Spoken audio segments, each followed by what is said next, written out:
I don't know what the hell's going on. I'm trying to figure it out.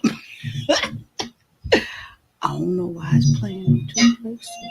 I don't know what the hell's going on. I'm trying to figure it out. I don't know why. Okay. Is that it? I think I figured it out. Wait. Was that it? Hello? Hello? Oh, I don't know. I just got disorientated right now. I don't know what the hell was going on. I started hearing things and then I started early to I didn't start early, but I got into things to prepare. Ooh, puffy veins. Okay. Mm, mm, mm. Okay. Hi. It's me. Up this way. Wait. I can't figure out my veins in the mirror. Okay, there we go. Okay, there we go. My camera wasn't on, but I'm here. I've been trying to figure it out, but I'm here. And I actually think I'm prepared to have a nice show, of course, with all you guys' involvement. This or show. It's me, Juss Kyia, Jusskya. Jesus unveils scripture simply. Yes, he does. So, you guys, I'm excited about today's show. I actually read a couple of things instead of just coming up here giving my opinion. Yes, I did. I actually read an article just to, make sure they agree with me. Not that I agree with them, make sure they agree with me to back up what I believe or what I see. Hi, trash can waves, oceans in the house. Yes, so I came up with this idea. I was over there hanging out with Yella on Twitch, and it was a few of us girls over there, and I just started talking and sharing and started talking about hi Celine and started talking about intimacy. And one of the ladies was the same age as me, and the other one was a little bit younger. Well, a lot younger. She was in her 20s, maybe 20. I don't know. But I just thought it would be fun to dig more into it. You guys know I love talking about relationships and being intimate. And I'm trying to figure out. See now? Oh, okay.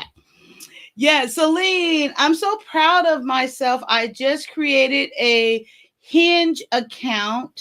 I don't know who Hinge is. Hello. Keep reading, Kaya. It's a dating app. I matched with someone already. Wow. And you know what? We were talking about dating apps over there as well. And when I first, maybe after almost a year of being divorced, I did sign up for a dating app, but then it was just like, I don't know. To be honest, I think white people are more successful because I think white guys put themselves out there more. I don't know if this is true or not, but I found out it was some bullshit for me. But I'm excited for you, Hinge. I've never heard of. Wait. I think I did. It's that little block thing, right? I think I did see a commercial with Hinge. The little block thing where it's meant for you to go on there and then delete the app or something like that. Well, Celine, you must keep us updated. Maybe there is some hope in the dating online. I'm not opposed to it, but my episode or I spend money on that thing and it was some bullshit. But I'm happy for you. So keep us updated. I'm excited to hear how it goes. Okay. Hey lady. Hi, red lipstick vibes. How are you? Good to see you. Thank you so much. I see one of your videos was playing on Twitch. Is it Twitch? Last night. You guys ain't gonna believe this. I thought it was Sunday. So before I got the camera on and everything, I went in there to my daughter and I said, okay, daughter, I said, I'm going live. Make sure you shut it down, turn your phone in 9:30 and blah, blah, blah. She looked at me. She said, it's Saturday. I said, no, it ain't. She said, yes, it is. I said, you a lie. She said, it's Saturday. I said, that's a damn shame. I said, let me go check. It's Saturday, you guys. I couldn't believe it. I really thought it was Sunday. I slept good though. I really did. I guess because I went to bed early. Like I was in bed like at 3 a.m. or something. And I guess I got confused. Well, I got confused because I sure thought it was Sunday. But it's Saturday, you guys. Just in case you didn't realize it, I just want to let you know it's Saturday. I don't do dating apps like Tinder. Oh, hell no. I thought Tinder is just like to hook up. No, I don't get a cookie out like that. But that's what I've heard of Tinder, that you swipe whichever way. And then if you swipe the right way, that means you want to hook up and get some nookie.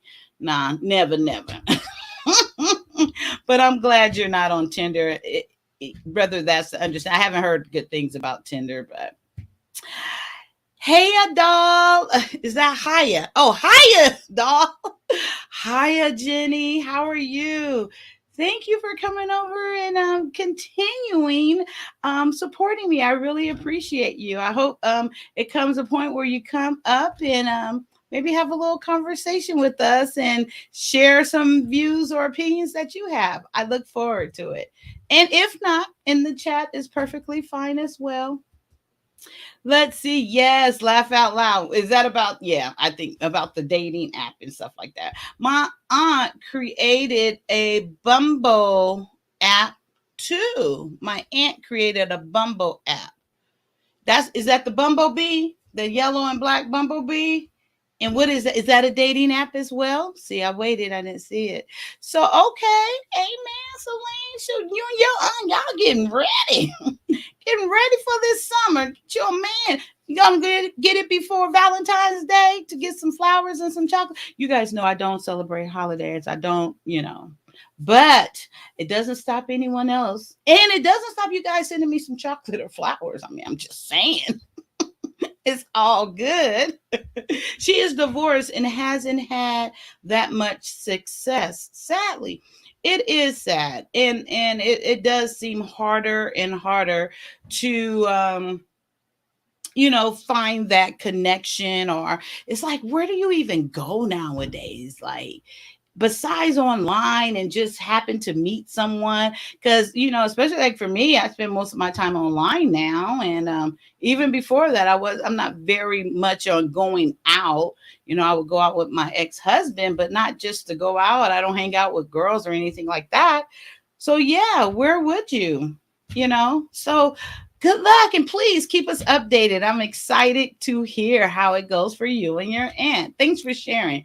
I appreciate that. And hopefully you'll come up and have some of the conversation with us about intimacy. I'm excited for this conversation. very much actually. I love sex and I love intimacy. I love being in a marriage and a relationship and all that good stuff. And I'm very kind of creative. I always think of who my partner is and try to, keep it. I don't know. I'm kind of not kind of. I'm spicy. I'm sexual being and proud of it and kind of not free with it, but I'm comfortable with it. That's what I want to say. Tender is sex. That's what I thought. I absolutely thought that. All right. Hi, Soul Touch of the Poet. Thank you. Hey, hey, love. Thank you. I appreciate that. And I'm glad to see you again. I appreciate if you want to come up and get up on the panel and have some conversation with us, me with us, that'd be great. I'll look forward to it. And maybe you can share some of your poetry. Like I said, I really enjoyed it. And then Bumbo, I don't know what is that a dating app? I think it is. Hi Jay Bones. Thank you for continuing to come back. I appreciate you. And thank you. Thank you very much after all of that, between me and you. Hello. And then how is everyone? I already expressed. I thought it was Sunday, but I'm glad it's Saturday. Hi, Jill Chocolate. You came back. Thank you. I appreciate you. Girl, we're going to have some good conversation. Yes, you know me. My mouth is just overflowing. I share. I tell everything. And I've always say, don't tell me nothing that can't be repeated. I don't play that game. And anything I say can be repeated. Too old for all those games. So come on up and hang out with me. Don't tell me nothing I can't say though. Just playing. I'm so glad that you're here. Thank you for hanging out with me. Appreciate you always. Celine is a type. See people like this that could come back real quick like this. In my mind, I think that they're a really good speller because that's why it takes me so long to respond in chat because I'm like, gosh, is that spelled right? Well, let me use a different word, and then if I can't, I said, well, let me look it up to make sure I'm spelling it right.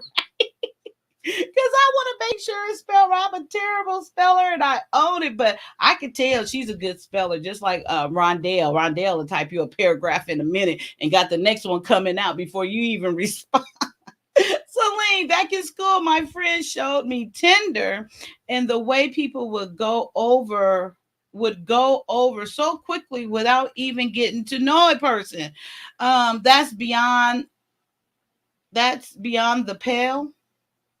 Is that beyond the pale? Like white people pale or okay, amen. But yeah, that's what I heard about it. I did. I heard that, that was like a hookup site. Like you just want to get some booty. Yep. I'm like an onion.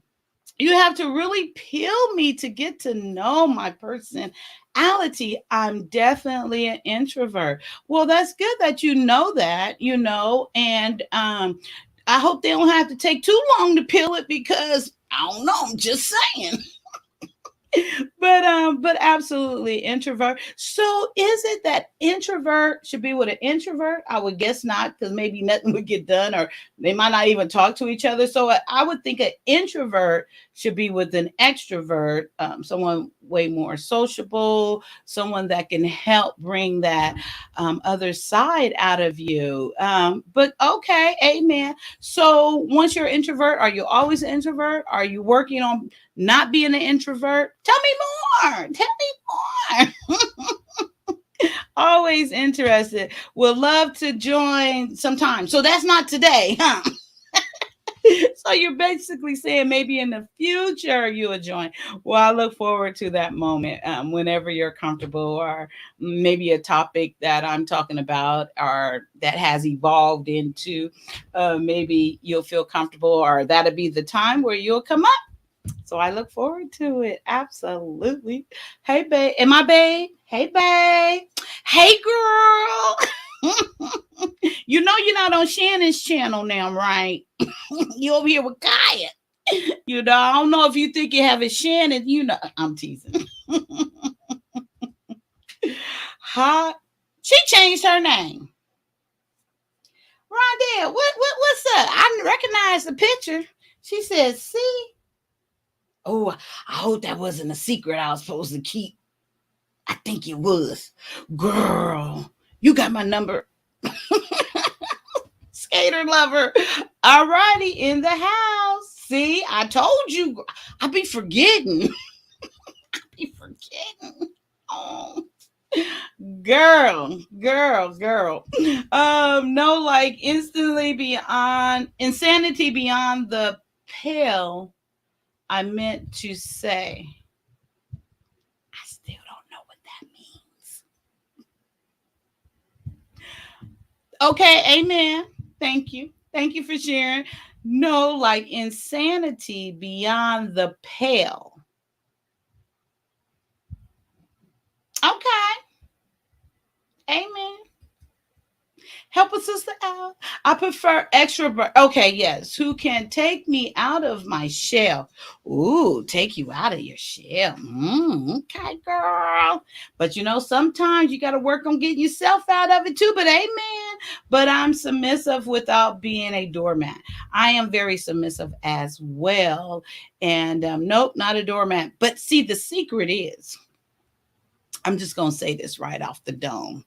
The secret is, of course, submissive. I'm all for it and stuff. But as long as you know your husband, your man, it's a way in how you talk, how you deliver it. You know, um, for the most part, a man just got to believe that it's his idea and that he came up with it. That comes with maturity. You learn how to work those things out. I'm telling the truth. But yes, amen. Continue to be submissive, but learn a little. I don't want to call them tricks, but yeah, learn a few things or two. Mm, and it works good, girl. It's all his idea. That's all that matters. God, you are a comedian. Whoop whoop. I just sit here and I just love life. I enjoy. I've always been this way, and I tell you, when I was growing up, people didn't appreciate it that much because it's like I talk the truth within what I'm saying, but it's like, why are you taking it so seriously? And then why are you getting upset? There must be something wrong with you, not me. But thank you. I love to laugh. I love to make other people laugh. But I have discovered, even before back then, but here recently, a lot of people are sensitive. How you gonna be a whole grown person and be sensitive? Especially if it's true. But okay, amen. I need to learn to be more discerning, maybe. I don't know. We'll see. We'll figure it out as we go along. But yeah, it can be sensitive, especially the way they came at me. If y'all go to my comments, y'all can see how they came at me. I was cracking up. I said, "How they think they know me?" It doesn't affect me because I don't even know who you are. If I see you walking down the street, I wouldn't know it was you. Don't bother me. Okay, let me stop. I'm going off on a tangent. I'm moving. Okay, I'm moving too many gigs. Gigs. Okay, I think that has to do with the computer, not gigs like you going out reading your poetry, because gigs can be poetry, okay, of data. So computer from one hard drive to another right now. I got an external hard drive, so I know what a hard drive is. Yes, hard drive. Okay. Yes, work out those hard drives and moving those gigs around. But I'll definitely join soon. I appreciate that. And Red Lipstick Vibes brought in well of these panel discussions. Right. Oh, broke in. Did I say broke? Y'all know I'm slow. Okay. Red Lipstick Vibes broke in well for these panel discussions. Yes. That's it. And guys, how I do that, that's how I read. That's why it takes me so long to read, because I love reading and I love to get the storyline and everything. So, I make sure I need a visual. That's why, I plan on starting like I don't know, book club, whatever you want to call it. But I love reading with people, and then ever so many chapters we come in and discuss it. And I said, but I got to get a head start because I'm a slow reader. Now I can read and get the concept, but I just slow at it. So yes, we're going to work on that. And right now, I already got the first book I want to read. I just got to figure out when and how to introduce it. It's Cicely Tyson's I Am book. And so I'm going to start reading it before I introduce it so I can be a little bit ahead. Oh, Red Lipstick, she said right about discussing about breaking in. There was something I wanted to talk about from your show. It'll come back to me. Tricks of the trade. Just let them think it. What's, that goes back to when the guys say on certain things, women, y'all need to learn when to hush up. You do. It don't take a lot. Took me a little while to learn it, I must say that. But just make them think it's their idea. That's all you got to do. And it's very easy. And I'll share that as well. And then the guy, see, the cool thing is, okay, I'm just looking. The cool thing is, guys can be in here listening right now. It doesn't matter. They're not going to remember for one. And then you're going to do it in such a smooth way. They don't care as long as they believe and think it's their idea, right? They can listen. It's no problem. Trust me on this, ladies. And so, Toucha the poet, laugh out loud. You making moves. Yes, I hope so. He looks in a particular age. I hope he making moves, making money. If he's single, well, if he's not, either way, go on, poet. Do your thing with those gigs and that hard drive. Yes, they are, especially in these YouTube streets. Mm-hmm. Yes, they are, especially in these YouTube streams. People, yes, amen. People are sensitive, way too sensitive. I can't. You know how your grandma used to say, that's my last nerve. If you step on this last nerve, I don't know what one's gonna do. What am I gonna do? Too damn sensitive. I don't even know you that well. How can you be that sensitive? And I'm talking about in general. I'm not talking about anyone in particular. So, Lord have mercy. I've never been physically taken out of my shell. Physically, ooh. Girl, okay, I was gonna say, I read things into this, but I want to wait for that because I value sexual energy stored. Okay, Celine. So I would love if you want to come up, but so does that mean you're a virgin? First of all, I would like to know that. And then you said, but I want to wait for that because I value sexual energy stored. So it seems like you're probably not a virgin, but maybe a new version in sexual energy stored. I take that as, girl, once you get it, you're gonna explode. Like it's gonna be like bam, bam, bam. See, I do my own interpretation if you don't give me more details. Amen, girl. It's been a while for me, but it's been a long while. Ooh, a long while, girl. Dang. Do y'all want me to share? Okay, let me put what do they say? Put ones if you want me to share how long it's been for me. Put two if you said, nah, okay, gonna keep that to yourself. Two, keep it to myself. One, go ahead and share how long it's been for me. Red lipstick. Yes, mama. Yes, mama. Kyia, did you ever work? Yes. My wife says you look familiar. Yes, I was there for 6 years. Back then I started. Okay, we're 1 and 1. Mr. C said, no, keep it to yourself. Yes, I did. I started there as a new grad. I started there back in 2000. And I was there a few years, and then I left after I had my son. I was on MOU floor. I was on cardiothoracic ICU floor, and like post surgery.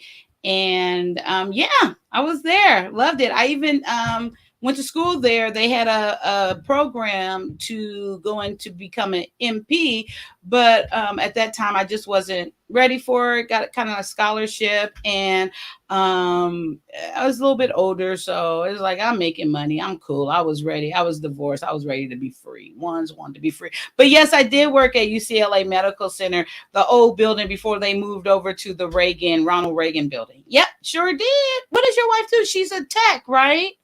Um, she's a dialysis tech, right? Yes, maybe so. She's been there that long. Hi, Vaughn. How are you? Your hair is giving me life. Thank you. Thank you. Appreciate trying to do something a little different.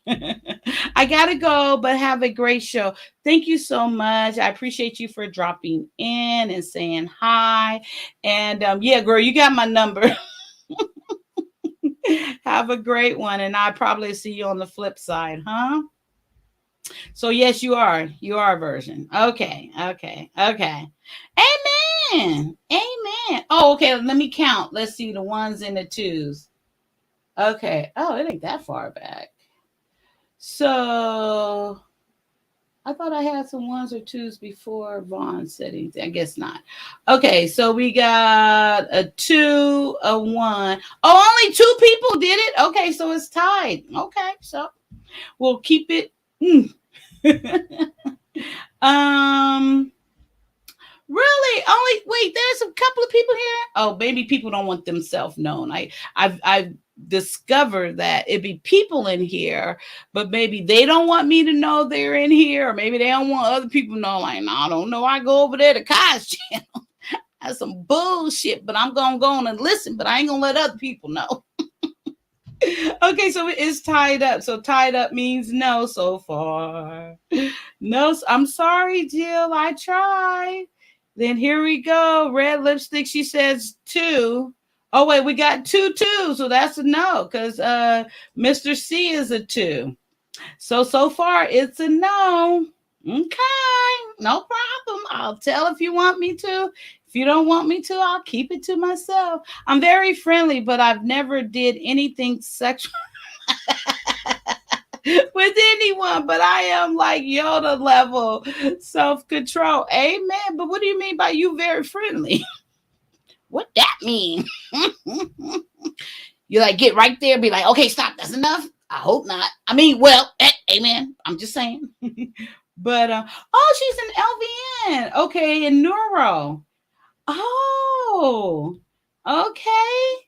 Was she back there? She and then if she's still there, a girlfriend of mine's, Larisha, she still works there, and I think she's still on the same floor. She doesn't like change, but ask her if she knows Larisha as well. She's still there, and Larisha started there a year before I did, but she's still there. Yes, amazing. See, my looks don't change. I look the same.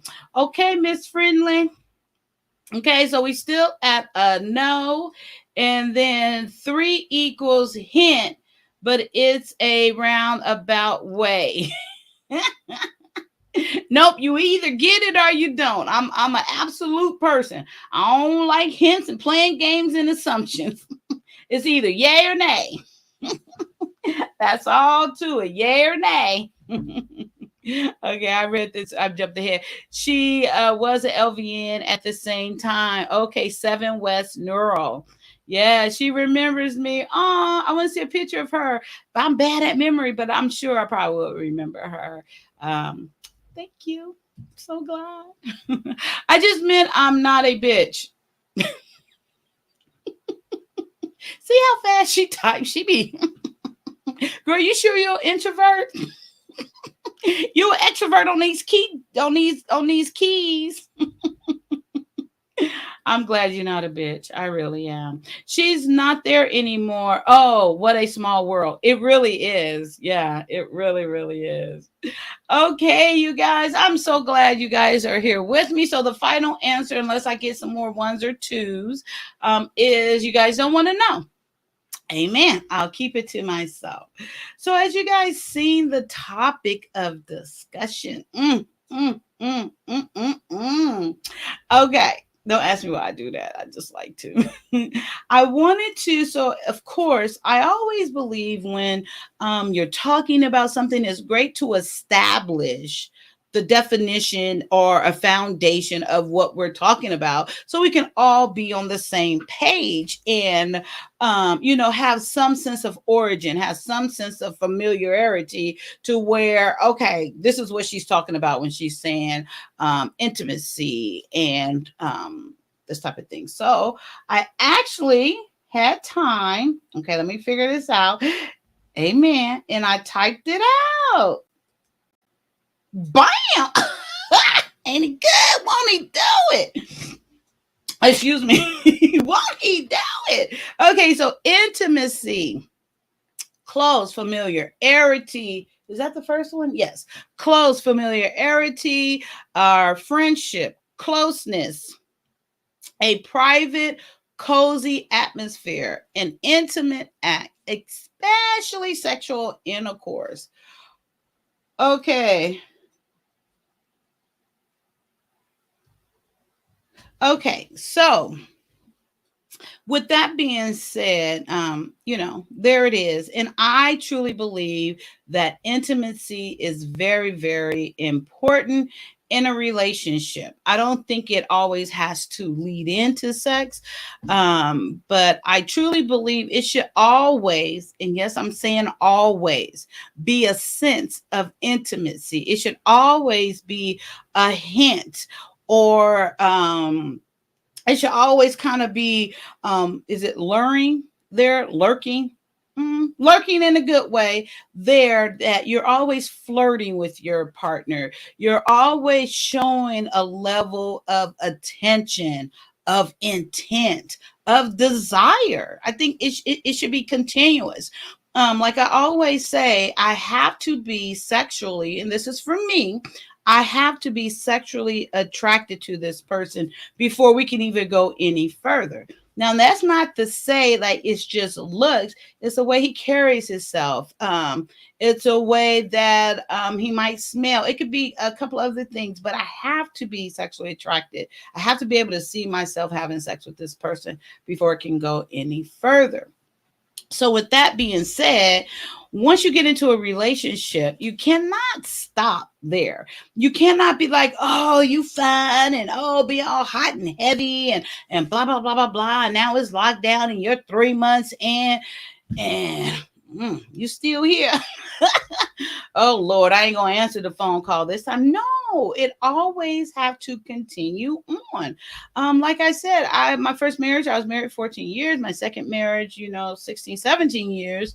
And I've always, even in those moments that I didn't want to, not that I didn't want to, that I wasn't they was pissing me off, I guess I want to say, I still express intimacy. I still express a desire because I still desire them, even when I wasn't, when I was upset or disappointed or whatever it might have been. I still had a desire for my partner, for my husband, and I chose to express that because how would he know? Because if we're in a moment of not really feeling each other, there's some contention there or whatever, but he could never say that I did not express a desire to be with him, and meaning my ex-husband at the time. Yes. No, she's not there anymore. I applied for oh, okay. I applied for a receptionist job at a hospital. Amen. Do your thing, girl. Do your thing. Know yourself first. Amen. That's number one.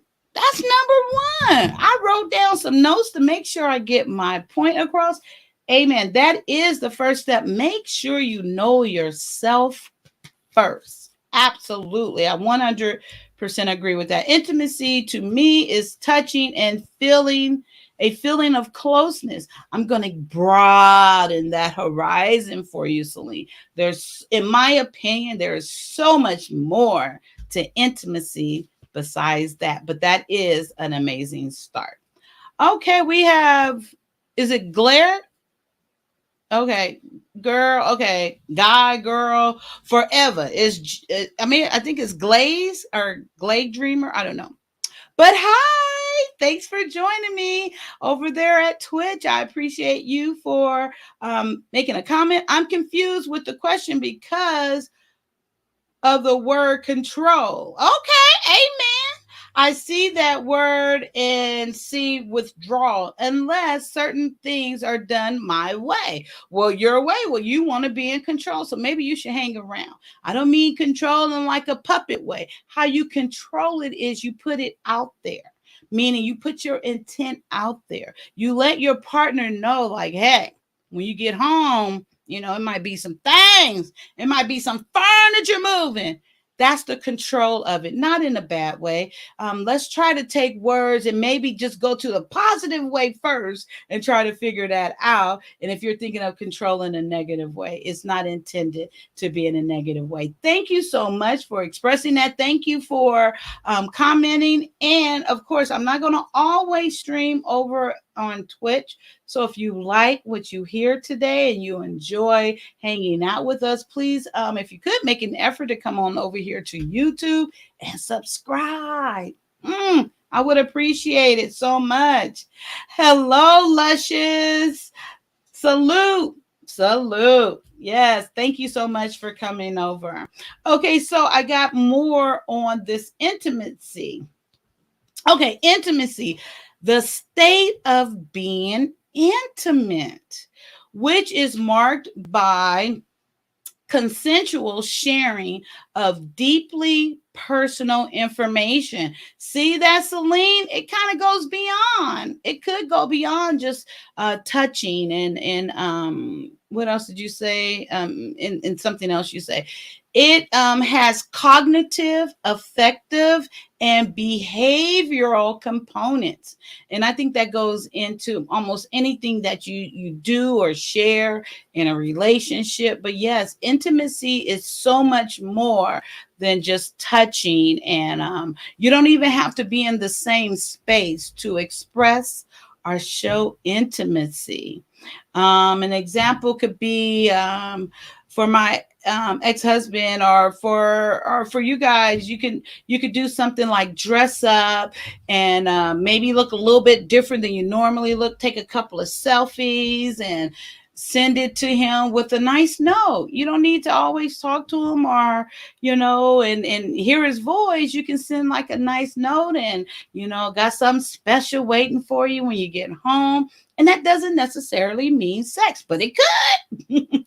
But that's a way to start the intimacy, different things like that. So you just keep it going. And that lets that partner know, whether it's he or she, that you're thinking about them, that you're anxiously awaiting to engage, whatever that means. Even at the time before they get home, you're already thinking about each other. He knows you're thinking about him. Now you didn't put yourself on his mind, and it's amazing. I like it. I love marriage. I love being in a relationship. And yeah, I got a lot more suggestions. I wrote some things down that I thought about. So let's get the last part of this definition. Self-disclosure, the sharing of private thoughts, dreams, belief, and emotionally meaningful experience is often viewed as synonymous with intimacy. I truly, truly believe all of this. Intimacy is a wonderful, wonderful thing. Yes, it might lead into sex, but it might not. And lovemaking, I think once you're truly attracted and want to be with this person, you want to show and express what you're feeling, and you're thinking about them. It's an amazing emotional roller coaster, but in a good way. In a good way. Absolutely. Toucha the poet. I've had conversation with female friends and some firsthand experiences with women in these 40 plus years. And I've noticed that people either act like they forgot what intimacy is. Well, that's a damn shame. Maybe they never knew. maybe they never knew what intimacy is, because there's no way you forget it. If that's how they're acting, maybe they're content of being alone, but I ain't. And gosh, since I got married at 20, since the very beginning, I've always been that, submissive type. I always, you know, I put my man first, my husband first, and he knew it. Even if I was upset or call myself upset, probably didn't even need to be upset, but it didn't matter. He knew I was thinking about him, and no matter what, I was there fully in our marriage all the time. That's just ridiculous. Or they won't communicate their needs. Now that's a problem. That's a problem with not communicating, because how is that person supposed to know? How is that man? I even said, I'm not reading nobody's mind. I'm not trying to read nobody's mind. I can't. Just like with Celine, it's like, okay, girl, what you trying to say? Because I don't know, because I can't read minds. And I'm just using that for an example. But no, be straight out, be direct. I got it, because I figure out, probably gonna figure out wrong. Then who you gonna be mad at? Who you gonna be upset with? Oh, it's your fault. You couldn't figure out that. Just what does 100 Rock say? Keep it a bean. I don't know why he used the word being though. He's like, keep it a bean. Be 100 with me. Just tell me. Let's talk. Let's communicate. Maybe even think of fun words to use to communicate. I don't know. There's always something you can do. But make sure you get to know that person as well. You must get to know them. That is the very first step that I think that I wrote down. It starts in mentally first. It really does. It absolutely does. And I wanted to take some time and really just think about like what I want to share, because I know my end goal of what I wanted to share. But I wrote some things down. And also, like I shared, I read this quick little article. It's not that long. The guy name is Carmichael, and it's on YouTube, not YouTube, Yahoo Life. And I guess it's like a marriage relationship type. I don't know if it's a page or a place. And I just kind of typed it in and found that and thought it was kind of interesting what the article was saying. And his name is Carmichael. 2 cents uncenter. Hey, girl, how are you? Well, hi there, you. I'm so glad you decided to stop in for Juss Kyia Real Talk Daily, the best place to be. I agree, for nonstop action-packed raw content from a charismatic, beautiful, transparent, God-loving woman. Amen. Thank you for that, 2 cents. I really appreciate that. You know me. Thank you. Make sure you're thinking long term. I see this mistake a lot. Who's thinking long term? I'm always thinking long term. I'm totally a marriage type. I don't even like boyfriend, girlfriend. I'm too old to be anybody's girlfriend. I am not a girlfriend. I will not be a girlfriend. So, yes, absolutely. You should be thinking long term. Like I said, don't start out being intimate. Don't start out, being this way and showing all this love and dedication and expressing yourself. You got to do it all the way through. Like I said at the very beginning, I don't know if you missed it, Mr. C, but it is worth repeating all the way through my marriage. I was married for 14 years. The first time I was married, 16 plus years the second time. And I'm telling you, all the way through, even when I didn't, I call myself upset with the guy, my bad, with my ex-husband, or even if we wasn't in the best of things. I never say no. Nope, you want to come get it even if I'm mad at you. Come get it, daddy. Just be quick, because now I want to go back to being mad at you. Kind of joking, but not. But yes, I am. Do you think you should get rid of the... Oh, okay. Well, let's talk. Come on over to you too. Do you think you should get rid of the commercialized vision of intimacy, meaning Valentine's Day? Even the most introverted person know on that day they need to buy a woman flowers, candy, and give them a card. Well, I want to welcome you once again to my channel. And as if you decide to come back more and more, you will realize that I don't celebrate holidays. I don't believe in Valentine's Day whatsoever. When I was married, I used to tell my ex-husband, please don't buy me anything on Valentine's Day because I for damn sure ain't buying you nothing. And if you want to celebrate me and express love to me or intimacy to me, do it for me every other day except for Valentine's Day. I think it's the most ridiculous thing I ever heard of. It is the stupidest holiday to me. You go to the grocery store, you see all these men running in there at the last minute to get a card and a flower. I'll be damned. We've been married and I didn't bore your kids. And you running into a grocery store on a certain day because the calendar says this to get me some old flowers that's going to in a plastic thing that's going to die in a couple of days, and an old rinky-dink card that you couldn't come up with these words for yourself. I'll be damned. I don't want that. That is the most insensitive, asinine thing I've ever heard of. I'll be damned. So I'm telling you all right now, do not ever, if I get into a relationship with whoever, don't you ever buy me. I'll just, you'll be wasting your money. I do not celebrate. I don't celebrate any holidays, Christmas, Easter, whatever it is. The only day I celebrate is my birthday. And I don't even really celebrate that, but I do acknowledge my birthday. But no. Okay, so now you know me a little bit better. Yeah. Amen. I don't do that. Nope.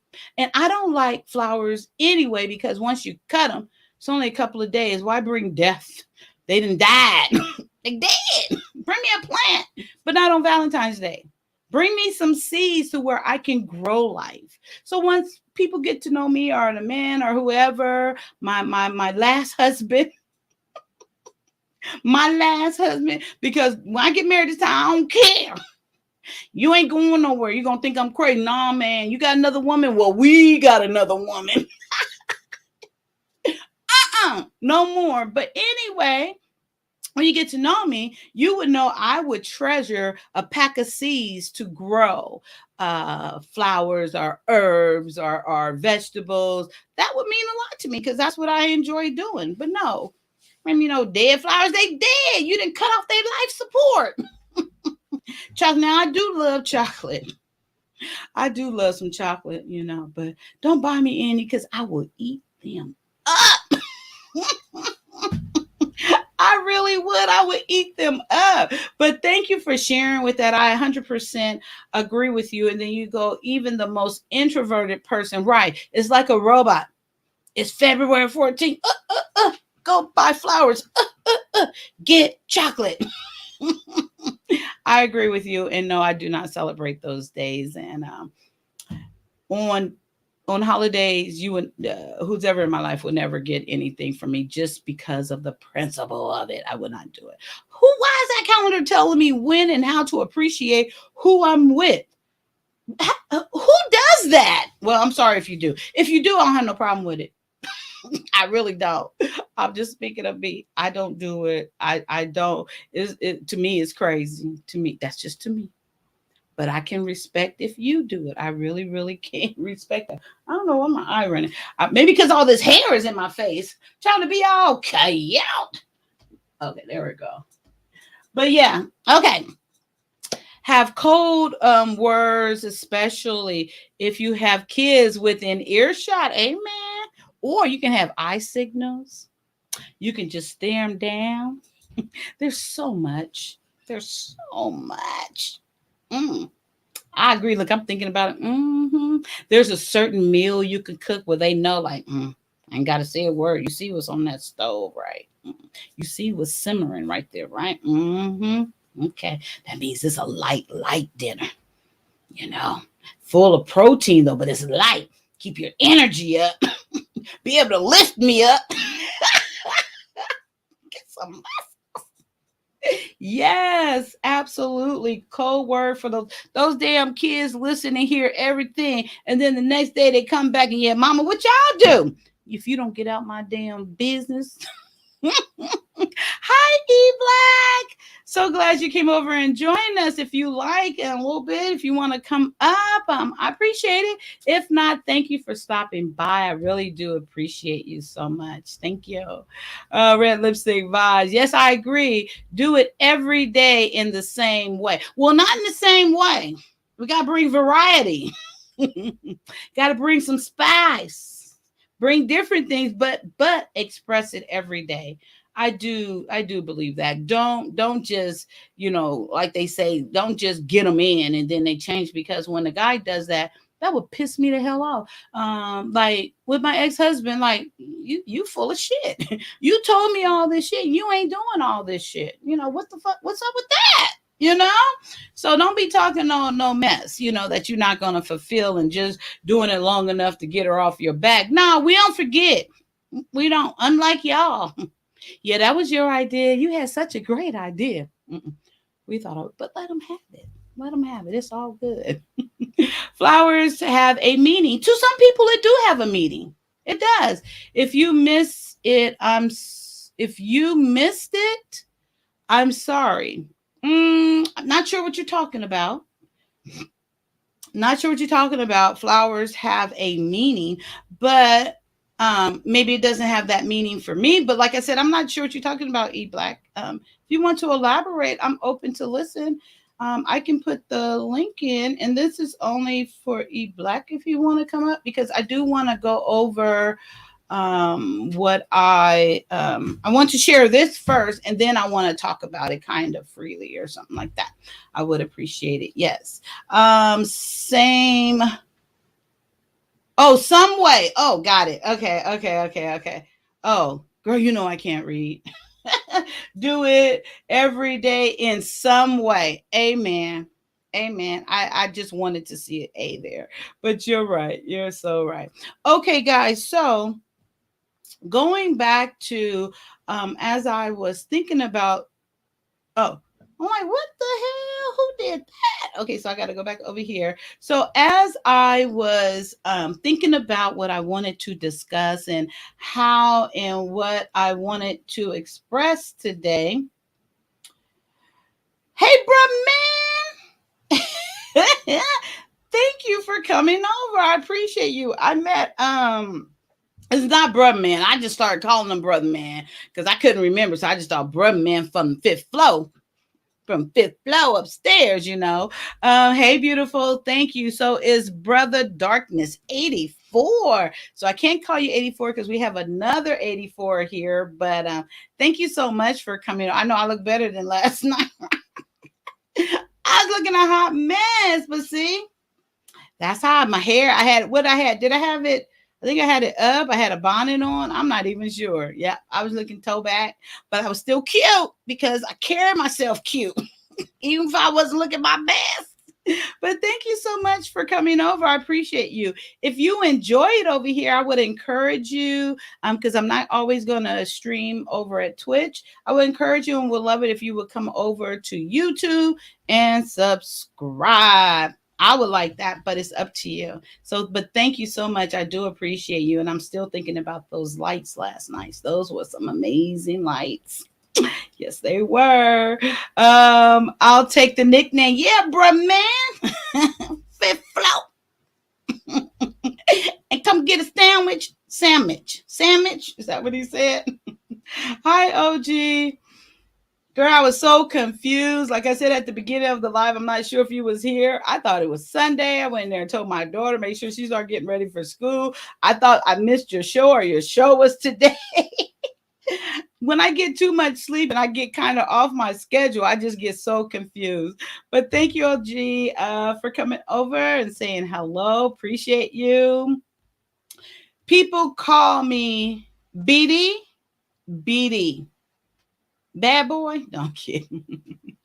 Brother Darkness. You're not even that dark. Call you orange because you're a beard. Cap. Did it yesterday? Oh, thank you. I appreciate that. I totally appreciate that. There you go. Right. Thank you. Thumbs up, thumbs up. Hey, Auntie Pat. Hey, Patrice, you speaking too. Okay, laugh out loud. Okay, so what I really wanted to start with, and I put here, oh, okay, yeah, we're trying to get to 200 subscriptions. I'm 14 away. That's not a big goal. We can do that, right? I'm 14 away from 200 subscribers. If I said subscriptions, sorry, I meant subscribers. I don't give out subscriptions anymore. To sit uncensored. Hello, Nisi. Okay, so what I first wanted to, I wrote down because I wanted to really like share what I was thinking at the time, why I wanted to have this discussion. I guess E Black was scared. I probably scared E Black. He's like, I ain't dealing with cray cray right now. Cray cray being me. Okay, so like Mr. C said earlier, you first do have to know yourself. You have to be comfortable with yourself. You have to be self assured and just know who you are and what you're willing and not willing to express or experience.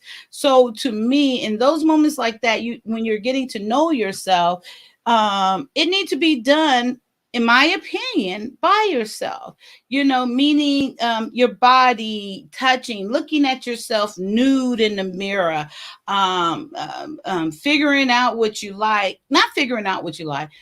I encourage you to like every part of your body, even the parts that you think are imperfected or you don't like it so called visually. Is that your perception or is that what you hear out there being told about us women? Like I always say, I truly believe the woman's body is absolutely beautiful with all its roles and all its so-called imperfections and just everything that it comes with. The woman's body is amazing in its strength. It can birth, or it does birth, a whole human being. And it goes back to what it goes back to. Amen. Whatever that might be.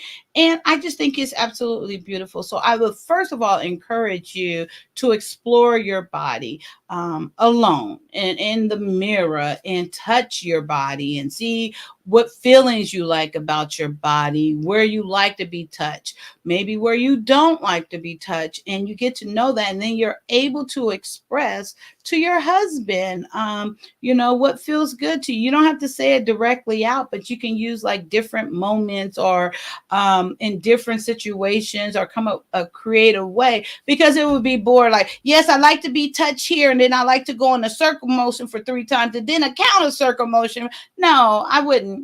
What's that movie, Strictly Business? She go left, right, in, out. No, that's no fun for anybody. I would imagine it's not anything I would do. But yeah, so there go E Black. What did he say? Laugh out loud. My hair just got retwist. I'm in a bonnet. I can't do it. Yes, you can, because you don't have to turn your camera on. I call Cat. Whatever that y'all be doing. Have standards that people cannot cross. Well, yeah, amen. Took me a while to learn that. I have shared some things about my life that it took me some time to develop my own standards when I was younger. I'm older now and lived a little bit more life, but that is true. You should have standards and you should establish those as well on your own. Don't let anyone else tell you. But I think once you're like hanging around people that, you can pick up good things from them or from reading, feeding your spirit, whatever works for you. But absolutely, you should have some standards without, no negotiation. FYI, chat, be aware there are something going on with chats. Some chats aren't showing on our end. Just be aware to know. I was noticing that yesterday. I was saying that it's not being done intentionally. I was okay. Okay, thank you, 2 cents. I appreciate you for that.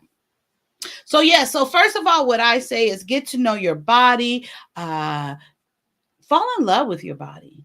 If you don't love your body, how is that other person? How is your husband? How is your wife gonna love? And yes, men, well, I don't think y'all have no problem loving in y'all body. But if you do, fall in love with your body as well.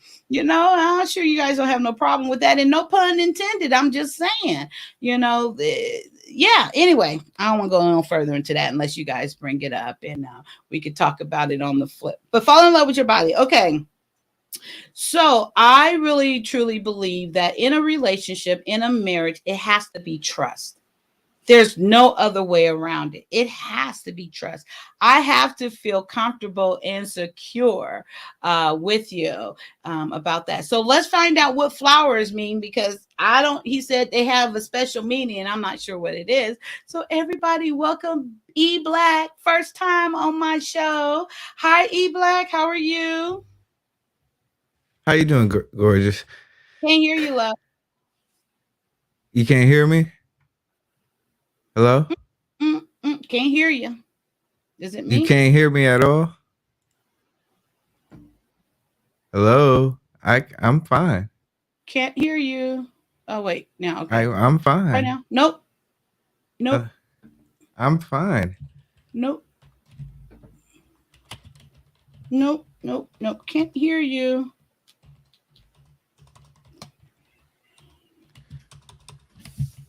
You want to go out and come back in, maybe?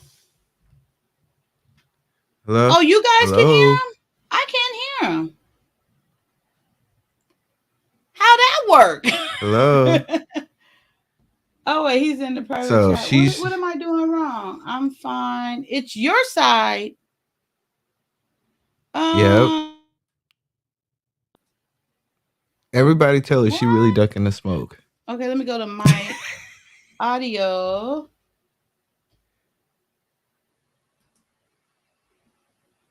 Hmm. See how she do me, y'all? This is how Oh, I can hear you now. How the hell I do that? Stereo. Okay, my bad. I don't know how I did that. Hi, Black. what's going on. I apologize if I can't. I'm like literally in a damn near bonnet. Let me see. No. Oh, okay. I just thought I'll try. Yeah, I know you trying. I did. I showed myself with my bonnet on up here on live one time. Okay, Yeah. I'm just saying. I really did. But Girl, so you risque, I see. why you say that? Oh, because I 'Cause came up with a bonnet? yes. No, yeah. Already know you about to get clipped and highlighted. It's rough on these YouTube All streets. publicity is great publicity. Oh yeah. I would agree. I would definitely agree. Yes, come on over. But I really did come, and I was talking for a little bit with it on. Whew. I can't do it. Oh, I try maybe not to. one day. I Okay. try. I try. Look, but the whole thing about flowers, right? Okay. What I've always said, even with my wife, I told her, I gave her flowers. I always asked, what did you do with them? And depending on what she did with them, let me know what type of woman she was, right? Okay. She put them in vase, Okay. which means that she tried to keep them as alive as possible. She was a nurturer. Okay. Mm-hmm. If you just take flowers and throw them away, so I understand you wanted this, you like seeds, but it's all about how you view life. Are you trying to maintain life? Are you trying to keep it going? That's why I say, the flowers have meaning, because if you give somebody flowers and they throw them away, they don't respect life. If you give somebody flowers and they don't try to take care of them, what are they going to do with everything in life? Do That you means know they don't understand the value of life, even the smallest thing of life. you kind of have it backwards, E Black? You know, the minute that you cut a flower from its source, you start the death process immediately. They no longer have any life support. So literally, the minute that they're cut from the root, from the stem or whatever, they begin to die at that moment. Yes, they begin to die, but they can be revived. No, they're going to die. They're dying. They're dying, literally. They're They, dying. There's no you reviving them. you can revive flowers. How can you revive it? It's called I think it's called stem or stripping, kind of like you No, can revive flowers. they can live a little bit longer, a day or two, if you do certain things, maybe, but Oh, you can't. you can keep flowers for like at least 2 weeks.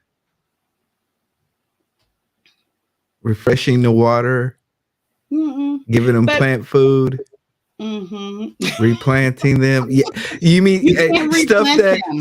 stuff that means that you're taking care of life. You know, Yeah, like trashing, you could prolong them, but they're not, they're dying. The minute that they're severed from their life support, they are literally dying. But the main the whole thing of it was the Valentine's Day. But no, I don't want flowers because they are dying. They're not gonna live long at all. They shouldn't be severed. You should that's why I said maybe a plant, because I am a nurturer, because I do appreciate life. That's why I say a plant. Why would you bring me flowers? That's why I said seeds, to where I can grow it and it's so in a all plants pot. come. So all plants come from seeds, is what you're saying? I'm not saying all plants come from seeds. I was just giving a suggestion, a recommendation for someone like me who I don't, desire to have flowers at all. And I don't, in the whole, it all started from, I don't celebrate Valentine's Day. I don't celebrate any holiday for that matter.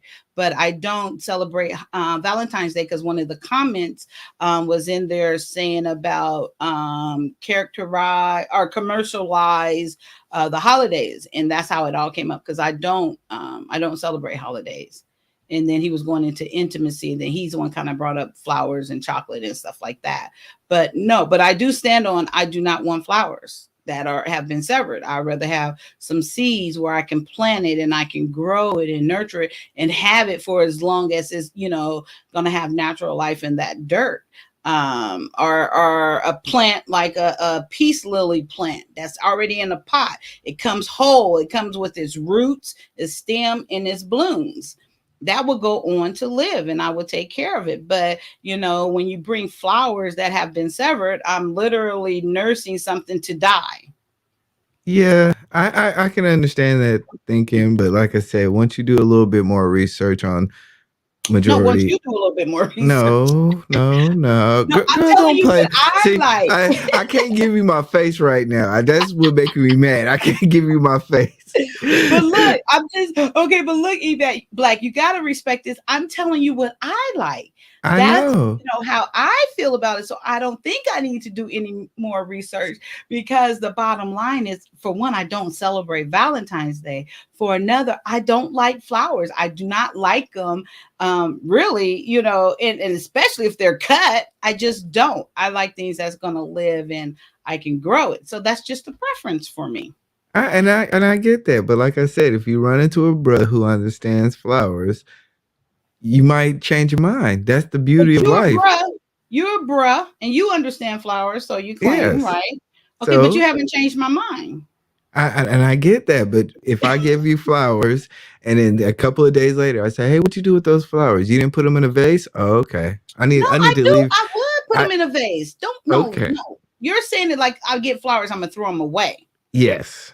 No, I get flowers. Yes, I'll put them in a vase if I have one. But if who's ever with me wouldn't buy me flowers. See, that's the thing, because I communicated to my spouse, my partner, that I don't like flowers in that form. So why would you go and get me something that I have expressed that I don't like? That's what Be- I don't understand. That's not a very good because listen. it's like I Okay. said, there's a meaning behind the flowers. Giving you flowers has nothing to do with necessarily what you're feeling. It's all about giving you something to cherish. If I give you something and I want to see your actions with that, that's the importance. If you say, Okay, "Hey," so let's go along with that. so if I say, "Hey, I gave you something," and Mhm. you throw it away, then I see you as a different nurturer. If I give you something and then you say, "Hey, I put it in my front mirror, or my front window," it's shining, I'm nurturing it, then I see you as a different person. Because so many Okay. people are commercialized to where they just get flowers and guess where it goes? In the trash. Those type of people I don't want to deal with. Okay. So that's why the meaning of flowers are. It is a token of appreciation, but it's a deeper meaning of nourishment. Have you ever had a Okay. sunflower given to you? You know, Yes. you can cut a sunflower and it can still stay alive, and it can sprout 1,000 sunflower plants. No, it sprouts the sunflower seed, but it still needs Yes, to be nourished. yes, but It it's still still needs its life support. Once you cut it, it has well, I don't know about sunflower. I don't want to talk on that because my belief and my understanding, it not my belief, but my understanding is the minute you cut it, they have no root. They have no source to absorb the nutrients to continue to grow and blossom into whatever it's meant to blossom into. So you cut off the life support, period. That's yeah. just like taking out someone's heart. Oh yeah, they gonna live. Yeah, they gonna live for about 4 minutes max. But yeah, I can nurture them for that 4 minutes. Yes, I can nurture that flowers for however many long it's gonna last. But the my but the original thing is, why would you buy someone? I mean, there's other things that you can give to a woman to see her nurturing ability than a flower that's already dying. But that's the point. You're stretching the point to other things. The point of what I'm saying is flowers are a representation of that. It's the nurturing ability. You give a woman flowers and you see if she's going to plant it in her garden, in her You flower can't pot. it, Yes, you wait. can. They, Yes. they're severed the root, so you're giving her Yes. a flower with roots on it. Go to YouTube and look it up. Replanting flowers. I'm gonna here. We can do it now. See? So You must YouTube, be a city girl. You're a city girl, huh? I am, but I grew. Okay, that's what No, happened. wait. I have That's a what whole happened. garden. I grew a whole garden. I grew every vegetable. I have a compost. I live in the low desert purposely because I like land. I've had multiple fruit trees. I grow everything. I grew all my food, all my herbs. So no, I as an adult I moved right out to what we call like suburbs or whatever you want to call it. No, very much into plants and gardening. Okay. That's all you see. If you look at my stuff, that's all I do. I love it. I garden all the time. I grew strawberries, everything in my house. I say it all the time. I want to have a chicken. I want to have a dairy cow. No, I'm telling you. Okay. Well, like I said, go you can I'm look doing up it right now. you So can what is it? look up Replanting, yes, flower replanting. replanting flowers. Yes. And when you find that, you'll see That that you can actually there's a certain way you have to cut it. You still got to give it nourishment. And this was the old ad. This is the symbol of what giving Okay, flowers. can you grow flowers after from cutting? Let's see. Okay, to propagate out. I can't say it. Hi. I can actually share this too. Let me share it. My bangs, I got to get used to bangs. Okay. The Um bang. bangs, bang gang. Okay, wait. Oh wait, I got to do this so everybody can see it, because I am not opposed to learning. So here it goes, right? This one right here. Okay, to propagate cut flowers from cutting, you need to act well in the boutique is still fresh. Dip the lower end of the cutting in a rooting hormones. Okay, so you gotta go get some hormones. Then insert it carefully into a small pot filled with moist, seedless potting mix. Cover the little plant with a plastic bag and keep it moist. Okay, so you gotta get some hormones. Well, there you go. Yeah, basically plant food. Okay, amen. So why not just bring me a plant then? Why not just bring me these lilies right here with their roots and a plant and a potted and it's already potted? Why cut Well, it like then? but like I said, it's all dependent upon the brother that's giving to you. Some brothers do give, plants just for the sake of it. I never did that. I've always said, "Hey, I'm giving you a flower. What did you do with it?" And I've always judged you based on that ability. I've been like, "Okay, well, this type of person ain't worth, if I give somebody something, then Okay, and it depends on where you cut. Well, amen. There you go. Hey, I'll admit when I'm wrong. There you go. I still say I don't like flowers. I'm Okay, telling." okay, no, I'll put it this way then. I'll put it this way. It's not that I don't like flowers, which I don't, but the whole really thing is I don't celebrate Valentine's Day. Don't bring me flowers. And I did say bring me flowers and chocolate every other day except for Valentine's Day. But when you start saying about the how you nourish it, or yeah, and grow it, I didn't know you can do that. So, amen. But I Well, still, I, like I said, I like Valentine's Day. In fact, I've been really working on a blog because I've realized, like, me and my wife have this thing, right? I buy her flowers every time we go to the grocery store. oh, that's expensive. Okay, amen. No, it's not. It's actually less expensive So because she has regrown all of them, right? no, no, no, no. She tries to keep them alive. We But have do a she ever throw them away? yeah, yeah, of course. Okay, I'm gonna let that be. Okay. Okay, I know what you're trying to do. Uh-huh. No, I'm really asking. I'm going, but no, no, no. Okay. We'll let that go. You go ahead and continue what you were saying. But the whole point of the matter is that when we go to the grocery store, you will be surprised that you can buy a dozen roses for like $10. Go to your local florist. $10. Well, can That's you $40. imagine?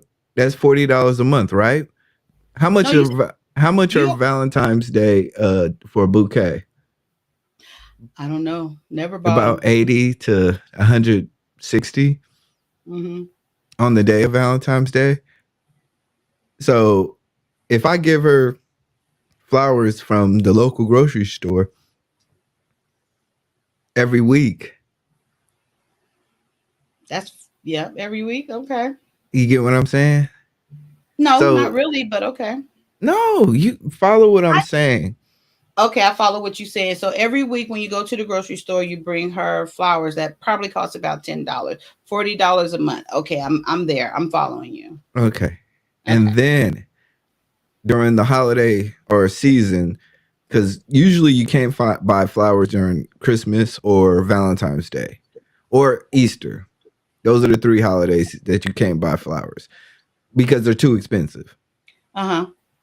So the fact of the matter is that when you do buy them every week, it lessens the amount of times that you have to buy them through the expensive period. She don't want them.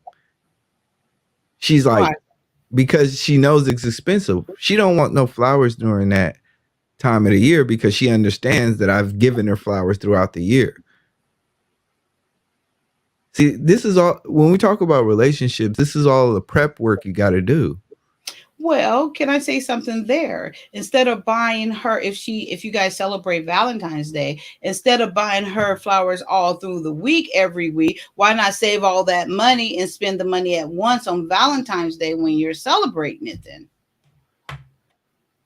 And then it would If be you cheaper. don't have to if you don't want to. I agree with you. If you don't want to buy flowers, but during the rest of the year, you better. I Well, agree yeah, with you. yeah. But you better buy flowers throughout the whole week, throughout the rest of the year. I definitely agree with you. Mm, So don't yeah. wait till funerals to buy flowers. So I agree with you. But what I'm trying to say is that buy the flowers throughout the year. I'm Absolutely. gonna make the blog I'm gonna make is gonna be real crazy because me and my florist we have a relationship, right? Not like that type of relationship, Right. but Well, you go to the grocery store, right? So your florist is in the grocery store, right? yes. Oh, okay. And then I bring my own vase. You Okay. bring your own vase. You buy the $10 flowers. Mm-hmm. She's not gonna let me walk out without adding some Brisbane. Okay. She's not gonna let me walk out without adding a bow on it. Because Okay. most florists love to dress up their flowers. You get what I mean? Mm-hmm. They should, right? Oh, Yeah. So yeah. now I'm walking out the store with a $10 bouquet that costs $80. No. Yes. Oh, okay. You get what I'm saying? No, I get it. you get what No, I'm I do, but it's not okay. Yes, yes, I get it. I totally get it. so that's the part of relationship building that you have to understand that what you have to do. Like I said, when I bring out the blog, I'm going to show you because like my florist will look at me if I walk out that grocery store with a $10 thing with a $10 bag of flowers. She's going to look at me and it's like, come here, give me that vase. She's going to put the bow on it. She's going to put the Brisbane. She's going to put the extra trimming on it. And that's why as men we have to understand the secrets to relationships. I'll tell you this. There's if you seen the blog that I did with my daughter, there's some flowers there. That was a $10 bouquet. It's on your YouTube channel. Yes. Mm-hmm. That's a $10 bouquet. And you got to understand that I bring my vase with me. So that's why it's like I said, I agree with you. You don't have to buy flowers on Valentine's Day, but during the rest of the year, you better make sure that you do everything else, and it'll come out cheaper. So, but okay, but I'm still going to ask you this question. Wonder if she just doesn't. I don't like flowers. So you still okay? So are you saying I'm judging you now. For someone like me that don't like flowers, you got a whole tree in your background. I don't like cut flowers. I don't like flowers that has been cut. I'm just telling you, I don't. And I'm sure I'm not the only woman in the world that don't like cut flowers. I don't like them. So for someone like me, which you would still buy her flowers. I'm not bringing you I'm not about to bring you no palm tree. I didn't say nothing about no palm tree. Like I said, my question is for someone like me who do not like cut flowers, severed flowers. I don't like it. Would you still buy me flowers? Yes. Oh, okay. Amen. I'll be imprinting into your brain what I expect out of you. Oh, I expect what you expect out of me. Yes. So they come in the vase. You got them all prepared. Now, after you give them to me, what are you expecting of me? I'd say, hey, you still got those flowers? Do you need some new ones? What did you do with them? Here, give me the vase back. I'm about to go to the grocery store and get you some more. Versus, okay, so we need to be great steward over our money. First of all, I don't like the flowers that way. Why not just buy me a potted flowers? That's what I'm not understanding then. Because the fact of the matter is that, like I said, it's all about imprinting a certain expectations into you as the man. I'm the man. I'm imprinting into you my expectations. Oh, okay.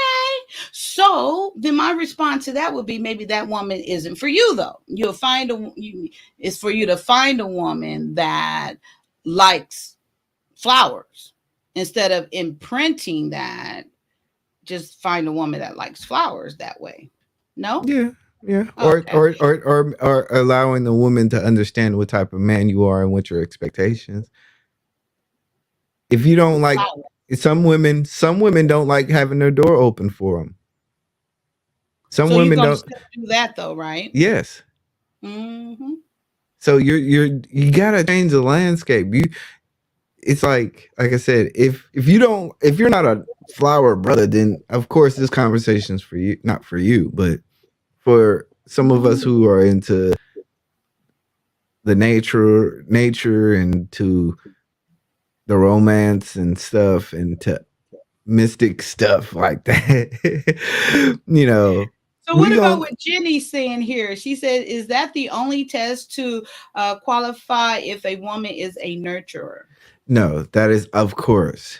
There's no catch all for Okay, anything. so if you meet that woman that don't like flowers, why not go to another way to qualify it then? If that's what you need to do.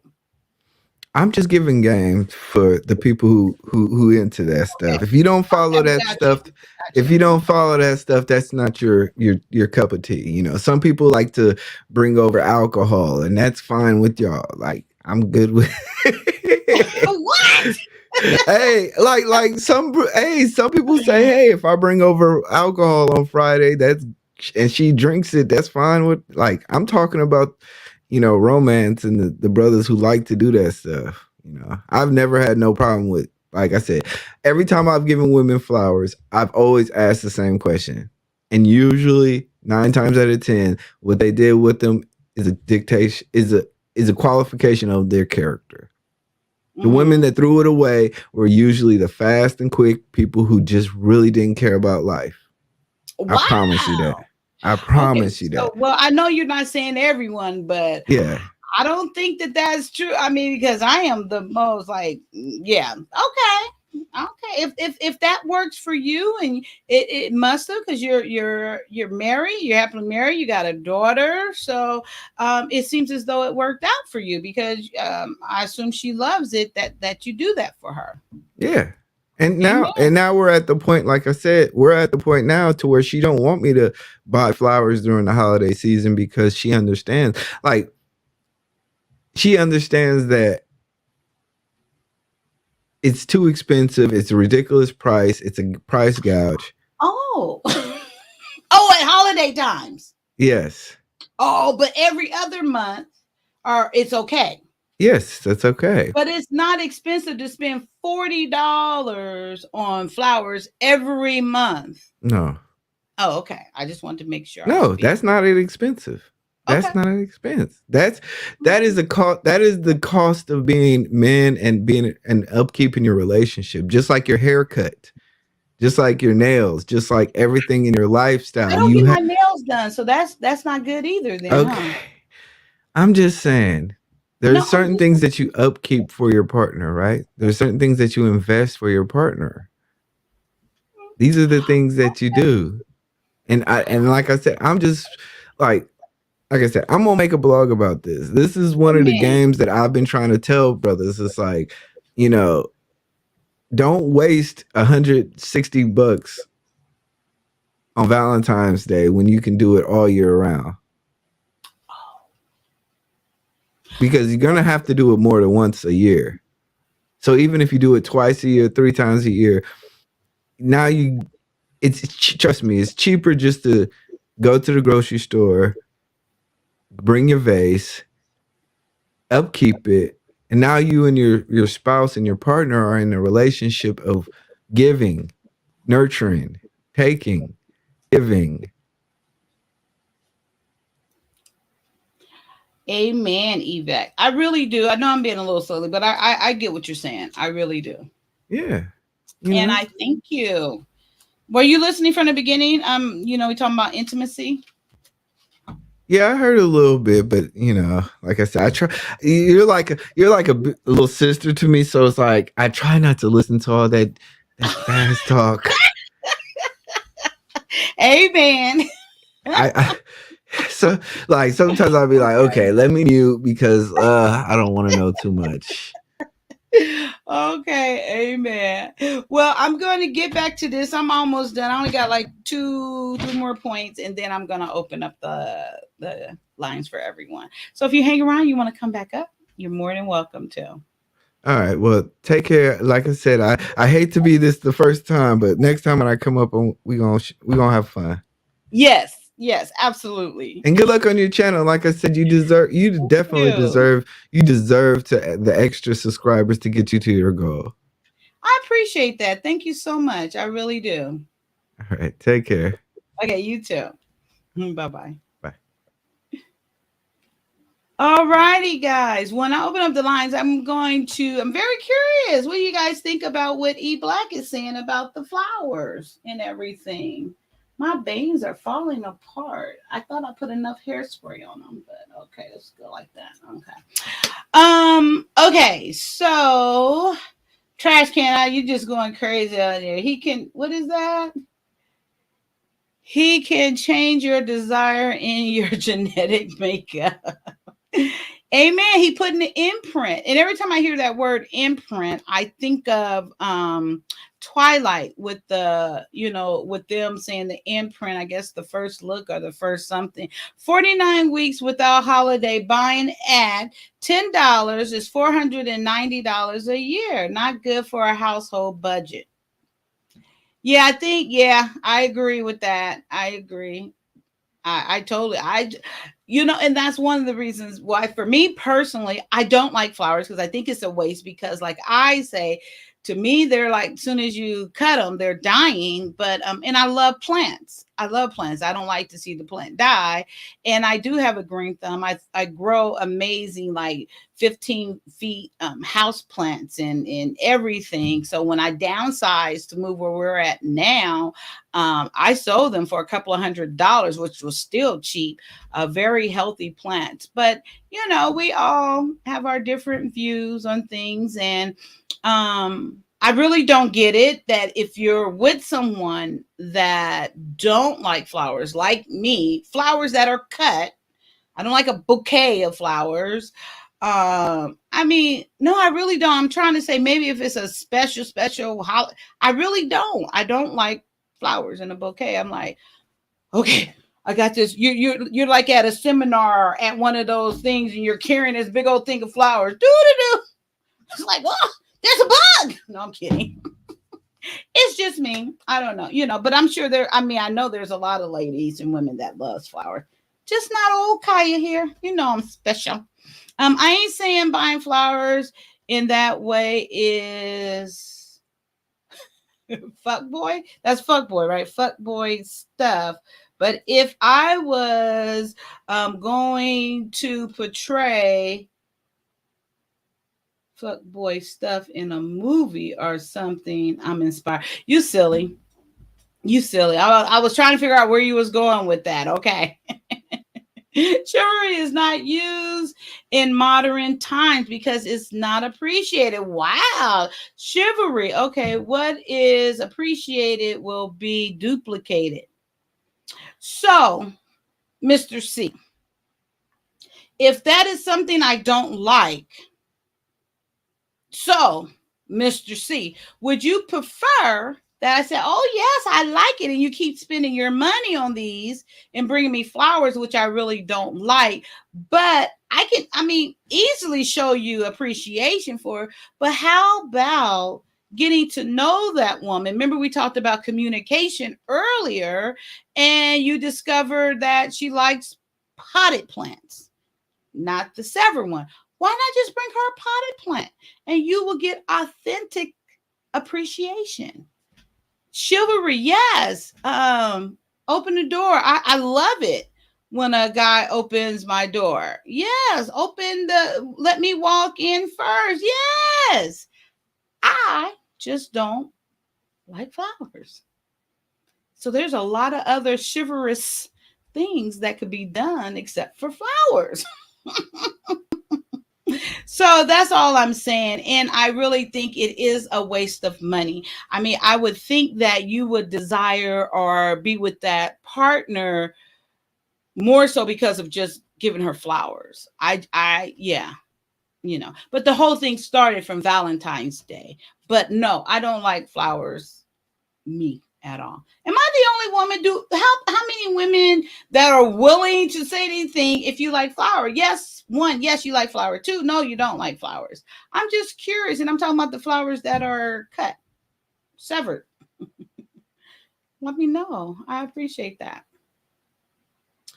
I love having fresh flowers in my kitchen. See there, so there's one. They remind me to stop and smell the flowers. Intentional living.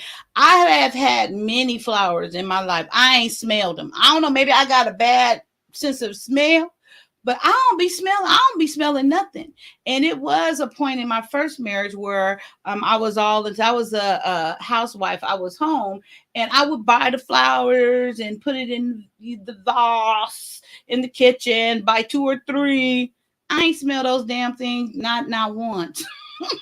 The smell, I didn't. Now when they're grown, I grew roses in the side, like a bed, flower bed. I smelled them when they were still there, but I didn't smell them in my kitchen at all. And that's just me, just saying. So we got one for it. Anybody else likes the fresh cut flowers? Yes, communication. You are right. Thank you, Mr. C.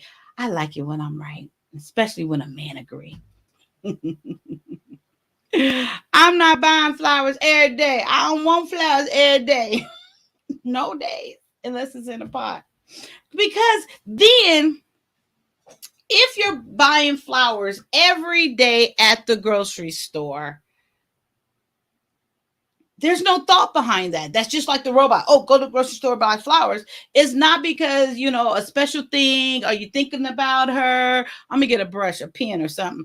Are you thinking about her or anything like that? It just seems robotic. It's like no thought behind it. Unless, is he giving her a note with it? Is there something special? Maybe he went and looked up how these flowers originally, whatever, and how it relates to a relationship. But just to do it, it just seems repetitive and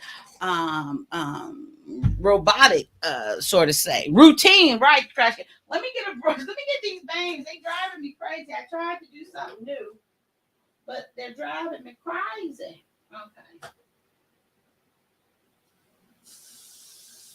More hairspray. All right.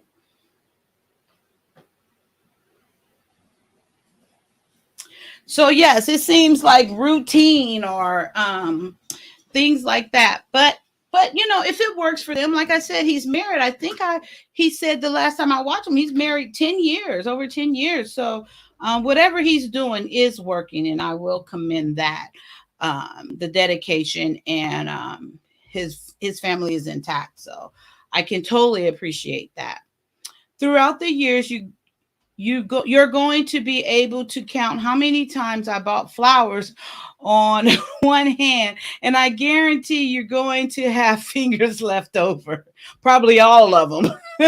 It's routine. Okay, right. So you guys, to get back into what I was saying about, first you need to love and like yourself, and get comfortable with yourself and know yourself. And then also you need to trust your partner, trust that person that you're going to express this intimacy in. So some signs of intimacy, and like I was saying, kind of in the beginning, I think the way you can show it is just letting your spouse know that you appreciate them. Just because, not because of flowers, not because of anything.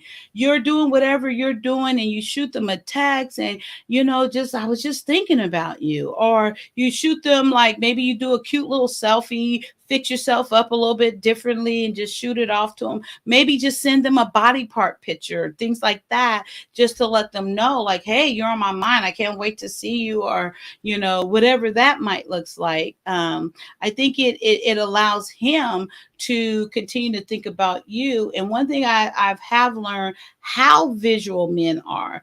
I know that we always say, yes, men are visual, women are cerebral, and things like that, but men are very, very visual.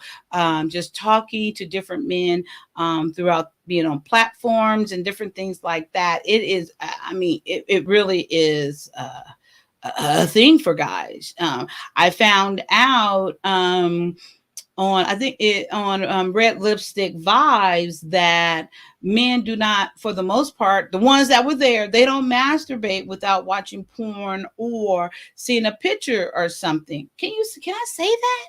Okay, I don't know everything. I don't know what you can say on here. I think they say you can't say the bone. Wait, what should we call it? What is it? The phone. But yes, I didn't realize that. Like for me, and I think women and the women that was there, that they were saying, "No, I don't need to be looking at nothing." It's in your mind, type of thing. So he said, "Not me. I use my mind." You really trash can? Okay. Knowledge and relationship. Good evening. Hi, M3. Thank you so much for stopping by. I appreciate that. Red lipstick vibe. Let's see. Oh my God, laugh out loud. What we was talking about, what we talking about now. I was mentioning, I'm almost sure that was your show, with the blueprint. To me in conversations. I can't remember the name, but it's blueprint on your channel. You had part 3, and then the after show part, you were talking, asking the men about masturbation, and then they were saying like, yeah, it was porn. Matter of fact, I wrote a note down about that, and because I couldn't believe it was like all of them they need porn. I was like, okay, but yeah, I wrote it down. I know I did.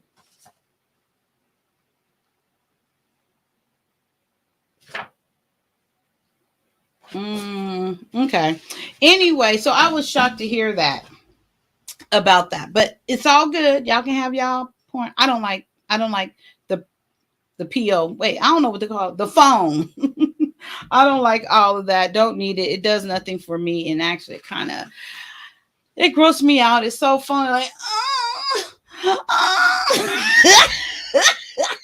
I don't think you feel that good because it don't look like it feels that good. Oh, oh. Okay, let me stop. I'm sorry. I'm just being silly. Oh yeah, laugh out now. No, not all of them. Oh, I thought it was all of them said visual. No, all of them said visual. I remember. Well, at least I thought they did. Okay, so I also discovered through reading that article that intimacy comes from the Latin word familiar. So it's a familiarity. Okay, so the other thing I wanted to say about this, and then I'm going to open it up now if anybody wants to come up. Um, the last, not the last, but oh wait, it's already copied. Okay, let me see. How do I put it at the top? So let's paste it there. Okay, so it's in there now. And hi, Big Bad Boy. Good to see you like always. Yes, I mentioned that we're trying to get to 200 subscribers. We're 14 away. I would appreciate that so much. We have a goal in mind and we're working towards that goal of 200. That's a small goal. We can do that because we got a long ways to go to get to where our ultimate goal of trying to make some money. That's where the real work begins, actually. Okay, so it's this one. Let me just put this at the top, you guys, and then I don't have to worry about keep putting it up there as far as the link. Okay. Okay, it's pinned to the top now. Amen. I feel like an old pro. I'm just like, It's pinned to the top. The link is okay. So, what else I wanted to talk to? Okay, so one of the main important things you have to do with expressing intimacy to your husband, to your spouse, either way, both ways, you have to be vulnerable. Oh, that word is just as bad as commitment, isn't it? I would think so. You have to be vulnerable. You have to allow yourself to go to a place to where Calgon, take me, I'm yours. And yes, and you got to be comfortable with your body. You got to be comfortable with yourself. That's why I encourage you, go look in the mirror. Look at every dip and roll and turn and curve and every beautiful part of your body and fall in love with it. Make a choice to fall in love with it. Because if you don't love it, how is he going to love it? Or she? But I don't think men have a problem falling in love, like I said earlier. Okay, then I put a note on here that with the trust part, And then like with the being vulnerable and putting yourself in that position, I think in a certain way, you got to make sure, like I said earlier, trust him, but you got to know that you can depend on this person to take your information, take your vulnerability and nurture it, not nurture it, and appreciate it and understand it and know not to make a joke about it or, use it in the future against you in a certain way. That line cannot be crossed. I think that is one thing. Once that would get crossed, how can you ever trust that person again? What Mr. C says, sex is easy. Sex is easy. Love is harder for men. Yes, and yes. Well, yeah. We ain't disputing that. That's why I wanted to have the talk about intimacy, but I really wanted to come, well, I only could really come from my perspective, but for women, because it seems like I talked to a couple of women and they say, I have heard a couple of times that they have a hard time expressing like their appreciation for their husband just because, just out the whim, just they have a problem like maybe just going up to them for no reason and taking them a glass of water, not that they asked about it, not that they even appeared thirsty, but just go into a space, hey, I thought maybe you would like some water, give them some water and just leave. Or if they're into beer, a beer and just leave. It doesn't mean hang around and have a conversation or anything like that. It's just another way of expressing, of showing I'm thinking about you. God, and then give a compliment and be like, damn, you look good. Can't wait to lay next to you later. Can't wait to have you to myself. Whatever. Just say it. Doesn't mean it has to happen right then and there, but put that in his mind. Be like, I'm waiting for you, baby. Whenever you ready, I'm ready. Things like that. That's a form of intimacy. That's a form of you putting you on his mind. Cause he gonna start thinking, damn, okay. Don't do it too good. Let him get his work done. He'll get his work done. But things like that to express it to him. Because have heard more than once that men are not feeling appreciated. They're not feeling wanted. They're not feeling like, I know it ain't me, but I'm just saying. They're not feeling that women are showing desire, showing commitment, showing that they're needed. I truly believe men are needed. I need me a man. I'm saying right now, I need my husband. Where you be? Come find a sister. It's gonna be good. I promise. It's gonna be amazing. Life with me is amazing. But yeah, so I have heard that. And if that is the case, women, we got to do better. It doesn't take anything to say, damn, you're looking good. I like the way those jeans cut just right. you know not those tight stuff, but real, we talking about a real man. And all that stuff. Okay, so anyway, do anybody want to come up? Okay, not yet. Okay, good. I mean, not good, but okay. So there is one more thing that I really wanted to mention that was in this article by I think it's Carmichael. And in the article, there was one area that I never really heard of, but he was talking about inter. He's talking about interdependency. And he gave a scenario. So, what interdependency is, a kind of that area where if you got the intimacy down, your relationship is at another level. And this is kind of considered possibly a testing point to see how intertwined or how strong of a foundation you built for this relationship, marriage, especially when it comes to communication and intimacy. So in the interdependence stage, it's the healthiest stage, and he states it's the most challenging stage. So how he described that is, okay, great, we got trash can in the house, we got ocean in the house, ocean's in the house.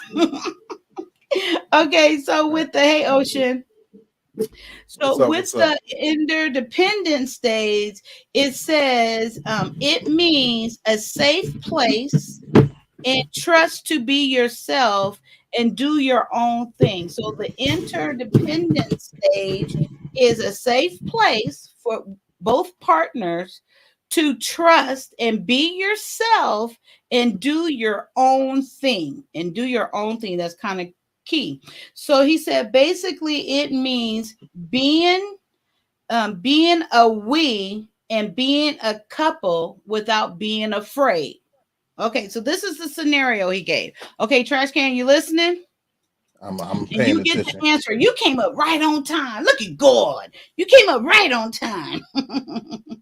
Okay, so this is you're in a relationship, okay? Everything is good. You guys are, she's expressing intimacy to you. She's expressing her desire. Everything's good. It's cool. It's copacetic, right? So this comes up. You guys been together for a while. So she gets a phone call. Your girlfriend, your wife, your lady gets a phone call from a friend.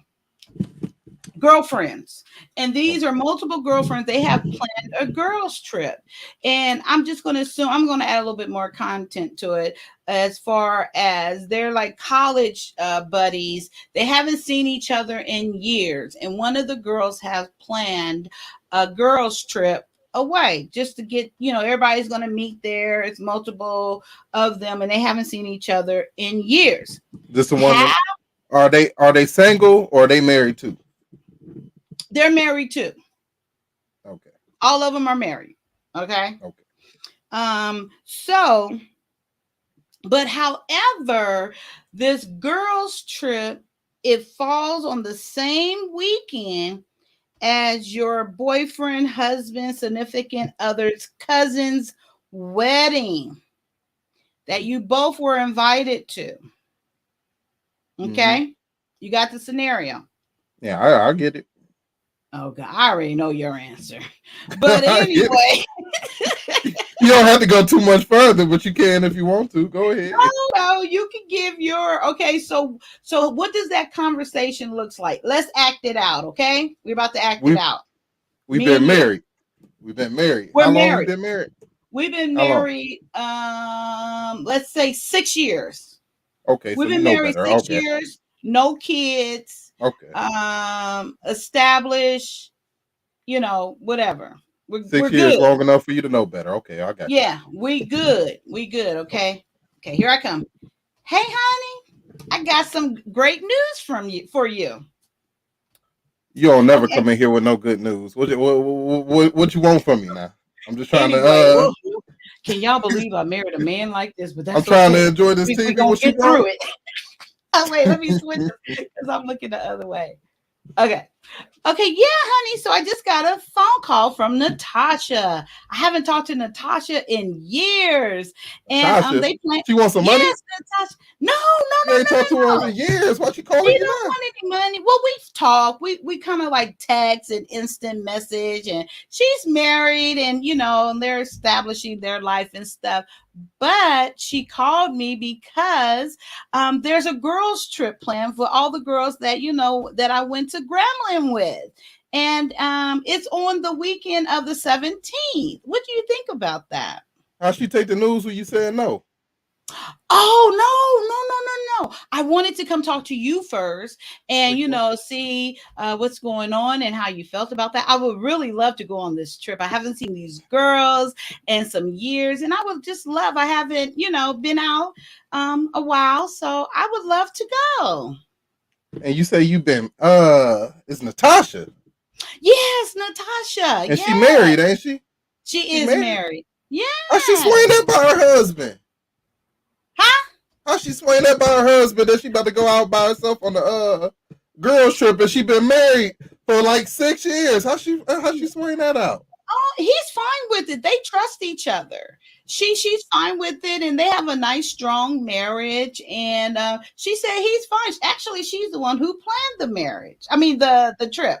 You talking about Natasha, the white girl that she used to hang out with? Yeah, I was going to say that. Okay, you remember the white girl. Yeah, the blonde. She's very. Yes, her. How you think I feel about you going somewhere like that? How Well, you I think know I you feel? probably wouldn't want me to go. I already, thought about that. But I just wanted to come to you and see, would you mind? Oh, I you really would already like to know that. go. You already already know what I'm on. Okay, but We've been together 6 years. What you talking about? also you're okay with me going. I'll tell you what. You Yeah. go if you think it's okay. If you Okay, well, feel I'll it's let her know okay, that I can't you go, go but I ahead and thank you go. for having a conversation with me. I will let her know that I will not be able to make Hey, this. no, I don't want to hold Maybe, you up. huh? If you want to go on a No, vacation without me, and we've been no, together I for six don't. years, I'm if you good. want to go out with your friends and hang out, where y'all going? Well, I'm not going anywhere. Where's I'm the trip staying plan here. to? Is it a boat trip? No, it's not a boat trip. Hotel trip? No, it's Okay. kind of like a spa trip, though. It's Yes. like reliving the golden years, right? No, it was Yeah. just, hanging out and, sharing about what our life has evolved into and the things that we're doing and just kind of hanging out. That's it. But I'm not going, so don't worry about it. If you I will want to set go, up then I let will me hold set you up back. a trip for couples. I would do that and then we could all come and bring our husbands along. How about Yeah. that? Sometimes you want to do single woman stuff, you know? Sometimes you gotta reminisce and do single woman stuff and Why go are on you those trying to trips by change my yourself. mind back? I'm getting I what? don't know. Huh? You brought it up to me. I would have thought you would never brought it up to me, but I you just brought wanted to that make up sure, to give me. you the opportunity, to see how you felt. So, and I understand it's no problem. Okay. Okay, so If ladies, if you say so, if you say so. I do. Now, what if I keep going? You will let me go? Would there not be a problem? How you feel about that? I don't know how you feel about I feel that you would not want me to go. it. Okay. If that's how you feel, That's how I feel. yeah, you gotta stick with the womanly intuition, you know. Okay, amen. You chose the right one, baby. And I Oh, do get that, actually. I really do. But truth be told, the more, since we talked it out like that, I really, before we started that dialogue, I was going to say, I'm going to come back and say, no, I think she should be able to go. But no, she shouldn't. No, and then I wouldn't. And then after having that dialogue just now, I don't even want to go, to be honest. I I don't really want to make don't. you feel that way if you want to go. No, I really don't. Just going through that scenario with you right now. Because remember at the beginning, I was saying, "Oh, I really want to go," but as I was talking, thinking about, it, I'm like, no, I don't want to go. I married my man, my husband, to be with him. I would want to go with him and have fun. Because then I just realized I wouldn't have fun without my husband. Being with a bunch of girls, and then it's like, what I'm gonna do at night? What I'm gonna do after I'm feeling good? And so I'm like, no, I don't want to go. I started thinking all of that. So Oh, no, that's why I was here. I was like, no, I don't want to go. I'm good. I don't know. Some women might want to do that when they get married. There's women out here that still want to go on those 10-day long trips Oh when they no, after no they're way. married, go on the boat trips and leave their man behind because they have Right. so many problems at home, and they just want to get out Right. and get away. They want to escape. You know. Escape. Exactly. You see, that's Mm-hmm. not good. That's the worst time. Oh, what? Been over and touch them toes. You was talking about exploring yourself. I was talking about what? When you was talking about exploring yourself and getting to know Oh. yourself again. You gotta bend over in front of that mirror and see what's going on down there. You are a mess. You should have been on Yella's thing last night. It was I wanted did she come over. Hope she'll come over. Her name is Summer. Oh God, I'm so bad with names. Summer Breeze. something pie. No. And then so she was sharing with us this little thing. Instead of wearing a tampon, it's a cup that women could Oh put in. yeah, You I saw heard of that. I saw that. Yeah, the little blood cut. That's nasty. Yes, I couldn't believe it. And then I'm like, you put that, and she's like, yes, it's way better than a tampon, of course. It's not just accumulating in there and stuff, but it stays in liquid form until you take it out. I'm like, Nasty. wow, never heard of anything like that. But yeah, we were talking about that last. I don't know why I brought that up. Oh, I brought it up because you talking about bend over and get the flashlight. I was thinking, Man. can that get lost up in You know what it made me think about is that movie Carrie when she had the bucket of there? blood dumped on her head. Nah, don't Yeah, do that. that was Yeah. awful. That is so awful. Okay, so I want to get your side of things, crash and trash can. If anybody else want to come up, please feel free.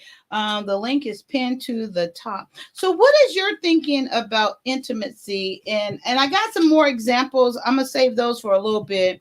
That how women can express um, that no, it doesn't get lost. It doesn't, because what it does, the cup, so it's made out of silicone, and you kind of fold it like this, so it's like this, like a cup, and it has a little tail on it, and then you fold it into each other and you insert it, and then it kind of flowers or blossom open, and it stays right there in the little tail part. I guess it's kind of hanging out, the not hanging, but it's right there to where you can grip it and pull it out. But because I even asked, can it go up further? Can it get lost? And she said no. She's been using it for a while. She said she loves it, and that it just stays right there. And then when you pull it out, and it looks maybe about 3-4 inches, I guess, in depth. And it she said it only fills about 3/4 of the way. You leave it in for a max of 12 hours, then you bring it on out, then you pour it the blood out, and then it's this whole she used sanitize whatever, but it's not that, it's a whole little cleaning. You just clean it and you reinsert it. I guess you could buy more than one, I would think. And then once you're not using it, it has a little pouch thing that you store it in. Okay. Yeah. I Let me still think ask you. a man came up with it, but okay. Y'all brought up the woman who forgot that she had like the tampon up there, and she went to have sex, and Oh, they you got was wedged up. listening. Yeah. Yeah. Do you think they'll ever forget that bloody cup is up there I think you and go in can, there and because it's so comfortable and you don't realize it's in there, because your vagina, it conforms to it. So you're not really feeling, like, even with tampons, you don't feel it up in there, mm, and I've known sound like a I've nightmare waiting known to happen? someone that had 2 tampons in her, and she forgot about them. Yeah. And a month or so, it had to be 2 months, because the first, I don't know if it was 2 months, but it was over some time, and she started smelling the odor and she couldn't figure out where it was coming from. And then, her husband was like, wait, what's going on? And she went to the doctor, and they went to go do a pelvic exam, and they pulled out 2 old tampons, and it stunk up. And yeah, it was a situation in that whole office. It was that bad of a smell, and so they removed them out. So I don't think I yes, can ever forget someone so who at the died. beginning she was Oh, having sex with them in there, and then that's where all the yeah, but no, no, she said it can't no get wall, lost. Yeah. no walls Yeah. indeed with red lipstick. Mm. No walls But indeed. I can see it, because I mean, I can and I can't because there is a string hanging out. But I heard about that as a young woman, and believe me, I purposely never forgot one up there. It's And like, she lost the string too. The string hang out well, pretty low, if I it was hangs remember. not I done too low. hit It one hangs on out maybe about that much or so, it. but you can feel it. And That's then a for the good most distance. part, yeah, and then for the most part, when it gets full, you can kind of feel it. It kind of starts protruding out if you leave it in there and it's full. It kind of, your vagina start to kind of eject it. So I don't Yeah, yeah. know. Maybe you put the other one in too soon behind it, and I don't know. But they The, was 2 up in there. I tell you, the new Jordans came out that week, and she had to decide between buying a new pair of shoes and buying more tampons.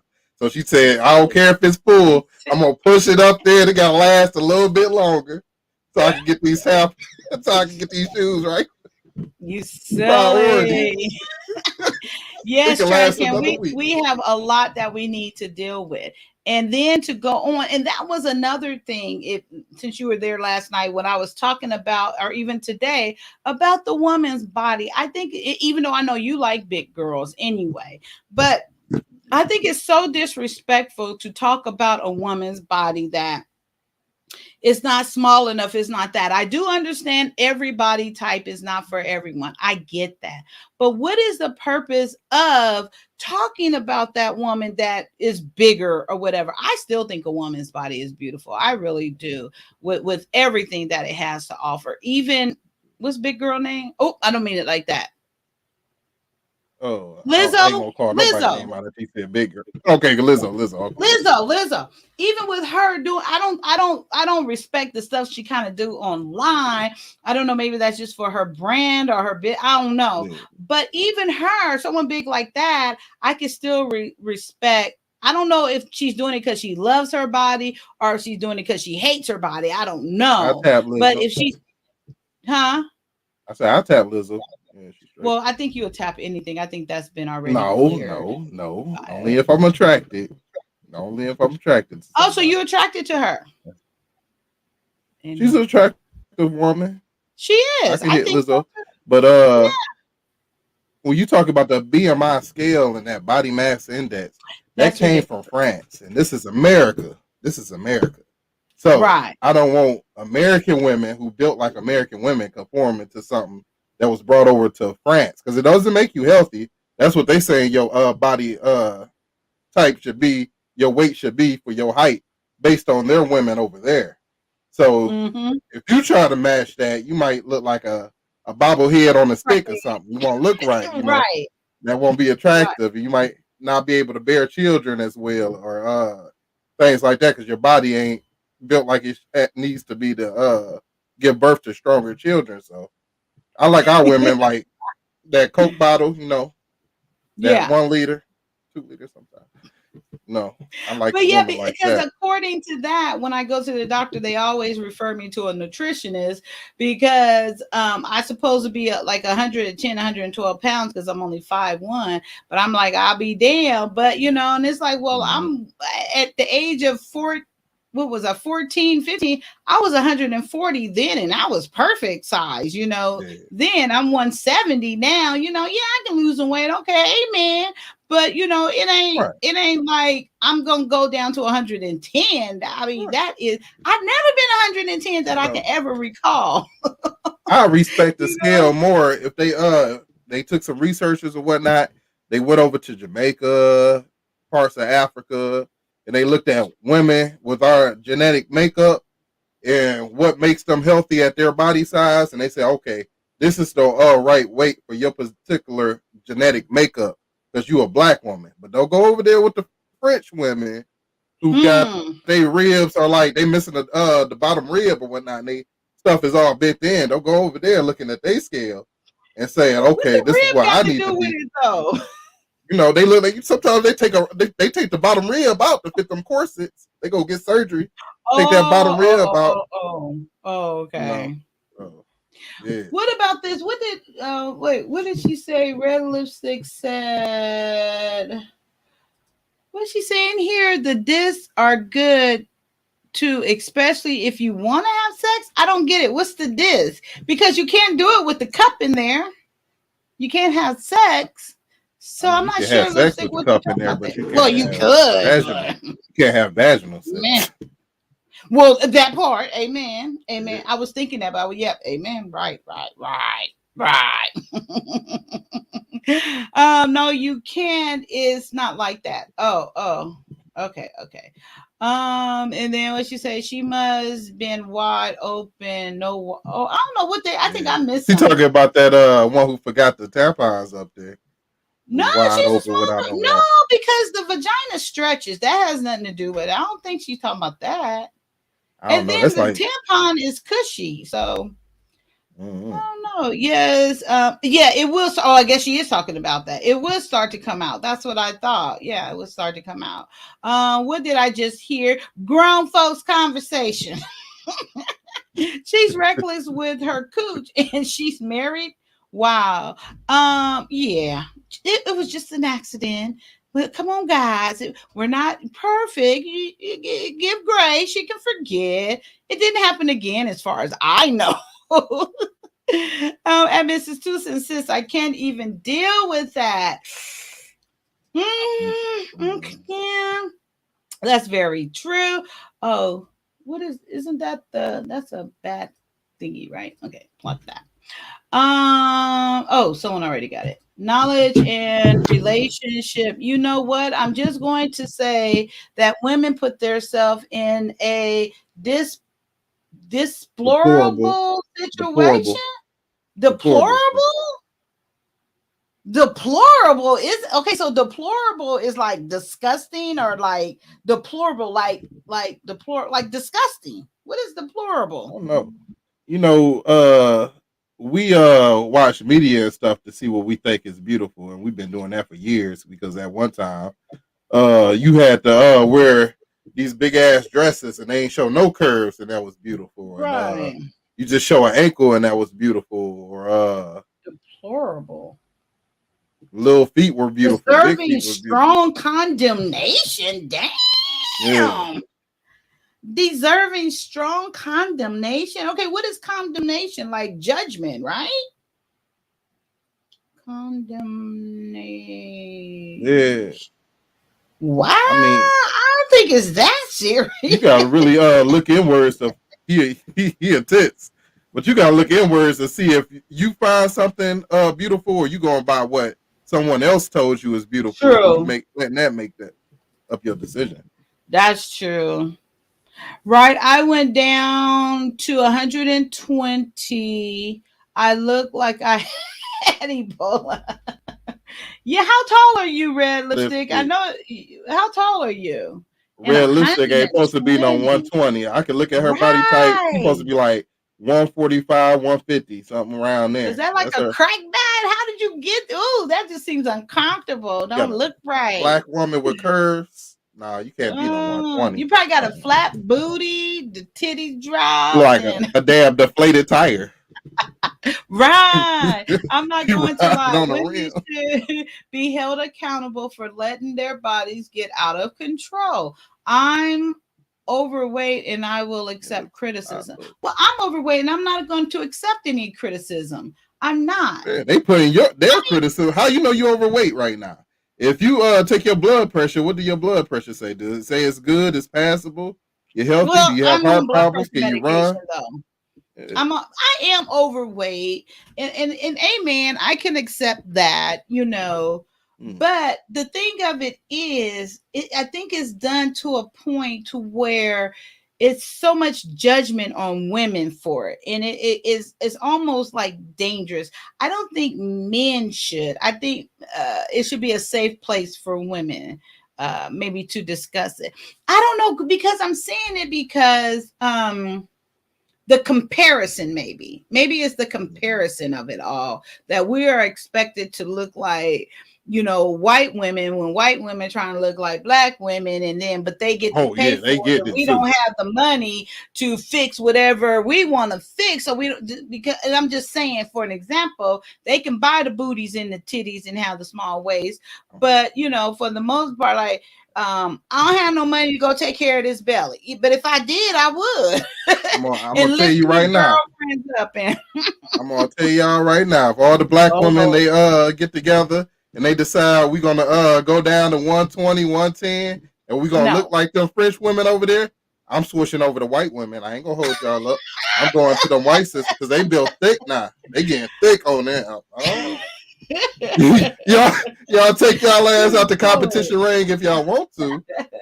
That's No, up to you. because you guys, because like mine is belly. You guys talk about the you want 21 inches in the what is that 21 inches in the She waist? Well, 5 foot.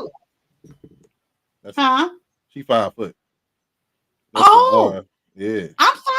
I'm taller than you. Wow. Ooh, I didn't know you was that. you You like ain't them that short? short. Really? I've never met anyone shorter than me. My daughter, she be happy that she taller than me. You 5 foot? Okay, girl. Yeah, we can hang out. I get tired of hanging out with people taller than me. I'll be like, huh? I get tired of that. Okay, so Trash Can, I have a question for you. Yes, ma'am. How do you, and think about it, I don't know if you've done this before or not. How do you show intimacy or express it to a woman, or what does that look like for you? Showing I used to wear intimacy is, heels all the time too. show intimacy is giving her that eye sometimes, walking Let through me the see the kitchen. eye. Watch Let it. me I see the can't show eye. you the eye. You ain't ready for it yet. Walking through the kitchen, slapping her on the ass, grabbing a little handful, letting her know you still find her attractive. You see that little thing hanging out, you just want to walk by and grab onto it a little bit. No matter where you at, you might be at the park, you might be at Cedar Point, you might be anywhere. You might be over her You, parents' house. oh, And you you talking just about sneak her through butt? you sneak Oh, well, you could grab the other way too, but that that's a little forward. no, That's a little disrespectful at her parents' no. house if you grab her by the front. Yeah, I yeah, will yeah. I do get that sometimes. it. Yeah, that is. And then what about when she's away, like she's at work or you're at work? How do you thinking about her? What do you do? How do you express that? I'm gonna be horny while she gone, so I'm gonna be texting her nasty stuff. You Yeah, know, what kind of timing things? it up, nasty things. Okay, okay. Oh, good that you say nasty things. Wonder if she Mm-hmm. doesn't like nasty things. Because remember, we started it You and all me. out with communication. So you Mm. want, you want to give her what she wants too. Well, she That's with going me. to She like turn her nasty on. things. Oh, amen. Yeah, I had to I pick can one that receive likes that. some nasty Amen. shit now. Amen. Okay, so some of the things I was thinking, Okay. some of the things I was thinking while your man is, I was thinking like, this was one that I just thought off the top of the head that I thought would be cool. And maybe not for someone like Trash Can over here. Or it could be you just bump it up to a nasty side. But like maybe one of those days, and make sure, of course, you take into consideration if he's tired or not coming home or whatever. Just pick the appropriate time. But it's like how they say you go out to a bar and dress like someone else. Set up your home. Like when he comes home, have it set up. You're totally like dressed up like his favorite actress, as best as you can get there. But he would get the gist of it. And you dressed up and you kind of act like whoever his favorite actress is, and go and do the role play, all the way through the night, even with the love making and all that stuff. I thought that would be something fun. Fellas, don't do that shit. She gonna hold Oh, that shit against you. You do that shit. You be liking what? it. You hitting it too. You like, oh, you really like this person. I'm pretending to be. That's an argument waiting to happen. Don't fall for that shit. No, Tell her you that like would her the be way she is. fun. No, that would be fun. Stop. Don't. I think that would be fun. Tell her to come as the woman you most attracted to, which is herself. Tell her that. Don't tell her no other shit. Now. Well, no, you can have fun role play. We're talking about a mature woman. We're not talking about the woman that you're used to going out with. We're talking now, sis. You I like what gotta Red hold Lipstick yourself said. accountable. It's not judgment. It's just fact.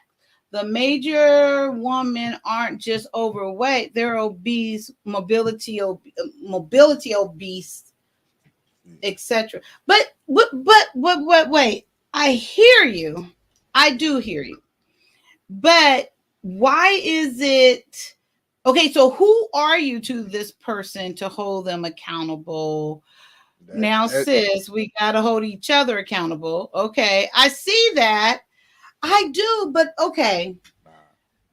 So, two cents, you got to come up here so we can have the conversation. I would love to have this conversation. I really would, because that's a big problem. Yes, but it's a big problem that we're not holding them accountable. It's a big problem. No.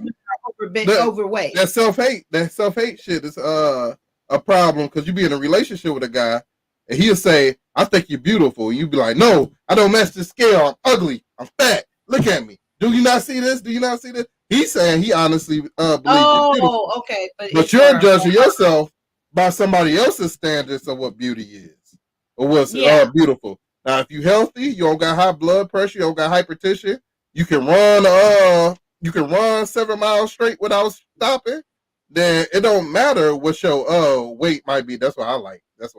Right? Nah, it don't matter what your weight says. If you look in the mirror and you like what you see in the mirror, then you are a good weight and you healthy, you eat right, and you do what you need to do. That's just how your body is. That's where your weight goes. Some people weight goes in their legs, their thighs. Black women go in their hips, their ass, their breasts, chest area, a little Right. bit in that little bottom belly section. That's all good to me. If you like black Okay, women. so for Mr. C, okay, so you said I hear a lot about sexual intimacy and very little non-sexual intimacy. Okay, so the word intimate, first of all, it has to do with sexual. But okay, I guess what I failed to say, it doesn't have to lead into sex, because like when how I said earlier, when your husband or whatever is at work, you can just say, I'm thinking about you, I really like whatever. I'm a what I can't even think what I said earlier, but you could just shoot a text, I'm thinking about you, I'm missing you, can't wait till you get home. That's not sexual. And I said that earlier. And then I said, show a sense of appreciation. I appreciate you. I love what you do for me and different things like that. Even the other stuff that I mentioned that condemn on the sexual side, it doesn't mean you're going to have sex, but you want to put yourself on his mind. You want your man to know you're thinking about him. And you really should be. I mean, I would think that you really are. And you send that text or that message or whatever it might be to him to let him know that you're just thinking about him. That's non-sexual at the time, but intimacy is a form of expressing a desire to be with. And what was the definition that I read? So let's go to the plain definition of it. Close, familiar, or friendship, closeness, a private cozy atmosphere, an intimate act. I mean, come on now, we're talking about intimacy. If you want to talk about friendship, if you want to talk about something else, then maybe it might not go to sexual. But yes, I'm talking about sexual. I'm talking about desire. I'm talking about a closeness. Yes. And I want that partner to know we're talking about here what? Pimps and hoes, all of it. Yes. We're talking about sex. The women I dated, they'd take my cologne or something out of war and we'd went on a date with. They'd take the cologne, they'd spray the pillows with it while I'm gone, or spray themselves with it. Weird shit like that. That's That like ain't more weird. so women though. That's nice. Yes, absolutely. So I mean, you can look at it that way, and then okay, Mr. C. So how about if you had that woman that was coming up with all with more majority of non-sexual intimacy, and then you're feeling horny or whatever, you wouldn't feel deprived and be like, well, come on, let's spice it up. I'm just saying, just flipping it around. It's like, maybe you're just giving the opposing side, but it's like we can't even be happy. Here I am expressing that women, hey, tell your man, tell your husband you want them, you desire them. You wanna play. Okay, and speaking of playing, that was something else I thought of.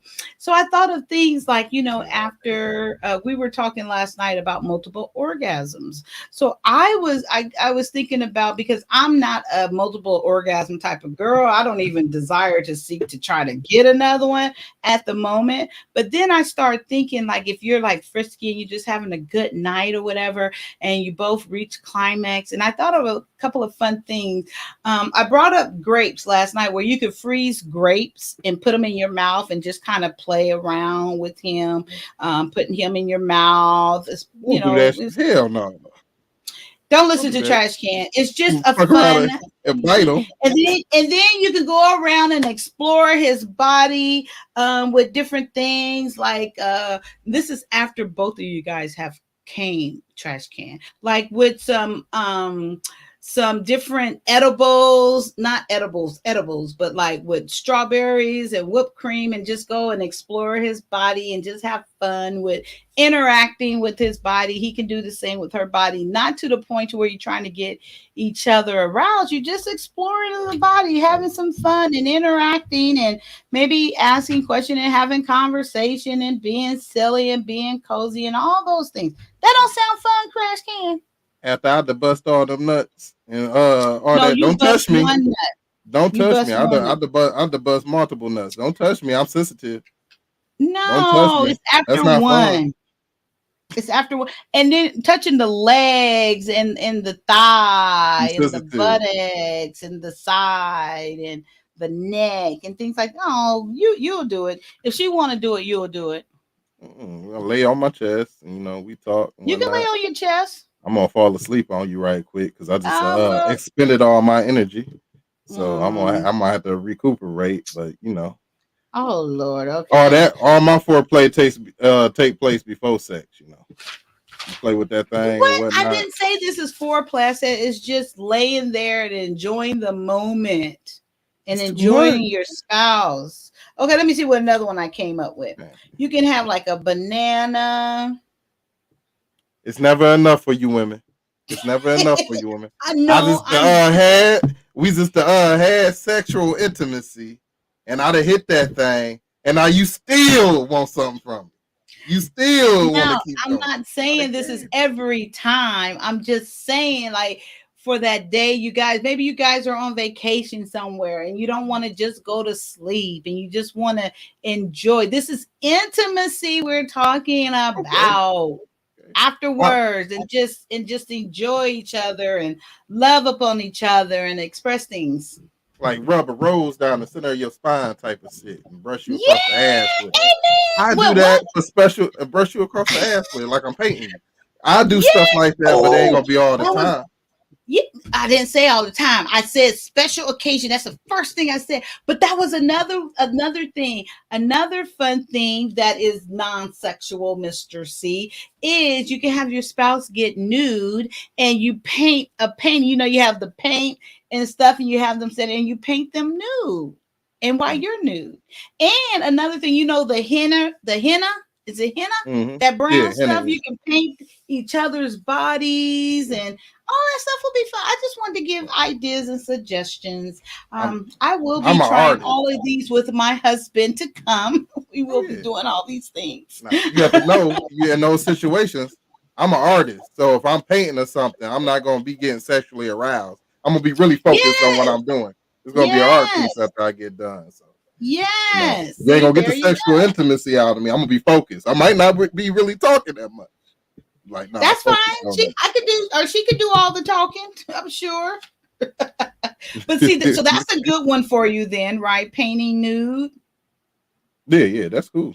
But ain't a big No, conversational piece okay. for me. So two says no, it's not. We're not playing all these foreplay games. This is after you have climax. You both have reached orgasm. It's like you're on vacation or special moments. You guys are still frisky, but you don't want to desire to peak and get aroused again. This is all just to be interacting, to be intimate with each other, continual after orgasm. So Mm.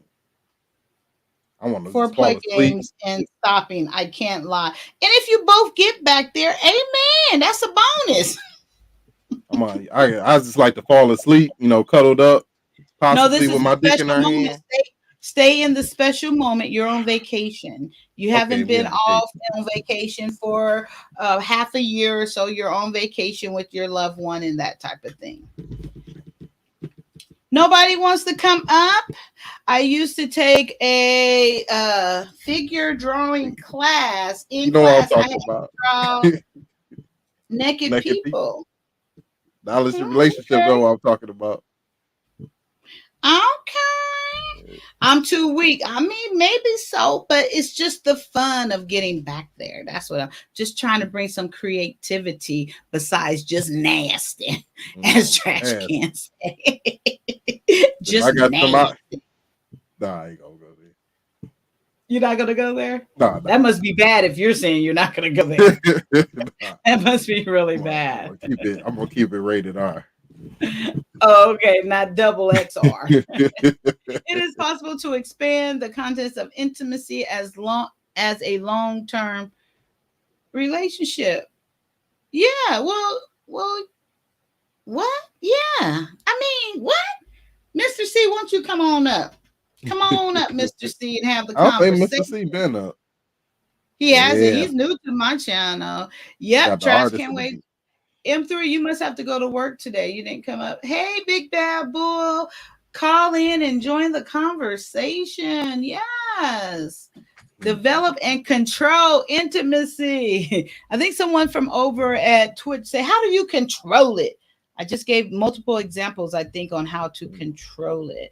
If your partner is willing, of course. I'm not saying control your partner, but you can control the vibe and where it goes. And, sometimes I think that that's a problem, that we're so quick to have sex. We're so quick to get to the point. We're not getting to know each other's bodies, to where, yeah, you can look at it and appreciate what it looks like, but get to know that body. You'd be like, dang, if I touch her here, it does this to her. If I touch him here, this is what he like, that type of thing. Even when you're not even in the bed together, you could be at a grocery store, he could be walking ahead of you, and you start thinking about these things. All of those are intimacy moments, I believe. And then I think it keeps you going and evolve in your relationship, in your marriage. It keeps you in love. It keeps you desiring your man. You need to always remind yourself what you love about that person, what turns you on about that person. And yeah, that's what I think. Shoot, make it fun and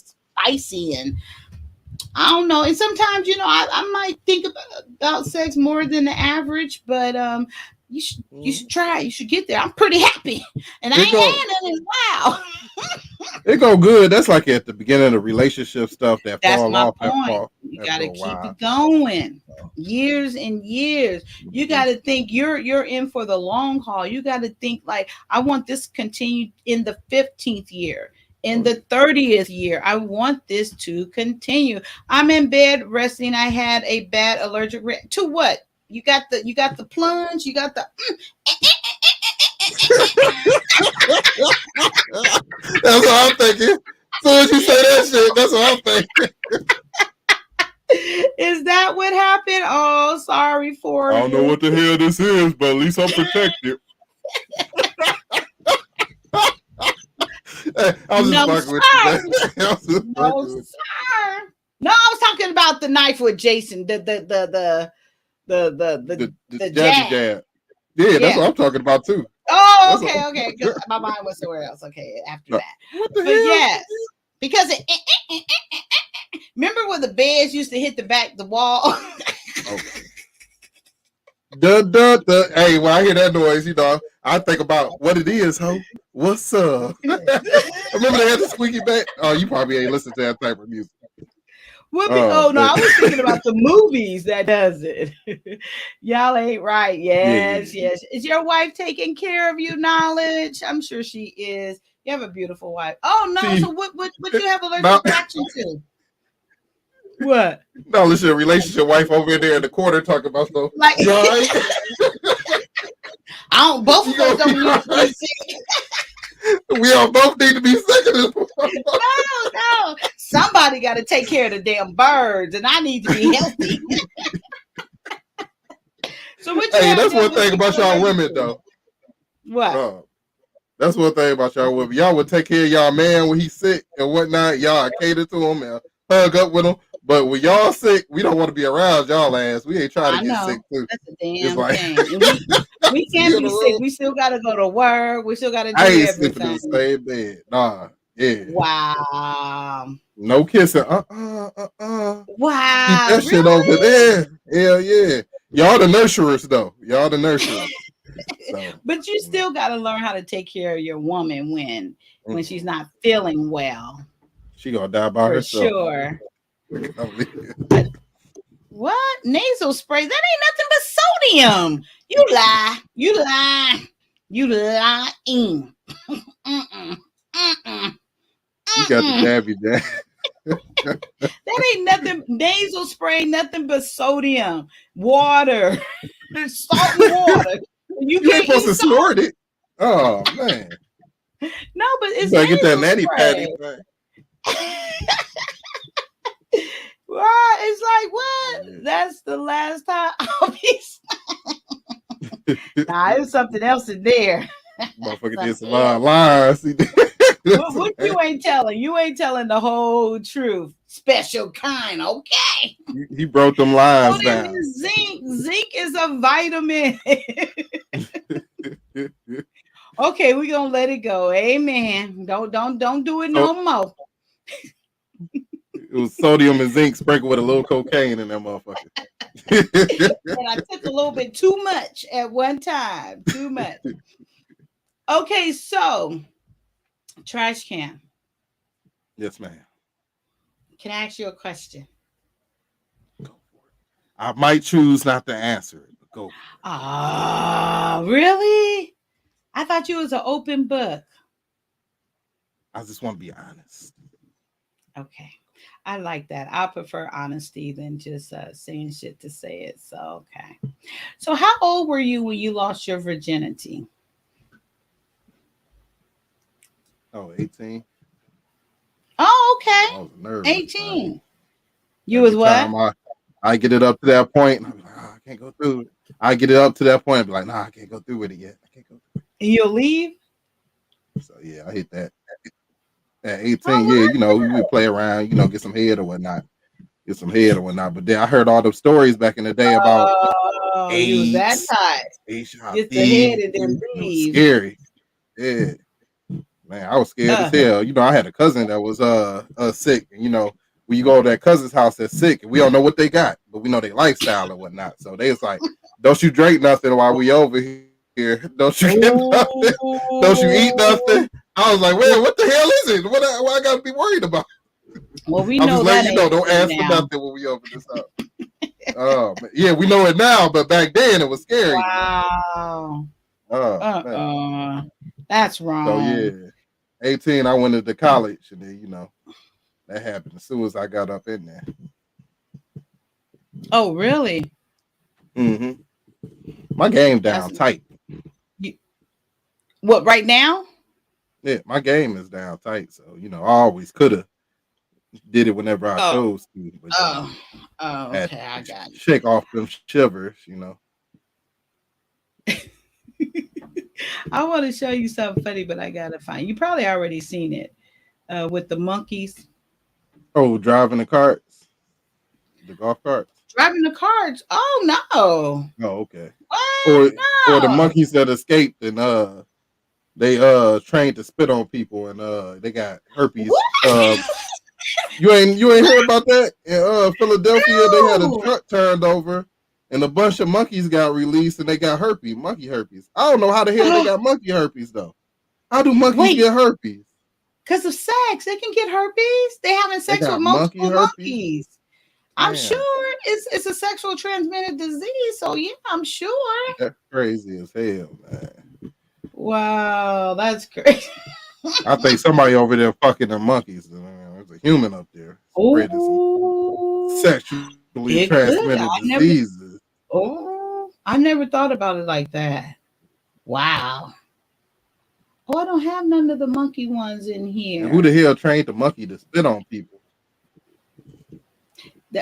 That's not natural for them. They I'll have show you this herpes? one. Have you ever heard? No, they said the AIDS came from a monkey. They said AIDS came from a monkey back in the day. I ain't believe them, but then No, I ain't know monkeys can have herpes, so maybe. AIDS didn't come from no monkey. AIDS came from humans Sound like a bunch having. of I don't I know. think it's Might have been a from laboratory. multiple trans. Oh, she said from the CDC. Yeah. Okay, That's where they was yeah, at. yeah. You know, it's a funny monkey business going around. You know, Oh, I don't know what's going on. All I know is we got an election coming up in November, so they better not fuck around here with they bullshit. wow. Mm.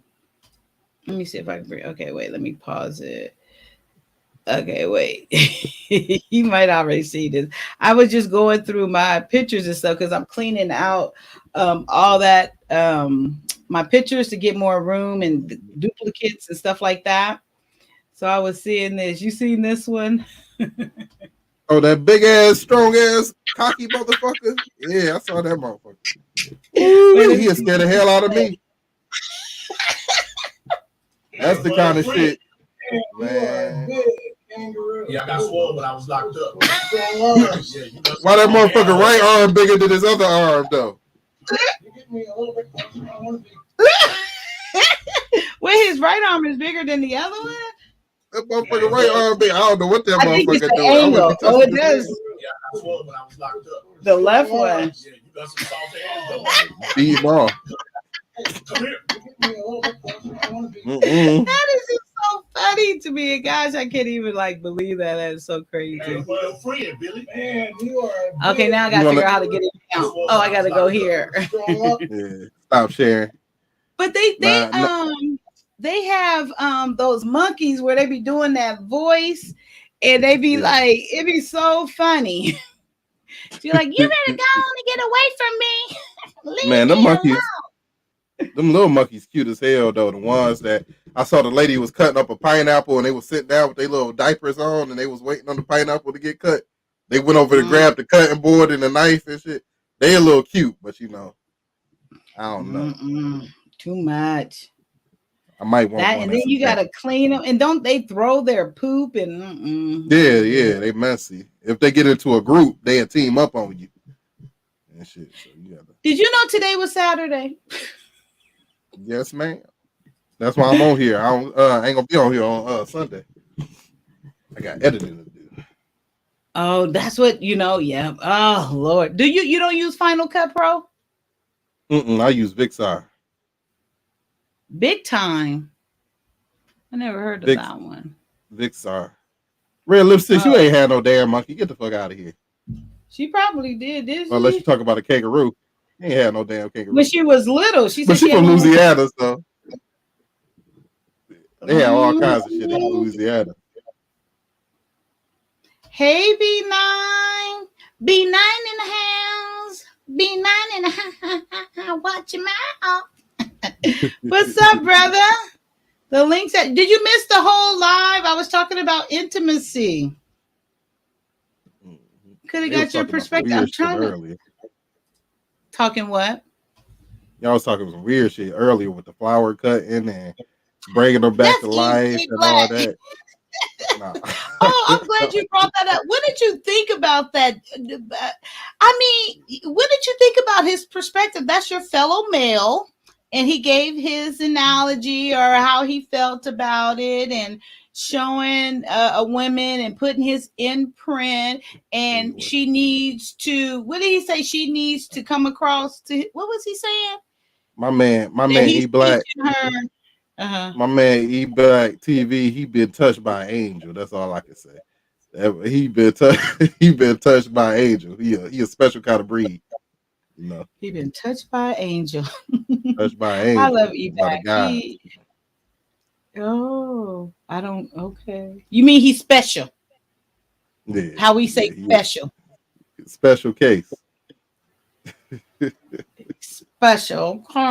Let me see if I can find it here. Okay, that's that. My man said he just want to know what you did with the flowers. I just want to know what you did with them. So what the fuck you did with them? What did you do with the flowers? What did you do with the flowers? I gave you flowers 2 years ago. What happened to the flowers I got you 2 years ago? Did you think about me? Oh wow. Did you do a ritual burial for the flowers in the backyard so they could grow new flowers? You're supposed to make them grow. Yes. I was confused. Don't tell me you put them in dirt. No, don't put them in dirt. And then the thing, if you don't like them, he said you get them. You get the flowers. Even if you don't like them.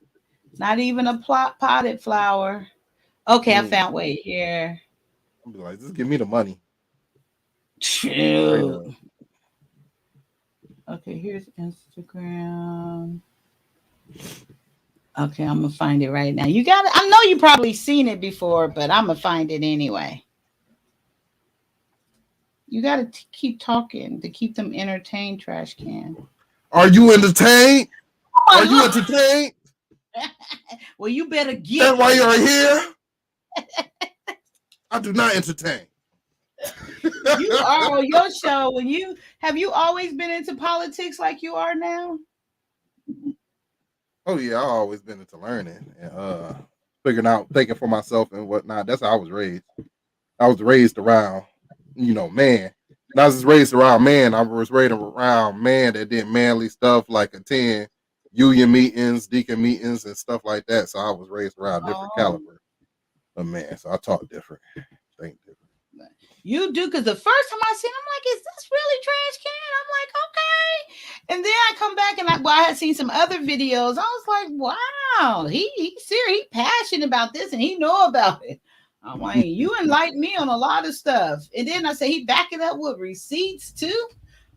I'm like, Yeah, okay. you know, you gotta kind of bring receipts, because a lot of times we say shit on here and we ain't got nothing to back it up. We just be talking out our head about shit we just said.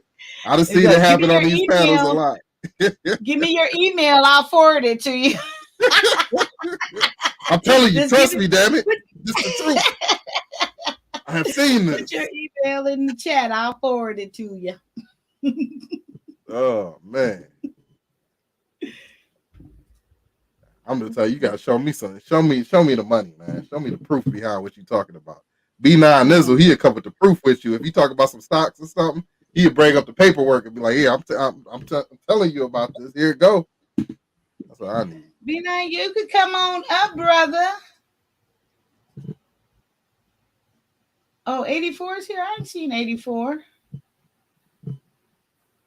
Oh, I don't know. Is now knowledge and relationship isn't 84, is it? They ain't no, they're the same. I mean, they on the same channel, but no, 84 is Mr. Know It All or something like that. And then knowledge and relationship is M3. So maybe B9 got it wrong. Not that happens often. I don't think I ever saw them on. I never saw them on at the same time. It's either one or the other. You see one or the other on. No, they be on here both at the same time and on their channel too. Okay. At the same time, yeah. Oh, he go follow me. See, he's M3. That's M3. That's the one with the birds and stuff. Okay. And then 84, he's been married for over 10 years and he lives in California. I'm not sure. I guess M3. I don't know if he lives. Oh, he did. I don't know if he lives in California. M3, you live in California as well?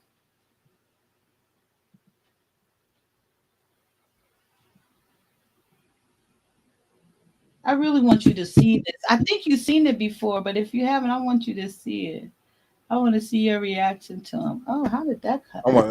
I'll be y'all freak out if F3 said, "Hold on, let me get 84 right quick." And he came went upstairs and changed clothes. He came downstairs. You silly. I think it's some silly shit, man. That'd be funny. Whoa. M3, do you live? Oh yes, he does. Okay. What part of California you live in? Have you seen Cheryl is back? Or Cheryl? Cheryl.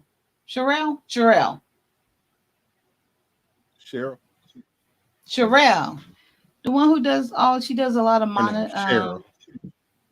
It's Cheryl. Yeah, I know who you're talking about. Oh, okay. I was like, because you know I be getting. My mama called it Cheryl. I'm gonna call it Cheryl. I'm gonna call it.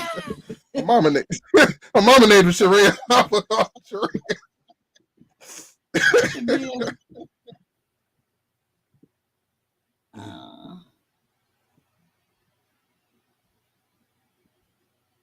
So what you got up for the rest of the day? Oh shit! I'm supposed to be putting in some timestamps on some videos. Okay, so now the timestamp. What is the purpose of that? Like you put a timestamp and then note what's going on at that time in your video, so it can go straight to it, or what? Well, it's like you start at 0, the 2 dots 0 0, and you work out your timestamps all through your video. Because, you know, like yesterday, I messed up on where I did my last live. I messed up a little bit at the beginning. It was a delay where you had to wait for me to come on. So instead of them waiting for that to come on, when they come to your video, somebody that don't know about it to see it, they like, oh, this shit boring or whatnot. You got a timestamp here, be like, okay, I started talking at this point. So they just click on the timestamp and keep them, instead of them just clicking off, because you got a very short amount of time to catch somebody's attention. Why not just edit that part out? You can't just delete that beginning part out? You could do that if you want. You know? Oh. I know, I'm just saying I didn't, you know. Yeah. Okay. And then I noticed like in other parts, because see what I was doing is like there's a conversation, because you know how long my lives are. There's a conversation at this point. I was extracting that out giving it like a new thumbnail, new title, and then that's what this is about. No? Well, you it's good to break it up in clips like that to get more attention Yeah. to your channel.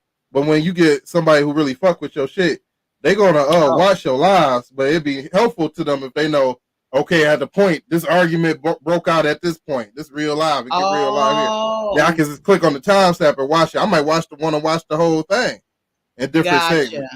I might not want to see the boring parts. Okay. Like right now, while you I'm making it more interesting. But right now, while you doing all this and you looking for footage or whatnot, then you wouldn't want somebody waiting. They click on the video and they're like, "What the fuck? What's she doing?" There. Yeah, okay. Yeah. I see. So technically, you should do both. Do the timestamp process first, and then extract whatever clips you want to extract. And then after you do those timestamps, or if you do the clips or whatnot, if you do the clips, make sure you link the main video that it came from within that video. So either in the about section or you can copy the link and put it in the about section, or you can copy the link and put it in your comments. So they'd be like, "Oh, I want to see the whole thing of this. This real. So I know where to go to," and they click on it and they go watch the rest of the video. You just trying to grab their attention with the Oh, okay. I'm glad you said that. Mm-hmm. Okay, I can't find what I want to find. I got to figure out how do you go back to things you want to, because it's this guy. I don't know. Anyway, like a movie trailer, if you will.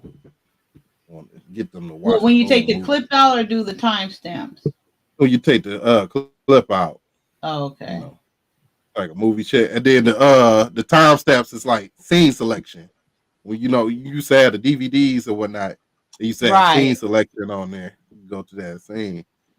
Like Basic Instinct, you know, all the guys know the scene on Basic Instinct. When she crosses her legs. That's a shame. That'll be on the scene selection. Okay, well, I can't find it. No one's coming up, so you can start your editing sooner, maybe. You kicking me off here? Gone. Okay, no, I didn't know. I would stay. I don't want to be boring to people. You'll just stay with me. You ain't boring. People you still got a good amount of people in the chat. They still okay. I thought, if you ain't talking, it's time to go. Okay, well, I got something else I want to show you then. Okay, I'm going to show you this.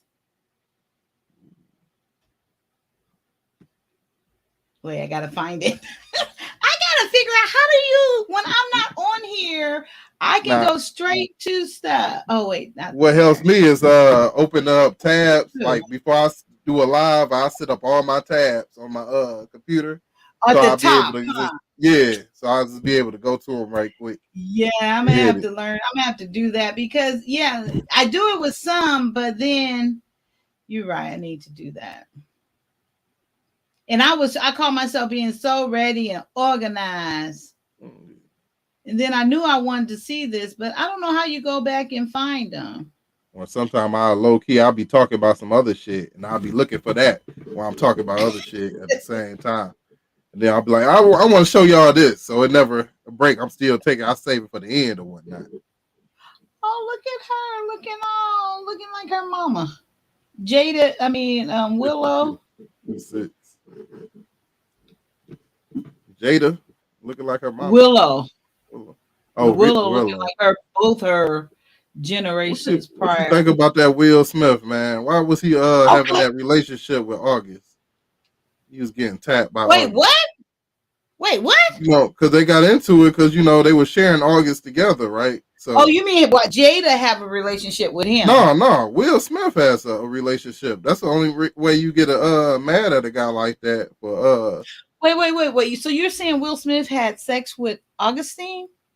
I'm saying, however you want to look at it, August. If you want to say August fucked Will Smith or something like that, then you can say it like that. Wait, but what made you think that happened? I thought he was with Jada, and he didn't get mad. The whole situation just looked like somebody who was jealous of the other one, like he's spending more time with you or whatnot. So it's like Jada got more of August's attention than Will was getting. Will was like, "How could you do this to me? We were supposed to share him." together. He was supposed to be mine too. And you just taking Where you them hear away or that? whatnot. I can read faces. I can read body language. I can No, tell. you can't. Well, I you can can't. tell. Allegedly, you can't say that. You I can. could Will. tell what they was fighting over. They was Uh. fighting over. That ain't Ain't true. no man let another man hit his wife like that unless he get some of that action too. Well, you do. What? No. Yeah, think about it. Go back and rewatch all that stuff. If just put that thought in your mind that Will was getting fucked by August, and put that thought in your mind right there. Rewatch all that arguments and them getting into it, being brought to the red table and all that stuff. Just rewatch it again. It looked like a lover's quarrel because they get jealous of an assumption. No. This is how I view it. He had an entanglement. She had an Attraction entanglement. for Will. And Will cut up. Nah. Will had an attraction. Just look at how his kids dress. Just look at now whose son is going to school with the dress on, and they father just so happened to be getting into it with another man that was sleeping with his wife. This y'all gotta really focus on this. Don't just listen to what they tell you now. Read between the lines. There's some weird shit going on in that house, allegedly. Well, it does seem like both kids have reversed, but those kids weird as shit. I just think they got so much money that maybe they're just creative. I don't think I could never get enough money to be like, shit, I want to be a woman today. Or I want to put a dress on today.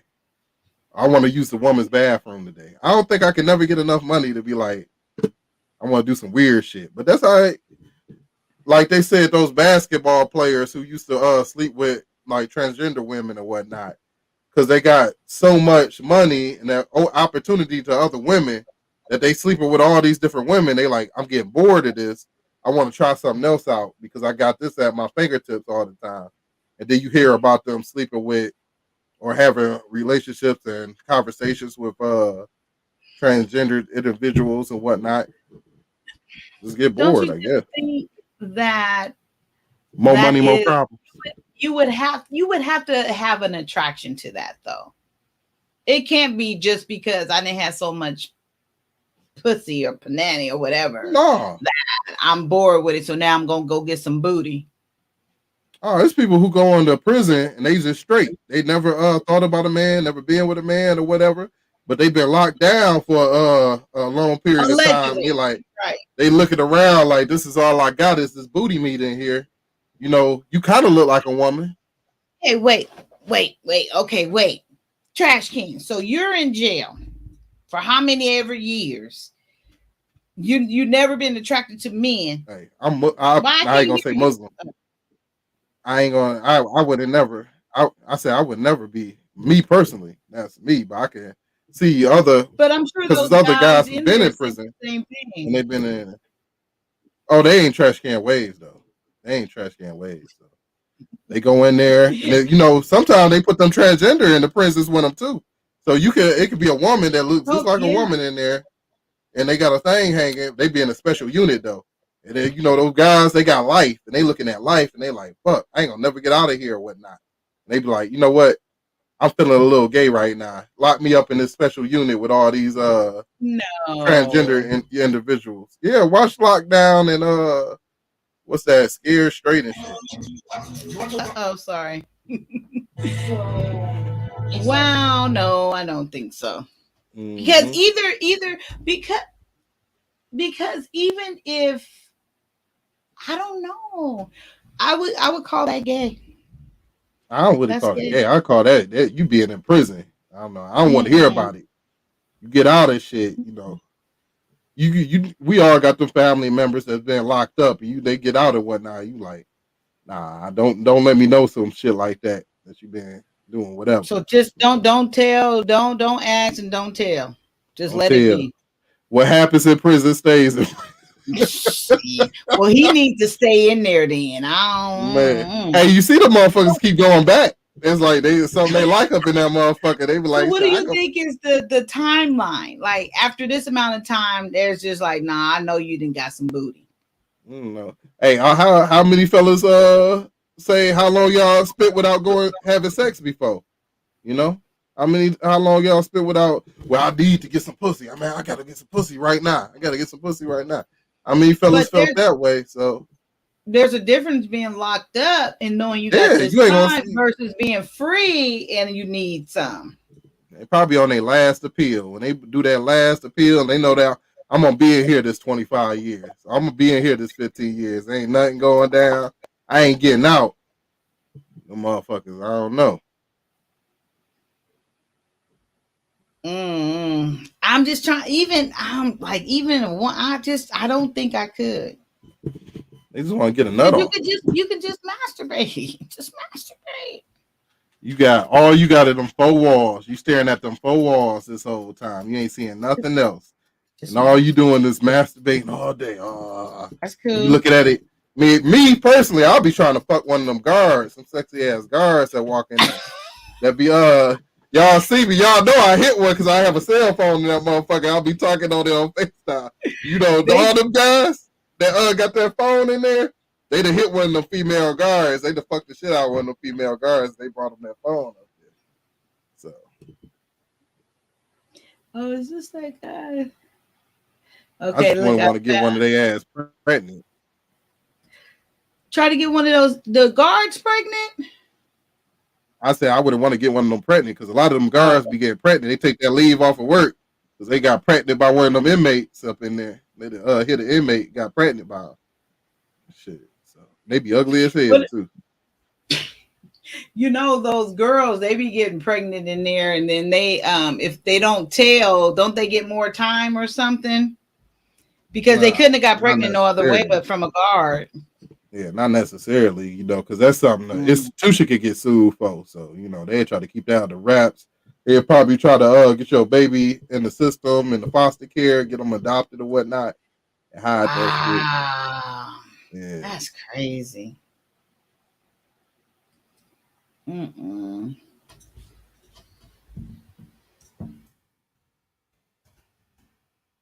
What's the longest you gone without having sex?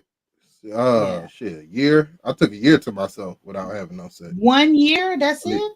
Yeah, it took 1 year, one whole year. Had to get my mind right. Yeah, been in bad relationships and whatnot. I had that pregnancy scare and whatnot. So I said, you know what? I gotta meditate and be to myself right now and get my own self. Think about me for right now. You know. That's good. Mm-hmm. I ain't never purposely just not. Oh yeah, it's a self thing. You have to look in the mirror every once in a while, and have a self evaluation of how your life is going and what you're doing wrong in it. You got to take time to meditate and not be dealing, because every time you get in a relationship, you got to deal with somebody else's problem, and they bringing their problems into you. You don't have no time to deal with your own problems. So I said, I don't want to deal with nobody else's bullshit right now. I want to get myself together, to get my head right before I go out there and fuck around and get some other bitch pregnant. Okay, so I like it's interesting what 2 Cents said right here. They will never revert back to the behavior after release. They'll only be the giver annually and only will receive oral. Okay, so question then, Trash Can. So just say hypothetically, you didn't do 20 years, okay, and you got out. You was young enough to get out. So you were in there. Are you gonna have this conversation for real? I don't know what conversation you about to go with. I talk about somebody else. I know people who've been in prison. Okay. So let's do it this way. My first question is, if a guy was in jail, we're gonna keep that scenario. They're in jail. Oh, institutionalized homosexuality. That's a term? For fact that witness a straight man where I know guys who okay, so I know guys who came out of went in jail and they was I got delayed on her. It's a little bit, it's starting a little bit now.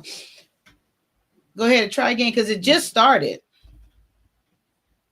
Okay, I was about to say I know people who went into jail and they was regular guys, and they came out of jail. They had their hair all permed out, and they had two braids across. I'm like, who the fuck legs you set between to get your hair braided? But that's something else because it's all man in prison. So when they come out there and I they didn't have even them two think about braids, that. they still get women. They still get women and whatnot. But I know they've been in there. They've been sucking some dick or whatever they did in there. But those women they getting, they don't know. They just see the guy. He got out of prison. He buff and whatnot. They attracted to him. But some of these guys y'all get with, they just suck some dick in prison, you know. And they come out and they never. If you like a straight guy, they never come on to you. But if you got another friend who has been in prison, they they get drunk one day and they just ask each other, "Hey man, you mind if I just do this right quick?" And be like, "What the fuck is you talking about? Hell no, nigga, what the I've fuck?" heard that before. Yeah. And then somebody hit me up and let me know, "Hey man, that guy can't bring him around no more. He fucked up in the head or whatnot. Because that liquor bring out the real you." Yes. Like that. So Wait, I heard that personally. A cousin of mine told me that they were smoking weed more so.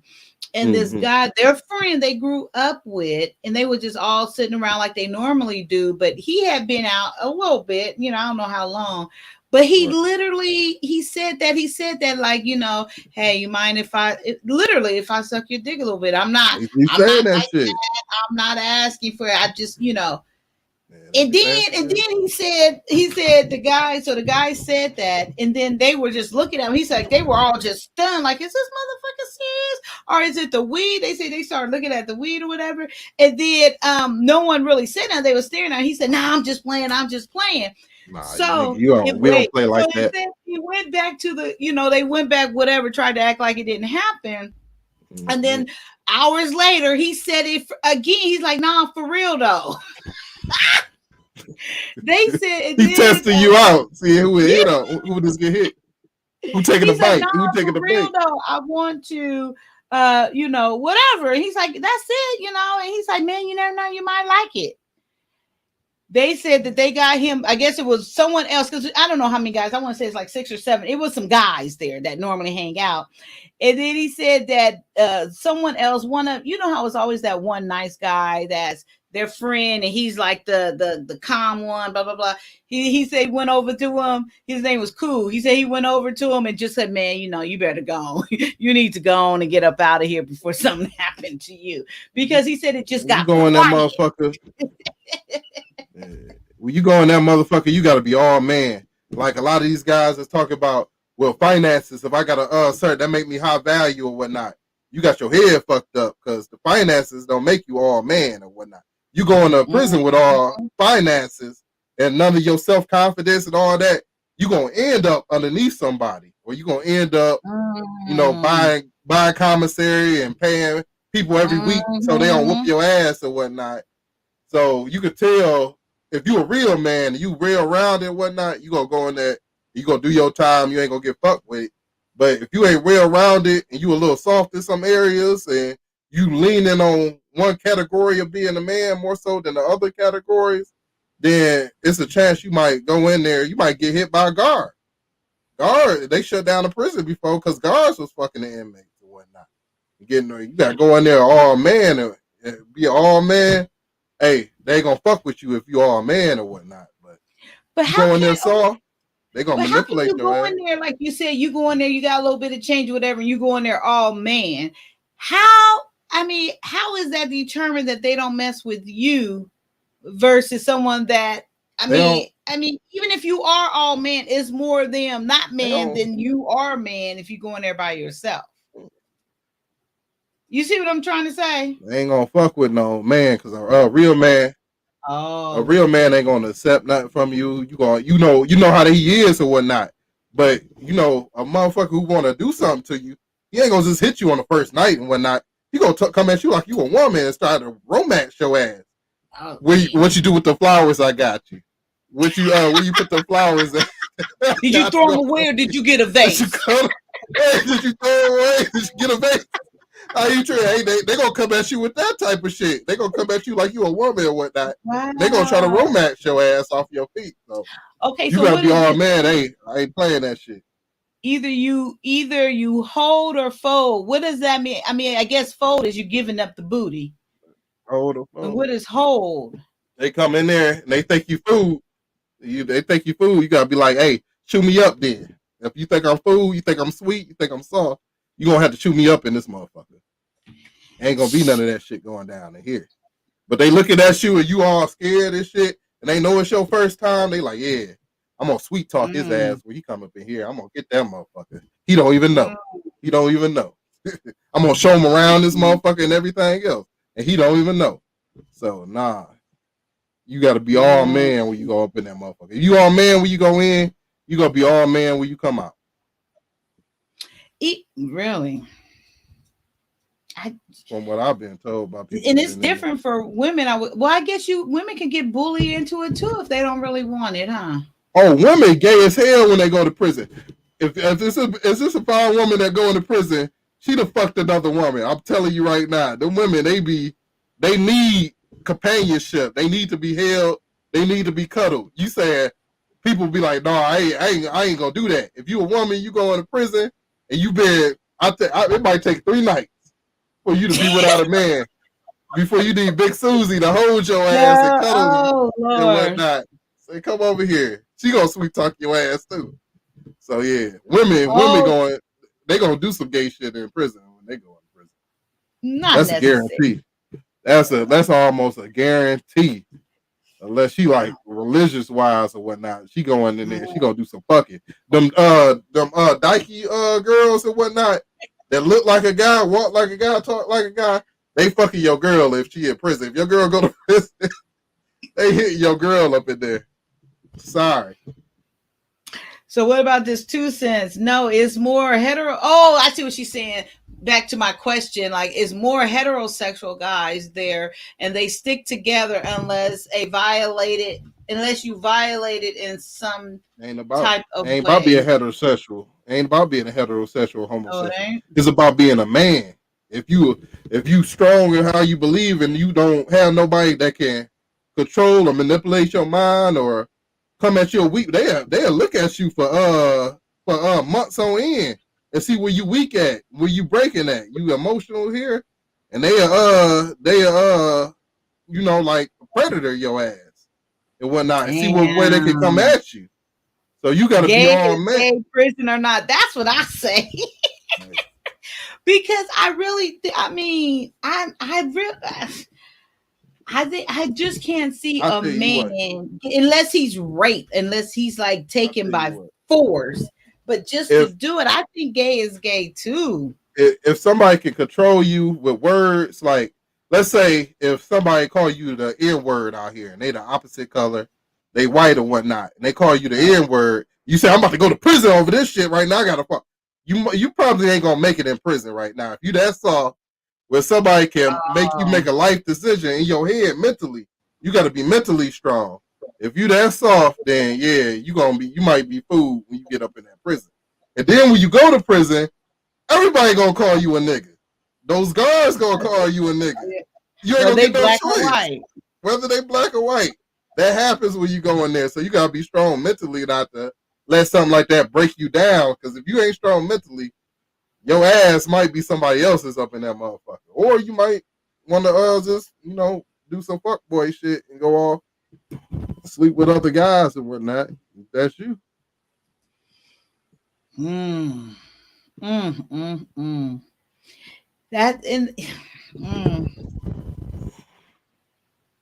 That's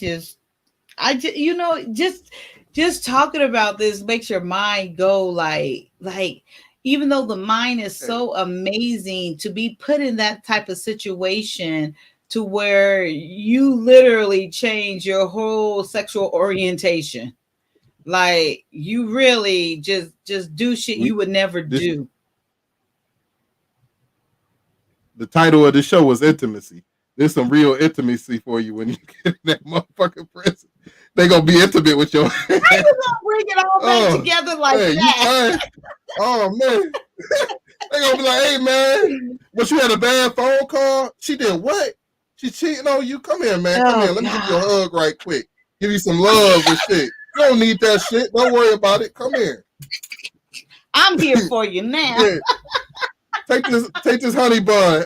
It's just like that. Just take these honey buns, man. You don't have to pay me back. I'll get at you. If you're vulnerable, you're gonna get punked. Wow, it should be a crime to put people in prison. It really should. I mean, oh gosh. Hell no. Don't Some get it people need twisted. to go to prison. Well, some people, but most I don't. Do you think? Okay, do you think majority that's there should be there?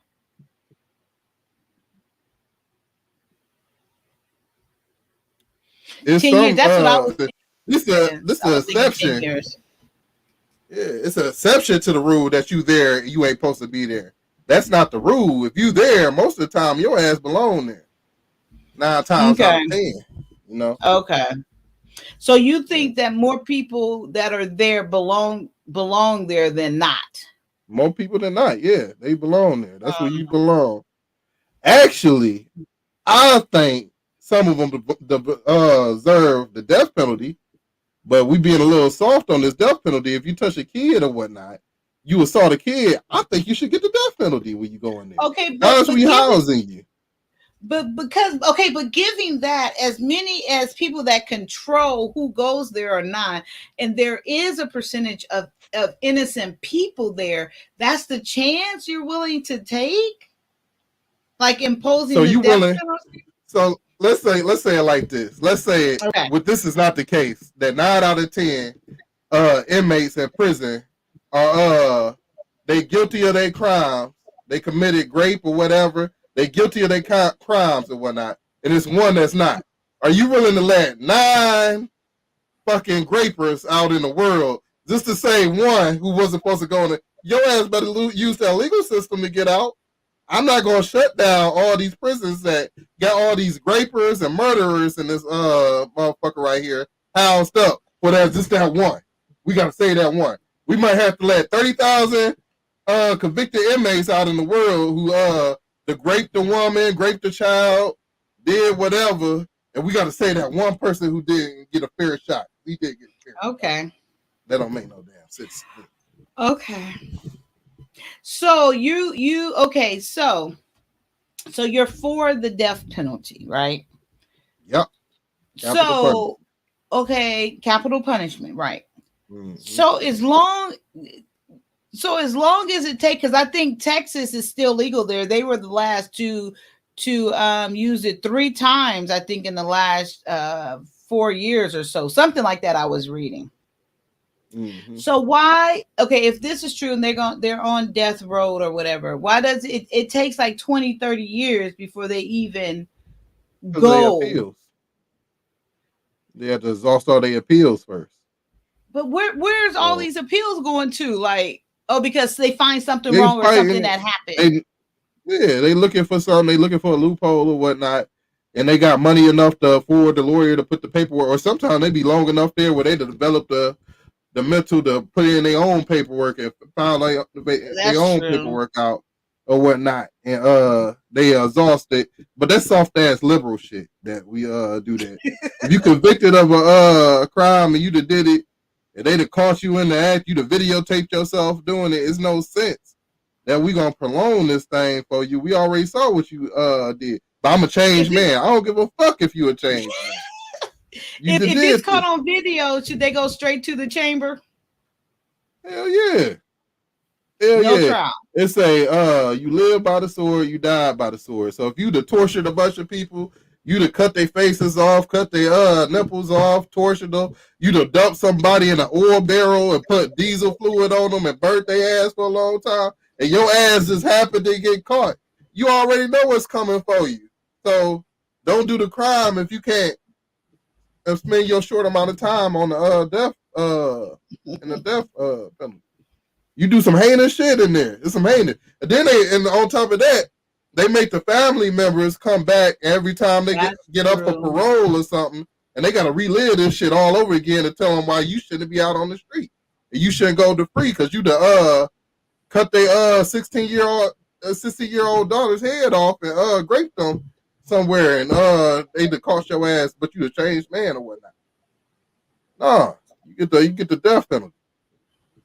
So she said, "What they y'all think about how the setup works? They incarcerate our black men more and then give them longer sentences, which puts them at a higher risk of homosexual encounter and violence."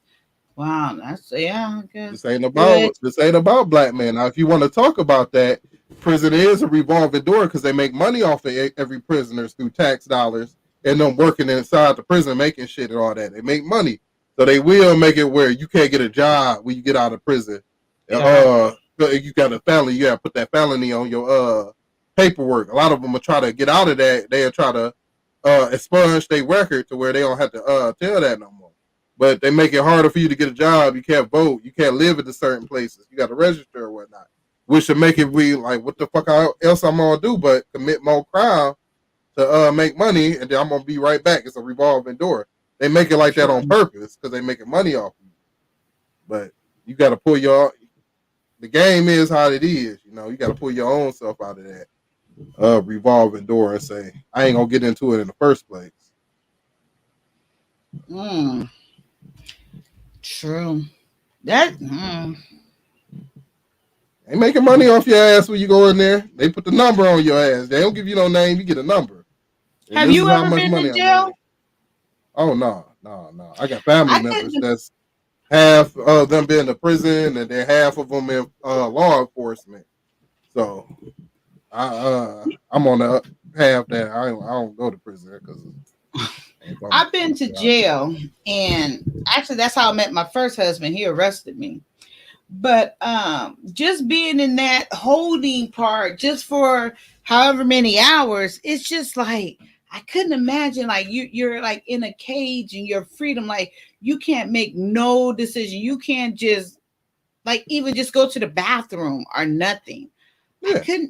I just could never imagine a life like that. That is like that's just like crazy. And it's Is that not what you did to another person to get in there? You'd have took their freedom away, whether it was for a short time or for a long time, to where you'd have went in there, robbed them, held them up at gunpoint.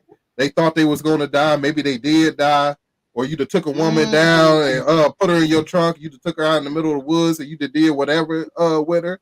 And you just happened to get caught.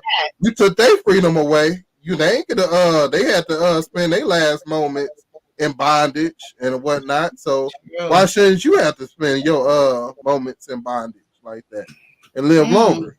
Like that guy who got caught in Chicago, he had those 3 women locked in his basement for over what was it, 7 years or something like that. What? He had the women. You know, they caught that guy that was in Chicago. He's a Mexican guy.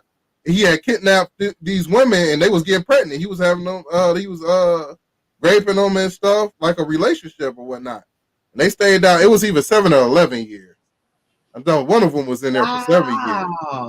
But yeah, he was doing all kinds of stuff to him and whatnot. And as soon as he got into prison, he killed himself. You know, he offed himself when he got into prison. But I think they should have put you on suicide watch. And no, you got to live through this. Just like you took the women through it. How did he get caught? The girl, he started letting them out the basement to do like stuff around the house. And a black guy actually saw her in the door. And she like waved him to the door, and the black guy was like, "What's going on?" He said, "It's a funny meme on YouTube where that black guy talk about, oh, a white woman running to a black man, dead giveaway, something going wrong. When a white woman run to me, that was the guy who found out that them girls was locked up in there, and he pulled that one out, and he called the police, and the police busted. He had three girls down there. One was pregnant. One had like a 5-year-old or something, and then the other one had miscarriages and stuff because he would beat her in the stomach. He didn't want to get her pregnant. But yeah, they did a movie on it. Check the movie out. So fuck motherfuckers like that.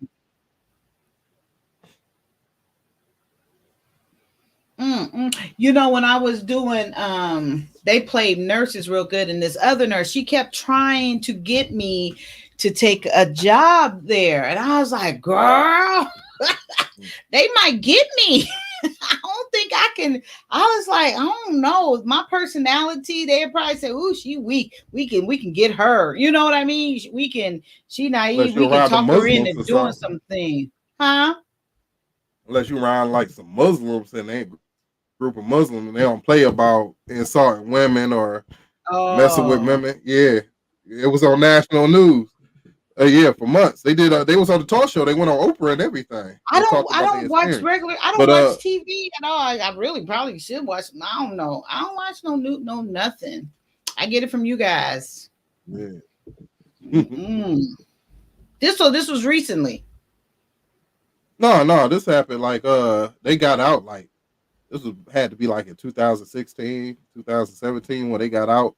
Oh yeah. But they been locked up. They was locked up for years. Yeah, in Cleveland, Ohio. That was like, I'm Michigan. That was right around where I'm at. So that shit was crazy. But I don't got no mercy for no guy like that. And then they had the what was that? Jeffrey Dahmers, who was eating black people's asses. Yeah. Eating black men. Yeah. He tried to do that shit in prison and tried to bite somebody. They fucking threw his ass off a balcony and killed him. Said, no, it ain't going down here. Yeah, they killed him as soon as he, like a little bit after he got into prison. He was killing black guys like a motherfucker. So it's evil in this world. And instead of housing evil, we should just get rid of evil. That's how I feel, personally. Well, we gonna make mistakes in this, right? You're gonna break a few eggs making this omelet now. But hey, I say well worth it if you get most of the ones who deserve it out of this world. Hey, 100 watts. How are you? I got these little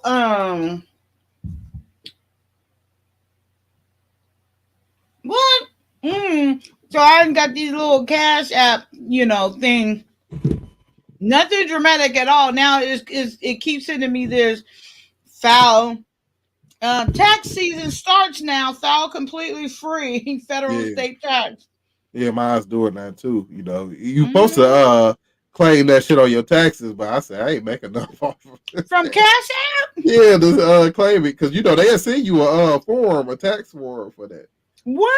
Yeah, if you how much if you get how much? When do you have to pay?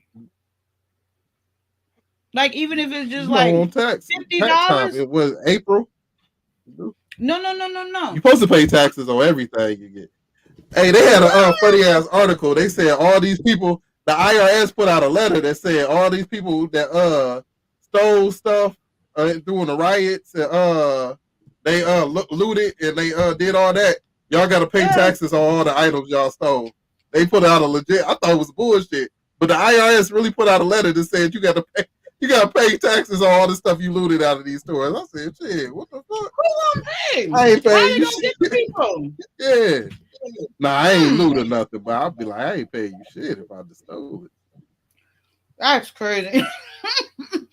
That's crazy. So you work, you get taxed. Well, here, we got state and federal. You work, you get taxed. Man. You buy stuff, you gotta pay taxes on that. If you make too much money, you gotta pay more taxes. Fucked up than that. What? This is the fucked up part about taxes. The person who owns your company that you work at has to pay taxes on the money he gets in. Then he pays you, and then you got to pay the money that's already been taxed from him. Oh, I didn't go that far back. Taxes out your check. And then you got to go and use that same money you got taxed on. You pay the gas station person or whatever. Then he got to pay taxes on that money that's already taxes. Okay, that's why that's why America was invented in the first place. Yeah, we got they got away from Britain because they was paying too much taxes. You're like, you taxing me out the ass, everything. We start our own country. So, yeah, but we going right back to that shit. Gosh, that's crazy. Hey, Watts, the link is pinned at the top if you want to come up. You can tell us about your experience with intimacy if you want. Hey, two sisters. That's why two sisters. That's why everybody leaving out of California too, and you can't find a U-Haul in that motherfucker because everybody leaving out of California. Taxes out here is crazy. It's crazy. And Texas is a Republican state. It don't charge you state taxes. Minnesota, if you go out to Minnesota, you don't get charged state taxes, stuff like that. Well, these, Vegas, they don't charge Republican state states. taxes either. Nevada, rather. And that's a Republican state too. But yeah, Nevada? these Democratic states be going crazy on taxes. Charge you for what city you live in. Everybody think it's normal to pay city tax. No, places don't pay city tax like that. But then it's like when you go to different places, there's other things. It's like, what are you willing to compromise with? Give up or gain? Because like over there, don't y'all have like hurricanes and tornadoes? We don't have no fucking hurricanes. We pay all this money in taxes, and we still got fucking vacant buildings in Detroit that's been vacant since the 80s and burnt down and shit. We got all this shit. We pay all this tax money and whatnot. Ain't shit getting fixed. All right. I don't know where that money going. That's like at the church for the building fund, and nothing ever gets fixed. City taxes is a big building fund. They evil. So if you want to, instead of giving black people reparations and all that shit like that, you say black people don't got to pay taxes for 20 years. No, that ain't good. Oh, that'd be good as hell. You don't realize how much money half your income get taken out in taxes. So you will make double. You will make double. 20 years is 20 years is good. Ain't gonna never be good enough. That ain't enough. Look, 20 years tax free, man. You would have so much damn money it'd be ridiculous.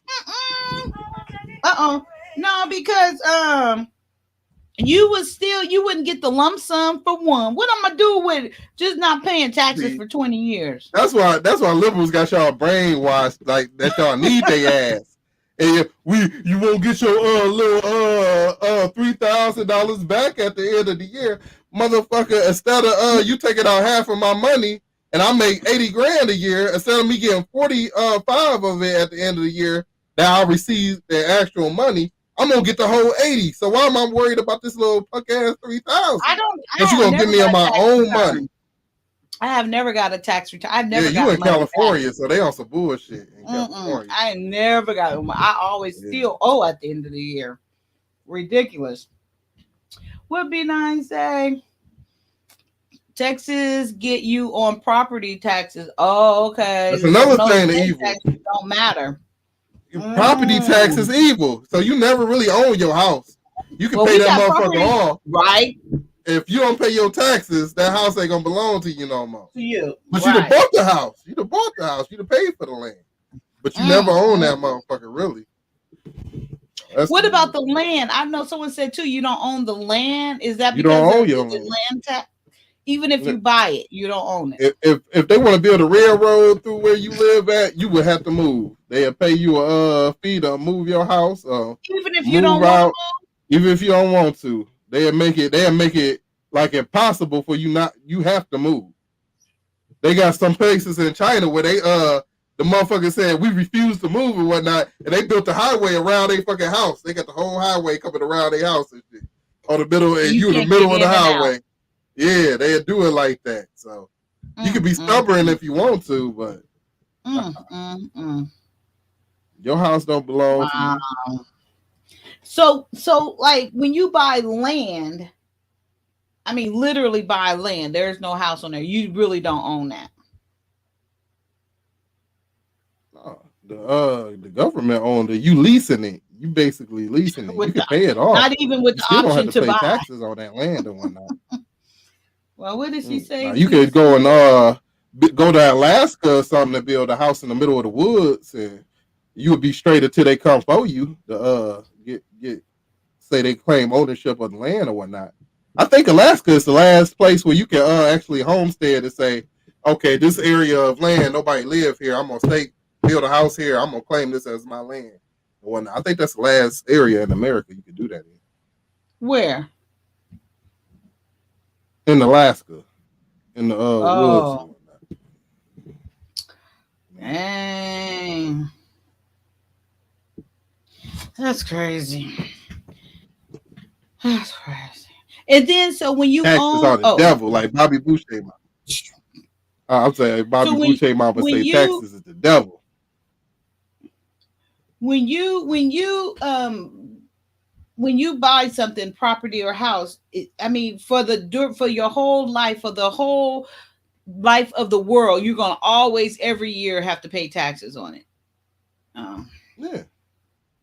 And then they say they claim if you get old or something, you like a AARP age, then you stop having to pay that. But you done paid out the ass the whole time while you was young. So yeah, you done got a little restroom. You gonna die sooner.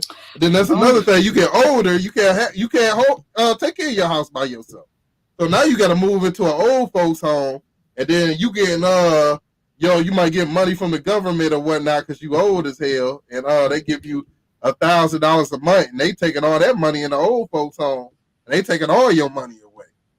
So like my aunt, she got old and she couldn't live on her own, and she ended up moving down south with somebody.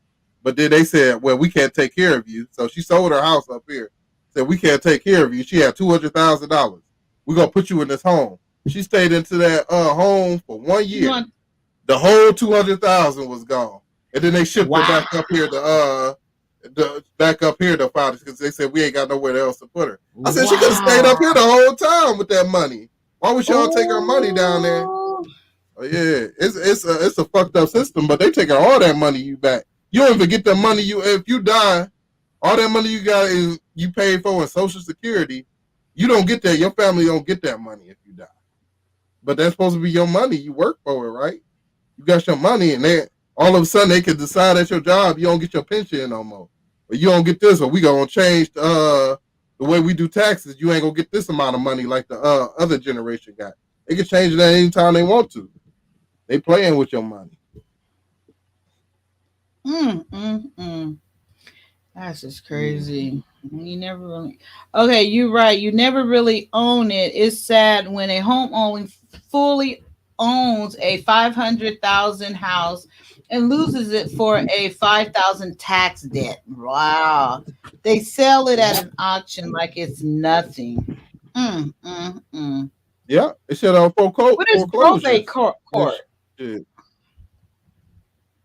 He talking about how you could get your money back and whatnot. I know this talk gonna bring B9 Nizzle up here. He's gonna come up here on this. But, what time is it? Is it late? How and then on this last pandemic, you come up. It's only 3:06. During this last pandemic or whatnot, when they shut down all these black businesses, they shut down all these other white businesses, small business. They left Walmart and shit open. Then they said the people, black people, we done bought houses and shit, and we renting them out to people. They say, oh, the people who rent your property, they don't have to pay you no more for this whole year. Like, what the fuck? I still got to pay the bills on this motherfucker. What you talking about? They don't have to pay me no more. Well, not. Yeah. Well, you got too much money. They say black people like us had too much money that we could do without. Now you done figured out a way to use real estate and get you. They gonna always try to knock your ass back down. Them damn liberals, they gonna always try to knock your ass back down. That's crazy. That's crazy. So look, so that doesn't exist anymore as far as putting people out, right? They can evict people now, right? Or is that still? Now they can. Finally, they finally can. They went through a long time where they even when they was getting that stimulus check, they didn't have to give you none of their stimulus money to pay on their rent.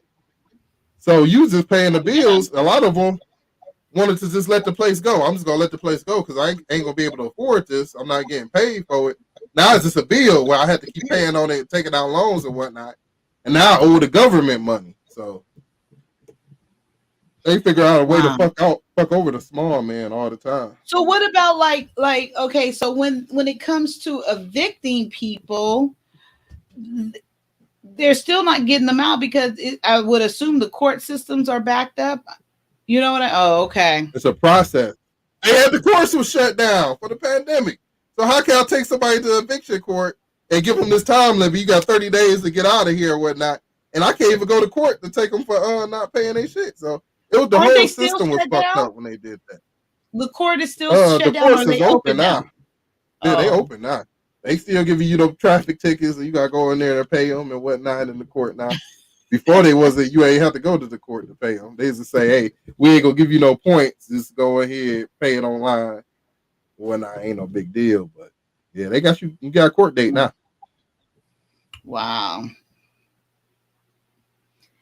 Good. It just seemed like, and not that I don't know much about politics at all, but I can remember listening to Joe Biden and all this stuff, and then how everything is going to be so much better. We're going to get it back in, well, we're going to get it in line and get these kids back to school and stuff, which, okay. And it just sounded, not that I listened to everything that he said, but what I did hear, I'm like, okay, versus Trump, he was still speaking his truth.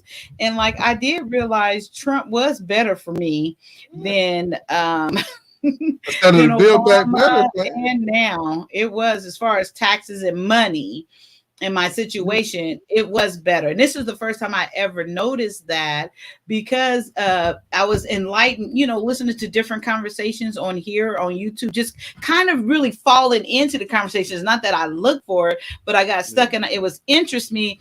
And I was like, damn, that's true. I was way better off financially with Trump in office. I really was. Trump was about to dedicate a whole bill just for black people. Just because he couldn't get he ain't had a black vote. He was working on a way to get the black vote. He was dedicating a whole bill just to fund black businesses, to fund black colleges, and work out the whole thing. It was called the Platinum Plan. He was gonna put out. Now you got the Build Back Better plan, where he keep promising you to pay these student loans off that he ain't gonna never pay off. Yeah, he got you. You was about to come up a little bit. Taxes was down to, like, we had the lowest unemployment at 6% for black people. Now that shit to shout out back up to 13% or whatnot. And then he cut the taxes down. The taxes was at 15%. Now they went up to 23, 26% of your taxes underneath Biden. So that's what liberals do. They act like they gonna give you something. They a grift off there. They give the single black women. They help y'all out and give y'all income taxes on all your kids you have. They give y'all some money. Oh, we gonna go break the money out for them just to pretend they giving you something. And then that's just keeping the back. Yeah, you giving it right back. When you see that fucking, I walk in a grocery store. I used to come out and be like, okay, I got $20. I could come get me a few things out this motherfucker. Now I walk out with the same shit. I just spent $50, $60 on the same shit as I'm walking out of here. What the fuck going on? Then they gonna tell you inflation good. Inflation ain't never good. What the hell is y'all talking about? That means we making more money. This is the first time, maybe a year or two ago, the first time that I finally understand inflation. I 100% get it now. 100% I get it now. And I'm like, this shit is crazy. They say shit like, people, everybody that got a raise and they making more money than they made before underneath Trump. Okay. So if they got a raise and they raise went up let's say $7. It went up. When you go out there and buy groceries and you got to spend an extra $8 than what you was spending, you really didn't get a raise. You really lost money, actually. But it looked like you got money because you see a bigger number on your check. But they taking the shit out of gas and everything else. So you really ain't making money at all. That's the illusion. Keep you looking at this hand, you ain't looking at the other hand. They play with numbers like that. But, fuck liberals. Okay, and what is liberals? Well, you keep saying liberals. What is a liberal? Who is a liberal? A liberal Democrat, the ones who kept us as slaves, as everybody bring up. A lot of people don't know, in the South, you were kept in slavery by Democrats. Democrats ran the South. They say it was a big party switch. There was never a switch. They kept you in slavery. They fought to keep you a slave. They broke away from the Union. The Union was made of Republicans. For the black people, it first was called the Free Soil Party. The free, because they ain't want slavery in the North. They had the Free Soil Party, which turned into the Republican Party. And they had black people on the House in 1870, black people on the Senate in 1870. It took all the way till 1992 for you to get a black Democrat in the Senate. After all them years in slavery and whatnot, it took you all the way until then. So Democrats are a racist party. They broke away from the Union. They formed the Confederate Party to fight to keep you a slave. And when reparations came around, they fought against the reparations thing because they said they was going to give us Florida. They said, okay, we got 400,000 acres. We're going to give the 10,000 families that fought in this war. And we just the spoils of war. We're going to release the spoils of war to them. We're going to give them 40 acres apiece per family for these 400,000 acres, 10,000 families or whatnot. We're going to give them each 40 acres. And then they added the insult was the mule. We're going to give them a mule too because, you know, Democrats' signature is the jackass, the donkey. Mm-hmm. That come from Andrew Jackson. That was a diss on him that Republicans did. Called him a jackass because his last name was Jackson. So they adopted that donkey into it. So they a fool from the get-go. They just a laughing stock from the get-go. And somehow they twisted up in our minds during the time where Malcolm X was fighting against Democrats. Martin Luther King was fighting against Democrats. But the end Jim Crow that Democrats started to take care of the KKK that Democrats started. You can see pictures of them in the KKK outfits. And they been fighting against them, burning their houses. And somehow they made black people believe that they always been for us. Hell no, they ain't been for us. Wow. Fuck Democrats. When I saw that on your channel, when you were showing all of that and putting together and putting those pictures up, I couldn't believe it. I was like, what? Really? And you showed Joe Biden in a compromising situation. Yeah. Wow. Yeah. He had the head of the KKK was his mentor. Bird ass. Come on now. He fought for segregation. This motherfucker literally fought for segregation to keep his schools from turning to a racial jungle. And this motherfucker got a crackhead as a son. Well, I'll tell you what. I don't want my schools turning into a crackhead jungle for his crackhead son to go through there and they making drugs legal and all this stuff. Is this gonna hurt black people? All that stuff they do in Oregon where they making heroin legal, they making all this stuff. Is this gonna hurt black people? Black people don't understand that right now. But they get it. They get it 10 years from now. They understand it.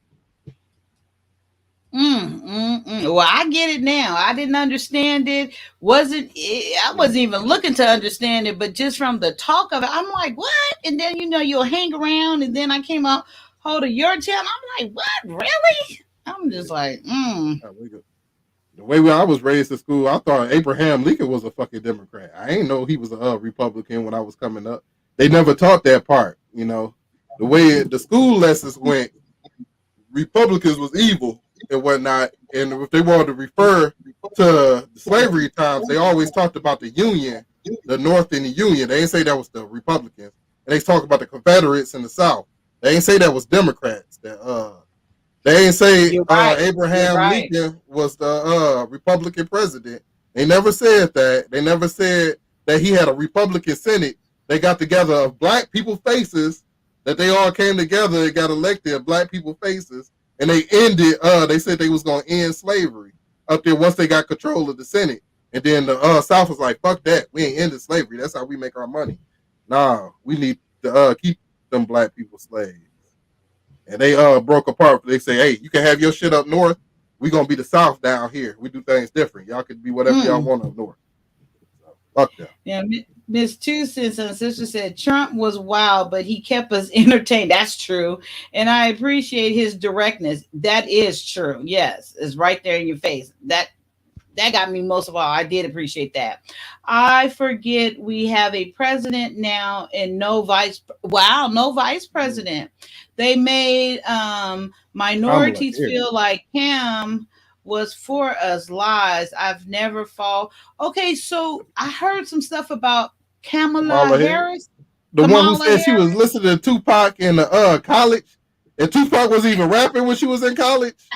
The one who was gifted. But I heard they said that she's the dumbest or she's not doing anything like her job or whatever. She in a bad position to where she can't make people believe that she's doing okay after we see what doing good felt like during 2016 and 2020. you can't make us believe we doing good now, and we paying out more money and whatnot. And that's the woman who was the attorney that was planting evidence on black people, keeping them in prison longer. And what the hell? What? Yeah, planting evidence. She got They in were trouble for showing how that. she would get someone under attack and would win because of her defense argument and how she knew how to pull all the stuff out of people. I mean, out of her opponent. Yeah. Black people probably don't even know that thousands of black people got released out of prison because of presidential. Trump did the most presidential releases out of prison. Say, hey, you don't gotta you been what they call that shit when they pardon. He did the most pardons out of any other president. Black people, black faces. Yeah, he tried to get the black vote. So he released a bunch of black people under drug charges, weed charges, and whatnot. He was releasing all of them. Now you look up fucking Obama, what he did. He ain't released that many people. He ain't do that. Sometimes they release no people. Sometimes they release white people like Margaret Stewart and shit like that and give them a pardon and whatnot. So no. Yeah. But I thought that I know it was a narrative. I think I seen it on Rolling or something because I know I wasn't having cable, but like on shows like his where they were saying that he was like pardoning his party, the people that was on his staff, so they would, after he got down from presidency, they wouldn't go to jail. Trump. No. They said Trump was doing that like for his family and doing whatever, signing something so they couldn't be. Oh, really? So they couldn't go to jail or be. I'll tell you what he did, dude. He unclassified a bunch of shit. Now, they ain't talking about all the shit he unclassified. Trump was unclassifying a bunch of shit that we don't know about yet. They ain't been put out. And it's supposed to not be so good on the liberal side of things. So a lot of truth supposed to come out. He declassified a lot. So those people up there in the political world, they didn't want Trump back anyway. No, because he was too much for the people. Now, the fucking Democrats is really a uniparty because they had worked with the Republicans too. You had the fucking rhinos. They had worked with it. They got the idea, no matter who of us get in the office, we gonna take care of the elites and make sure they get the money and what we can manipulate people's mind all we want and make them think this party for them or that party for them. Trump was the only one that came in there and actually did what he said he was going to do, which was give the money back to the people and make it harder for the rich people. It was harder for them. We got more money back, and it was harder on rich people to where, not necessarily harder on them, but they wasn't making money off of us.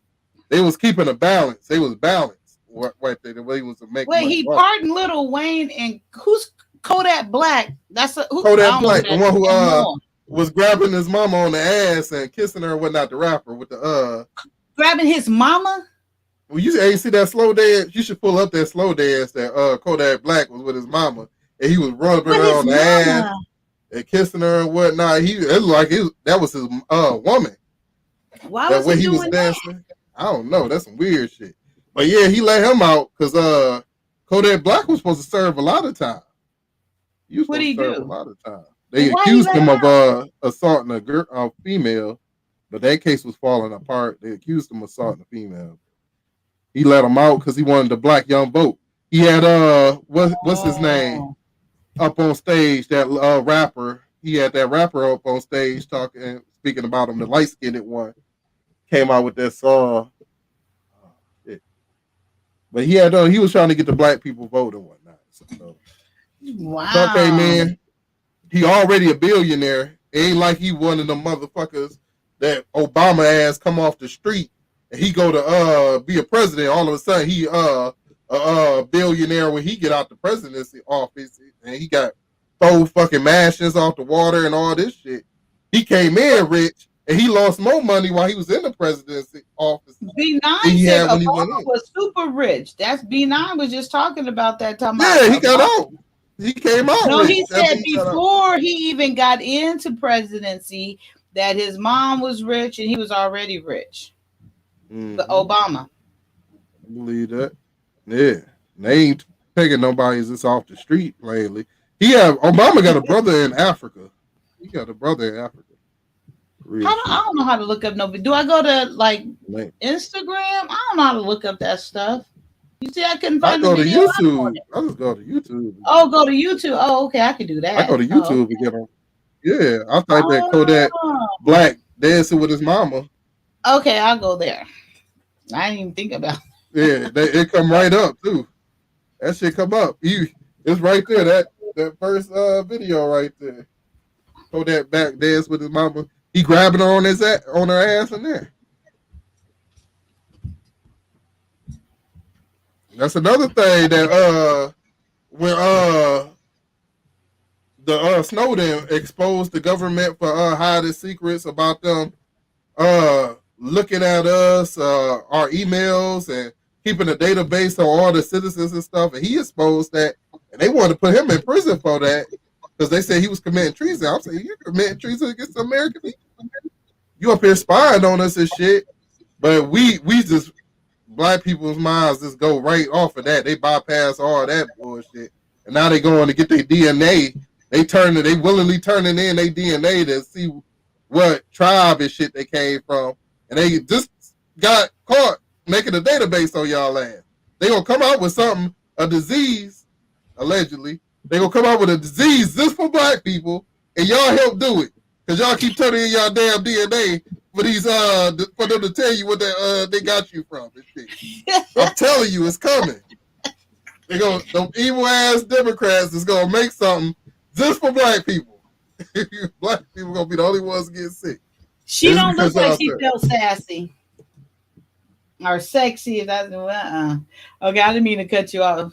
He said he wanted his mom to feel sexy. He said he wanted his mom to feel sexy, so that's why he was rubbing on his mom's She looked like she disgusted. I don't know, Mr. C. She looked disgusted. I'm gonna buy some flowers. Away from him. I buy flowers for my mama. Wow. His mama cute though. Yeah, he got him a handful of his mama's ass right there. He must have been on some shit. He must have been on that dust cloud. You know. Dust cloud. Yeah, he must have been sniffing and inhaling something. He got this is crazy. Like how he got his thumb up her ass, allegedly. No, he got 4 fingers lifting it. On his own mama. That's weird.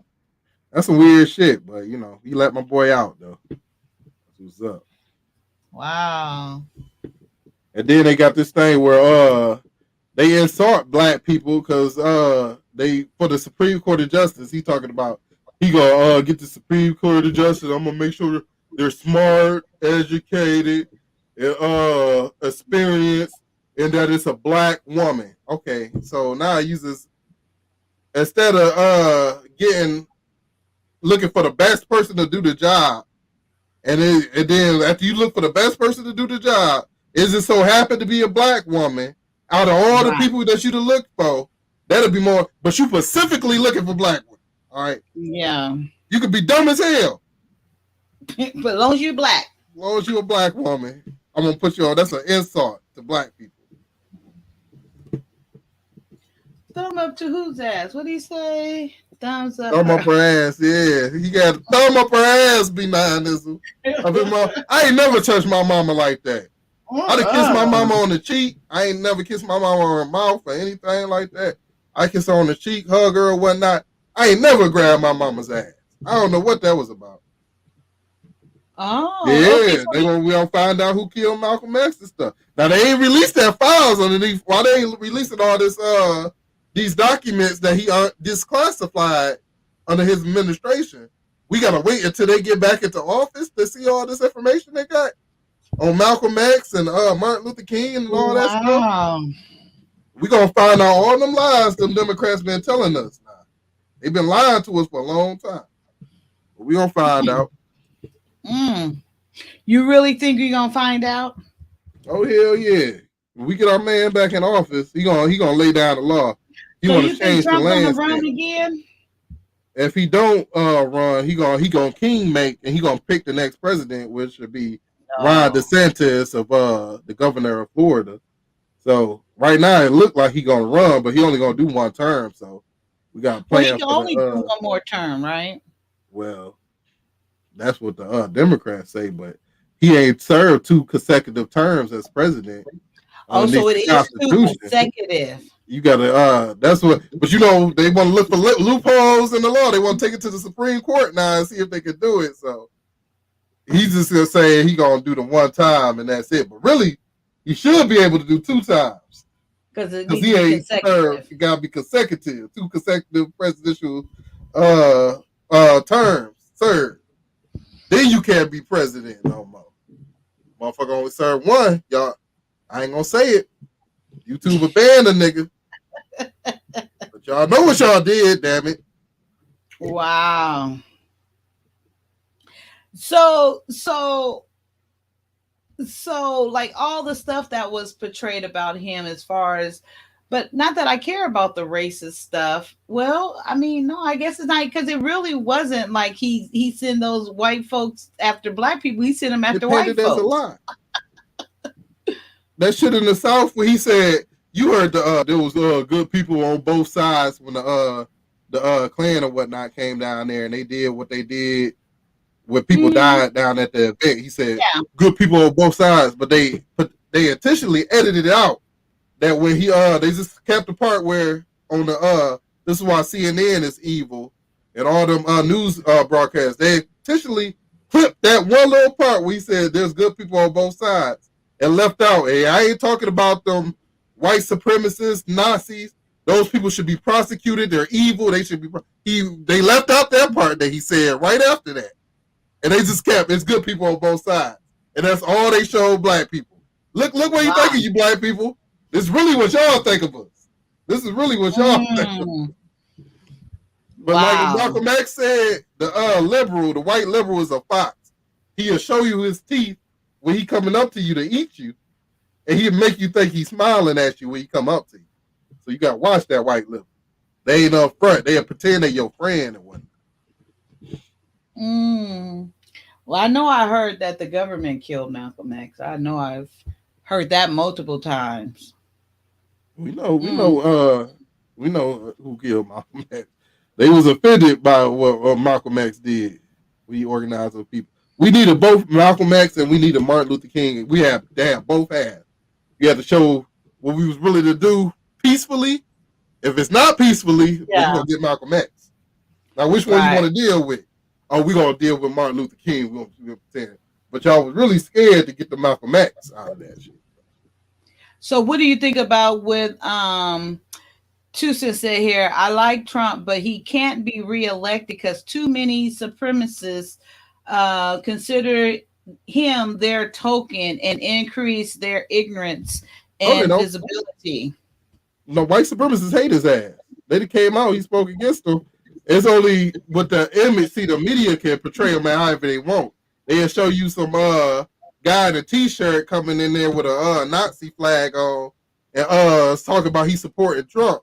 And then you find out later that them motherfuckers, that's a Democrat. You look up their Twitter history, you find out they Democrats. And they always been Democrats this whole time. Just like those tiki torches motherfuckers that was saying racist shit with the Trump's hat on.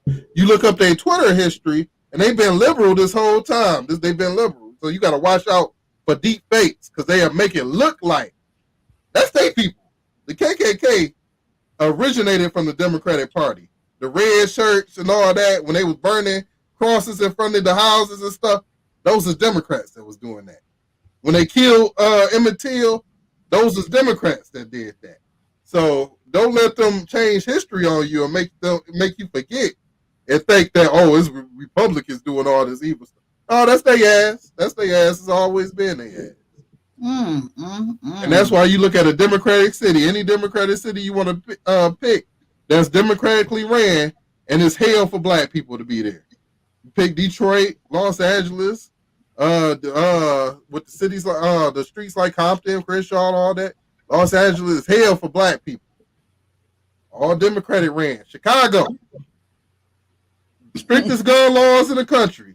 They got the strictest gun laws in the country, but the most gun deaths in the country. They take the guns away from the legal citizen for them to protect themselves. They don't want you to protect yourself. They just want you to just go out there and get killed. That's all they want. By criminals, because criminals don't obey gun laws. So take that shit out. You know, All this stuff they talk about, they know got the answer for this. Right now, people wear 3 fucking masks on their face thinking they gonna protect themselves from something. And they claim they got the answer for that. Watch them when they say they can take away your gun laws and stuff. Because y'all don't know, the Second Amendment was invented to keep black people free. People don't know that. It say right in the Second Amendment that it's necessary to secure a free state. We had free states and we had slave states. We had free states in the North and we had slave states in the South. In order for them states to stay free, they had to give black people the right to bear arms to protect themselves, and white people the right to bear arms to protect people from coming up to slave catchers or whatever, coming up into those free states and taking people back to those slave states. So, but they get black people to turn on the Second Amendment and hate it and all that. They can manipulate history however they want. They already talking about getting rid of the libraries and books and burning all the books and all that shit. Yeah, over time the KKK, they infiltrated both parties. There's people on both sides. That's why from here on out, I'm only voting for people that all the elites of the Democrats and Republicans hate them. If they hate you, I'll vote for you because you vote me. But if they fans and shit shaking your hand and shit, I don't want you in office. They gotta hate you for me to vote for you. You gotta be on your Twitter and shit. You gotta be talking the same shit I'm talking right now, and they gotta hate you for it. And then I will vote for you. But that's the only way I'm gonna vote for you. Wow. You can't just I was trying to look up, the amendment you just mentioned. Oh, the Second Amendment? Yeah, I'll read it for you. It looked like they charge you? Wait. No, they ain't gonna charge you for that. Okay. Looking up the Second Amendment. That's free. No, maybe I put the amendment to the Constitution. Maybe I should just put the second one. The Second Amendment. I'll read it right here. Okay. It was a well-regulated militia being necessary for the security of a free state. The right of the people to keep and bear arms shall not be infringed. So they gotta have the people gotta have the right to bear arms in order for that free state to stay free. If we was against slave states after that shit, they said after the whole war ended, it was talk about not having slavery at all after we won our independence from Britain and whatnot. But they was like, no, the South said they wanted to do their own thing. They're gonna be slave states, and the North said, well, we're gonna be free states. That's how we don't believe, because in the Bible it say every man is created equal. They was heavily religious, so they said we ain't gonna do that up here. We're gonna be free up here. So they put that in the Constitution. Say, all right, if y'all want to have y'all slave states, we're gonna put this in the Constitution that we're gonna have to have bear arms to protect the freedom of these free states, and for black people up here in these free states. So before the Democrats try to tell you the Second Amendment racist and all that stuff, look up your history. Do some research before they try to trick you into doing something against yourself. Right. And yeah, they had the 3/5 of person that was created by the Democrats. Now in North, I knew B9 brought that up because we was talking about that the last time he was yeah. But if you look it up in the North, they black man voted as a whole person in the North. But in the South, they was 3/5 a person because they wanted to control. The Democrats had the slaves. So I'm gonna have all my slaves be 3/5 a person. I know who they voting for. I know who all my slaves gonna vote for. They gonna vote for whoever I tell them to vote for. Right. They got control of them and shit. So that's their shit right there. That Jim Crow, that's all Democrats came up with that. They said the conditions of us to surrender for this surrender and whatnot. We just want to let black people know they ain't equal to us. I know that we can't have them as slaves no more. But just let them niggas know they ain't no white man. Right. That's crazy. It's almost like, and I know people gonna be like, "What? I can't believe you say that." It's like sometimes ignorance is bliss. Really? Were you really in the rely on watching TV for your news and getting your news off the computer or your phone? That's all. They all bought out by Democrats. They get tax breaks from the Democrats. CNN, the news said they get tax breaks and stuff from them. They own them. So yeah, they can manipulate the truth all they want. And throughout history, that's how they do you. So that was like that year when Trump won, where they were saying about CNN was so shocked when it turned quickly. It was like double takes. They kept showing how shocked they was about that Trump won and Hillary didn't. I'm just now putting that together from you saying that. So the Second Amendment was not for us. That's why there's no black gun manufacturer. Wow. Hey, the Second Amendment was for us to keep the states free. It's in the Constitution to protect a free state. We have free states and slave states. They was a state protect state. Yeah. If it wasn't for us, they would have put in the Constitution just for the protection of states. They wouldn't say free states. They wouldn't specifically point out that this is for free states. They wouldn't point that out. They just say states. So they wrote it in a way to let you know this is for the North, for blacks to be able to protect themselves and whatnot. So. But how do they stop black people from being manufacturers if you have the money? Stopping nobody. It's see, that's another thing with all the system and how they got everybody can't sell guns. You got to get a certain license, FFL license and whatnot. And that's government ran. Like, it's easier for me to get a gun up here in Michigan, which is a swing state, but mostly supposed to lean Republican. It's easier for me to get a gun here than it is in California where you're at to get a CPL and get a gun where you're at, which is democratically ran and stuff. Wow. It's easier for me in Florida, which is a Republican ran area, for me to get a gun than it is for me to get a gun in Chicago. I can't even bring my gun to Chicago.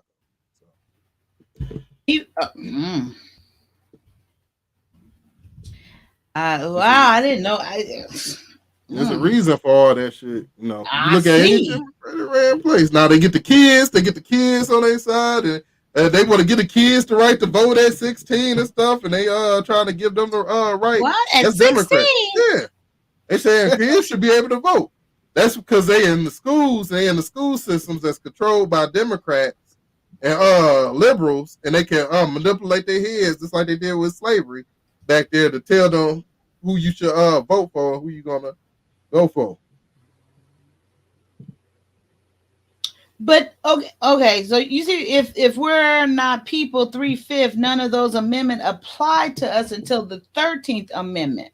So what is he saying? So he was saying that it wasn't created for us, but now it'll work. I mean, it applies to us now. Already. But since B9, you gotta come up.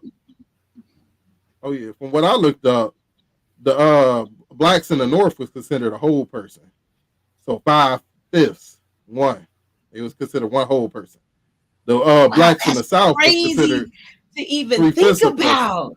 Yeah. Like, not a whole person. What the fuck? It's like, that's crazy. That's what my research from. But Baby B9 Nizzle came across something else that he know about that I ain't coming about. You gotta look for this information. This ain't just out there where anybody you can pick up a school book and find this shit. You gotta actually look for this information.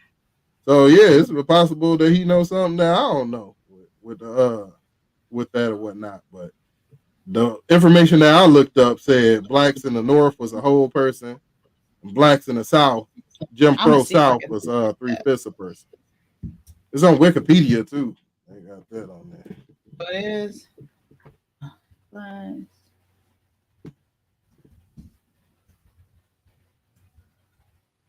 And then you gotta look at who was holding you back from not being a person. That was the South with the Democrats. They was holding you back from not being considered a whole person. You could have been considered a whole person way sooner if Democrats got on board with that shit and said, okay, we're gonna go ahead and consider them a whole person.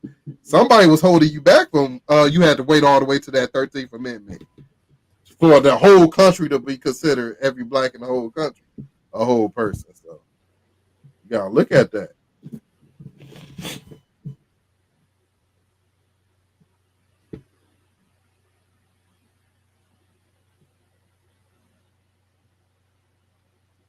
Because, like, if people just think for a second, so while we're not slaves, somebody had to not want you to be a slave for you to be free today.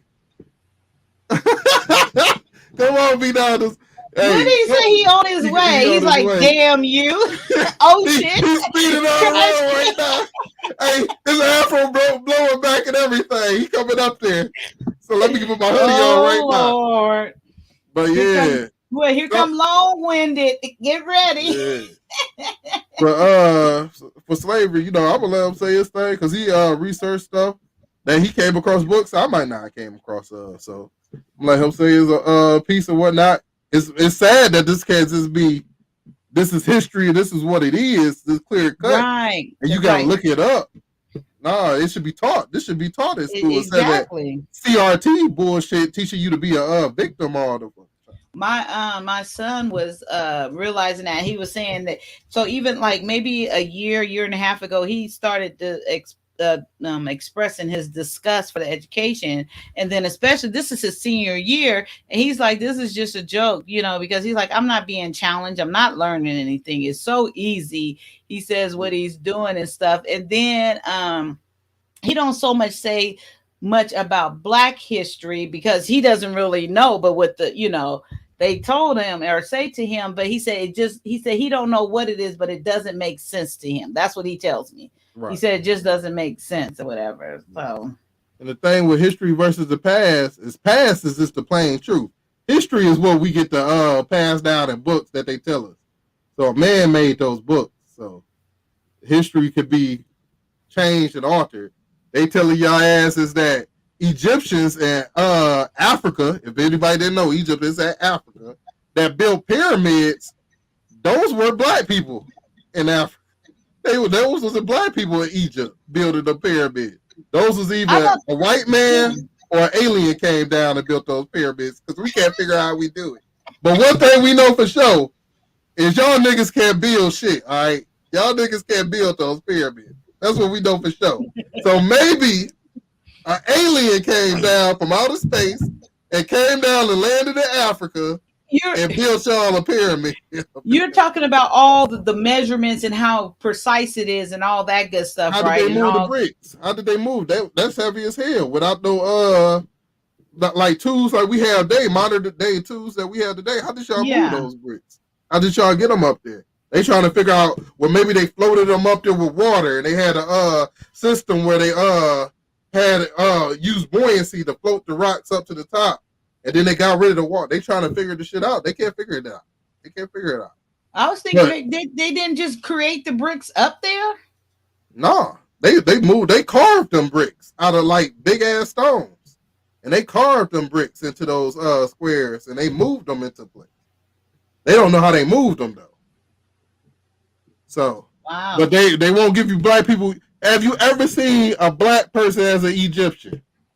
In all these mainstream movies that came out. Oh, have you ever seen Black people, when you saw the Mummy and Hemotep and whatever, did you see Hemotep as a Black man?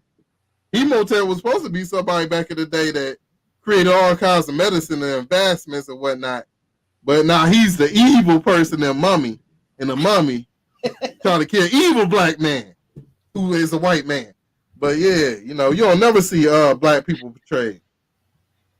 That's why they burnt. Yeah. That's why Napoleon and all them, Alexander the Great, they burnt scrolls and shit when they went into countries like that. That was dominated by Black people. And they built all these great things and whatnot. They burnt all that history.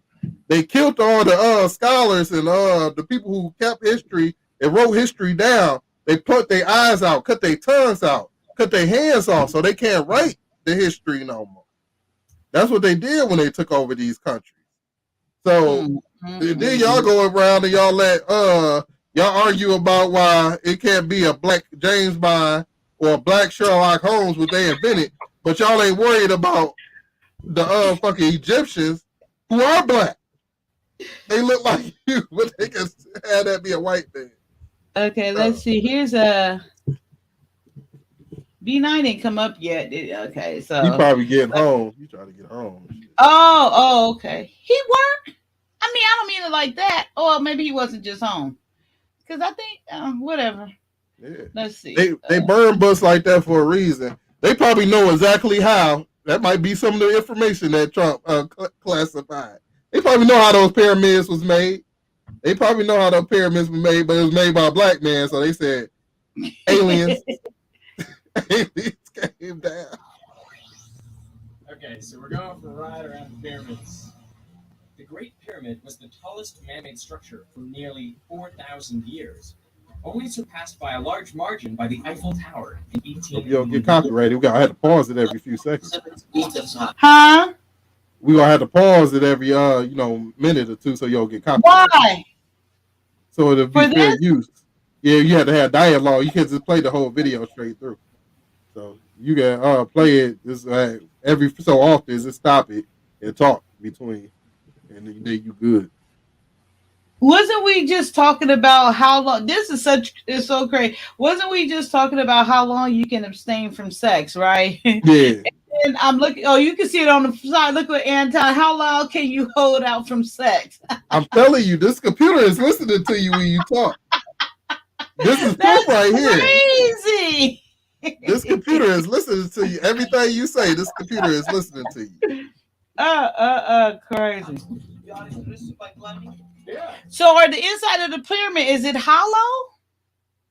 Yeah. It's rooms. That's where all the and stuff in there. bulorifics or whatever that stuff is It called was on made- the inside, huh? It was made so the pharaohs could get buried inside there with all their Jews and stuff. They thought they was gonna come back to life. So you could have rooms. You had a whole room in there where he could go. It's like a house, a big ass house or whatnot. So it was made because they thought she was gonna come back to life. And have all. So, where's all the jewelry and stuff that was in there, or is it still in They there? got your jewelry, they got your riches and everything. It's well, you got it's still grave in there? robbers, or it's in some white museum owned by a white man, and they got it as a exhibit.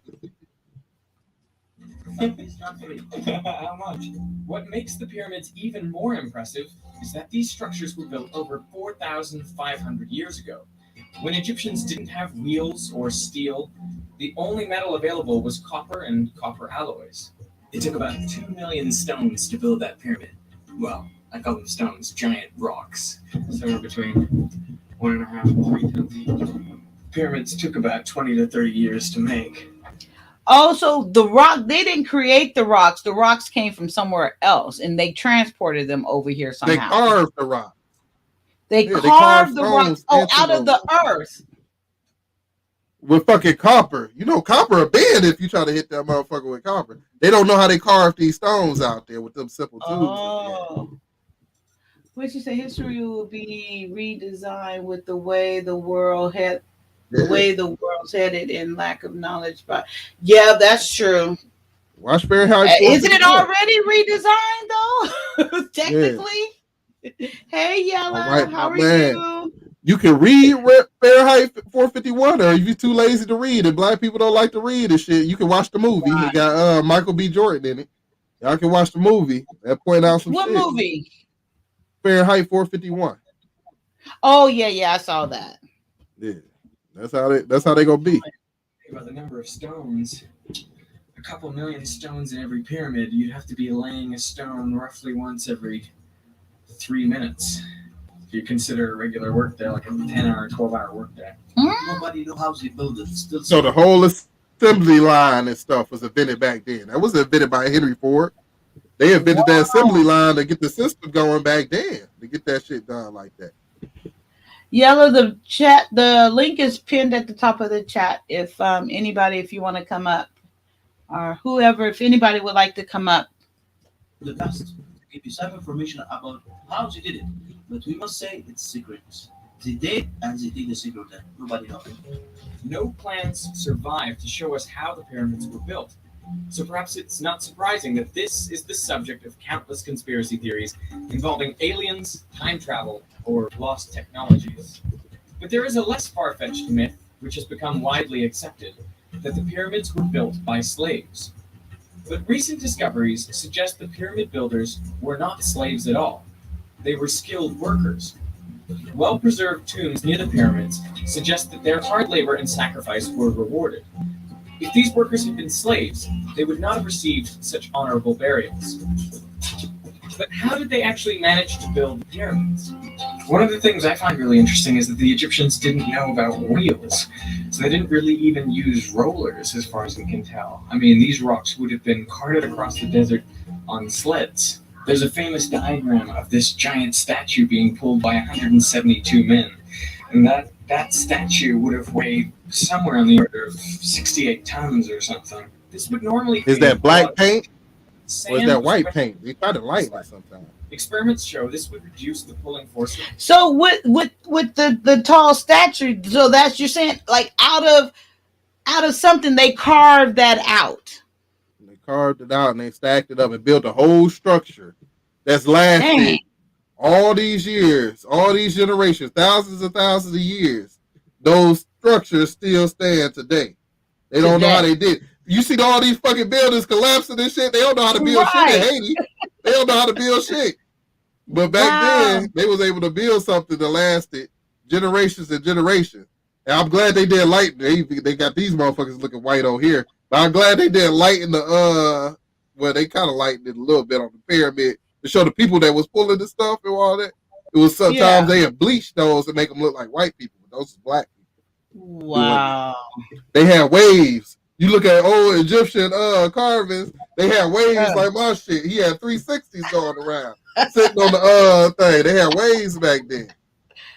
Now, like up here, don't all these stuff mean something up there? Like it look like water, a bowl, a bird, a vase. You see what I'm talking? Oh, I guess I could use this. Like this. Isn't it saying something or you see what I'm pointing at?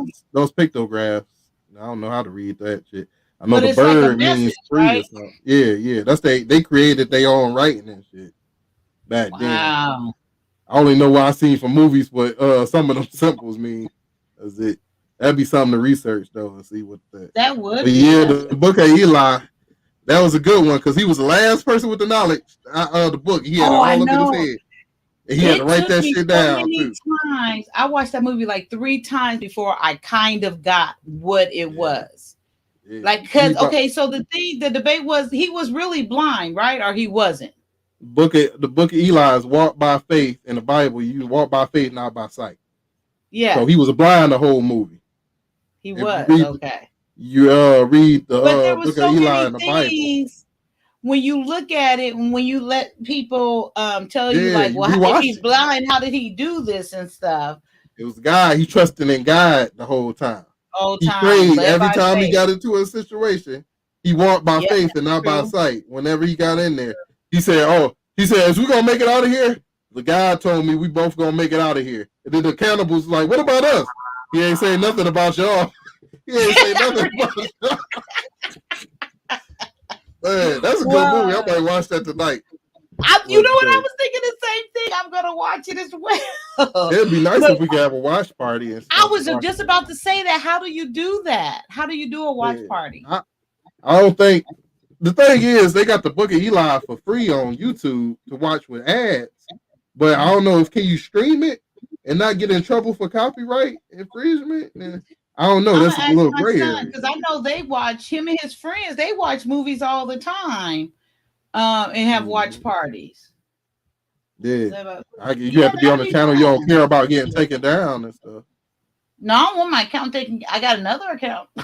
Yeah, you might have to go on that account and we all have watch party over here. Just to see, like, would they take it down? Right. Yeah, Vanessa and Roger are in the house. Hail Yella, the ruler of all women. But wait, Miss Two, since we was Women's was ruling over Yella last night on his own platform. It was all women last night there. He had a black, a white, and a I don't know if she's well, she's from the UK, but she looks Cambodian or something. So yeah, we was running his platform last night. Yella, you can speak up real quick. See back to what we was talking about earlier, though, when they was talking about the scale of how black women got to be graded on the BMI of the French or whatnot. Cleopatra was a black woman built like a sister, thick, and voluptuous, and she was desired by white men that came over here. That Caesar came over here and got her ass because she was like, oh shit. These white women that weigh 120 pounds and 110 pounds, that ain't it. This black woman Right. that's built like that, oh man, I gotta go get her. So yeah, don't rely on other people grade and scale when you think of what you should look like as a black person. Right. Mm. That is so true. Okay, let's continue. This is interesting. I love it. Acquired by half. The internal stones of this pyramid are all limestone, which is a bit softer and easier to work. You can imagine them Limestone. working it with those copper chisels that they had. Some of these blocks may have been actually sawed through using copper saws. Now, you wouldn't think that copper could really cut rock, but if you put an abrasive in there, like a sand, you could actually wear away the stone. Probably be a very difficult and labor-intensive job. Something that you don't really think about is that when you build a pyramid, you need to build it on level ground. You can actually see there how they had to level out that ground. Well, it's speculated that when the Nile flooded, they put the floodwater into a channel and see where the high parts were. So the inside was made of this limestone. The outside of this pyramid was actually made of That's granite. another thing that they did back in the day. Yeah. They had to see whether the crop, because they grew crops back in Egyptian days, to see whether you was gonna have a crop. They built a big cavern, a well, and only the priest was allowed to go in the well, and they checked the water levels as they collected. They could tell the farmers, they give them they report to tell them how they should prepare for this season to harvest, so they can have enough food to last. So they did a lot of things back then. They found watches and everything. They And, were architects. Yeah. They found watches. They found something that looked like a cell phone in that motherfucker. I don't know about time travel, but they found something that looked like a cell phone in that motherfucker. Wait, who was Looked saying like a that about Nokia. time travel? That was B9 talking about Peter at the Last Supper or something. He was like, how did he travel back 200 years or something? B9 was just talking about that a couple of streams ago. The granite quarry in Aswan, where they would have quarried the stones that were used in the pyramids in Giza. Now that is an incredible feat because this is nearly 1,000 kilometers away from Giza. And when the Nile flooded, water would come right through here so that they could move all the stones quarried here, this granite. They could move this back up to Giza and use it on the pyramids. These would have had to have been floated down on rafts. Now, quarrying this would have been really hard. Granite is one of the hardest rocks because it contains quartz. And quartz on the hardness scale is about a 7, where diamond is a 10. So how would you dig a massive trench like that? Basically, the technique was just to smash the dolerite rock into the granite over and over and over again. They would make about 5 millimeters progress per hour. So there is no clear account of how the pyramids were actually built. But the best guess is that ramps were used. And in fact, some ramps have been found on incomplete pyramids. But you can't build just a straight ramp, a long straight ramp, and keep putting the rocks up. I mean, the problem with that is the ramp actually ends up taking up more material than the pyramid itself. I think a ramp which sort of wraps around the pyramids is probably the most likely thing. The top third of the height of the pyramid actually only accounts for about 4% of all the material in the pyramid. That's why it's suspected that levers were actually used to finish off the pyramid. And not only that, 2 cents, they not only temperature control, they made it where light can come into the pyramid and reflect through the whole damn pyramid to light it up so they can see and whatnot. And I was just thinking about why we can't look to the past, because people did evil stuff in the past sometimes, you know.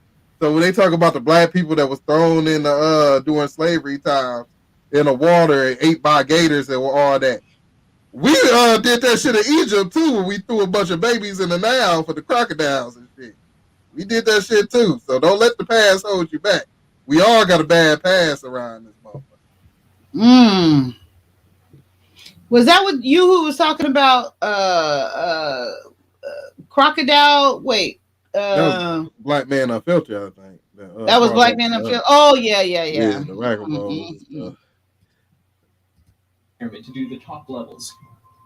Now, the pyramids have clearly weathered, but in the past, they would have been a brighter white because they would have used a white limestone to cover the whole face of that pyramid.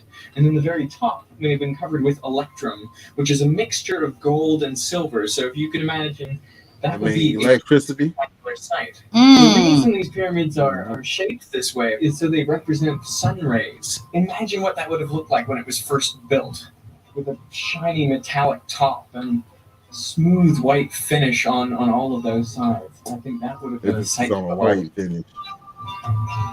Wow. Hey, I hope you enjoyed that video. I filmed it earlier this year when I was in Egypt. Now I'm currently in Melbourne. Wow, that's Pretty good. crazy. Like, how did they even know, like, that it would come out, and then with all of those Figure it out. different materials and stuff? I guess trial and error, huh? They can't figure it out. Black people did it though. That's all they know. Is black people Sure. did it. And they used slaves to do it too. Don't forget that. Was black people, we used some slaves to put the design some great things back Well, then. wasn't slaves different back then? Even the term slave was kind of used different back then. Nah, you know, in the No, Bible it talk they about wasn't getting Moses. money for it. They were. I think wasn't it like slaves went. They That's lived the in way it. slave people survived, though, right? Yeah, Because they ain't had no choice, but they had had no no choice. riches everywhere. That's why in the Bible Moses said, "Let my people go." They wasn't free. They had to do the Yeah. work of the Pharaoh and stuff. They had to build Yeah. his work on his pyramids. Build. They were slaves. They didn't do it by choice. They had to. Well, there, yes, for sure. Wow, Yeah. that's something else.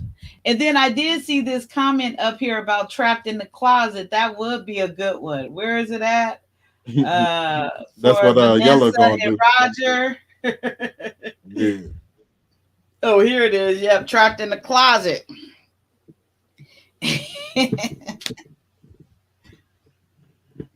Y'all miss me and Ocean. We did a little impromptu.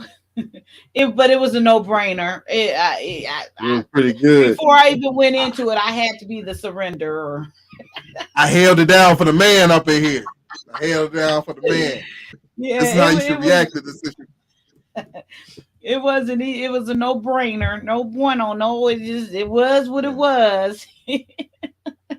Yeah, Hey, each you think culture all comes them from a dictatorship. Egyptians? Huh? Yeah. You think all them Egyptians back then ever got their reparations for being made to build those pyramids? You think they got paid? Yes, they got paid. Remember, he did say they got buried. They were able to get buried there, so that was an honor. Hey, I already told you that they believed that they was gonna come back in the afterlife, and when they came back, you was still gonna be my slave. You still gonna be my slave when you get back. Oh, something else. Gosh. And then so there's not a lot of pyramids still in existence, is it? Oh, the pyramid's still there. You know, Napoleon Dynamite blew off the noses of the pyramids because they had the black big nose or something. Black nose. He ain't like that. They had the big fat lips too. He had to shoot the lips off and the nose and everything. Wow. He said no. What's that nigga doing on that statue? Where? That's what he said when he got there. What's that nigga doing? He was talking like my man from Django, Samuel L. Jackson. What that nigga doing up there on that statue? And all they you see the guys they prayed to and they made statues they made them out of black stone. People don't notice that the dog thing they have or the Emotep the dogs and shit that they have, those made carved out of black stone. So why they ain't choose what limestone or white stone? Right. You know? Praising black people. Where's the salad? It's in the refrigerator. Go ahead, brand new. No, like where? I don't see it. Oh, it's in the drawer, the top drawer. The drawer at the bottom. That means you didn't look. I did look. No, you couldn't have looked because it's right there. Lies. She just nosy. Yes, you are. Just nosy. She just had to come in and figure out something to ask, to have an excuse to come in.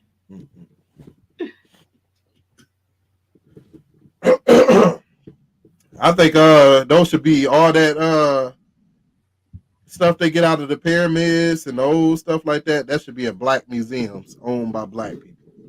That's We what I'm ain't saying. fighting over that though. Like, where is all the? You said it might be, but shouldn't all that jewelry and whatever they was buried with, shouldn't that be accounted for? Oh, it's they had the grave robbers. They killed them because that's wrong. But the white man come in there, they put you in the Smithsonian, the Smithsonian Museum, and put all that stuff in there, and that's okay. They take all your riches that you did in your culture. The black, they gonna label it ain't in the black museum. Once you got in the black museum, it's all slavery stuff. It's all the slave ships and stuff like that. They ain't got no Egyptian stuff in there. Why is that? That's not a black museum. That's a hate museum to me. That's a hate. Teach you to hate somebody up in that museum. Fuck that. Wow. Crazy. Like all like every time like I hear like you and different people like you and B9 or whatever and Black Man Unfiltered, when you guys talk, it brings so much awareness to like your thinking. And then the only thing I could think like it's really true, like people thought in advance and thought maliciously and thought like so far to where this could be projected to like how we can keep them oppressed or how we can keep them down. Like, I mean, that is a serious plan to think out and make sure, you know, and then when any kind of niche come in there, okay, no, we got to fix that. So let's do this, you know, make this amendment. Let's do this and fix that really quick. That's just crazy to me. That is evilness, really. That's evil as hell. Look how black people portrayed in Egypt on the in the pictograms. They honored them. But you look at how black people portrayed in history here, it look like a fucking black clown with big lips, pink, fucking big ass nose and shit.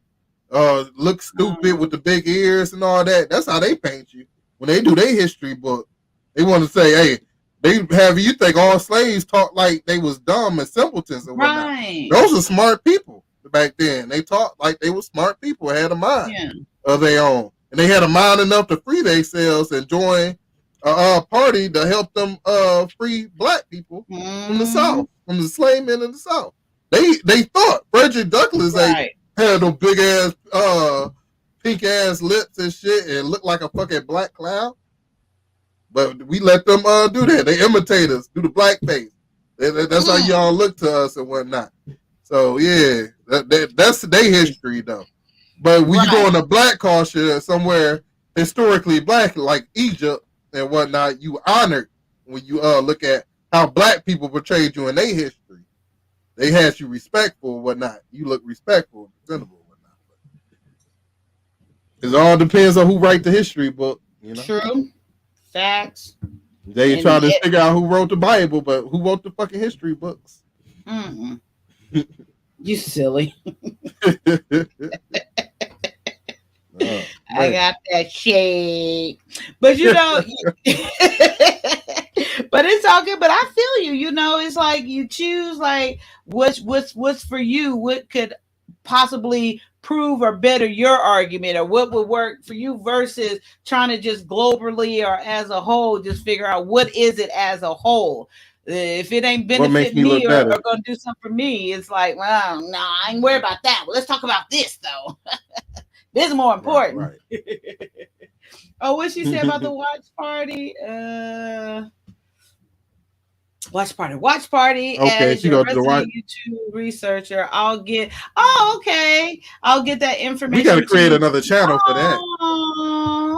Like, we should be able to create another channel and be like, "Hey, you drop the link on this channel." So we don't get a copyright ban. That's a risk. She's gonna do the research. Hello. Okay, she's gonna do the research to make sure, like, it might come back the right way. After she do all that research. Don't be so negative. Don't be negative. Let's change that. Let's be positive. I'm just saying, when we test it out, let's test it out on another site. I got 2 other channels. I got my other channel, and it's on a whole nother Gmail account and everything. It's real old. And you got another channel with 2 subscribers on it. Let's try it out on that channel. And then if it works there, No. Then we'll bring it over. Hey, we ain't into our- signing Ish. Oh, look who you talked up. The minute you said about who wrote the Bible, we worry about who wrote the Bible, but not the. Ain't worried about that. We worried about how to get God's words right. And we ain't worried about man's word in history, how they want to portray you. Look, he speaks to everybody but me. All right. You the host. He said, hello, good people. You a good person. No, Normie be like the person, and then why did he say trash can? You the panel? Why he just didn't say the panel? There's no He trash said, can right hello, there. good people. You know, that's my brother, you know. Okay, look at this though. Look at this though, huh? He going through the chat now. He going through the chat. No, hey, I got caught up watching. He ain't spoke to me. That's my point. Hey, because we ain't signed the issue. You say something. Just because nope. I don't want it. Just because I don't agree with him and I'm not a yes person. So he comes in here. Oh yes. Yes. You see how history can be manipulated. You see how people write their own history? They write their own history up in this motherfucker how they feel. Hey, I got caught up watching some shit. I went over to my parents' house to visit them. I got caught up watching some wild Tyler Perry shit. He got this show called Ruthless. You ever watched I saw that. Yes, that show crazy as hell. What the fuck did going you see on? All of it, only a cut certain episode. I watched up to episode 14. I watched all the way up. My parents was going through. Yeah. I'm like, I haven't seen the new ones. The main dude is a crackhead. He like gets shot up with heroin, but he leading all these people, and he supposed to fuck the guys and plant his seed in them so they can go out and fuck the women, get them pregnant, and plant that. I said, this is more crazy ass shit that Tyler Perry. What the fuck is this? Oh shit! What the hell? Left me by myself, Kyia. Just Kyia, come back. Don't do me like Bob Bryant. But yeah, that show crazy as hell, dude. Like Tyler Perry be coming off with some crazy ass shit. Yeah, but that's some new. They got some new ones too. Hello, ain't signing. Hey, Juss Kyia, I just want to say no disrespect. I was going to say a special hello to you at the end, right? The best is at the end because I really do respect you. The time that you kept your word, let me know that you keep your word. So I definitely was going to say hello to you at the end. Saving the best for last. That's all. Okay, no problem. Please. I was definitely not being disrespectful in any way to you. No. I was really just playing and messing with you because I said the last time that we came up, me and B9 was really messing with you hard, and you haven't been up since then. Yeah, because I want to be stress free. You know what I mean? I'm not. I don't blame you. I don't blame you. Because like the last time, like on your channel, I just let it go. But then he came to Black Men Unfiltered. Oh, I don't know nothing about that. Oh, okay. But anyway, it's all good. Like there's no bad blood, not like that. But I just want to be stress free. You gotta have some strong skin up here. Strong skin. Yeah, I ain't like them getting into it or whatnot, but this is y'all was saying to y'all each other. I'm just gonna be honest. That was funny as shit. Y'all was coming at each other. That was funny as shit. I know it was wrong. Let's not do that. Let's not go there. But y'all both was getting on each other's head pretty hard. Well, I mean, like at the end of the day, I keep telling y'all, man, I sound cool, but I'm from North Philly, so you know what I mean. Like we you know what I mean. Yeah, I can tell. Tell y'all black and y'all played the dozens. Y'all both played the dozens, and y'all was a heavyweight. Yeah. So who was the winner? It was a dead tie. It was a tie. It was. They knocked each other out at the last time and both put down. Like in that Rocky where they both fall down at the same time. It's all good, man. It's all good, but yeah, I do listen and I do love the Bible conversations, especially yesterday, man. That was a really good one yesterday.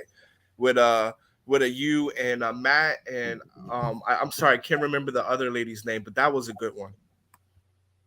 Rondell Holloway. Yeah, Rondell. Thank you. All of them. Okay, yes. No, I only saw the part where it was just you, Matt, Rondell, and OG. I only caught that Oh, part. I had just came back from dropping off my daughter, so they were having a conversation before I even got back. But I was listening in the car, and and then when I came back, that's when I got involved in it. But I was just Yeah. trying to make it clear it's just a conversation. I just don't want nobody to go down someone's throat Yeah. trying to convince you. Just share your Right. point, but don't Right. but don't keep going at it until you're trying to convince someone to say what you're saying. Hey, handsome man, you. Hello, beautiful. How's everybody doing? It's What up? good. How are you? I'm chilling. Salute, I'm salute. chilling. What you eating Some on? Reese Puffs? Nah, just some oodles and noodles. Some old. We didn't had all this prison talk, so I figured I'd take it back to the old school. Right. You Yeah. got some green onions in there and stuff. B9, I love you. You've been here all through the whole stream, huh? Oh man, I pay They be attention, man. killing I me. definitely pay Oh, attention. thank And what the you. fuck do you mean it was a Thai trash can, Wade? Oh, I whooped his ass. Well, That shit was a time. Hey, and Y'all hey, had me on the floor. and Y'all had I'm just messing with you. We ain't signing. How you doing, big homie? it's all good, man. Yeah. That was last week. Short term memory. You know what I mean? Uh, no, I don't have a short term memory, but No, I'm saying I do. oh yeah, I don't it because took me back to I never came from you in a bad place, my brother. I always come to you being real, and it's not just you. And Kaya will tell you this. There are other people that don't want to have the conversation with me. There are other people that are always 4 steps ahead of me in dialogue. And it's so frustrating to me because what is the point of us talking if we can't have the fucking conversation? That was my whole point then. That's my point now. So nothing has changed with me. And I never got upset. I never got upset over any of that. I never do get upset. Just because I'm hyped don't mean that I'm upset. I'm very, very in control, calm, and collective 99% of the time. All right. But Okay. Cool. But yeah, I just wanted to have the conversation, my brother. That's all. And for whatever reason, you was Hmm. too smart to have that conversation with me, which is frustrating. Well, it's over now. I came to talk about something else. If it's all right with y'all. Oh yeah, of absolutely. course, What do you want to talk about? Oh no, I I just wanted to say, it was real cool of you just to kind of say like, hey, we're not having a conversation to like run things down people's throat. Just more or less say your point and my point, and then just let it Mhm. be what it be. So you know what I mean? I thought that Yeah, was really cool, especially because I do like to talk about the Bible and history stuff like that, and I just thought it was cool that you kind of moderate and just kind of say, you know what, everybody has a right to kind of believe what they want to believe, and you just share your point. And right. not I thought that was good. I But wish I you could know have what? joined that conversation. That's why, okay, so you I will stepping say away this. from the That's fourth why I was grade so, line. Hey, huh?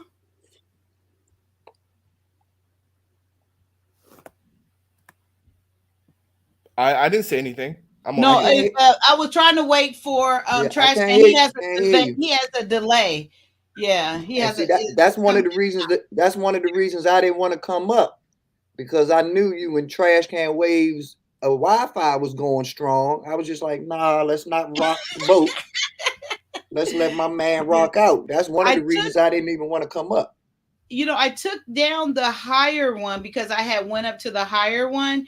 So I took it down because multiple people was having problems with it. And StreamYard say that about when your guests come up, they can have problems. So I did go back down to the 720 or something like that. But to we ain't signing shining, that's what confused me because I have said that from day one, especially about faith and the perspective of that. I have always said, share your perspective. I'm open to listen.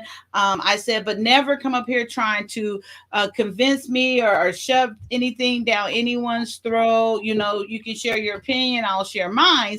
And so when you came back, when you described that I said I'll come back after I go on Sir Hell's and we can continue the conversation and be respectful all around. And we did that, and it was a great conversation. And then the very next thing I heard from you, and then that was when B9 was up as well. You went into this whole little speech of, well, I will no longer be discussing Christianity on here because, like I said then, I shouldn't have been talking about it. All the stuff you were saying, what you were saying multiple times on that stream as well.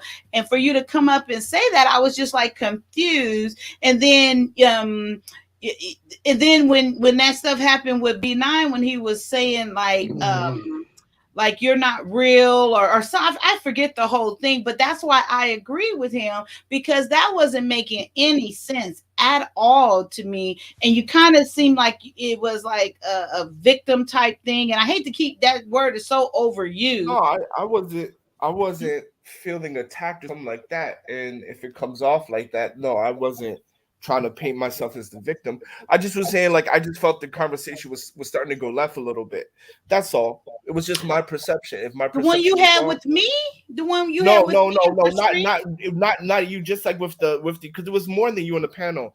There was some I can't remember, but You it was talking, some but other I'm talking about the stream that all four of us had. You felt attacked that day? But we talked about it for a while, and then it kind of started to go left a little bit. Wait, we I- didn't I- even. No one even overtalked anyone on that day. No one even. It was a beautiful ending. I don't know what you're talking about. That stream is No, still it up. wasn't The 'cause culture. me and B9 ended up in the argument, right? You No, calling me I'm for not it and all talking that, about right? that one. I ended with But- that one, but initially when we had that stream where it was me, you, Right. I forgot Patrice, the one that we just had. And before the one with B9, you came back personally. Right. That part was good. Yes, that part was excellent. Yes, and I that's where, enjoyed myself. okay, Yes. that's where I was Yes. confused, because before anything happened with B9, you made it very clear to me, and I forget who else was there, that you would no longer have that conversation because you shouldn't have been talking to Christians and whatever what you were saying, but B9 wasn't even in the picture then. If I can just say one thing, Yeah, go ahead. You can't always dictate how an individual reacts to something. Right. We are individuals, so we take something, and you don't know what's that person's thought process, how they viewing it, or lack. So this is how they react. I'm sorry, but I can't remember the person name. But I remember it's you, me, Patrice, and then I think one or other two people. But then we got in this cool conversation. Oh, it was Princess K. It was Princess K. Okay, because I was saying something to her, and I was telling her because she was saying her experience and stuff like that. And then she talked about something about how Christians believe and stuff like that. And then I told her, well, if you're not a Christian, then we can't say what's what and what's right for them. I remember saying that to her. I don't remember her name, but if you said Princess K, okay. Then she was just like, well, I was a Christian before, things like that. And then I just said, okay. And then after that, I said that because I didn't want it to go left. But it was after that. We don't have to rehash it, but I was just confused that you said you couldn't. Well, I'm just saying that's why I started to say, you know what? Then let me just bow out, because I apologized to her, right? I said, okay, my bad, I'm sorry. And then after I apologized to her, then I just kind of say, okay, you know what? Then, let me remove myself. Hey, so, I want to change the words of the Bible. Let the dead bury the dead. Amen. Hey, I want to change the topic just a little bit. But it's still geared towards you. We ain't signing, and it's only geared towards you because I want to have the conversation with you being present that I had with you not being here, because that's what a real man, in my opinion, does. But I don't want to have the conversation. Oh, no. I'm not having this conversation with you. I just I've already had the conversation. I'm just being a man, and I'm telling you what I have conversed about. And you don't even have to listen to it if you don't want to. You're in control of your own five senses. I'm just trying to let you know that me being a man, I always want to say what I say to the person or have them hear what I say All right, all right. versus Well, that's all that I but was I saying. mean, well, let me say one thing right now, right? Go Like, ahead, go obviously, ahead. me and you don't have the best relationship, and I We want don't to have respect we your. don't have any But relationship. okay, we don't have This any is you. This relationship. is Okay, you two. great, Yeah, this and not great. We don't disrespectfully, have but I'm any just saying this is relationship. you. This is you two. Right. We don't have any relationship. I agree with you. Great. We don't Right. have any relationship. But bro, I'm letting you know now. If you come at me sideways, I'm swinging. Right? But You see, come at me sideways, I'm Okay, swinging. but see Well, that's my because all right, and that's cool. That's cool. We ain't signing up. all right. Like I So said, the those floor is words don't yours. The bother floor me. is yours. Yeah, those words don't bother me. I'm in Washington D.C. too. By the way, we ain't signing. So if you gonna No, switch, trash yeah, can, trash can. hold Okay, on. guys, The trash So if you floor can. gonna is yours. Look at swing, the comment. We so should if you do gonna that. swing on me, you should at least know where I'm at. Well, They I'm gonna saying call me a verbally. pick me. Verbally. Okay, Floor is you yours. The okay. floor is guys. yours. Okay, let's Yeah, yeah, let's yeah. stop that. Okay, yeah, we No, can. no, No, I no, mean, the no. It's floor not is called yours. Hey, for. Kai, relax, Yeah. Kai. I got Okay. this. I got Okay. this. Floor is But yours. yeah. What you just said though, that's kind of my whole point right there. Like, Great. there's no such thing as verbally swinging on me. You know, I come from a place where we either gonna swing on each other or we not. You know, it ain't no verbal swings or this and that. This is called a conversation. You know, this is because when we get off the phone, when we get off the chat that day, I slept good. I hope you slept good. It's just a conversation, and I really want us to start taking our feelings out of this because we claim that we're men that lead with logic, and of course we have emotions, but we have to proportionalize those emotions, especially when it's just talk, especially when we're nowhere near each other. We're in two different countries. So there should be no feelings involved in our conversation because just by location, it can only be conversation. That's number one. Number two, the second thing that I said that I wanted to tell you is the reason that I have a problem with how you do things is you are very intelligent, you are very opinionated, and your intelligence is superior. And you know I've said that numerous times, and I mean that because it's the truth. However, as I was explaining to other people, I am familiar with Amos and Andy. I am familiar with how they use that radio show to take hardworking Black people and start this narrative of shucking and jiving and being lazy and being this and that, a narrative that in 2022 we still have not shaped. And that narrative came from white men that were using Negro voices to, to control the narrative. And I'm not saying that you're not entitled to your opinion. I'm not saying that you're not entitled to voice your opinion. But it cannot be the loudest or the strongest opinion in the room when you are not putting these issues at the forefront.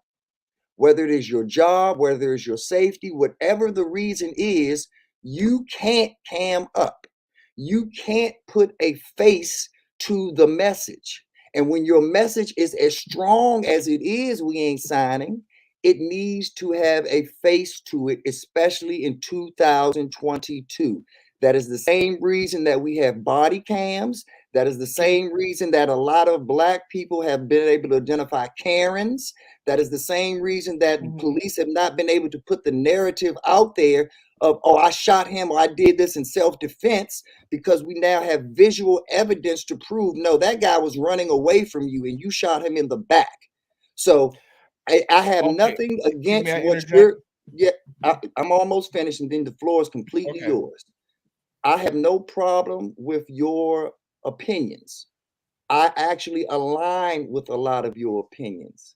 When we can take the emotions out of it and just have the conversation, I really believe that you will see that we actually align with a lot of the things that we talk about. However, there needs to just be accountability attached to it. If something else is on a higher tier than the topics that we're talking about, bow down. Floor is yours, So sir. Okay, thank you. So first, I wanna make something extremely clear. I don't have a message, right? I'm not a YouTube creator. I'm just a person in the chat. I don't have a message. Second, when we're talking about, I guess you're talking about like how to restore the black family and things like that. I'm just talking about the books that I read, Monahan Report, etc., etc. These are not my opinions. These are just information I'm sharing. If it's a problem with me sharing it based on these topics, I have no problem being quiet about it. I really don't, right? Because again, I don't have that message. That is not my message. I'm just a guy enjoying YouTube, enjoying being around black people because I'm around Chinese people 100% of the time. I actually come here for enjoyment, kick it, kick it with people like where I come from, and that's it. I don't have a message. I come here like it's coming to a barbershop, period. If it's more than that, then please let me know, and I'll happily excuse myself out of it because like I said on Black Male Filters panel, right? I just come here to kick it, relax and chill. Respect. I can respect that. And unfortunately, your actions don't necessarily align with what you just stated just now. Your No, because actions, I'm not. I'm, your yes, it is. actions, Yes, it yeah, your is. Yes, it actions does. don't come off like, oh, I'm just here to chill. When you come on to the panels, you let it be known, like, hey, let me say this, let me get all of this out, let me do this, let me do that. Well, let me tell you why I disagree with this. Well, let me tell you why I did. It's not like That's you just hit, barbershop, right? but That's that's not. barbershop. Yeah, of course it's barbershop, but but you just said I'm just here to chill. I'm not Yeah, but here I to mean, be we get you, loud. We right. But overtalk my, each other. That's barber. That's yeah, how that's niggas do. barbershop talk, right? But once again, it's You got to be able to read the conflate. room. It's conflating a little bit because no, we ain't signing those that he's dominant. We ain't signing those that he challenges and asks for debates and asks for this and that. Like I said, No, but I mean, no, he's playing the because room right now. Trash can waves. He's playing the room right now I'm not. I'm because not because if I really had a message and I wanted to take action, I would be a content creator like the three of you are, right? But I'm not. I'm not on YouTube. I have no desire to be on YouTube. You guys are because you got a message that you want to share with the people. If I really you come on, you said I'm intelligent, right? If I really had right, a message I want to share with the people, I would have a YouTube channel. But I don't. And I have no right, intention on creating one. right, and but that's my Right. whole So point. so the whole point is like when I'm telling you I'm coming here to kick it, I'm being sincere. I'm not trying to play the room or anything. I'm being 100% with you. I'm being 100% sincere. Right, Right? but I'm truly right, being 100% sincere with you. I'm not right. trying to lie, not trying to have any other agenda, right? Okay, Because and I if respect I that. had a message, I would start a channel. Right, but I respect that. But my issue is like you know that I have a message. You know that Black Man Unfiltered has a message. You know that Nathan Daly has a message. You know that there's a lot of us out here that do have a message. So when we're trying to put our message out and we're trying to actually be a part of actually making a difference in the community, and then you come back and say, well, hey, I want this difference to be made, but I'm not going to put any efforts toward it, at least not initially, or at least not this. You have to understand that that kind of knocks the reverberation of your voice down a few notches to a point where it's just like, okay, we ain't signing shit just wants to talk. And it's cool to want to just talk and want to just be around and hang out with your folks and this and that. That's great. I have no problem against that. But when you see a bigger issue going on, like if me and you are kicking it, and then you say, hey, B9, I'm not coming up because of my job, period. That's the end of the discussion. I understand that there's a hierarchy there that I must respect, and my conversation is irrelevant on that hierarchy. You don't give that same respect when we're in having these dialogues because as intelligent as you are, and we can go back and forth and have a unilateral conversation, at the end of the day, it doesn't mean anything to you the way that it means to me. So why would you argue the side of on one side or the other when you have admitted to be Switzerland? if I could tag So- in on this right let me quick. let me say this. If I could Yeah, tag in, I've been waiting. I've been listening to both of y'all. I just want to say, All right, just but I give me said, just give me 2 sentences. this Two sentences, you gonna please, get it. You please, gonna get it. We please, started in. please, 2 We gonna sentences, get just 2 sentences. we 2 start. sentences. Is it important? Because if it's important, Yes, it's gonna hit. yes. No matter when you Yeah, say yeah, it, it's gonna hit. No matter when you Yes, say yes. it. If you hold It's on gonna to be it, but if you 2 hold on to sentences. it 2 minutes from now, it's still gonna hit. No, As I soon as put you 2 sentences. say it. I promise. 2 sentences. 2 Because sentences. by the time I got finished saying this, I could already said that All right, little part. just I've been allow me listening 2 sentences. Go Allow me ahead. 2 sentences. Yeah, go Okay. ahead. Number 1, B9, you're right. Number 2, next time I will excuse myself. Floor is yours. Don't the Well, floor is if yours. I I'll answer okay. later. Go ahead, trash can. Go ahead. All right. The reason I said you got to be able to read the room, because honestly, a person can come into a situation and they can be talking out of I'm just kicking the breeze, talking my ish, and it's no big deal. While the other group of people is coming from a serious standpoint. And if you don't recognize that, you might take offense to somebody who came to it. They have no offensive talk coming at you. They was just, hey, I thought I read the room wrong. I thought we could just talk, and we was just kicking it. I didn't know y'all was on a serious where y'all was really getting serious about something or whatnot.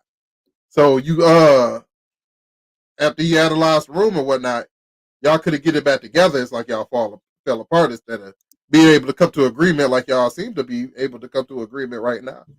But in the heat of the moment, and that's why I wanted to have the conversation, trash can, because these YouTube streets are nonsense. And people in the chat and people in the panels and all that make a big deal out of nothing. Oh. And it's never like that. I'm an intelligent black man. We ain't signing as an intelligent black man. There is nothing to be gained out of us beefing or us this, even if we don't agree or we don't align, even if I get fired up or he gets fired up. At the end of the day, all of y'all are my brothers and sisters. All of you all I love, and I'm only here to help. And I appreciate you giving me credit and saying that I'm right. We ain't signing. But in no way, shape, or form is the end result for you to not be a part of the conversation. No, but I'm I'm being sincere too. I never want you to drop out. I never want you to stand back or this or that. I just want you to understand that there's a hierarchy to everything. The same way that you understand business and you understand that there's a hierarchy that must be followed, whether you like it or not. The same hierarchies apply outside of business and what we're trying to do here, because for us to accomplish what we want to accomplish, we're going to have a business mentality. We're going to have a very business minded approach to get anything actually accomplished. So I just found it I find it a little disingenuous, because in my opinion, my people are just as important as your business. My people are just as important as, other people's success is to them. So I don't take this shit lightly, even though I love to laugh, joke, curse, smoke, fuck, chuck, all of the above. When it comes to my people and it comes to really, because that not too many people have studied to the level that I've studied. And I'm not doing it just to come on YouTube and have a conversation. I'm going to do all this studying so I can get 1,000 subscribers. Fuck no. I do this for a very bigger I reason. appreciate. You know what? And I will respect your mission. I'll respect your vision, and I'll respect your message. Okay, because like for you, I'm letting you know now, letting everybody know now. I really just come here, just kind of chill and kick it. But when serious topics are on the docket, I will, what I mean, I'll fall back, right? There's a hierarchy thing. No problem with that. Right? No. You're right. And So, I don't want, like I said, I don't want you to fall back, because I no, I don't mean, want not like disappear, but I'm just saying, the like, problem is that intelligent people such as yourself, and this is why I give you credit, and most intelligent people such as yourself can't wait to get away from the hood, can't wait to get away from their people. So I have respect for you that you actually sincerely want to come back to your people, that you want to stay connected to your hood, irregardless of how successful you are. So in no way, shape, or form am I trying to isolate you from me or any of us, because I fuck with that attitude. I fuck with somebody who fucks with me. I fuck with you because you fuck with me. Iron sharpen iron, and it's because Exactly. y'all have that conflict with each other that you make him sharper. You may be non-sharper, and as a result, he also make you sharper at the same time because y'all had that Bingo. conflict. It is as long as it's healthy, it's like being a boxer and you spar with somebody and you get better Bingo. that way. But as long as we keep it healthy at the end of the day, it's all love at the end of the day. We can disagree all we Bingo. want. Yeah, All because right. Well, I like I mean, said, yeah. Then right. So now, hopefully now we have a resolution, we have a code of conduct, and we have a way of operating moving forward. Right. and I'm and, and, hoping. and we and I always have, we ain't signing. Like I said, I understand that my words can come off as disrespectful, but I've never disrespected you. I've never called you out of your name. I've never called you this or that or whatever. So when all of that stuff happened, that was a one-way street. Even when you said that stuff, I didn't respond calling you out of your name or this or Well, I that or mean, I whatever. think I did. I've All always right. been calm and collective All and, right. and in control of myself. Like I said, I'm not saying that I was likable. I can Uh-huh. understand why you were upset. I've been married for over 20 years, so I know that I can upset a person. Okay. Cool. Cool. Well, I mean, it's all good. Like I said, I have short-term memory, so for me, it's forgotten. For you, it's not. So I'll just respect that. But I'll just Yeah, say for me, I don't have a short-term memory. I'm an elephant. I don't forget okay. Cool. anything. I forgive and I don't begrudge, but that's why I'm a true historian. How can I be a historian if I just say, "Oh well, I'll forget that part"? Well, okay. Well, I mean, cool. I know. Cool. We I cool, respect. brothers. We It cool. sound like we good now. Hey, We Trash good. You Can, know, and Kai can tell you this. I've always been cool, Trash Can. hell I yeah. I I I like y'all miss both. I know I'm just talking about in regards to we ain't signing. I've been asking where is he at. I missed him. I wish that he would have cammed up for the debate that we had on Black Man Unfiltered, because I'd have loved to hear his points of view. But once again, I respect that. Hey, there's certain things in his life that supersede that I have no choice but to respect. End of story. So once we can all work like that as a collective, then we can have these McLaughlin group debates, where we go, well, your politics is shit, and your politics is shit, and you don't know nothing, and you don't know nothing. And after it's all over, they go out and Man, eat a 5-star meal they used to at a restaurant together. fight on the Congress floor when they disagreed. Exactly. Them But motherfuckers like threw I said, hands. but when that gavel went down, or when they said session's over, they all went and broke bread together, kids hanging out with each other, no different than how the WWE is. We can do whatever in this ring, but outside we talking mutual funds, we talking 401ks together, we talking what school is best for little Judy. So that's where we need to be in real life. We ain't signing, and anyone else that I have a debate with, we ain't got to agree on points. Me and Rondell held it down the other day. We ain't agree on too much, but once Rondell saw how I carry shit, the same way I feel like I'm having a breakthrough if we ain't signing, people will understand. Oh, this nigga's heart is pure. He just a go hard. He just a nigga that you don't. When you say you want that nigga to walk down the alley with, yeah, this is that nigga. But This I'm is real but man I'm walking shit. down that alley. But I'm walking down that alley with you. So that means that I got your back. You know that I roll with you no matter what. So much people, and this is YouTube. And like I said, we ain't signed and we ain't never met. So I only expect for him to give me so much grace and so much credit until we can actually meet face to face and really be in these situations where you can really see what a person is about. That you can't develop certain things on YouTube or any social media outlet. Certain things you just got to be around the person. That's like having a long distance relationship. eventually you're gonna have to hook up, meet up, this and that, or you just wasting fucking time.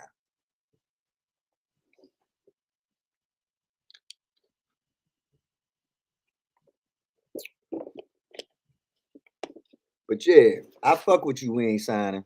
I've always fucked with you. Like I said, I might not fuck with how you do things on certain levels, but I don't fuck with how Trash Can Waves does things on certain levels. I don't fuck with how Kai does You things don't, on certain you don't levels. fuck with the Lunar Wolf. You You know, don't there's fuck certain with the Lunar Don't Wolf. lie on me, B9. You fuck with me on everything. Don't even try. Don't be up here front and let me call your ass out, okay? You fuck with me on everything. Everything. Okay, let it be known. But yeah, but at the end of the day, I love all of y'all.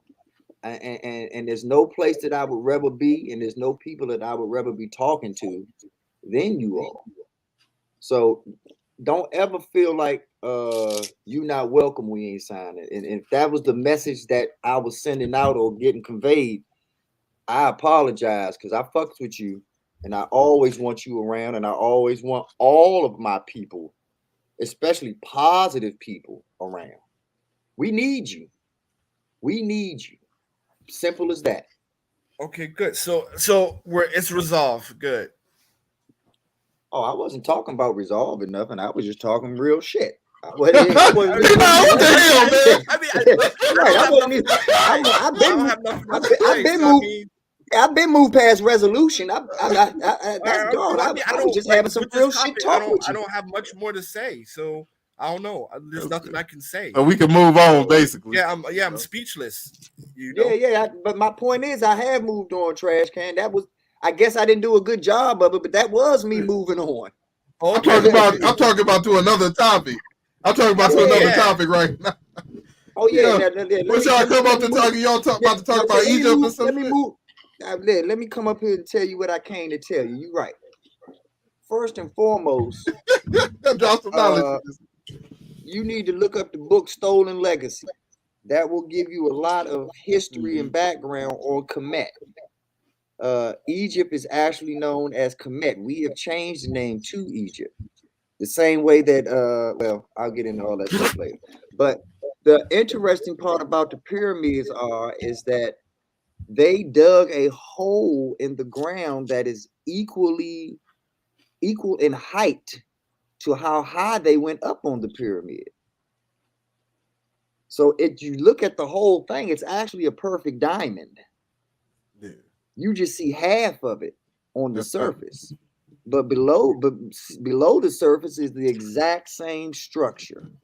Yeah, I heard about that. Yeah, I read about that, and I read how the pyramids are like exactly aligned to like the astrology. Like I can't remember exactly, but the 3 different pyramids are aligned in astrology.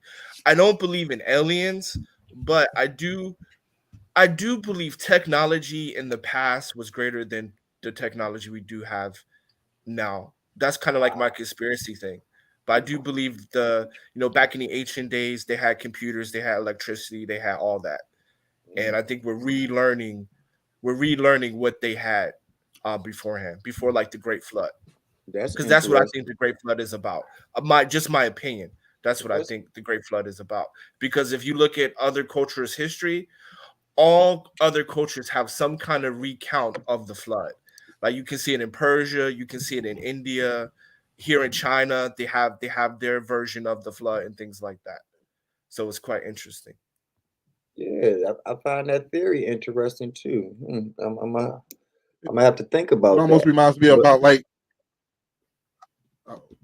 Go ahead, Trash Can. I was about to say I watched those movies to where like they get the future movies where it was an apocalypse and all the people who knew how to do anything had died and whatnot, and they went years into the future where they was living like back in the caveman days, and then they would stumble across these structures and they'd be like, "Who the hell put this here? Who built these buildings here?" When they find these ruins, I wonder if it's the same thing back then that you just forgot. That we might have had cars and everything back then, for all we know, but we forgot and we didn't know. It's that gap. Now we here today and we redoing what we already did.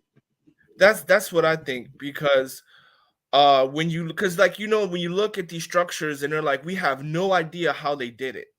right? With all the technology, with AI software, quantum what is that? Quantum technology, quantum mathematics, and we still cannot replicate a pyramid, right? Without modern technology, and even still, we can't replicate it the way they did it, right? There had to be superior knowledge back then. There just had to be. And then also look at it this way, right? Look at the technology development from 1700s to 2022 to today, right? So that's roughly 322 years. Look at all the technology advancement. How can we have been here for millions of years, right? Because if we just look at the progression of how humans progress and evolve and develop and discover, we technology should be much better than what it is. You see what I'm saying? Does that make sense? Yeah, it should have been a continuated growth to where if you Right, should did be what you right, did back in the pyramids, then you should be even greater right, today if it kept growing. But we had that gap right. of you could call it a gap of wondering or whatever, where you just sit Yeah, out and you don't got your mind like you had a lobotomy or something. You don't got the same mind that you did, and you got to relearn everything you had learned before you get up to today. right. Because I mean, 300 years we went from a car from a horse. We went from horseback like 1883. We went from horseback to electric cars with Tesla. So that's what 200 years. But The cell somehow for a phone. million, yeah, but somehow for a million we couldn't do anything. You see what I'm saying? Unless somebody was purposely holding us back from doing it, like some religious card or whatever, saying Right. Well, we I ain't mean, gonna but in the use Bible that. it talks about that, right? It talks about like there was a great war in heaven, and a great war in heaven, and God made it void and stuff like that. So I think when we see those movies, I think they're trying to tell you something without telling you something. Where when God flooded the earth and things like that, He got rid of the technology at that point, and we had to like maybe restart. I mean, I don't know. This is all like conspiracy theory, Yeah, but I kind of like lean to that kind of point of, you know, after the Great Flood, it kind of washed away the technology, and we're kind of coming back to that again. I mean, it was a point in time where we used to burn people at the stake for being witches and whatnot. So if I Right. come up here, I just invented this. I have this light. Look, I can make this light. Motherfucker, you a witch? Kill you. So what? They Yeah. burn you alive. So what happens? You learn not to make nothing else after that, or you gonna be treated as a witch or something. You ain't gonna Yeah. be able to progress. Yeah, that's true. But I mean, but at the end of the day, I do like and that's why I do believe in the Bible, because when you look at some of the things that they have, and you can find it in history, you can find it in paintings, you can find it in art history. You know what I mean? So that's why I kind of find like, wow, there's really something here, right? Because like I don't believe in aliens, but I do believe in fallen angels, and I do believe that they kind of like, like the Bible says, right? Every place has their gods, right? And Israel is my lot. And so I do believe, depending on what country you go to, where part of the world you're at, they're gonna follow that kind of fallen angel. That's just my 2 cents. But Well, the devil I is a fallen angel. But go ahead. I have something I want to ask you all though. We all acknowledge how wonderful the pyramids are and how wonderful their architecture and engineering prowess is. But have we ever actually cross-examined them that they didn't believe in God? That they actually believed in what is considered idol gods, but that they have Yeah, they are. accomplished something, that can't even be duplicated till this day? So I'm not saying that we're wrong. I'm just saying there's things like that that make me wonder sometimes. Are we worshiping correctly? Well, the Bible. Do we really understand what we're supposed to understand when there's other people that don't believe that what we don't believe and have accomplished things that we haven't been able to do literally multiple millenniums later? Well, Just wondering. the Bible talks about what's the worth of gaining all this knowledge and you lose your soul. I believe it's a certain point where we know too much, we might become too wise and too wicked. So in some ways, hey, even we might like the Babylonians. They created that language and was able to build a structure up to the pierce the heavens and whatnot. And God said, y'all get too wild down here, y'all thinking y'all as great as me. I'm gonna break up y'all language, so y'all won't understand each other or whatnot. So I think it's a certain point where we get too smart for our own good, and we need to be put back in check, or we destroy ourselves. Oh, I Um, now that part I agree with, but I'm talking about the point is just in relation to the technology, just in relation to the accomplishments that they made.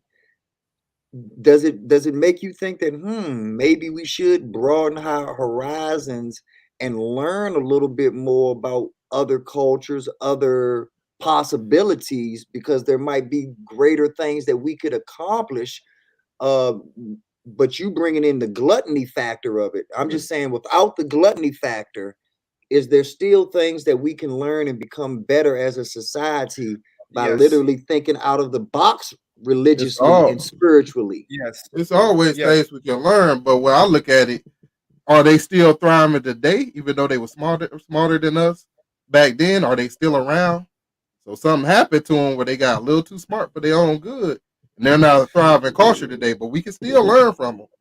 But we got to Well, be careful how much we learn. but But that's the I point think right there, is that everything that you just said is the point. Something happened where they built something that outlasted them. So because they built something that outlasted them, that kind of gives them an everlasting life, a timelessness, because they're always going to be relevant and have done something that's legacy. That's literally legacy. Like they built something that it will way outlive them, so they will never be forgotten. well, if I could, uh, the Bible, 1611 King James Version, right? It talks about initiated knowledge and uninitiated knowledge, and the Bible talks about how the children of Israel, or in this case, we'll just say believers, the heathen is smarter and wiser than the believers, right? Because there is initiated knowledge, right? Like when you get into secret societies, like the university I went to, there's a bunch of secret societies, and they always talked about initiated knowledge. So there is a such thing as initiated knowledge that people learn that other people are not privy to. But in the Bible, it does talk about the children of Israel are not as wise as the goyim, or the heathen. So, but a lot of that does come, a lot of it from that aspect, comes from the religious uh deity that you serve, right?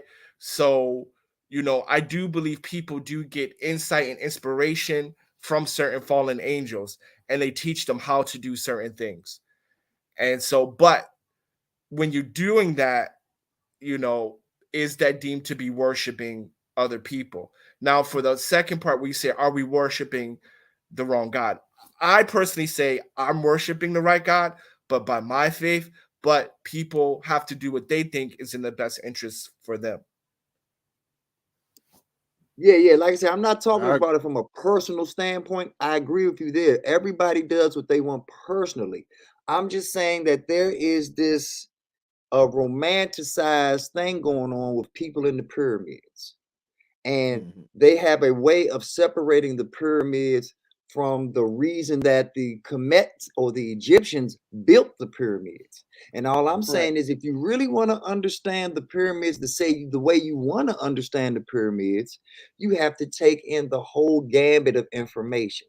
The same way that people are trying to separate yoga from the religious and the Right. meditative principles that go along with Right. that. You'll never really Right. understand yoga if you're not fully immersed in what their point, purpose, and mission is all about. You can't just take out That's right. the pieces that you want and then claim that you're whole. That's And right. it's The the same Kundalini thing. spirit. That's right. Yep. You're Exactly. And right. it's the Yeah. same thing that Well, I'm now, saying as far as the Egyptian now we pyramids. talk. Go ahead, Wake Well, we Trash Can. talk You got it. about today in modern time. Yeah, we talk about in modern times, taking the meat and leaving the bone. So for me, I want to know parts about your culture to where you built this stuff, but I don't need to know everything and dive in there. Because, like, take fire, for instance. Fire has been with us for many years. Now, the first person who discovered fire, he might have burnt to death, for all we know. His people might have burnt to death, but we still use fire as a means of building our society today. It's spreading out. So we was able to take that. Now, he might have believed in something else that caused him to learn how to create fire or whatever. I don't want to know all that. All I want to know how you did the fire. That's all I need. I'm gonna take that. I'm gonna apply it to my culture and what I believe in, and I'm gonna produce out of that. Not But to necessarily the understand. problem with that is that if you don't fully understand it, you can hurt yourself. Bingo. That's the problem, right? If you don't, so it's either don't touch it at all or do it. And let me give Understand you. where they Let me went give. wrong. But hold on, let me give you the perfect example of what me and We Ain't Signing are saying.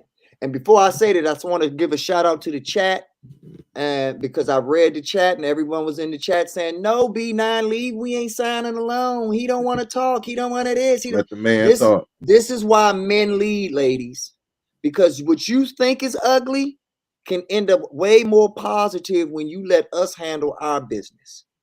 If me and We Ain't Signing didn't talk, there would have been bad feelings on both sides, unresolved feelings on both sides that just would have lingered, and we would have been polite and this and that. When real men handle things, we can really be sincere now, because I know how he truly feels and he knows how I truly feel. So learn the lesson from this, ladies. Let your boys, let your men be men. Let their nuts hang. Don't fight. Come here. Come here. Don't fight. You cannot turn nuts into ovaries. Once they drop, they do not go back up. So women do that. Yeah. Oh, and I know, and someone in particular does that. Hello, but moving on.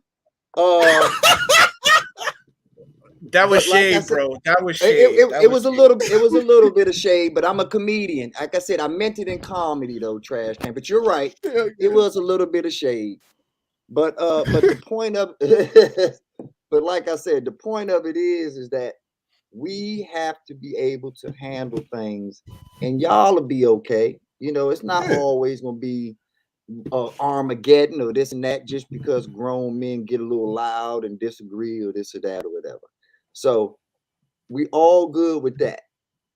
But back to you, Trash Can Waves, and the whole point of this is that look at how America thought it was doing everyone a favor by taking care of Saddam Hussein, by taking care of Gaddafi, by taking care of all of these quote unquote bad people. But once we understood the full story, we understood that they were the lesser of two evils and that they were actually holding down the real evil, the Taliban. But my point of it is that you have to understand the whole thing. If we understood the whole thing, we'd have gotten rid of the Taliban first. Then we would have said, you know what, let's now see if we can get rid of Gaddafi or this person or that person. But when you just read Cliff Notes or you jump to the last chapter of the book to find out the butler did it, you just as dumb as everyone else, and you will create a new Pandora's box, thus creating the definition of insanity. Hey, you assuming that we wanted peace. Sometimes our CIA go in there just to create chaos. Because in the midst of chaos, we could go over there, grab your oil up. We could grab this. But if y'all got leadership, now it's going to be harder. So we got to put people over there to disrupt your whole symmetry that's going on. It's just like they're doing over in Africa. Right. But that's just, like I said, that was just an analogy just to make the point of you have to measure twice and cut once. Because after you cut, you can't put it back together and say, I'm going to recut it. Right. You got to measure and understand what's going on, because certain things that are executed, there's no coming back from. Right. Yeah, that's true. That is true. Damn, that's true. Shit. So I don't even think we as a people ready to know everything, all the truth in this country. Really, because if we knew everything, the truth is like the forbidden tree of knowledge. If you found out everything the government that did and why they did it, this whole country will fall apart. Why do you think they hate me, trash can? individual. I think No, seriously. I Why think do you the think they hate individual. me right now? It's the Hold on, truth. weird sign. That's why they hate me right now because Can't I control you. speak. I speak the truth. I don't come in there telling you what you read in your books, read in your history class, read in this and that. And it makes people uncomfortable to know that they've wasted 20, 30, 40, sometimes 60, 70 years on some bullshit. So they don't want to Oh, even hear the truth. They don't want to hear that, wait a minute, there's a real life matrix out here. And I'm living in this fantasy virtual world. I'm They don't playing want on to your hear that. chessboard. I'm playing on Yeah, your chessboard by your exactly. rules. But that's why they hate people like me, you. We ain't signing. They hate the Kevin Samuels. They hate anyone that's going to tell you. A lot of people stop going to church because the minister is going to tell you how a TI is, and they don't want to hear how it really is. They want someone to coddle them and say, "Girl, it's okay. You ain't no hoe just because you done slept with 5 million men and you got an OnlyFans and you got this and you, girl, you just misunderstood." So You pick your nobody truth. wants to hear the truth. And so we're always same and take it all the way back to Jesus. Jesus was telling people the truth. Malcolm X was telling people the truth. Gandhi was telling people the truth. So you got to be ready to die for the truth. You got to be Yeah, but ready see, to get taken out for telling the truth.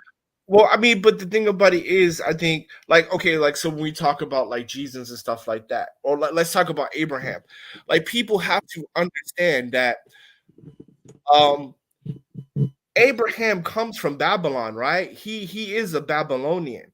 And even when Jesus was speaking to the quote unquote Israelites, they're rooted from Babylon. That is their origin, right? So the thing about it is when you're taking people from their natural state and you're changing them, people don't want to hear that, right? And I just think that for the most part, like when you're trying to like disruptive, right? We have a term in business called disruptive technology or disruptive product, right? And so a lot of times, like Malcolm X, he was disruptive.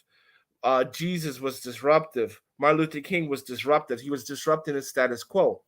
And for the most part, the masses are happy for the status quo, because for the status quo to work, people have to follow it. You see what I'm saying? So if we talk about like modern women or dating and stuff like that, for the most part, the average person is happy with it. And so that's what you have the whole blowback with Kevin Samuels, because he's disrupting the status quo. I Right? think Women don't want to compete. Women don't want to compete for men. With men, men are more or less happy to trying to earn her love and things like that, right? It's disrupting the status quo. And I think both men and women are kind of unhappy with KS, in my opinion. The problem is parents. And I'm a parent, and a lot of you all out there are parents too. So we all understand that we tell our children that you are priceless. There's no amount of money that could ever replace you or this. And that's the truth from our perspective. Right. But right. in the real world, there's something called net worth, net value. So in the real world, you pay how you weigh. So if you are not considered a 10 or drop dead gorgeous or a 7 or an 8 or whatever by those standards, understand you're going to get paid how you weigh. If you're not the most intelligent person and you just got a GED or this, I'm not saying that you can't be successful, but you're going to work and bust your ass for that success versus someone else that literally only has to do 2 hours of work a day on a conference call because they have more alphabets behind their title than the LBGT community. Let me ask this. If you pay the price, the cost to be the boss, you get the results. Go ahead, Trash Can. Let me ask you gentlemen this. So we talk about truths and history, right? So let's say they was writing a book on y'all history. Would it be certain things, if y'all was in control of it, that y'all leave out and say, hey, don't tell this particular thing, but pick this thing? Because I think about King David in the Bible. I think if he was Right. painting his own history, he wouldn't want you to talk about that soldier's wife he slept with, Right. and he sent And them got out him to killed. die. I want to Yeah, pick got him my murdered. own truth, and I want to tell Right. history how I want to present it. So I think the countries do that the same thing. They paint their histories just how they want to, how they feel they want to, Absolutely. and leave stuff out. Right. I mean, well, you can look at it now where they're talking about getting rid of critical race theory, right? They don't want white kids to feel upset or bad because of slavery, and they kind of want to erase that, right? I mean, history is just the person who won, right? You're reading it from the perspective of the person who won, right?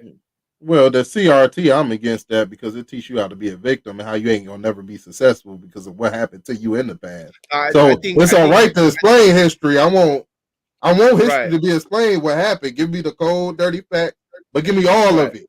Don't paint what you want to tell me. That's the cold, dirty facts or whatnot. Well, Give me all of it. Let me then it's decide. not history that you want. Then it's the past. Yeah, yeah. That's the thing. It's different. It Because shouldn't be right, different. that's the reality of what's going on.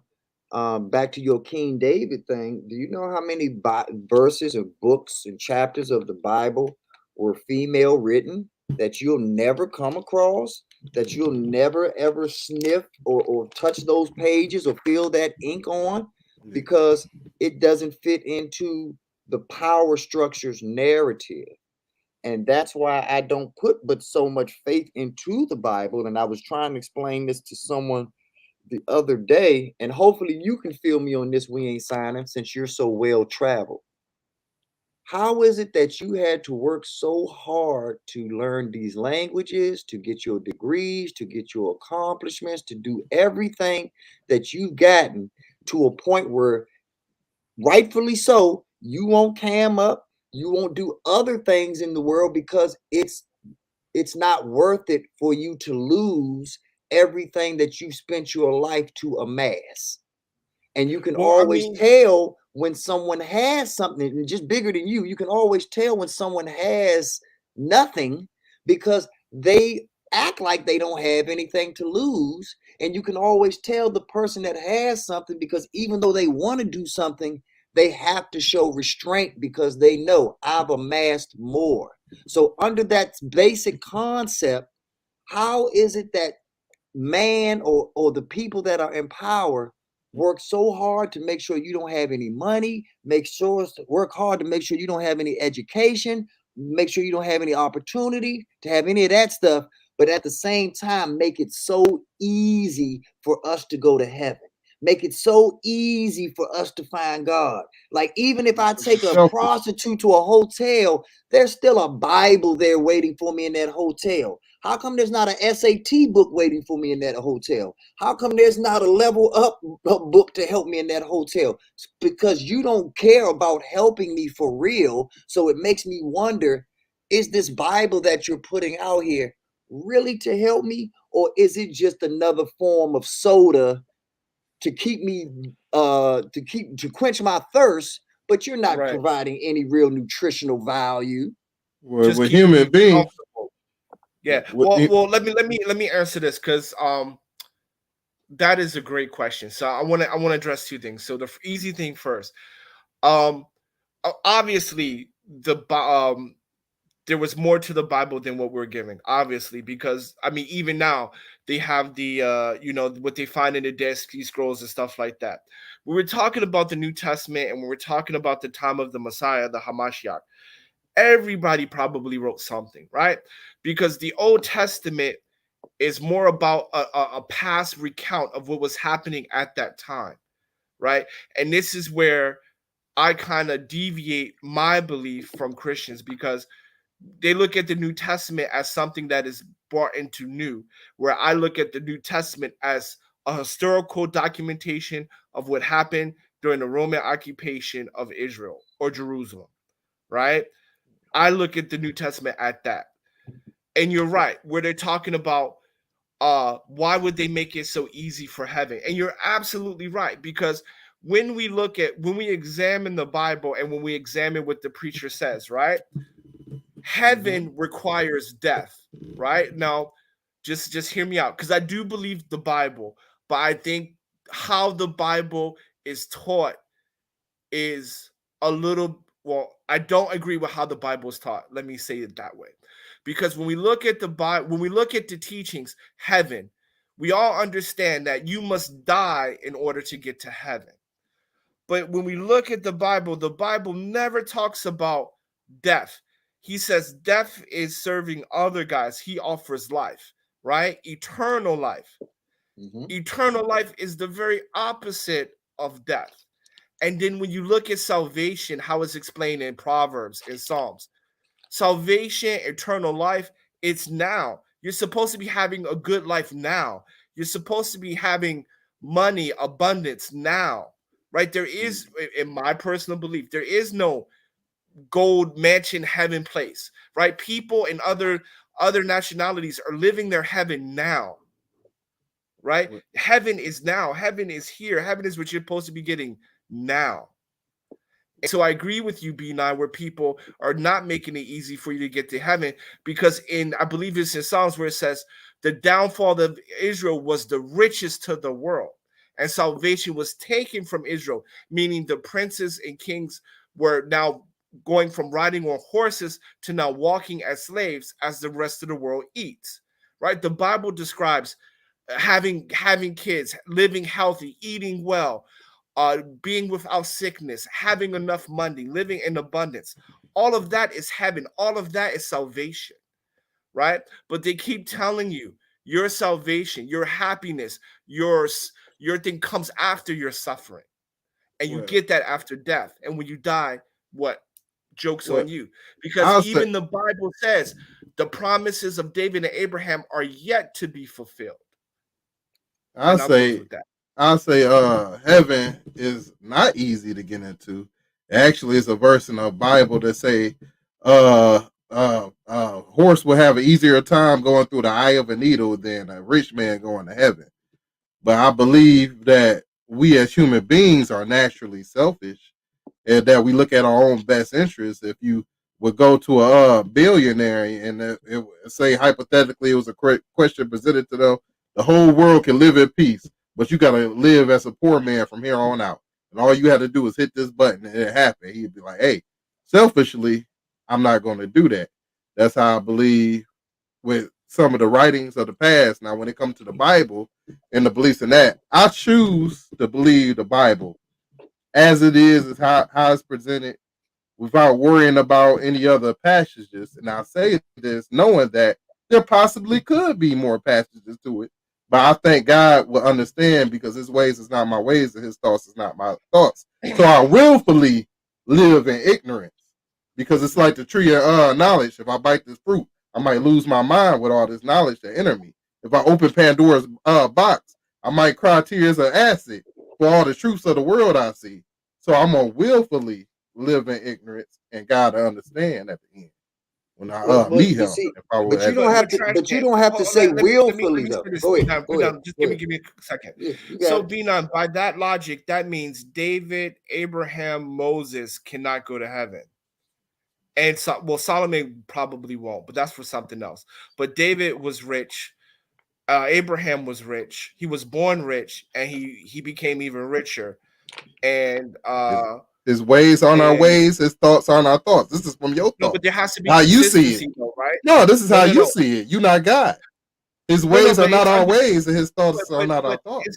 it's not a debatable issue that these people were rich. King David, he was rich. That's not disputed. He He didn't say was it was Abraham impossible. He said this is likelihood. He was talking the and likelihood. It's Moses. gonna be hard. It was describing the hardness it would be to go to heaven. It didn't say a Okay, rich man can't go to heaven. It says it's gonna be difficult because you're gonna be But attached to your worldly things and not willing to leave those behind.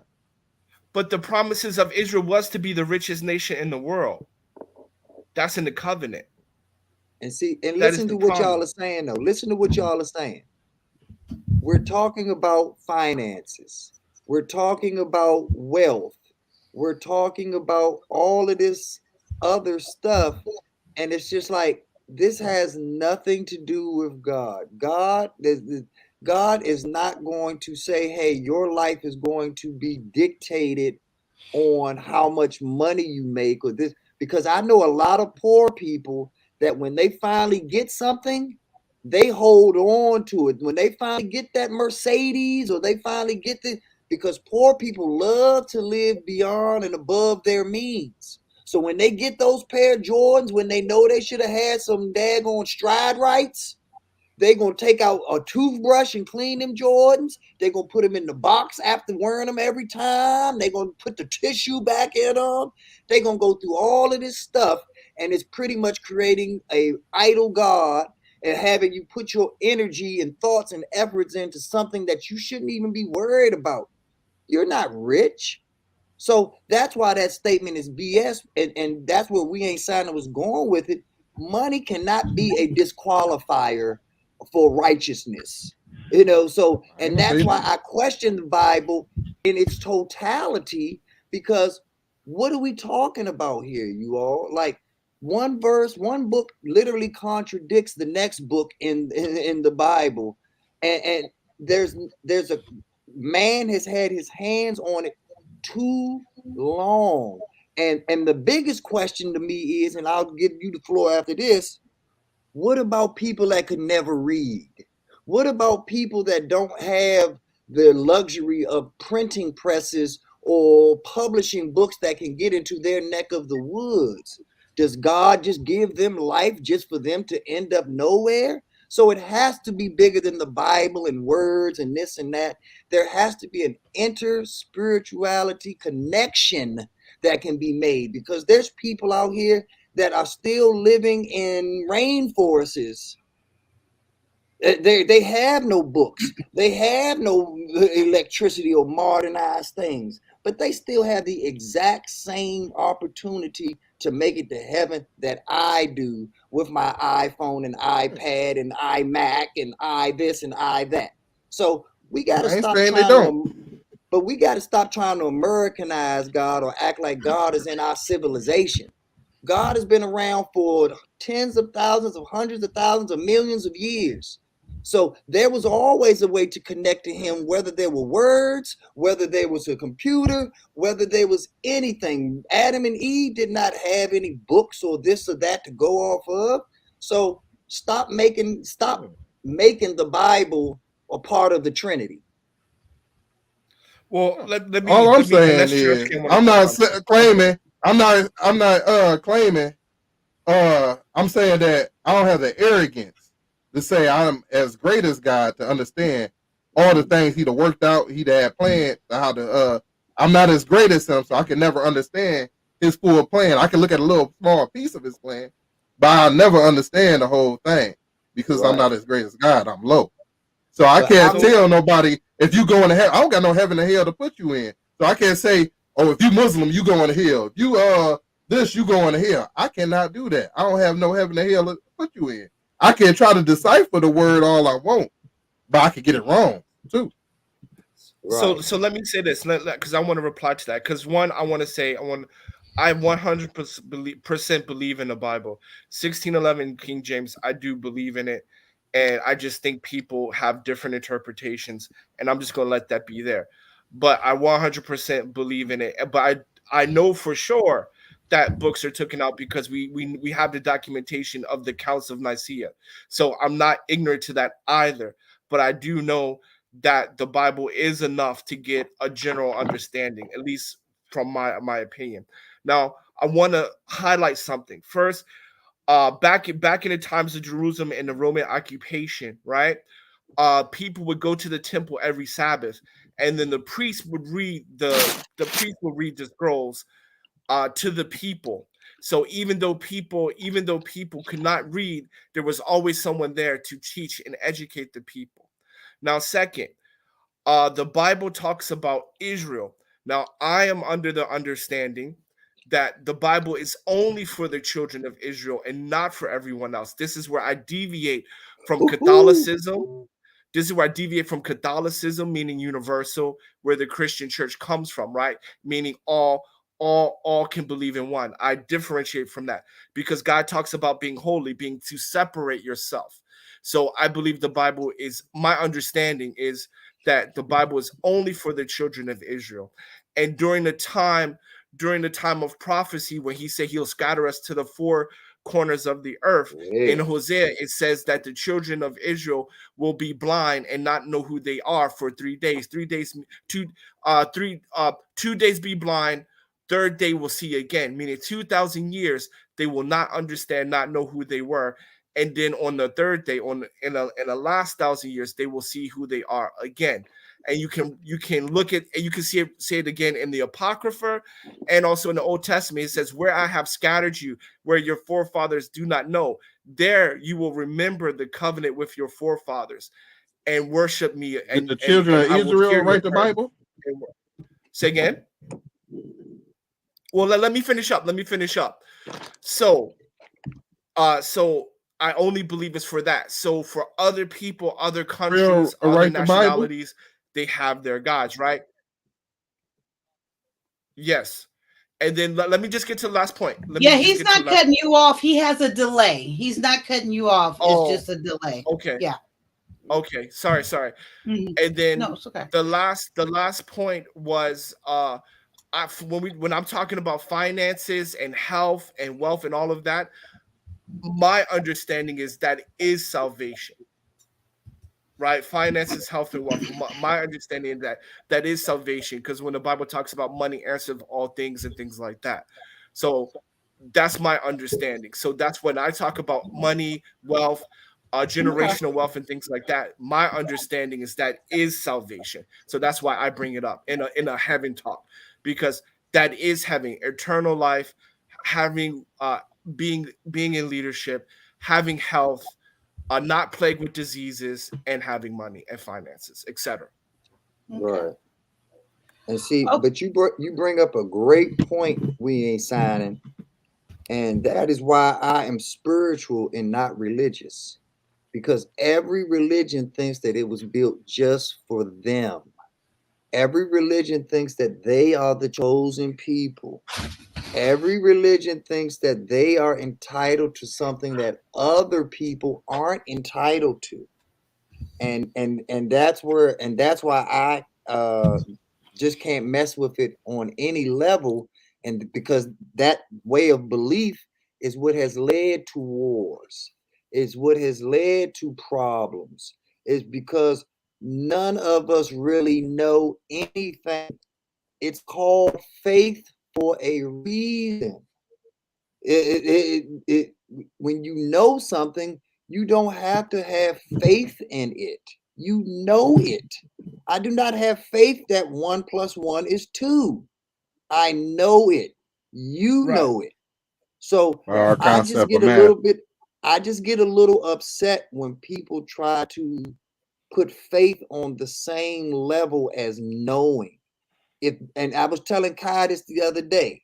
If you all had a choice to be in two different lines, one line letting you continue to have faith in your religion, and the other line saying, here's the truth, point blank period, you can now know what it really is. I guarantee I'm going to be in that long ass line, because I'm going to want to know the truth. So people act like faith is the truth because they can't get to the truth. So you have to substitute something there to be there. Let it be blank. Let that position be void, because it's false. It's like a BBL or one of them Brazilian butt lifts or whatever. It doesn't need to be there. If you got it like that, you got it like that. If you don't, I got it like that. Work. So can we change the topic, please? I don't want to keep. I don't want to go in circle with this again. I really don't. But the topic is not. Yeah, of course we can change. Yeah, of course we can change it. It's your platform, Kai. You can do whatever you want. No, I know that. Yeah. So I would like to change it.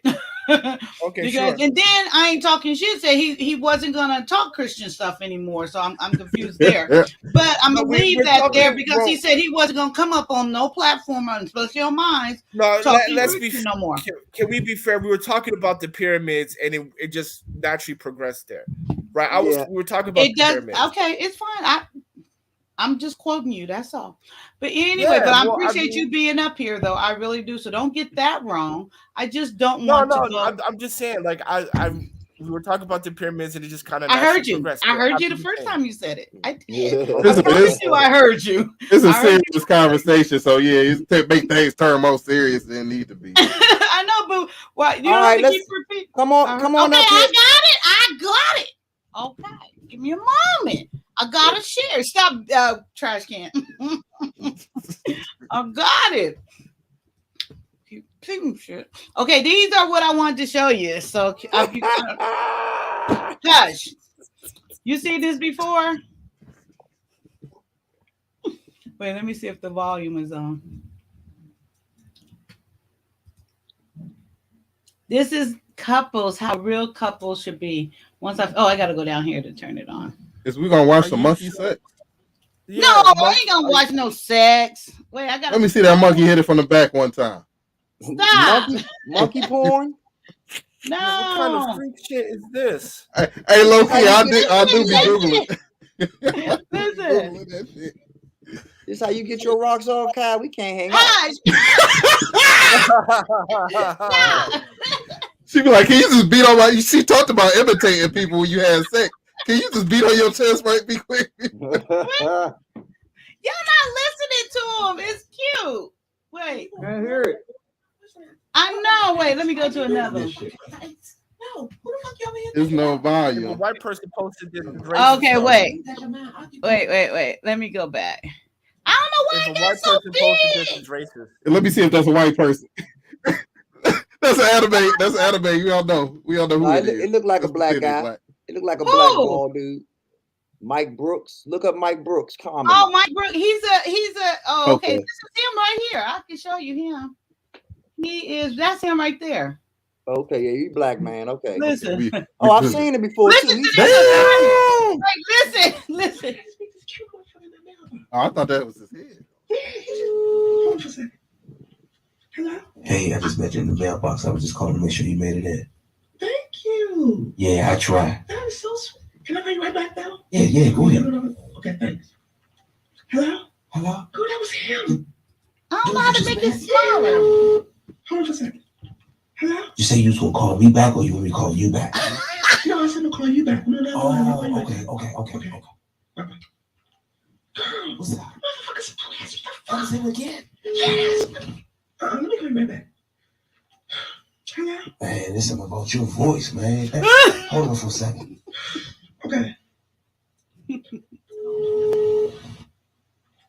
Hello? I'm calling you from the other line. I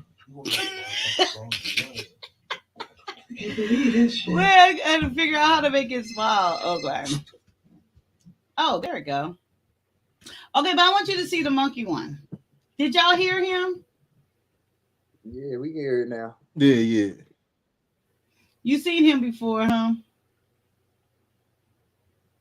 Let's No, trigger some I people don't- and show a white gorilla having sex with a black gorilla. Oh, here it goes. You don't know what you're doing. You don't know what you're doing. Hey, come sit down, man. Don't embarrass me out here. Watch me shake this ass. Oh, my God. Shake this Stop it, ass. mother. You lying. Did she see me? Think so. You put my ass over here. Nah, bullshit. I'm about to go in the house, man. You can embarrass me out this month. You made embarrassing you. Take your ass in there. And I got grab my motherfucking leg. Old ass You bitch. just hate me. As soon as I start shaking like, oh, don't let it get down like this. When I do What's that, up? Bring your ass they in knew the what house. time it was. My neck, my back, my What? Come on, man. Damn. I got name. Hey, man, you come here. Bubba, can you come in the house, please? Look at all this ass. Are you gonna tell? But if I go in the house, I'm gonna call the police on you. And Your girl ain't sending no money no way. Dirty ass. I don't know how these girls make you feel. I just wanted y'all to see that. It's another one that's real fun. I don't know which one it is though.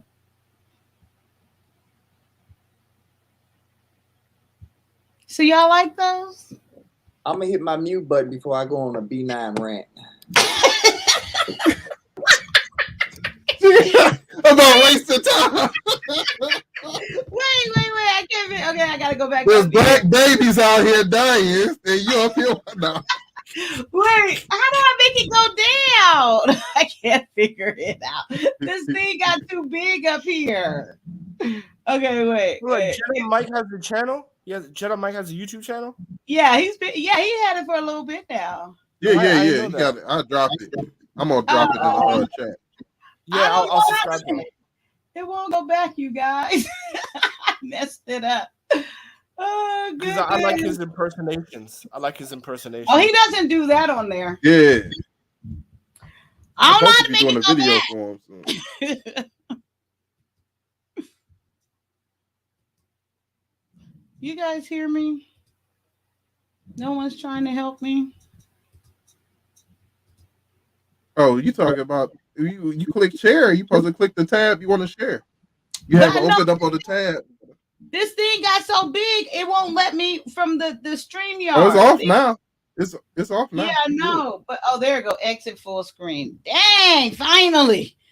That was some work. I shouldn't have showed y'all that. You know what I do is I practice my streams on the record only feature on StreamYard before I go up. So I know how to do it when I get on live. I'm live doing Well, it. let me I have to tell you, practice. I've done this multiple times, but I can't remember how to do it. Other things pop up. Yeah, I need to show that. Seriously. What B9? I mean, what? Yeah, B9. Go ahead on your rant. We listening. Is it about the monkeys though? He gonna hurt your feelings. B9 coming on here, he gonna hurt your feelings. You asked him to do. My feelings for what? What do you do? He said he about to go on a rant talking about these monkeys. He about to get you. I'm not the monkeys. I just like the guy who does the overtalk or whatever and puts the story behind it. I think it's funny. He's hilarious to me. I ain't got time for no monkey business. That's what B9 gonna say. Oh, I ain't got time for all this monkey business. B9 wouldn't say nothing like that to me. He loves me. With black people pretending to be gorillas and the white man the culture. No, oh, Lord, have mercy. Okay. I need Jedi Mike up here to do the B9. So, ain't signing shit. Were you here earlier for the talk about the intimacy? They done left. They done went down and got something to eat. They in the kitchen fixing. Hold on, yeah. I have to go down. I'm gonna get a drink. So give me a second. I knew it. I knew you would. No, but what did you ask me, Kyia? You said, did I see something?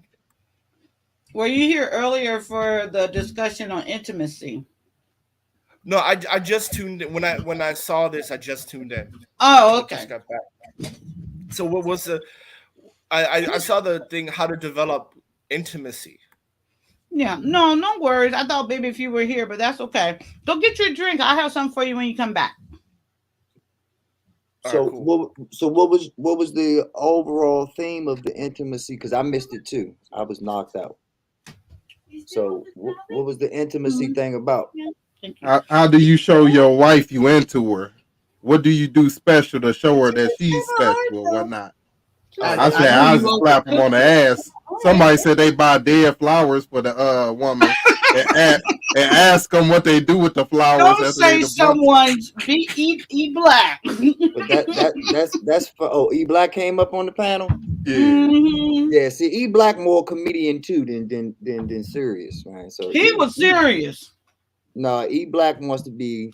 E Black need a microphone and some hecklers. Hey, he funny, but he dead ass serious. He funny. Serious. I be hoping he's not, but no, he be dead ass serious. serious. Hey, he was on Red Lipstick Vibes, and you gotta watch that video if she ain't clipped I saw it. He was talking some wild shit on there. You gotta check him out. He was talking about when you get away from your ex or whatnot, and you in a whole nother relationship. Years later and whatnot, he said he'll still go on his ex's page to check out what they doing. Oh yeah, to see if they do. I watched some. Okay. Yeah, I watched some because they played the clip, and then E Black just went completely off script, off the clip, and Red Lipstick Vibe had to come back on the panel. Was like, whoa! I can't let you moderate shit. That nigga dead ass, dead ass. Yeah, I saw that shit. And she's absolutely right. Like E Black just be taking it places that it'd be like, wait a minute, I thought you was trying to help out. I thought you was trying to uplift. Like, how do we end up here with 3 baby mamas and the side piece and the this and the that? And like, we talking about something totally different, man. But yeah, I feel you, Trash. I thought he Can. was drinking. I thought he was drinking because he was like, "Hey, Oh, he I want was. to know." Yeah, he was. Yeah, he blamed it on the alcohol because that motherfucker's like, "I want to know that after you been with me, that you gonna go on in life and be better because you Hey. been with me. You know, See. you gonna have a better life after you leave me." And see, I like but you bring up a real issue. Like, and let's be real about this. There's a lot of people out here that are using this YouTube thing as a drinking buddy. There's a lot of people out here that are sitting in front of their making their home the bar because of the pandemic and everything that's going on. And they're getting on these streams so they can have some drinking buddies and this and that or whatever, because a lot of this stuff a lot of people be saying, you can literally hear the slur in their voice when they're talking. So there's a lot of sipping going on. And that's why I be trying to tell people, you know, don't be listening to these idiots out here, man, because you see a 4D HD camera and you see everything in the background looking great and this and that. So you thinking you talking to somebody who's reputable and professional and this and that. You have to understand, real crackheads, real alcoholics, real deviants know how to hide that shit. They know I gotta get my how damn umbrella. They know how to cover it up and act like, you know, oh, everything is great over here. Everything is absolutely wonderful over here. And then when they open their mouth, they like, yeah, I smacked that bitch. Yeah, but like, what? I Like, take you it said this is what? comedy. Is this comedy when you I don't So take Kyia, yeah. I'm back. You said you had a question. No. I said I'll find Okay. something else because you didn't see Okay. the beginning. But no, I pulled up these trivia questions. But to answer your question about intimacy, it's funny. I want to hear what y'all have to say, but that's why I was asleep, because I was getting my intimacy on. Amen. See? And both me Hell and wife. yeah. You want to That's talk what about it's me about. and we ain't signed and knocked each other out? No, me and my wife knocked each other out. That's how it's supposed to be. For me, like my wife likes poetry, so sometimes I'll write poetry in the morning before she leaves, and I'll put it like in her pocketbook, or I'll put it like in her jacket pocket or something like that. You know what I mean? Just you know, travel. I just try to do the small things that I know she likes. So yeah, that's how I try to keep the intimacy and the connection and the spark alive. You know, just doing like little sweet things like that. Yeah, that's good. That's what I was talking about. Like making sure throughout the day that you remind your spouse or that you're thinking of them and share different things. But yeah.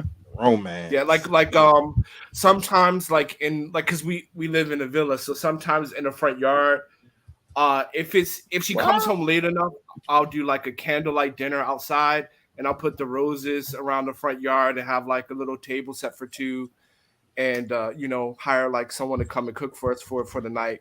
Oh, that's Stuff nice. like that. But you don't put you the know, roses in the vase to nurture them, because if you don't nurture those roses, the rose petal. It's gonna be and you take the rose petal off the stem. No, I'm teasing. That was you genetically splice them. E-Black was talking about that earlier. Like you put like my yard, you can put like 50 candles around, and then you can do like rose petals around the table. Then you have like orchids, whatever, and then candlelight dinners. It's nice. Even though your neighbors be taking pictures and ruining the moment and shit. Oh, But you know, you other feel than like that, a star. You glad that they do it and see what you do for your wire. Yeah, I mean, you got to once do in a while nice on the things. weekend. Shit. You got to do nice things. Every once in a while on the weekend, you take them to the hotel, take them to Embassy Suites or something like that. Every once in a while, grab them. I say grab them. Yeah, hell yeah. Okay. I say grab them and smack them on that ass. Embassy, hell yeah, free drink. It's nice. She ain't up on that. See, that's be that fucked up shit. That make a man not want to take you nowhere. That make a Y'all man going not want to down take you though. hard for embassy. I hope you got stock in it. Well, it was Right one of behind Embassy Suites. Embassy Suites was one of my first jobs. I used to be a valet for there, right? That was one of my Yeah, it's jobs top in notch. college. So it was put a lot of money in my pocket. Yeah, the only thing tight about Embassy Suite is that continental breakfast in the morning. Like that Well, they breakfast got that they free give. liquor too. Yeah, after the little 5 o'clock joint. Yeah, but that's that little liquor and peanut shit. That shit is nonsense. But that's just bullshit. Like I said, y'all can have that. I'm not gonna No, get into because I hotel mean, choices.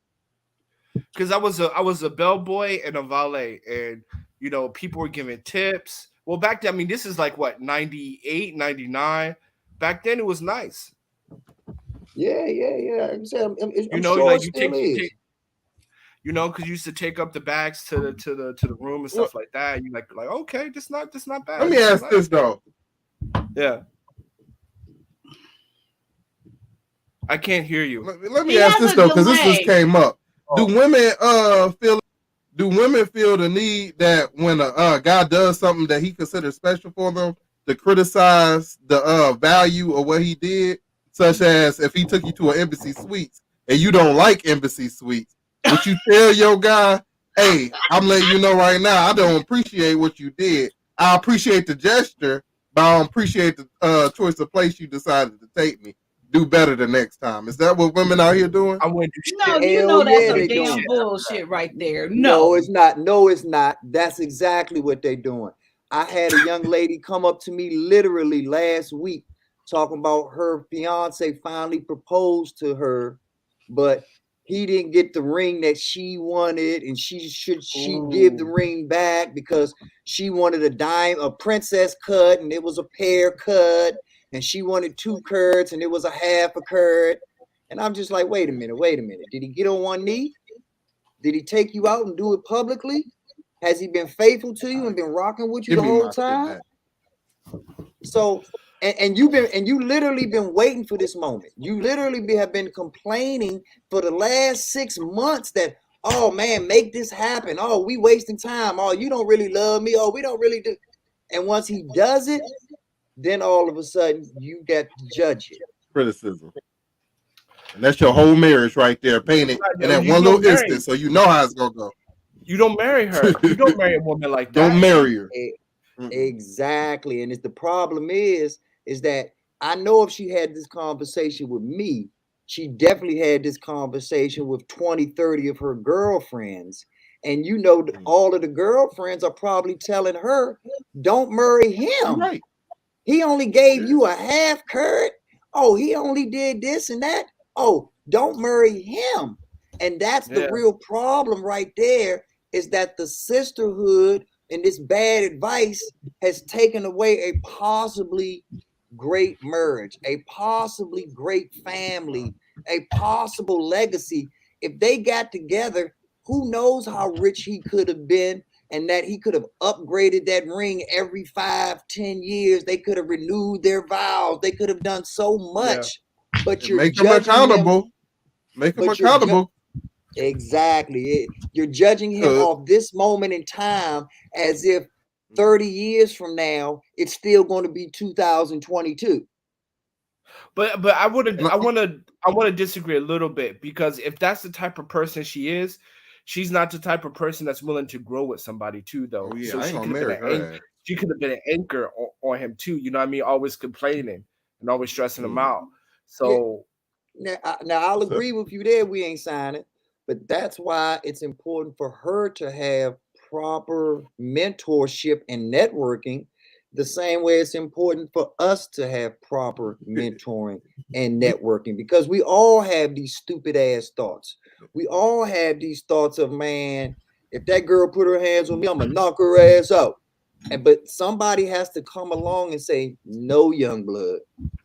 That might make you feel good for the moment, but that's a way bigger can of worms and way more trouble than it's worth. So the same way we got to have people that step in for our stupid human moments, women are gonna have stupid human moments too. We ain't signing. They not gonna always come in with the, like you say, with the wisdom of Solomon. They need their circle to help them out. Go ahead, Trash Can. Before we even get to the woman, I want to address this man first, because I need the man to have enough self-confidence, enough self-worth to know that, hey, when a woman say some shit like to you, that's wrong. Don't you go and try to please her. Don't you go back to that jewelry shop and try to get a better ring. Don't you do that shit. You worth more than that shit. Leave her ass where she at. Oh yeah, and I agree with you. But see, maybe I didn't give you the full context. She accepted the ring. She acted like she was so happy and thrilled and this and that. Then she went to her girlfriends and started complaining. Then she came to me and a few of my folks and wanted to explain to us to get a male's perspective on it. But by this time, like you said, the dude still don't even know that she out behind his back talking bad about his ring. He under the impression like, okay, she happy, I'm happy. Right. We doing this. I knew I picked a good girl. I knew I picked the one. And she, man, I know she wanted that 2-carat ring. And this is what I told her. I'm like, do you think that perhaps he bought that on purpose to test you? Do you think that he actually did that on purpose to see if you are going to lunch out? She didn't even think of that perspective. Like, Rondell said she got some heat for you when she come up here. Hey. Rondell know what type of heat I want. I don't mind being warmed up. No, I mean but the point. I mean, like, yeah, you're. I don't know, man. I just think you're right. You definitely should talk to her like, hey, you know what I mean? Like, there is something, grow together, get it on the ground up. Especially if you think he's got all this potential, he's going to do big things with his life, and you can have a great family. So yes, I agree with you there. But on the same token, I agree with you too. We ain't signing. She's definitely y'all not ready right now. No, she's not ready right now. Because she's not being funny, y'all. Keep agreeing with each other. I'm joking. No, but and we ain't signing. Tell her. I agree with we ain't signing literally 90% of the time. That's why it's so funny that we always get into debates and get in back and forths, because we're really arguing the same point. Because y'all don't listen to each other. No, we just have different mythologies. The way his means of transportation, he would take the bus and I have to take the train. You know, that's the only real difference. And we're adamant about our means of transportation. That's where the argument comes in. Oh, that's Delilah trying to create some shit. Delilah. Just Delilah. No, I'm not. Wait, you talking about me? Yeah, he was talking about you. You talking about me? No. She said, y'all get together too well. Let me throw some salt up in this motherfucker right here. Exactly. Hey, now. So audience, you see, nobody wants niggas having shit, right? Black men can never get along. People get uncomfortable. Oh, it's just phony now, y'all. How do you get along so quickly like that now? Hey, that's brotherly love right there. Women have a problem. Hey, we ain't signing for real. Co-sign for me on this. Do we not agree literally 90% of the time? We do. Okay, what y'all agree on? Ain't signing shit. Tell me 2 things y'all agree upon. I'm listening. Okay, don't say nothing. Okay. I'm joking. I'm joking. Okay. I didn't think you were gonna really go for. I'm joking. I'm not gonna do that. Next time. I'll give you 2. Okay, go for it. Give me 2. All right. One thing about how they say keeping heaven away, right? He said, "Why would they make it so easy?" I agree with that. Why would make what so easy? What? Getting into heaven. When he was talking about why would they make it so easy to get into heaven, I agree. Why would who make it so easy? He was talking about the last topic. Yeah. I know that's the when last she topic. Stepped off for a second. That's when you stepped off for a second. No, I was here the whole time. I just didn't have my face up. Okay, but the point is what he said about that. I agree with him about that. Right. So that's one. Okay. Then the second thing is And the second thing is just right now about the whole girl and the whole situation. So that's 2. Okay, You always amen. get you women. Stuff. Yeah. Okay. Hello, I would like to interject and actually talk and speak. Well, Hey, boo. hi, you guys. I just How you doing today, darling? I'm good. How are you? I am blessed by the best. How's your wonderful daughter doing? And she's knocked out. So that's good that the family's doing good. You know, Yeah. I'm just interrupting you because you said you thought you was gonna come in here and Uncle Stew us and shit. Well, Let me just talk for 20 minutes straight. Blah, blah, blah, blah, blah, blah. I know you're not talking. I ain't got nothing to do with that part. I know you're not talking. Let's get back on the women. So I'm gonna put my 2 cents in it, and I'm not gonna talk about scripture because I've already told you guys what my opinion is. Yeah. So I really don't need to do that again. So as far as the topic at hand that you guys just discussed, I want to go back to what Trash Can Ways was talking about. He mentioned about the woman who was invited to the hotel and she didn't like the hotel. Now, I wouldn't necessarily say that I didn't appreciate it. That's crazy. I wouldn't talk to you like that. But I definitely would tell you in love, you know, this is not my place that I really like to be. I appreciate the thought about it, but you know, this is not really what I like. And I feel like communication is really key in a lot of relationships, and we should be able to communicate our likes and our dislikes in a loving way. However, you should also ask us our dislikes and our likes. So if you ask us that information, you wouldn't send us to places that we didn't like in the first place. If we had that conversation, that's number 1. Number 2, B9 was talking about a ring. Now, I do agree with the ring part, though. If you guys don't communicate about the ring and he just abruptly decides to marry you, you don't have a right to say what you like and don't like about the ring. That's different. That's a whole nother situation. And I do agree with that. I would just take it as it is and call it a day. Those are whole different. It's like talking about 2 different topics that, you know, that don't even touch each other. So, but I do get what B9 said about that. And I just want to add my 2 cents about what you said, Trash Can. So can I have to push back a little bit. Wait 1 minute, hotel ain't thing. signing shit. Trash Can Okay. got a delay and he's about to pop in any Trash moment. Can is hilarious. Let me Like, Sissy. Oh, okay. What you say is how you say it. So if you don't like a place, I'll take you, and I put my effort into it. Don't just tell me harshly and hurt my damn feelings. Tell me before I pick another place to go to that, hey, this was great. Next time we should go to this place right here. And you show me the place, and I'll be like, okay, yeah. Next time I'll pick that place and whatnot. And I can come to my own tuition that, oh, she must not like this place that much. But I appreciate how nicely she told me. So I'm going to make sure I'll do better the next time. See, Trash Can, this is where we differ. I believe in being straight and forward and being honest, but also doing it in a loving way. And if you can't, like what Kai said earlier, you cannot be that sensitive. If someone loves you, they love you. They love you even if you do something wrong, even if you don't do the right things fully. I love that person. So if I'm telling you that I love you and I married you, I'm gonna tell you in love that I don't like this place. But babe, we about to live it up while we here. I don't like it, but I'm gonna enjoy you. But I'm still gonna tell you that I love you, but please don't take me back to this place again.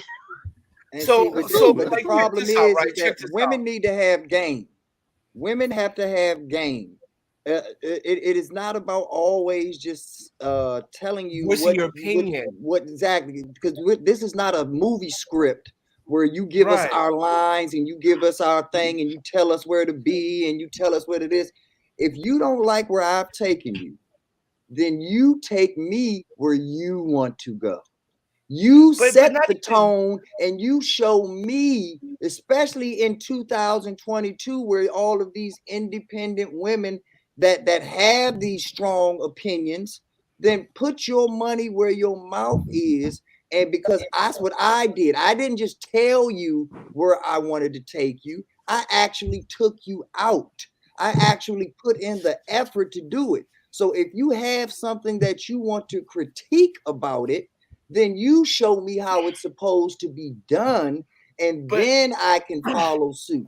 But it is too lazy after I've done all the work for you to just think that you can just say, okay, cut. Let's move over here to Ruth Chris and shoot that same scene. No, you do the damn work, or shut the I fuck have up. to let me add something real quick. All right. My wife loves the botanical gardens. She loves looking at flowers. I hate that shit with a passion. I hate it. I hate it. I hate it. To this day, she doesn't know I hate it. She to this to this day, she doesn't know I hate it. Why? Because when she's out there, she's looking at the flowers, she's taking pictures, she has a big smile on her face. I tolerate that because I love her and I see the joy and peace it gives her. So I'll just do it. It doesn't take, you know what I mean? Like, it doesn't take much for me to just like, you know what? I'm not going to share this. Let me just do this and let her enjoy this. Let her get this happiness. So translate it over. If Trash Can Waves woman didn't like the place, but she can see the happiness, is like he's trying to do something and he's providing for his girl. He's trying to provide a nice place. Then why not just be, you know what? I'll do it because I love him, and I'll just be quiet about it, right? Because I love him, and I'll, you know what I mean, and I'm going to enjoy it because he's enjoying doing good things for me. I have a question, though. I have a question, we Simon. You just mentioned yeah, about, just let me finish this. y'all Sometimes been it's not talking all about, night. Y'all been talking all night. So I have a quick question. can I just finish my point? It's Like, about just what let me you're finish. saying, though. Yeah, but just let me finish, right? We Go can have ahead. a discussion, Go ahead. right? So it's not Could be so much Bobby about Boop. voicing your opinion. It's just about creating a relationship and sacrifices sometimes for one another. Okay, now I'm done. Okay, so we ain't signing. So my question to you is that I understand about the sacrificing. I get that. That's the point that I was actually making. I actually said that about what Trash Can Waves just said. I just said you enjoy yourself in the moment. That is the sacrifice. That's what I just said. I'm not sure if you guys actually. I heard you. But what I'm saying, see there, you don't like it. But go ahead. No, I'm gonna see. No, go ahead. So, but we ain't signing. But my point is that when you went back to, and this is the question I have to ask you. So when you were talking about the botanicals and stuff like that, you just mentioned that you didn't like it, right? But my question is, and be honest, did you tell your wife you didn't like it one time, just one time? And if to this day, I have never, and I have brought in tickets to do something when I want to do something nice for her. I have went out and brought the tickets to take her there. It's like if she had like a bad week at work or something like that, I would buy her tickets to go there. To this day, she has no idea that I fucking hate that place. To this day, because the thing about it is just that when I tell that person I don't like it, then I'm no longer sacrificing, right? Okay, that's what I want to know. But I have an extreme question. Just one question. I'm done. What if somebody wants you to go skydiving?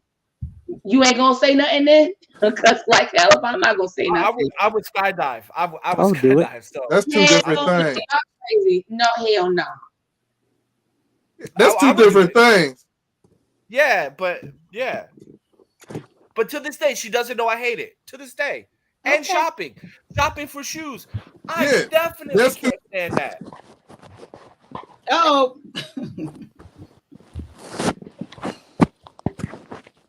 And she doesn't know I hate it. Hey, I Jedi Mike, how are you? I'm alright. How you guys doing? I apologize. You haven't seen me in a minute. I've been like recovering from an injury, from like a neck injury.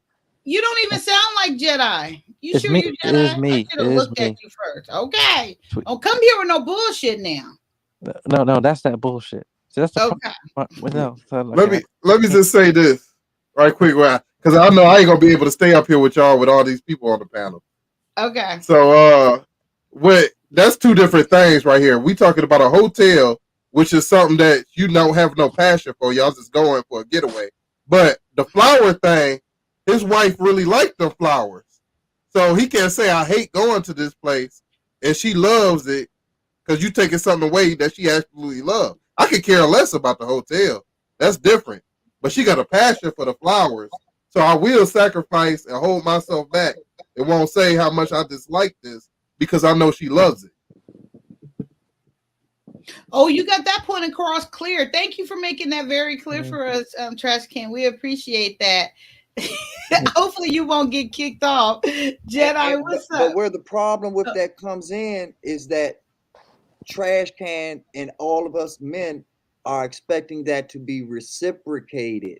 We're expecting it when we have things that we show that we truly love and are passionate about, that you will swallow your pride, that you will take one for the team the same way that we take one for the team in so many different ways for you all. But you all think that it's better to just put everything on Front Street and let's just talk about it. Let's just this and that. Let's just that. No, sometimes we shut the fuck up and do what's best for the team, which is putting you first. So you have to be willing to reciprocate and shut the fuck up and be able to put us at the forefront. It represents the comedian when he says we get the big piece of chicken. Okay, so B9, I hear what you're saying. So you're saying that to the others, no one on this thing. I'm saying it to Ron, Dale, Skater, Lover, Holloway. Oh, okay, because okay. Well, another word, if I may. But can I just say this though, real quick? But Rondell did express about the communication first. She said that she came in with that stipulation first. She said, if we communicate and you know your wife or your woman, and then if you take her there, she said she would enjoy it, but she would have the conversation that she would prefer. That she would prefer whatever different accommodations.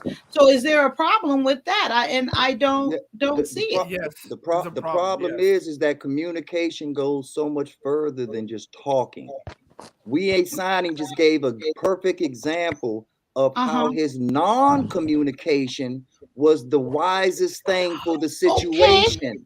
And that by him holding his tongue in a manner that women can't hold their tongue, it's a proactive way of protecting their marriage, of protecting what they have. He is being proactive by taking one for the team. Got it. Because of that, he's not going to argue later about how much he hates what he knows. When did she loves. say he? Okay, no, okay, I'm talking but my about We point, Ain't Signing. Yeah, I know about the mechanical, the garden, the flowers. He ain't telling her she never knew he'd go. I got that. But then going back, so if Rondale or me or whoever, if you're at a hotel that you really don't care for, you just never say nothing. So it's never for him to know that you prefer something different. I gave an example of you have a good time at that hotel because your ass could have been at home,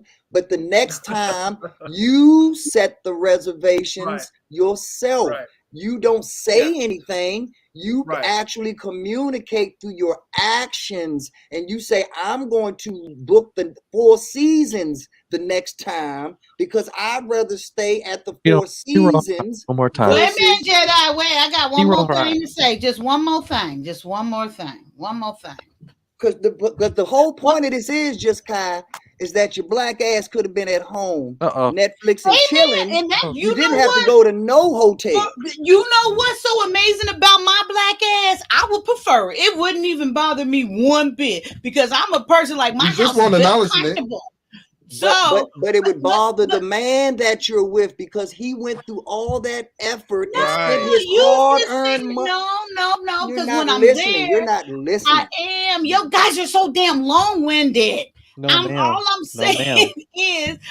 want to say there is, I hear what you're saying. Like she could make the where she wants to go at the Four Seasons and make the appointment to set the precedent. I get that, but the point being.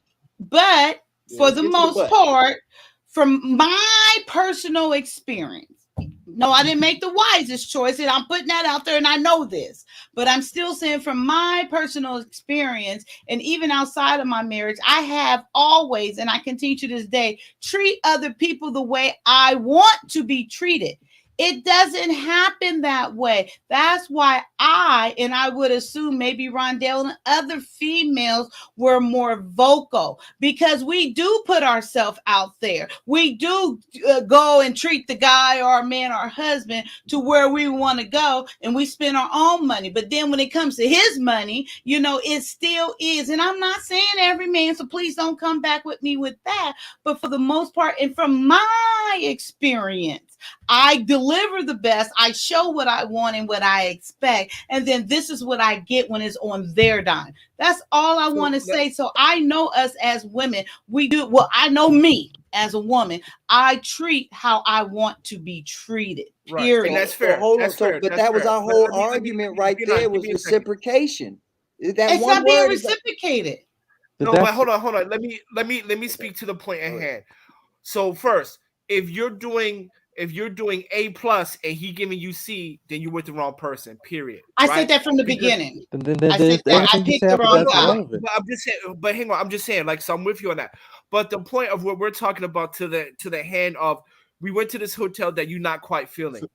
Yes. What we're saying is this, right? I know. It's not necessary to always speak your mind for the I preservation. know. of the I relationship. got that. He Oh my said. God, she got Right. the He eyes out. Oh my said God. to go prepare next time you make a plan to where you want to go. I got it. That's why I said what I said, because he said do what you want in return. That's why I said everything I just said. I don't mean to cut Right. you off again, but So then then if the guy doesn't meet your standards, then you're with the wrong person and move on. Find another guy. thank So you. you're- That is hold on. like So- Einstein. so That's you're- Einstein so for hold me. on. So Thank you. you're I agree- didn't just say that. So you're agreeing with what I said?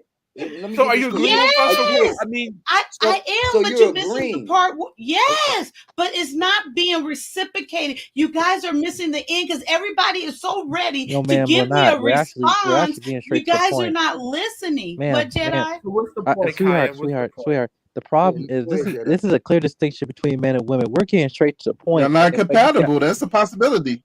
but yeah, well, you have all They're the. getting straight to the point, Jedi. You ain't been here. These two men have been talking 5 hours to get to one point. Don't tell me we not That's getting straight no, to I the don't point. know. These two Well, okay, men first talk of all, all of this okay, and they first of all, repeating the same damn thing over and over again. First of all, They sweetheart, don't Kaya, get what's straight the to the point. point? So excuse me. stop. First of all, Kaya, So stop, Jedi. excuse me.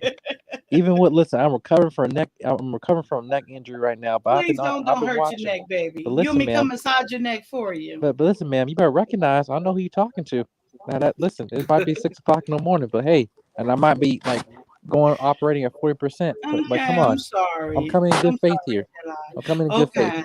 Mm-hmm. But like I think Amen. there's a clear distinction right here where you're talking about what's being reciprocated, and you're right. You guys are saying you guys agree on the same thing. But the point, Kaya, what you just said was that you first start off saying, okay, I know I made a bad choice, whatever, and then go to X, Y, and Z. The fact that you started that basically makes everything you said after that irrelevant.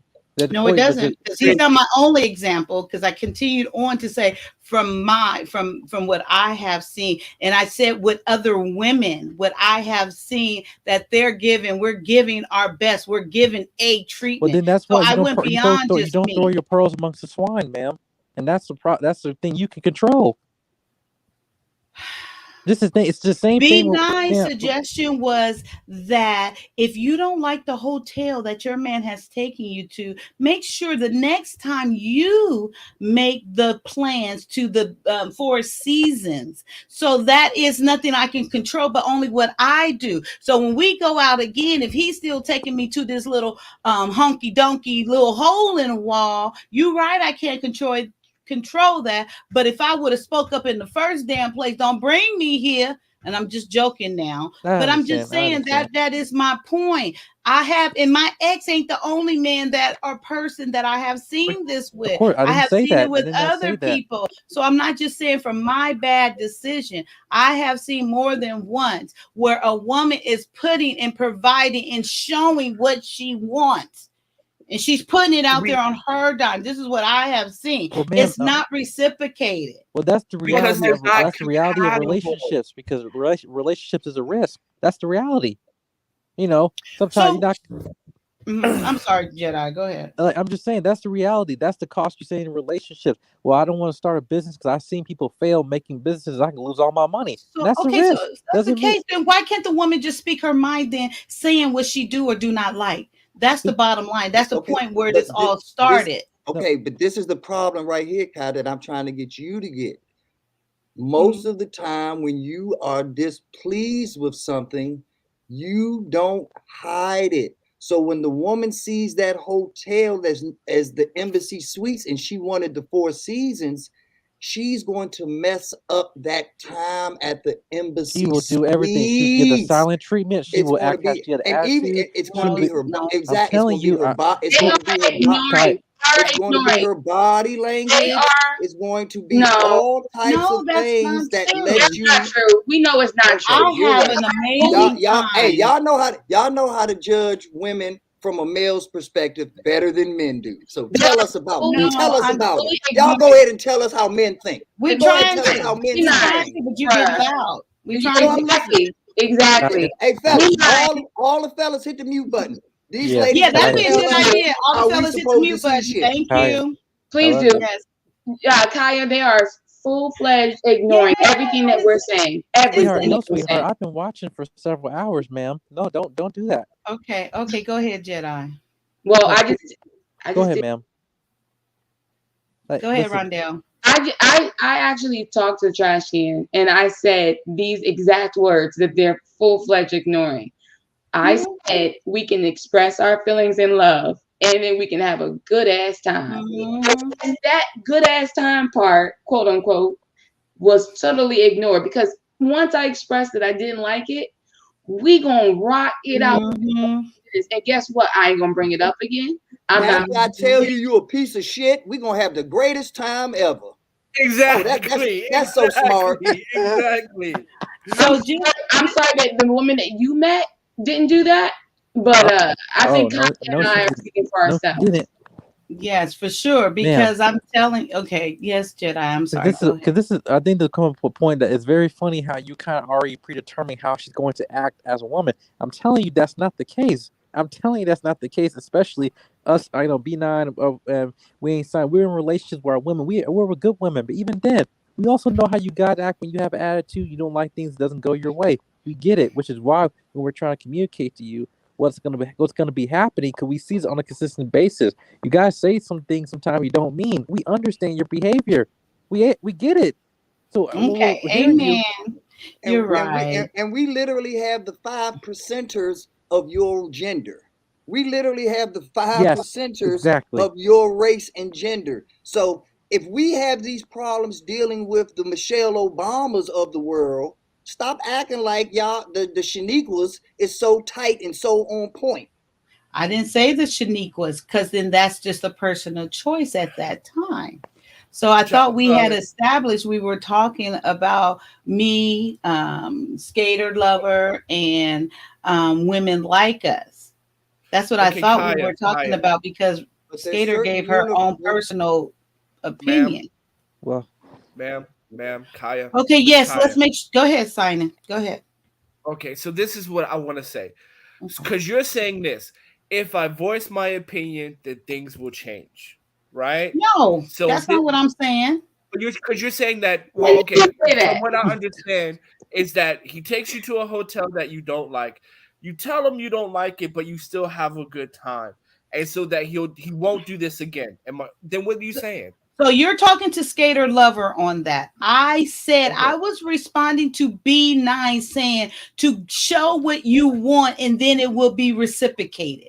That's what I'm talking to. Okay. But I do agree with Skater Lover that you should be able to say, like, because how would they know? But I wouldn't say it at that time. That might be That's the the only thing. problem. I wouldn't have said it at that time, but I would have voiced like, well, baby, I kind of would have liked to go there and have this experience. if we're going to use the Four Seasons that example. So my thing is, I wouldn't have said it at that time because I just wouldn't have, whatever. But I still don't see a problem saying it at that time, to be honest. But I would, I would feel like it's okay because this is my husband. I would feel it's okay for me to voice this without it being a problem, without even going through all of this. It's just like, this is what I prefer. This is what I would like. And I don't see a problem in that. But I do live my life showing what I want. Yeah, Sweetheart, you're absolutely right what you said, but it's very funny how you said this is how the way I'm. It's not the fact of what you said; it's also the way. It's the way you said how it's going to be communicated, right? Because I can guarantee you that what you just told us now is not what you're going to tell him straight to his face. Okay, so now you know me what I'm gonna say and what I have done. You know women's nature. That is exactly how I talk to my ex-husband. That's how I talk to my first husband. That is exactly me, and I get pissed off like this because you can't tell me. That's what I do. That's me. It is. And I get offended. I get offended when someone that has not been in this position with me is telling me how I say and do things. And I have no fucking reason to lie to nobody. That's me. That is what I do. That's me. That's my personality. And it is. And this is the only time that pisses me off because you have not been in a relationship with me and not one time had any type of interaction with me on that level. And it's not you, Jedi. It's just everyone, men that say that in general. What the fuck? You don't know me. And that is how I am. I am good to my man. I have made a commitment to this man and I chose to be good and loving. I treat this man the way I want to be treated. I treat him this way because that's how I respect men. I respect my husband. So you can say it about someone else, but for me, I know how I talk and how I treat my husband. I am a perfect wife. Yeah, I said it. Said perfect. Okay. Hey, but Kai, listen, I love you. I know you was joking a little bit, Kai, and I love that. I was, but I am being serious. Yeah. But the issue is that you are a great woman and you are a great wife, all of the above. But the issue is we see the same way that you and I pointed out to Rondell that it wasn't the what, it was the how.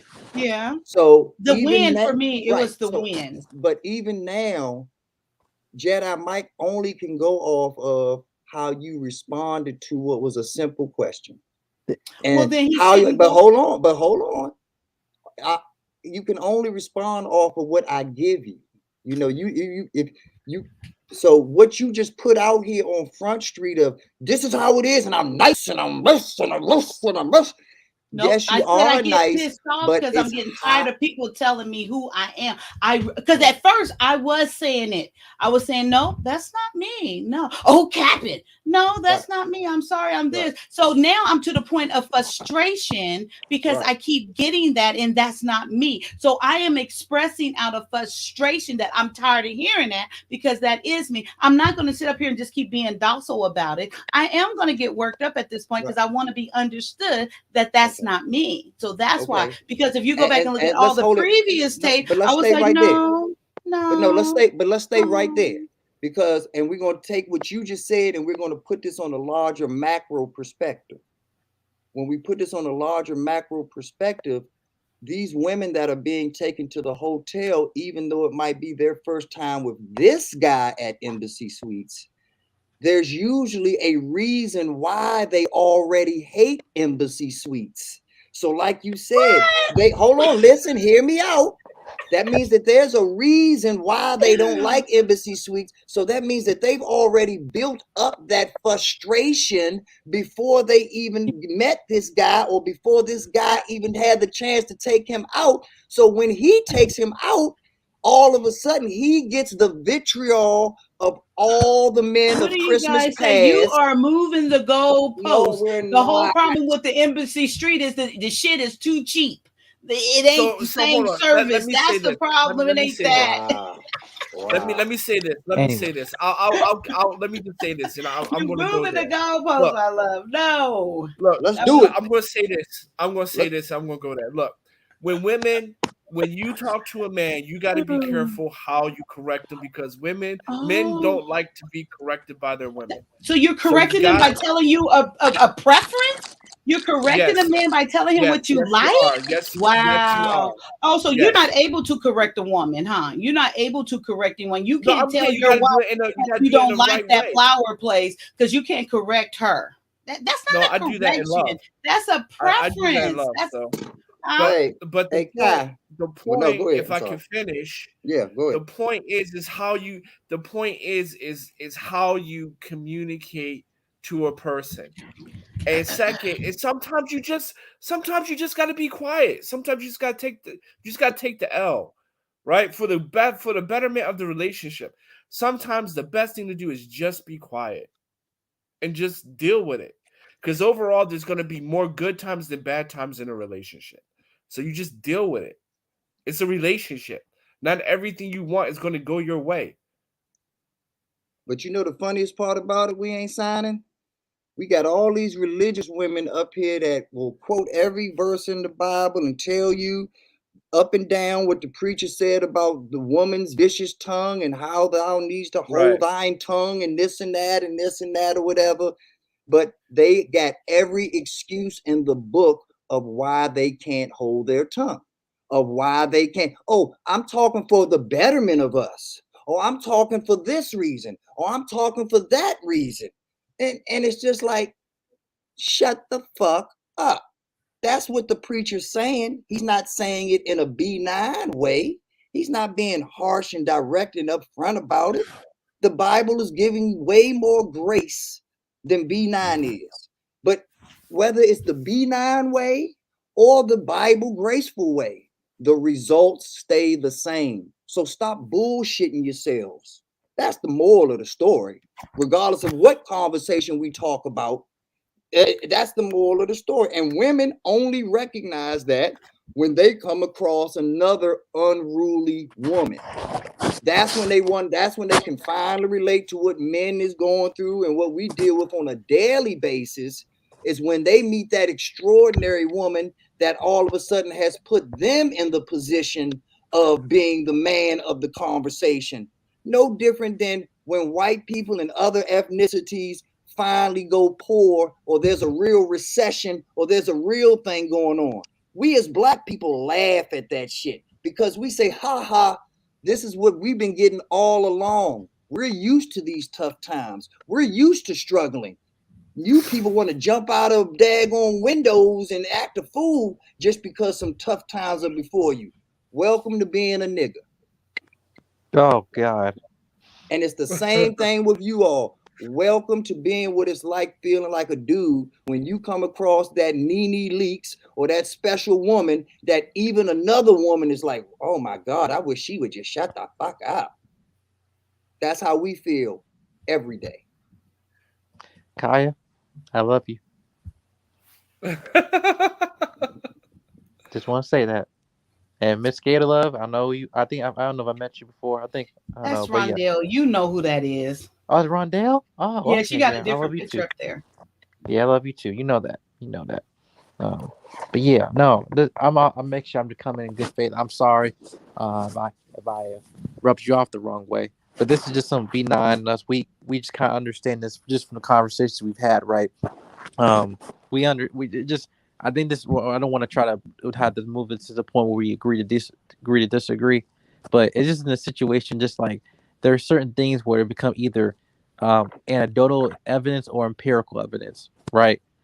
Anecdotal sometimes can just be, oh well, I've seen XYZ few people or other folks do this, but empirical is what you observe on a consistent basis in an environment. That's a point that you can make a logical point of view. That's where I guess what me and B9 were coming from, where like we've seen this over and over and over again. And it's a point that it's not anecdotal, it's actually empirical evidence. That's it. Empirical evidence? Is that what you said? Yeah. Wow. Okay. Yes, ma'am. B9, you know what I'm talking about. Of course I do. Oh, I don't know what you're talking about? No. Oh, I just want to know. I thought you was making a distinction that B9, you know what I'm talking about. I was trying to do this. I was just asking. Okay. I was just asking. That's all. Girl. Girl, My right? opinion. Wait, what do you mean my opinions? Not We opinions. all are speaking on our opinions. See, that's the thing. That's the thing, Kyia. When they're speaking, it's all about facts. They're speaking Right. facts. But Right. when we're speaking Sorry. on our opinion. See, and that's the that's the thing. But I guess the way I'm saying it is wrong. No, that is exactly the thing. Because when we say things, we back them up with the evidence to make the differentiation of fact versus opinion. Yes, You just say it, and then because you say it, it's a fact. Like when you quote the Bible, you always use the Bible as the source for quoting the Bible. That's hilarious. That's like using the exact same word and saying it's a synonym of the word. Of course it is, because you haven't changed shit. See, me as men, we understand what's a word that's called context. And that's where a lot of women drop the ball. They are very, very intelligent, but they don't know how to apply said intelligence because they don't understand the context of which to apply that knowledge. That's the difference between intelligence and wisdom. I can talk all day long, but there's a time that I need to shut the fuck up. And I'm going to shut up right now and let you do it because I'm wise. You definitely can talk all day long. You got me on that one. However, even Trash Can Waves, by the way, who is a man, he has also indicated the same way us women on this show right now, Kyia and me, we're sounded and rooted in our faith. So you can say whatever you want. It doesn't faze me anyway. But when it comes to Trash Can Waves, he also believes somewhat of what we believe.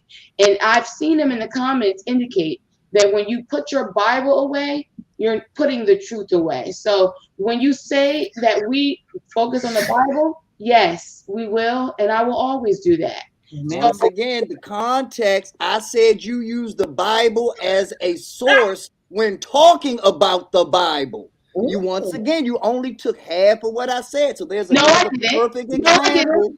No, I did not. Go ahead. I did not. Let me see how far that foot can go down there. Go ahead. You keep talking.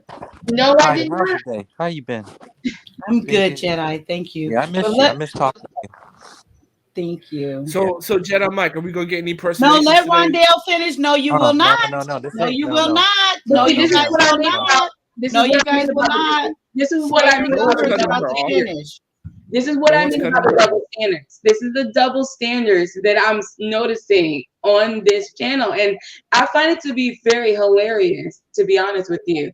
But Kyia, on my channel, not you, girl. I'm here. Oh no, I was about to say. I told them they better hush up. Rondell, what do you mean? What are you talking about that? What do you mean? Yeah, what do you mean double standard?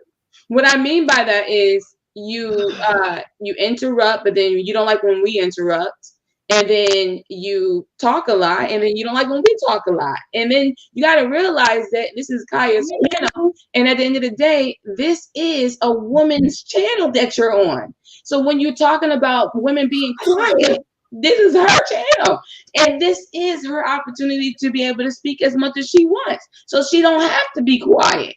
So that it just, to me, it doesn't make any sense. So getting back to what I was saying, B9, I'm not misquoting you. I'm letting you know. I'm letting you know that you said something about, and I'm just paraphrasing, that I'm using my Bible to quote the Bible to only speak about the Bible.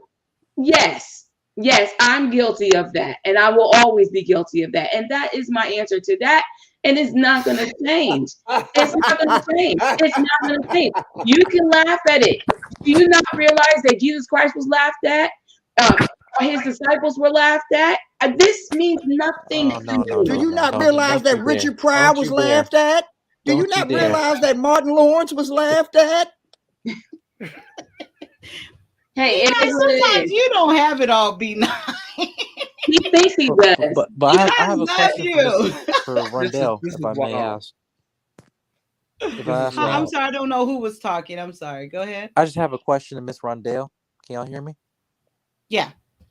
Miss Rondell, okay, you said one thing saying, okay, I'm talking about me personally. I don't know you just mean in terms of men in general, or or at least talking to me specifically or whatever. I didn't make sure I wasn't trying to cut Kai off. I was just asking a question because I know some part of the conversation is not being productive and stuff. And yes, it's her platform. I respect it, but I just want to be confused. Like when you're saying that, oh, that if she's talking all the time, then she's being disrespectful. I mean, where have I ever said that she's being disrespectful? Because she's talking too much. Those words never came out of my mouth. Let's replay the video when you're done later. What I was saying is a general aspect. And nothing was ever directed to anyone except B9 when I said B9's name. So Jetta and Mike, just to let you know, I actually complimented you the other day. I was posting pictures about my daughter. I did not know that you were married or about to be married. And I said that you seem to be a very intelligent young man. And I hope that my daughter meets someone like you. I don't know if you saw that part because I know. But when was this? I was there. She said it. She was saying it to Jay, talking about you and Jay. Yeah, she Oh, okay. I definitely said appreciate that, it. Are you Jedi. engaged? Are you engaged, but Jedi? So answer your question. We ain't signing to answer your question, Jedi Mike. When it comes to if you internalize that I was talking about you specifically, then maybe it's something that you might want to question within yourself because I wasn't talking about you. No, I don't mean no disrespect. I'm just saying. no, sweetheart. I don't mean no No, disrespect after I disrespected you. No, see, Right. right. that's That's no, Miss. Right. No, listen. I just wanted clarification. That was all. It wasn't like, oh, is she talking about? I was just confused because like I was just kind of understanding what you were coming from. Now you're talking about B9 or whatever like that. I'm like, okay, I can see it because I know you guys go back and forth from time to time, right? But I just didn't know what if you're directing that to the men in the panel. That was all. I just want to ask. That was it. All you guys were talking about how women should be quiet and things like that. And so whoever said those things, that's who I was addressing. I said Okay, it. plus all is in general, not y'all specifically individuals or other than B9. But I just said that. I said whoever said that, that's who I was addressing. I just answered. And that's Congratulations to you, Jedi Mike, by the way. Oh, what did you want to I appreciate it, man. No, I just but wanted it's to okay. say That's all. congratulations to him. That's all. Hey, I just because he's To getting who? married, right? So congratulations. Oh, he's no, not engaged. he's trying to be funny, but that's all right. Yes, Yes, he is. Jedi Jedi Mike Mike. is engaged. Oh, Jedi, you got Y'all engaged? just say he's engaged. No, anyway, y'all close. Wait, Jedi, are you engaged? No, I'm not. I'm in I courting thought because I'm so. about to Thank graduate. you. He's not Oh, My okay, engaged. then bad. I apologize. My Then bad. I Yeah, misheard. then I I apologize. apologize. Yeah, I I be apologize. listening. I know what Jedi. Yeah, Jedi, my yeah. man, Why y'all tell putting me this together from the I, beginning. Yes, I I don't know where that apologize, came Jedi, from, because but I no, said that on the last stream because Skater Love did say that about her daughter in Yeah. response to how great of a man you were. And then Mhm. I said that, but I apologize once again. B9 is wrong, and it feels I've feels never good on heard me too. B9 being wrong. Oh I no. B9, had a Oh semi. yeah, I'm about to say it feels good on me too. Like it's nice and warm and plush. Oh, right? Oh, so it good. doesn't bother me at all, and it won't be the last time I'm wrong. but But no, it's okay. It's about that's all on me, Jedi. But I got to tell you the funny part. When I said it, Skater Love. Not only was she like, oh no, she was like, damn it. She's like, ugh. Like she She put a obviously had picture of worked her out a daughter plan. up and everything Yeah, for you. Oh, how old is your daughter? How old is she? She was gonna kidnap you in the white van. So just be on the lookout, Jedi. Wait, how old Her is she? daughter is very beautiful, actually, but it I'm about to post her picture again. She's 20. She's gonna be 21 this year. Okay. Hey, she listen. If really things don't, is. She wants to find someone for her daughter. She wants to be involved in that process, which is well, And man, not I'll just say to this: if things someone, don't work someone out, like whatever, you. with the one I currently have, all right, I'll keep that an option. I'll be back because I have to sign in. yeah, and he's celibate. Are you still? How is you still successful at that, Jedi? Yes, ma'am, I am. I'm Yes, proud of ma'am. you. Yeah, I would say Good this man. going to this. I had my first week for my last semester just this past week and everything, and I have to get ready for my create for like my thesis for my research before I graduate and everything. So yeah, it's about the finish line now. But What's your topic? I'm trying to decide what I'm gonna be doing. I'm trying to work on, because it's also an IT what I'm trying to do because I'm working with a group and we're just trying to figure out what we're gonna do. We have a couple ideas right now, but we're trying to have meet on Thursday and try to present to professor and try to cross out what works and what doesn't. But yeah, because I'm just making sure I'm kind of setting up for line where I'm gonna either be either I'm gonna still stay in the northern Virginia area or go to DC or something. Yeah, come on Depending down, because it buddy. just turned to living. Come Don't go on down there with down. B9. Yes, come on down. You're in tech, right, Jedi Mike? You're in tech. Yes, I'm graphic design IT. Right. Yes, sir. Okay, because isn't DC like the new Silicon? Exactly. I mean, Northern yeah, parts. Virginia, Yeah, parts of it. I'm like, especially either when if I that move to Maryland, Amazon. Oh, go right? ahead, Jedi. Go ahead. I don't know. So either if I move to Maryland, I can still like DC can commute and stuff like that. But yeah. But yeah, because I have on the channel, I'm in the process like in contact with people because I'm still working on doing like graphic design stuff for people on other channels and everything. But as of right now, I'm just kind of doing more freelancing stuff until I graduate and move into like a firm. But The picture's not but yeah. up there, And Rondell. what you want to do, Jedi, you want to come down here and take that good paying job that you're gonna have and buy you investment property. Buy you a 4-unit and live in that one of those units yourself for like 3 to 6 months, and then take that income and get yourself your house where that income can pay for both, because DC right now is only second to San Francisco in how much it costs per square foot for real estate. Yeah. Oh, she put up a different picture this time. So this is a perfect time for you like to the take, mercy. because you're going to I have like a great the curly hair, the more natural look, but she's still beautiful. yeah. Her daughter's fine. Her daughter's fine. So you definitely won't be losing. The only problem is let's hope she's like TJ's daughter. Like she's the opposite of mom. Oh!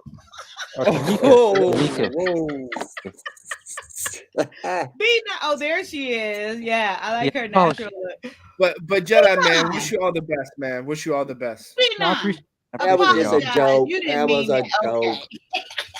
I think you meant to. You know. No, I did not mean it. That was just a joke. Rondell's amazing. So is TJ. You know, it's already funny. I'm already having TJ. in-laws. You know, yeah, but TJ, she's amazing too. Like I said, all of y'all are amazing. Yeah, I'm gonna say you don't never call me amazing. You're always on my side. You're amazing too. I just don't have to stroke your ego the way I have to stroke everyone else's ego. You're you have self-confidence. So amen. Other people need that. So I'm a school teacher. Every student needs something different, okay? And I gotta give you what you need. Okay. I need a hug. Yeah. So how are you gonna work that out, B9? Oh, Kyia, you're in California, right? Yeah. Oh, I was born in San Diego. Oh, you ain't got. I think my lasso can make it all the way to California. Oh, okay. I'll give you a hug. I'll lasso you in. Okay, thank you. What was you saying? You don't sound like you're from the East. You don't sound like you're from the West Coast. I know. I sound country. Oh, East Coast? No. Were you born and raised in the West Coast? You sound like you're from like southeast, something like that. Say Lakers. I sound like I'm from the South a lot, the way I talk. Yeah. Say Lakers. Say Lakers. Lakers. Yeah. See, you're not from LA for real. You're not from the West. How do you say you don't sound like you West Coast. Say Lakers. We're going to see the Lakers. We're going to see the Lakers. Oh, last saw the moon. Oh, to give to Kyia. But yeah, seriously, Jedi Mike, that's a serious plan that I hope you can execute, my brother, because it's a great time to come down here and get involved, because 5 years from now, everybody of our ethnicity, because of our salary base, are going to be priced out of the market here in DC. I'm in the low desert. Yeah, I know. I'll be in contact with B9. Like you already know. Yeah, most certainly. Yeah. Oh, she's still putting up the picture. She's trying to get you, Jedi. Listen, she's trying to get you for her daughter. She answered my How question. tall is she? Skater lover. Yeah, and can you guys call me by that name?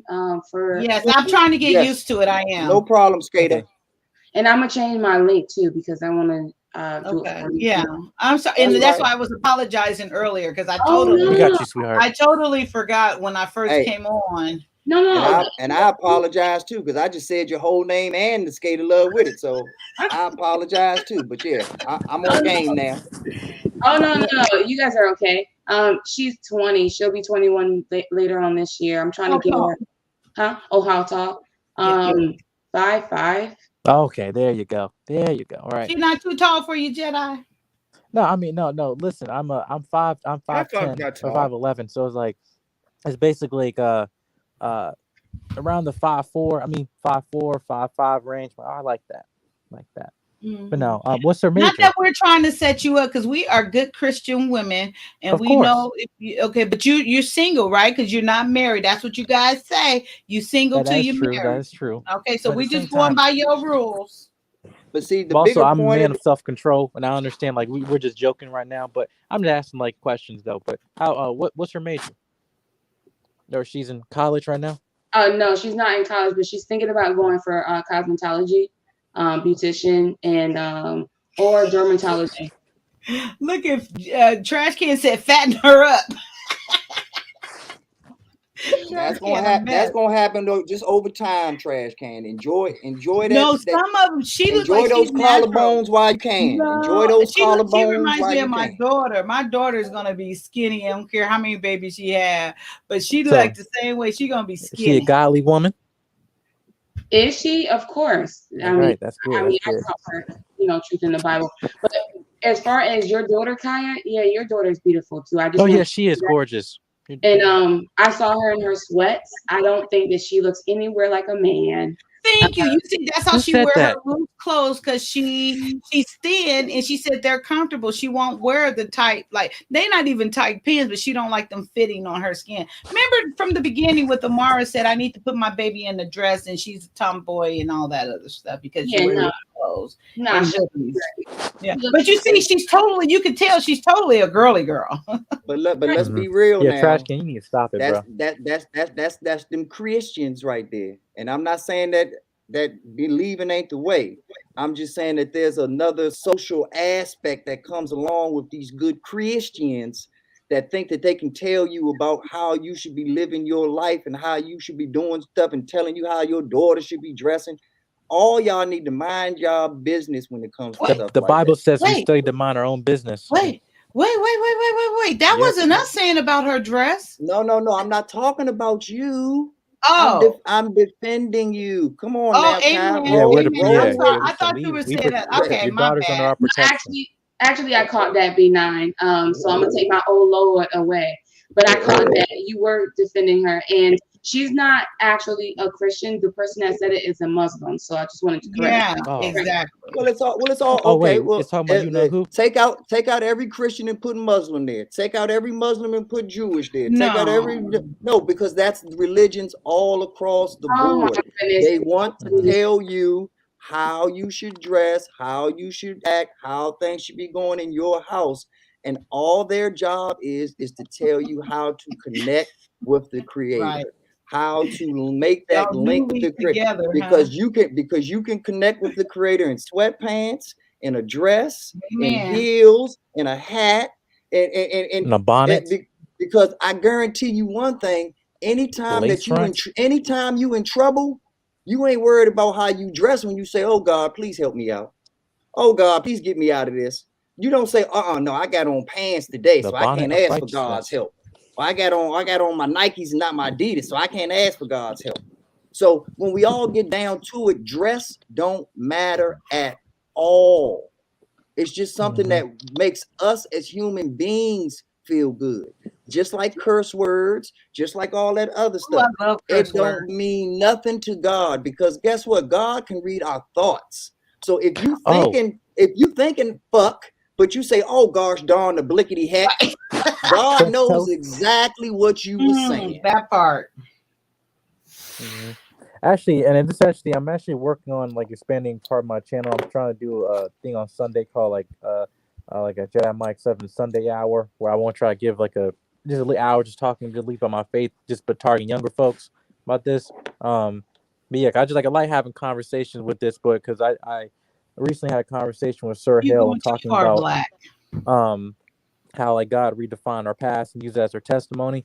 And because people like to have to say, "Oh, I want to, let the past die," throw it, and throw it under the rug. And I'm like, well, actually, don't do that. I actually said just redefine your past and utilize in the faith of your testimony, so you can actually minister to people, right? I think the point is that people are not really being transparent about where they were, because then that's why it creates a barrier for people not, believing their faith because they're thinking, oh, well, this I'm the perfect cookie cutter Christian and stuff, but yet I was in the drug house. I was addicted. I was in all this other stuff like this. But in again, like because of the grace of God, He saved me, and I'm here showing you that He can sanctify me, He can sanctify you. But I just think that a lot of people ain't just really transparent where they've been, because I think it's also we don't have a humility in the church a lot, So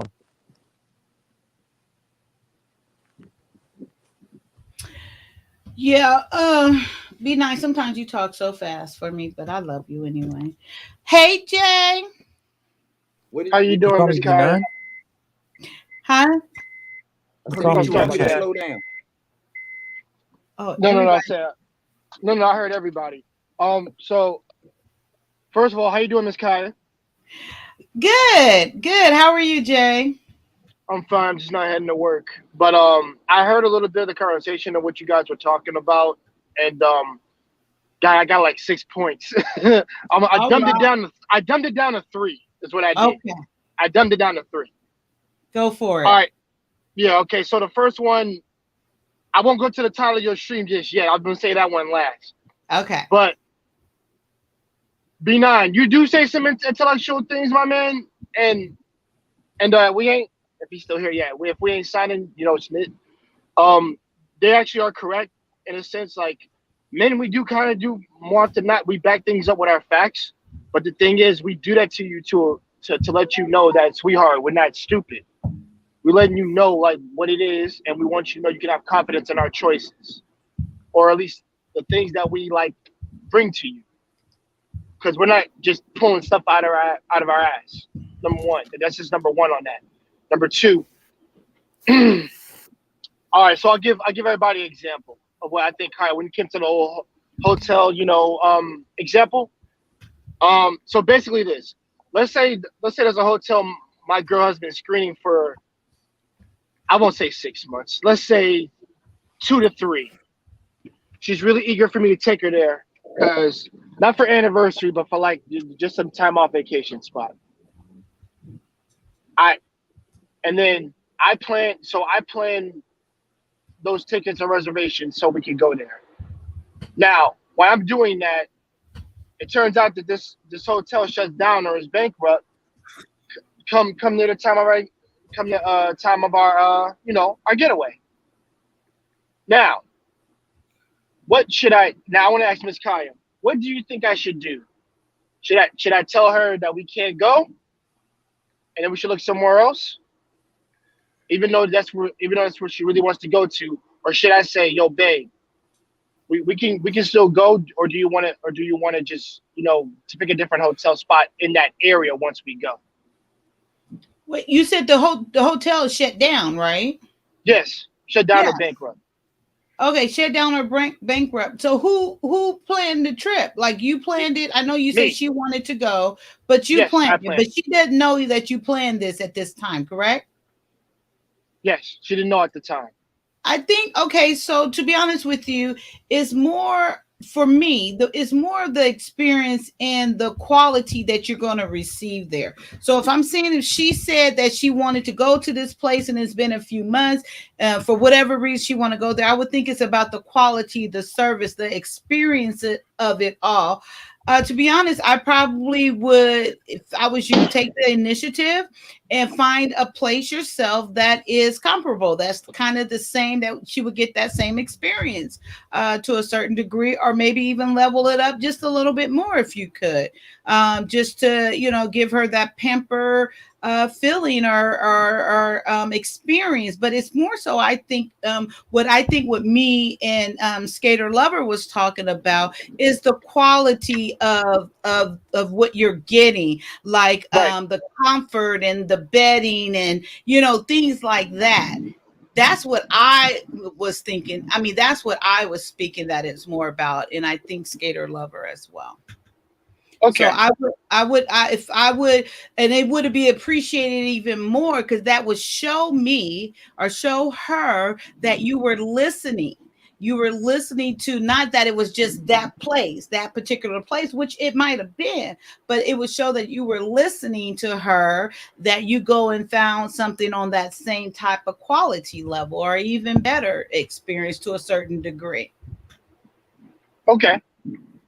And I can get behind that because that's something that I would do this because that's still a beautiful area for us to explore. It's not just simply the hotel itself, because I want her to get outside that. Everything else will be a surprise outside of the hotel, more so itself in the area. So that's really the surprise there. That's simply that I got her the hotel that she wanted to go to. It's more along the fact that I took into consideration the area and what is there for us to do over there. What activities and what subjects, pretty much we can do. So I want her to know that there's more than just that there. Now, granted, if I can find a replacement, I would definitely do that. I'm not going to be like, oh, well, I can't go now. No, I ain't one of them people. I ain't one of them people. Trust me. I ain't one of them people. When I pick an area, like I told my friend, when I pick an area, man, I scout the whole area. I got to know what's there, what area is like the most fun to have, and the area that has like the best food in what area, and the other section, I check all those things. Good. So that's why consideration. So, yeah. Oh Lord. Like your place of intimacy. Oh Lord. Oh wait. Hey, Jay. So what? The master's gonna interject here. No. Oh, what's up? What's up, I'm not the master by no way, shape, or form. But your scenario is a little different because the key component is that you're a stand-up guy regardless of what the girl is going to do. Mm-hmm. So the point that I was trying to make out of this is it's like when I said earlier on a different stream that women shouldn't ask questions if they're not ready to accept both answers. So you might hear yes, you might hear no. If you don't want to answer in both ways, then don't present it that way. Let me know I have to pick up the kids. Don't ask me, do I want to pick up the kids? Because you have to be prepared for the yes and the no just off your presentation. And that was the point about the hotel, is that if you complain about it right there on the spot, you open Pandora's box for two different options. It could be option number one, the person can step up and take you to the Four Seasons, or it can be option number two, don't take you nowhere. But either way, you've accomplished your mission of not going back to the embassy suites. But if you handle yourself in a manner where you set the tone and you say, well, I'm going to enjoy this, but next time I'm going to book reservations at the Four Seasons, now you're dictating a positive outcome through your actions. You're not giving me the option to say yes or no. You're not giving me the option to step up or take away what I gave you originally. That's the whole point of it right there. If women understood the same way that we understand, that we have to present ourselves in a manner where we're making you an offer you can't refuse. If women make us offers that we can't refuse, we won't refuse them. That's the whole point of women acting and going in their femininity, because when they move in their femininity, it gives us a option that we can't refuse. So I agree. Jay, let me ask you this real quick. Go ahead, Say bro. you just said that you'll prepare everything, you'll research, you look up everything, you do your best to pick the right hotel. Now say you did all that, and then she said, "No, I'm not feeling that." She said, "No, I'm not feeling that." I'm just not happy here. I don't like it for whatever reason, right? Yeah. She's not feeling it. How do you respond? So, okay, I would tell her, what's your reasoning? Number one, that's what I would ask her. And then if she says, and she responds in like, well, it's not, it's not glamorous enough. It's not all, it's not close to the beach like I wanted. I don't. Okay, I'll say this. There might be one out of the things that she says that I may agree with, because that's what she really wanted to be near the beach. So I can get around that. But if the other two things that she says are just like childish things to say, and I'm really trying to hear her out, then I'll drop it. So I'm just like, okay. Moving forward. Do you do anything like this again, or do you try to surprise her? Like, moving forward, what do you do? Do you still try to surprise her, or you just like start asking her, or you just like, fuck it, I ain't doing shit? How do you move forward? How do I move You forward? personally. Okay, me personally. Yeah. All right. So let's say this one didn't work out well. All right. If I do another one, and the scenario was if she doesn't like it this time, or does she like it this time? What is it? Not or yes. I don't know. Maybe she Oh, likes it this time. Okay. Because you listen to what she likes. I got you. So, like I said, it failed the first time, and she didn't like that spot. So if I do it the second time, and then she ends up liking it, then I'm going off like not just what she likes. I'm going off like how she responds to things. Like if she's receptive to the area that I picked. If she's hugging me, kissing me, saying thank you, baby, thank you, I really appreciate you, taking me here and all this stuff, then I mean, granted, it's a way to get off like the bad experience that was that was terrible, but it's telling me a little bit more about her that she can apologize or something like that. Well, I mean, basically, if you pick what she wants, then she's gonna be happy. If you don't pick what she wants, then she's not gonna be happy. Yeah, if I don't, and the thing is, I took that into consideration when I signed shit, because, like I said, because if it's like it can't just be simply about what. If it's like, okay, here's the best way I gotta say this. If it's a spot that she wanted to go to, and plus it's something just for the both of you, not just simply just you, but for both of you, that you guys can get a good experience around, and she didn't want to go there, then there's a plan B. If she shuts down plan B, then oh well, we ain't doing shit. That's how I would do that. Because I'm not like one of those people where it's just like, well, F it. You don't want to go it, so screw it. But like I said, you have two chances, two options that I picked out, and each one can be replaced with A or B. There is no C in this. It's just A and B. And if she doesn't pick either, and if she can't pick either of those two out of those good choices that are still there, then hey, F it. You're just not going. So okay. Yeah, just to make sure I didn't confuse you, because I wanted to make sure I got that point. I got you. I got you. Yeah. No, I think it's clear, but the surprise, but the point is, I'm trying to highlight that when you do stuff like that, the surprises and stuff like that slowly start to go away. They do. Yes, they do. Like the more you do it, but that's why I've always said, when it's planned for, when it's in preparation. And I've given her hints that like, yo, babe, I need you to take off for this specific day. Why? You'll see. Trust me, just take off for that day. I promise you. You won't regret it. And that should be enough hint for her right there that I'm doing something big for her. Now the place that's going to be the, what I do there and everything. So like that's the surprise there. But also what's the benefit are the activities that we're going to do over there, things that she's never tried before. So like anniversary surprise, almost not. Like, I don't know if Kai would agree with this, but technically, a man has he has like technically two things to surprise his woman with: their honeymoon day after they get married or where they're going, and also the anniversary. But I don't know if you count I don't know if you count the holidays in some sense. Those are kind of like small celebrations. I don't celebrate But holidays. that's what's up. I like you.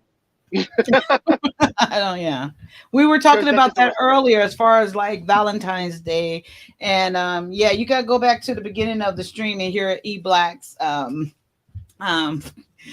thing on flowers and nurturing. But yeah. Yeah, that gets boring after a while for ladies. I gotta be real. Even ladies don't like Oh that no! shit. Oh, E Black Oh. does it every week.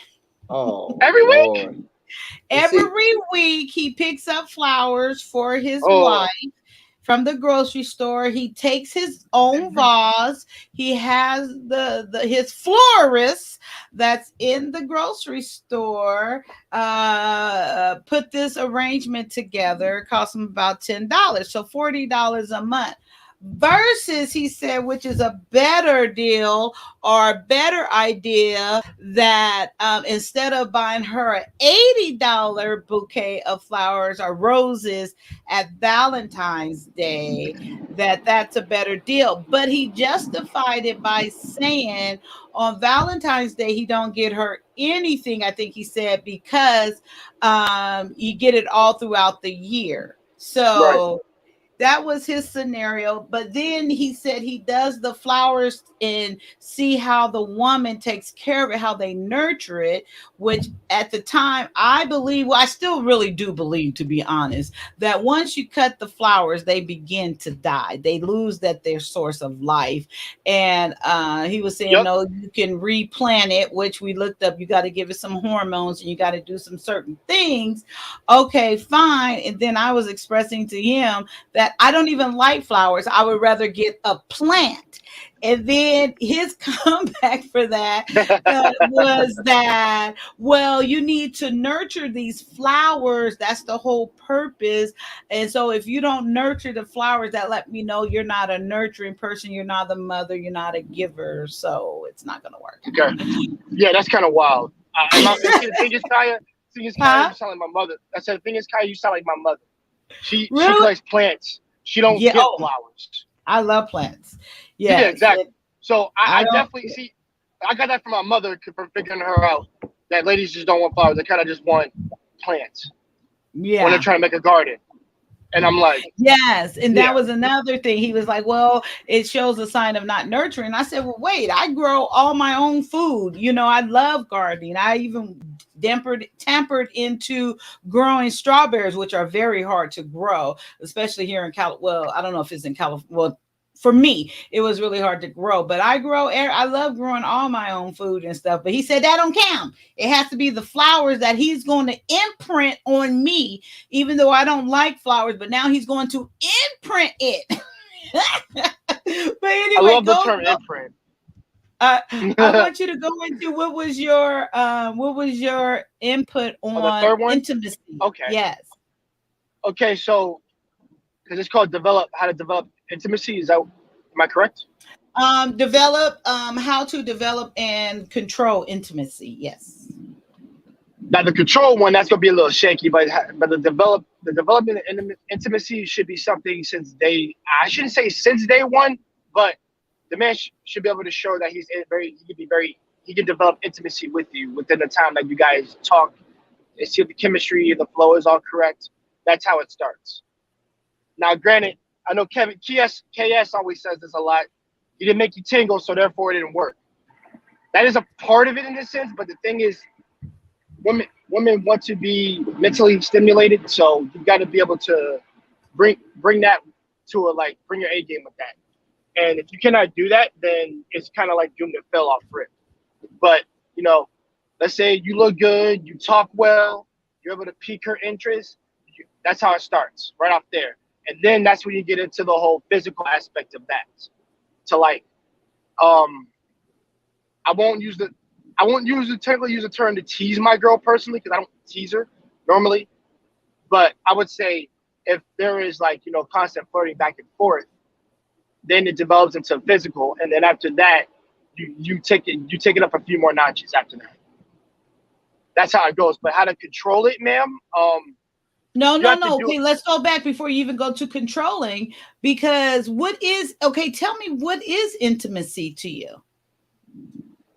Intimacy is be able to literally not just be physically and mentally intimate with your partner. Okay. Like actually have that stimulate your partner. I can't say intimate when you said intimacy. I'm sorry. I meant stimulate. Sorry, stimulate. Okay, so we took it, or I took it, I should say, like a whole different level what intimacy is. And let me share this with you right quick. Real quick. So I want to show you this definition of it. Intimacy, a state of being intimate, which is marked by the consensual sharing of deeply personal information. It has cognitive, affective, and behavioral components, and self-disclosure, the sharing of private thoughts, dreams, belief, and emotionally meaningful experiences is often viewed as synonymous with intimacy. And then the technical term, this is in the definition: intimacy, close familiarity or friendship, closeness, a private, cozy atmosphere, and intimate at especially sexual intercourse.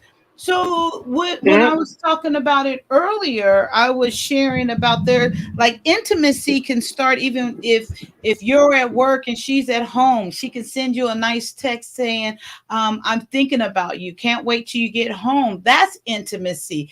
Saying that, expressing a thought or a desire while you're away, or when you come home, she has something planned. I had gave one, but the guys didn't like. Well, Trash Can didn't like this. I said, when you come home and it's a good evening, maybe she can dress up as your favorite actress, be that actress, play that role, serve you dinner, and it's just a role play of enjoying each other. Of Oh, I course, would love that. You kidding me? Look, there go Trash Can saying boo. See. Yo, trash can. Trash can. I know we all men here, but let's be real. That stuff woos us to no end. I don't know what you're talking about. He talking about it's a trap. If Look, he said it's it's a a trap. trap. It's a trap. Stop. I mean, He's and listen, if it's a trap, I'm gonna be honest. I got my trap eyes me. open. Don't worry. Like I said, but it's a good trap. I'll admit to that. The bait is real good. I'll He admit said, to that. but yes, Kaya, I agree with you. It's yeah, and the full and disclosure then so matters. even like sending, like getting dressed up when he's away, wherever he could be at a football game, maybe hanging out with his friends or something, and then you dress probably kind of sexy for him or something, do the hair and send him a selfie, and then you can send like body parts, like maybe just one titty or a butt cheek picture or something like that, and don't even say anything to it. So those are all like intimacy, like you just arousing maybe your spouse, or not, or just fun play and things like that. So all of these things, just Everything except the simply pictures. whispering in his ear. Oh, the pictures is not intimacy. No, because once you put it on the phone, intimacy is supposed to be a private thing. Even if it's in a public forum, it's supposed to be you and that person, and everyone else is white noise, and they're extras in your movie scene or whatever. Right, But but when you on the phone, when you bring the phone and texting and stuff into it, uh-huh. the government has those pictures. Those pictures live in the cloud forever. So there are people that you have never met that will have access to those pictures.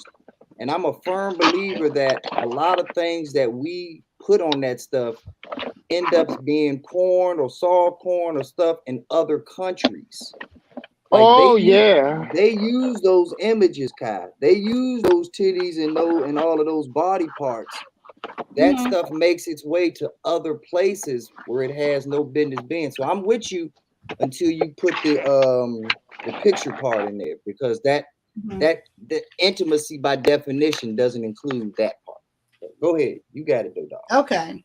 And then okay, because I had mentioned selfies, so you're saying nothing on the phone.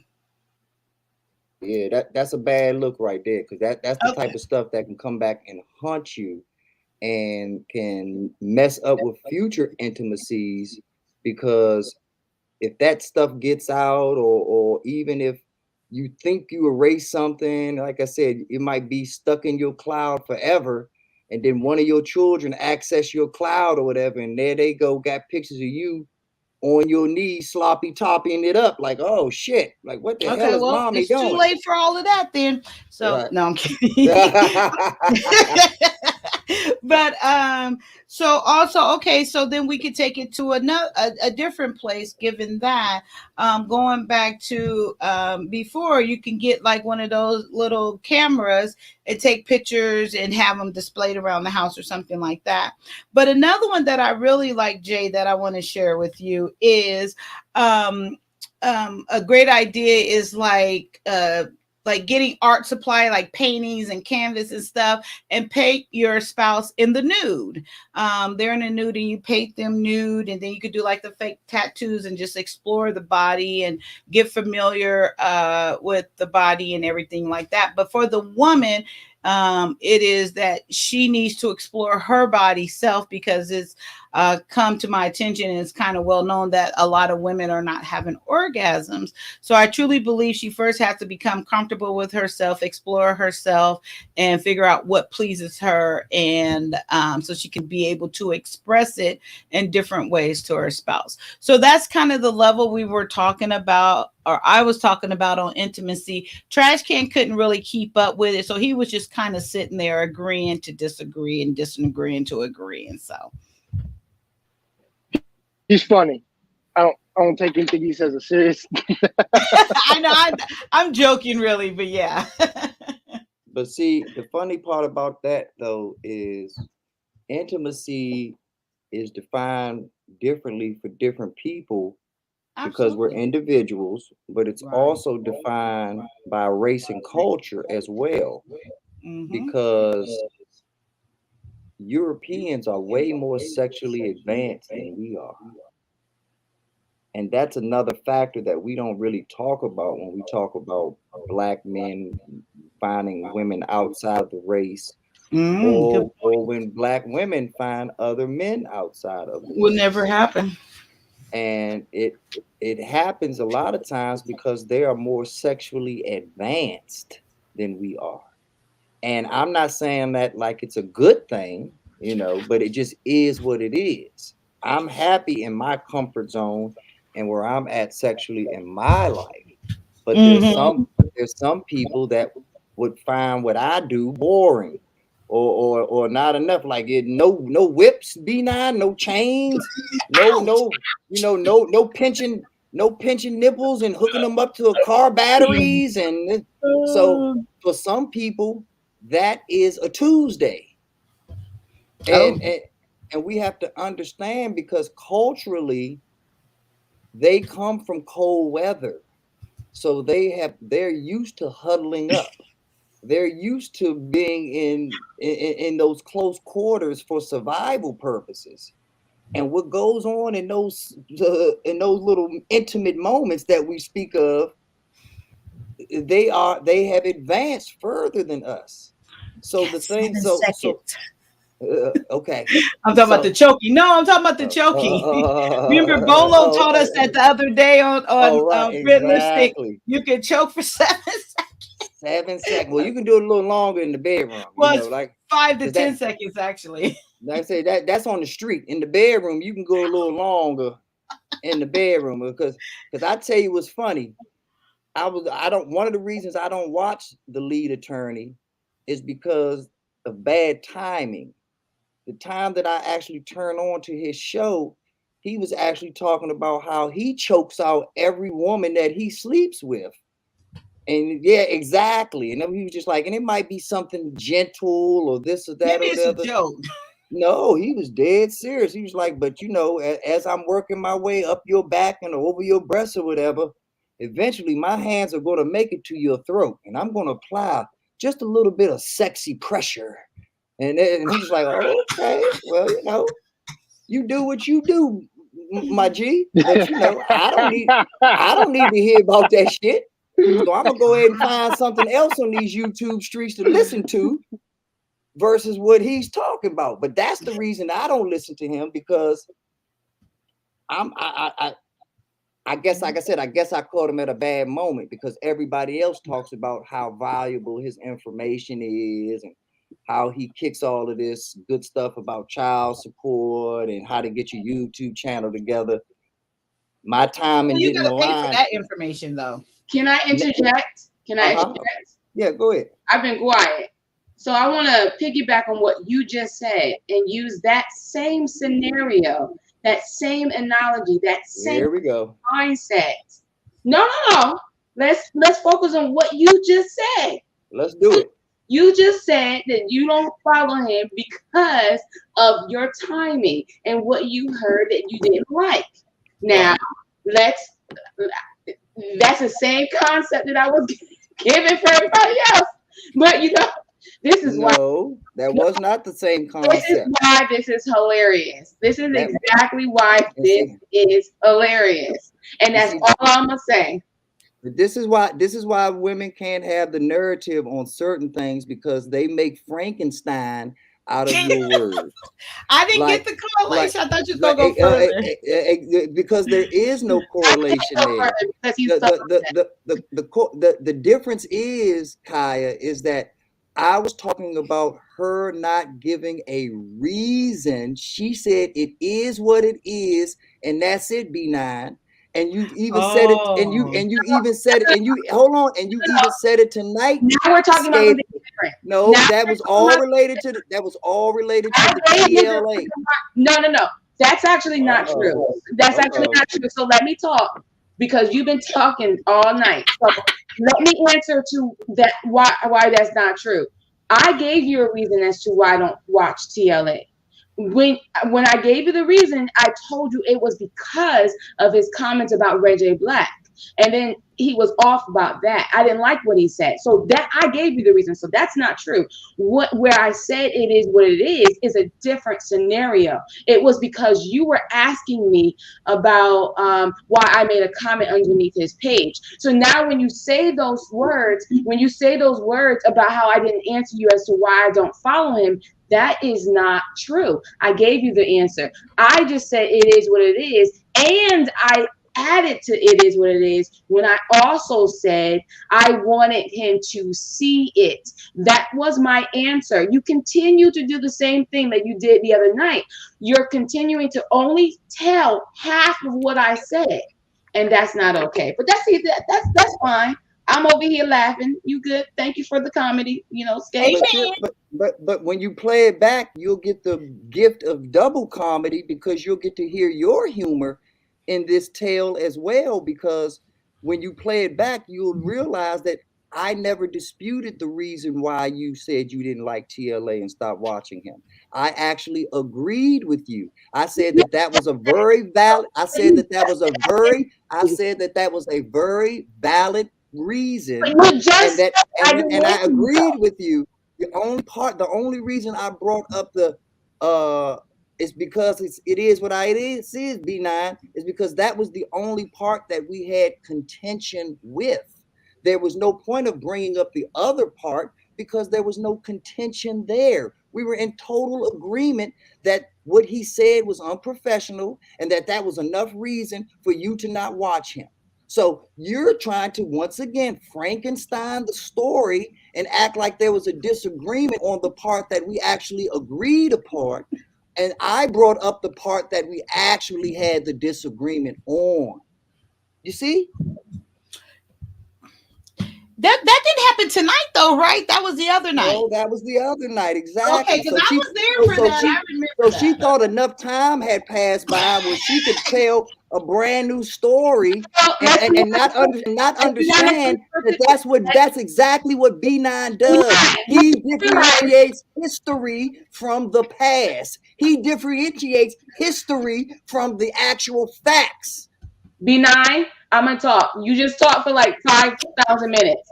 So Hey, stop acting like me talking a long time is a Because- qualifier for you to talk. Every time you talk, you're you're saying talking over something that me. is changing the story, and I have to That's talk to bring it back not to the true. truth. That is That's not why true. I talk so long, because I first have to bring it back to the truth. No, Then I have to add on and put the B9 on it. B9, you're not adding the truth. You just literally said in this program, after I told you that what you just said, I can use the same analogy. You just said after what I just said that I never answered you the other day, and I came on to tell you that that's not true. I did answer you the other day. Let's play back what just happened today. You're focusing on what happened the other day. That's fine, but you just said that I never answered you the other day, and that's not true. Amen. Yeah, like and one more thing I want to add to that, because it happened again today. Every time that your argument runs out, and every time that you don't have any real evidence to say, Skater Love, that is your default answer. It is what it is, and that's all I'm going to say on that. But when you actually have something to say, you'll give real evidence. Like when you actually had something to say about why you don't watch TLA, that was real, actual evidence. That was actually facts that you added on to support your argument. But when you don't have anything to say, your default is always, well, it is what it is, and that's all I got to say about that. So I figured it out by now. I'm on point. B9, and that's fine. I already said Kyia and I believe the same thing. You're on her show. I believe what she believes.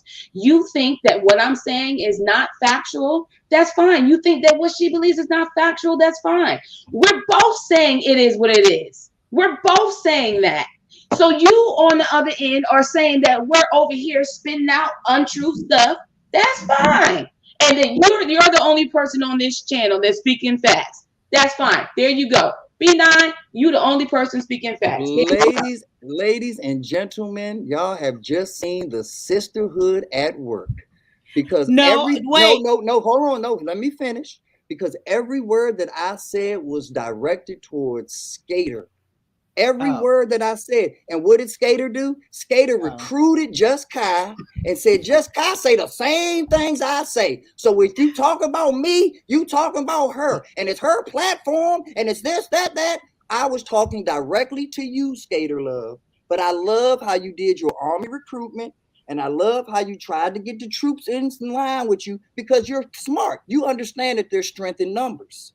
But this was a one-on-one conversation, and you have to stand on your own two itty-bitty little feet and support your own argument. And everybody now knows your little secret. Your arguments run out because you say it is what it is, and you just gonna have to deal with it. And there's no one you can recruit. There's no one you can bring into it. You're gonna have to stand on your own 2 feet and deal with B9 in this conversation. You're right. I'm bringing up Kyia because I can't stand on my own 2 feet, even though we believe the same thing. And she protects me. Hold on, wait. Kyia, we believe the same thing, so I can't bring you up because we believe the same thing, because I'm not standing on my own 2 feet. You're right, B9. You're right. B9 is always right. I thought we already established that. B9 is the main man. Not always right, but most of the time. But my probability is beating yours, Skater Love. And at the end of the day, it comes down to mathematics. Yes. Yes. You're right. B9, you've been around us too much. You're getting petty like me. Oh no, see, I try my best to stay in my lane, but I was raised by women like you. I have my mother, my aunts. I was literally born for this. I was literally put on this earth to help to be your Messiah of bringing you back to reality. Because I've seen this shit way too long. And as a child, I had to just sit by, deal with it, and take notes. But my children and Jedi and people that I care about, like Jedi Mike, are not going, and my man Jay over there, are not going to be subjected to what I had to go through. They are going to have a better life. They are going to have You have a pretty good life. Oh yeah, I have, but I had to work hard for this. But it made you the person them, that you are, and that's a great thing. And it is a good thing for these young men to work hard for what they get as well. That is a good thing. Yeah, but see, they have to move the needle further than I do. So they can't have the same problems that I have. They need to find women of, like I said, the Coretta Scott Kings, the Michelle Obamas, the Camille Cosbys of the world, irregardless, even though some of those husbands weren't good and didn't do what they're supposed to do, it does not change the fact that those women are stand up, solid, rock hard women that are pillars of the female community that need to be praised and imitated by the masses of Black women, so that the younger generation of Jays and Jedi Mikes don't have to have the gender war fight, because they're bigger, because there are bigger fish to fry. There are more to accomplish. I'm not saying they're not going to work hard. I just want them to work hard on different higher goals to obtain and take our people further along in the chapters of this book of life that we're writing. Amen. B9. And Jay, I'm gonna let you speak right after this. Do you have to go to work right now, or do you have a couple of minutes? I got a couple of minutes, don't worry. Okay, it's just real quick. So B9, and if your time, you know what? Well, let me go because I'm gonna forget. So B9, and I'm asking a serious question here. Okay, so what Skater Lover is saying, what she's saying and having this conversation with you, right? And I know at certain points, I mean, I know you're stating how you truly feel, but putting a little fun on it. And you guys are known for going back and forth. Okay, so all of that said, so even from what you get from Skater Lover right now, like in the interactions that you have had with her, and I'm saying just her, okay? And please just answer yes or no first, okay? I always do. Do you truly feel that she is a great wife material? No. Really? Okay. Let me ask a question and then let Jay speak, and then I want you to go more into it because I feel you probably can go a little bit on this one. So my question is then, do you feel that way because of her interaction with you and having her, the way she has her conversations with you? Just say yes or no there, and then I have one more question. No. Oh, I'm kind of shocked with that answer. Okay, so no is not the way she interacts with you and y'all going back and forth, or how you see her like solo right now. That's not what you're basing on, that you don't believe like she is a good wife material right now. No. Right? Yeah. You're right. You're right. Okay. Okay.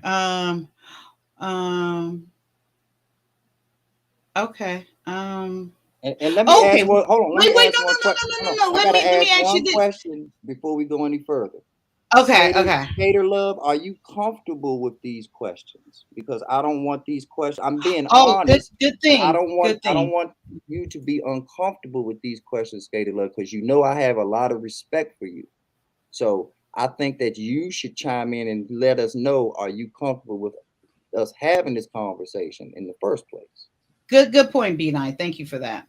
I didn't say anything because I really don't care.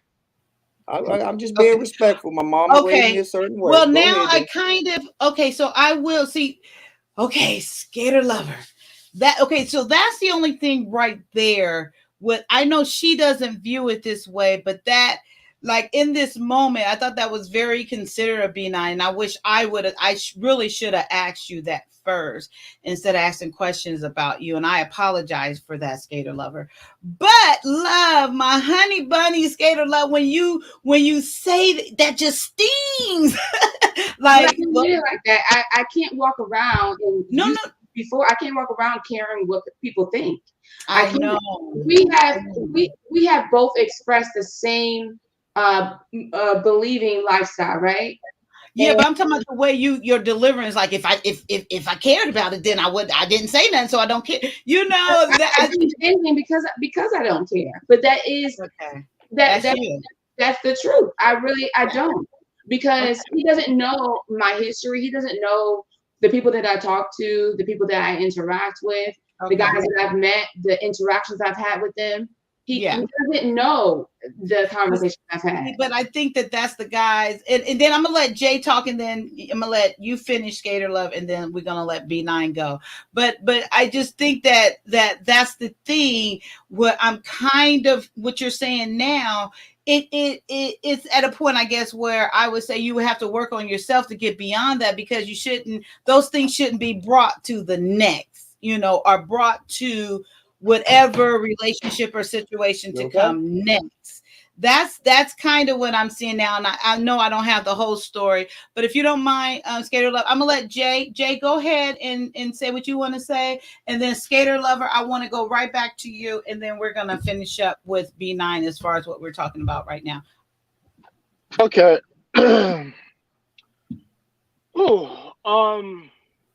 Basically, I will say this. That's your topic. I would say at least for one coming from B9, and I'm glad that somebody actually cares about our generation, because I ain't gonna lie, I was about done with these damn fools. Personally, I was done with them, because nobody, at least the intelligent brothers within my group, we know that we serve a purpose in trying to help people and trying to lead our children to the next lead our children so they can lead their generations. And what's really, really pisses me off to this day is that everybody, we're in this do what you want culture is bullshit. Because I just love how people say, well, do whatever you want. There ain't no consequence to anything. And then when the consequences happen, they want to get mad and complain. And I'm like, I don't give a damn if you're complaining or your consequences. This is what you picked. You made your bed and you got to eat that. And I'm going to say this right now. You either put up or shut up. That's what people need to understand. You either put up or shut up. This is what you picked. Nobody should ever feel bad for you personally. And I know that's really senile or very cynical to say, but I'm of the mindset that, listen, if you've been in an environment around people who love you, kind of like how Kyia loves her children, which is a good thing, then you're more prompted to not act like that or turn out to be a piece of shit of a person. You're more likely to become a nice person that cares about others, but also you care about a better outcome for your future, which I think is very beautiful in of itself. What Kyia teaching her children, B9 has daughters, and Miss Rondell, she has a daughter of her own. Oh, so and we, Jay, just to let you know, Skater Lover for reasons. We're trying to get away from Rondell. Okay. Oh no, I'm sorry, Skater Lover. I'll get away from that name. For some reason, I don't know. For some reason, when I hear Skater Lover, I'm thinking of a pop song. Whenever I hear that, I just don't know why. But with respect, of course. But you're thinking of secret lovers. That's what we are. Okay, go ahead.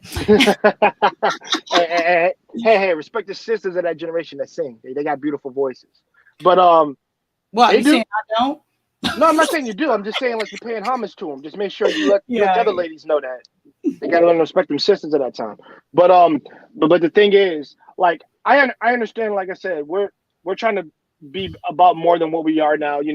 Get out of stereotypes, all this nonsensical BS, and we're trying to really push it harder that we're not just what you think we are on TV. We're more than that. We are people of color, but the difference is we care about our community to an extent. We care about helping the kids out there that actually want to further themselves. Jedi Mike's doing that. My channel is kind of more often pushing that. I recently came across a brother who's probably younger than myself, and he subscribed to me and came on my channel just 2 days ago. Soul Shader, man. This man has a voice that I like to hear, and he generally has his wits in on some good information, and it seems like his head's not in the clouds. It seems like they're going to a place of where like he could be prosperous, have a family, and have some kids, and also pass it on to his the next generation. So whenever we're having these conversations, or people like bring me or Jedi or people up in those things, the thing is, we're not holier than thou. The only thing we are literally people. At the end of the day, we're men who want to see our other brothers succeed, and so sisters can have some men to go to, some good dudes to go to once they're out of college and actually see these guys. And the thing is, whether I have a daughter or a son, I'm gonna raise them to let them know that, yo, listen, don't ever follow that media crap narrative. Follow what me and your mother teach you. I want you to go out there and explore the world, of course, but I want you to follow the teachings that we set forth for you, so that you can be married to a man or married to a woman. So I want people to know that right now. Like that's what I care about. Legacy is important to me, and I do give a damn about it. That's a big thing for me, and be able to pass on to the generations and learning each other's cultures and from like what our previous grandmothers taught our moms and our dads. They're passing it on to us, and we're just here, and people right now are shitting on it, and I hate that. I hate that to a T. I hate that to a T, because you're being disrespectful. Because to me, it's like you're cussing out your grandmother when you're doing that. Well, I ain't cussing. No, yes, you are. How you acting? How you acting is telling me everything. Not your entire life, but it's showing me a few things. I ain't a psychic, but I'm good at reading people, and it seems like you're just lashing out whenever you're doing that. So whenever I G check people, and the people that G check me, they always tell them like, Jay, you want some BS, bro? You can't be doing that. I understand I was in the wrong, and I shouldn't and I never let my emotions rile me up. So it's what I always was when we have this conversation with my brothers, because they're there to keep me in line, because they love me and care about me and know that I'm better than that. Especially my parents do, when they know they raised me better, and my grandmother. Because if I do that, that's like pissing in my grandma's face, and I'm not doing that. So we're, like I said, we're gonna move the way we need to move, and we're gonna show like people like Kai's daughter, Skater Lover's daughter, things like this, that like, yo, listen, don't follow the narrative, of course, but also just know that IT boy that doesn't seem cool now, when he's 10 years later, he might, hey, listen, you may come knocking on his door probably if he achieves a certain level of status, but also I'm talking about what he wanted to achieve, and he woos you, you'd be a fool not to take him at that time. Because if he cares about you that much, he wouldn't, like I said, he wouldn't be there. Because I want every sister to know that. I said when we love you hard. That's true. Of all my brothers, they can tell you right now, we love you hard. And we don't want to trade you for nobody else. We don't want that idiot girl on the freaking corner. We want you. Amen. That's the difference. And I'll say this right now, I love my sisters, especially my educated sisters. They love them a lot. Because I see great value in that, and the great value that they have in order to be someone's wife, but also the things that they're going to bring to that man is going to be something that he's going to cherish the rest of his life. And that's what most men really do want. That intimacy right to your stream, the intimacy between the two of you / chemistry is what's going to help that relationship be fruitful into old age. You're going to still work for it, of course. The both of you have to still work for it. But the thing is, it's going to be something beautiful. So when you go in the ground, like the last memories he'll have is his wife and his kids. That's the one thing that every man should probably leave this earth having a good thing. Remember, I did my job. I was with a wonderful woman, and I had these wonderful kids who are now prosperous, and they have their own kids the correct way. I can go in the dirt resting with a big smile on my face.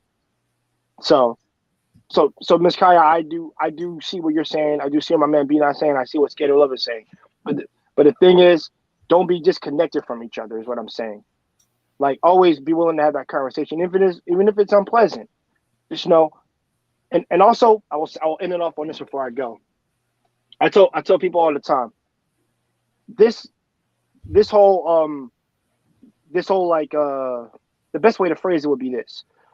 The idea that I know people say I don't care for a lot of things. I think that comes from a place of like, just shutting down, or just like there's no need to continue the conversation when we've already gone over this 1,000 times. But what needs to happen, this is why both sides are both pig-headed. I'm not talking about the people here. I'm talking about when it comes to like this whole gender war crap bullshit. Because I'm not a fan of it and I don't participate in it. But what I'm saying is, you both got a stick shoved so far up your asses that none of you can hear the other person. And I mean that sincerely, even though I said it as raw as I just said it. That you both need to settle down, both be humble, and hear the other person. And I'm not getting on the woman on this. I'm not gonna get on the woman on this. But lady, you gotta sit down and you gotta shut up. Dude, you gotta get out your assertiveness, shut the hell up, and hear what your lady's saying. Or hear what the lady is saying. And the thing is, once you sit down and actually take that biasness out, you can actually really hear what the person's saying.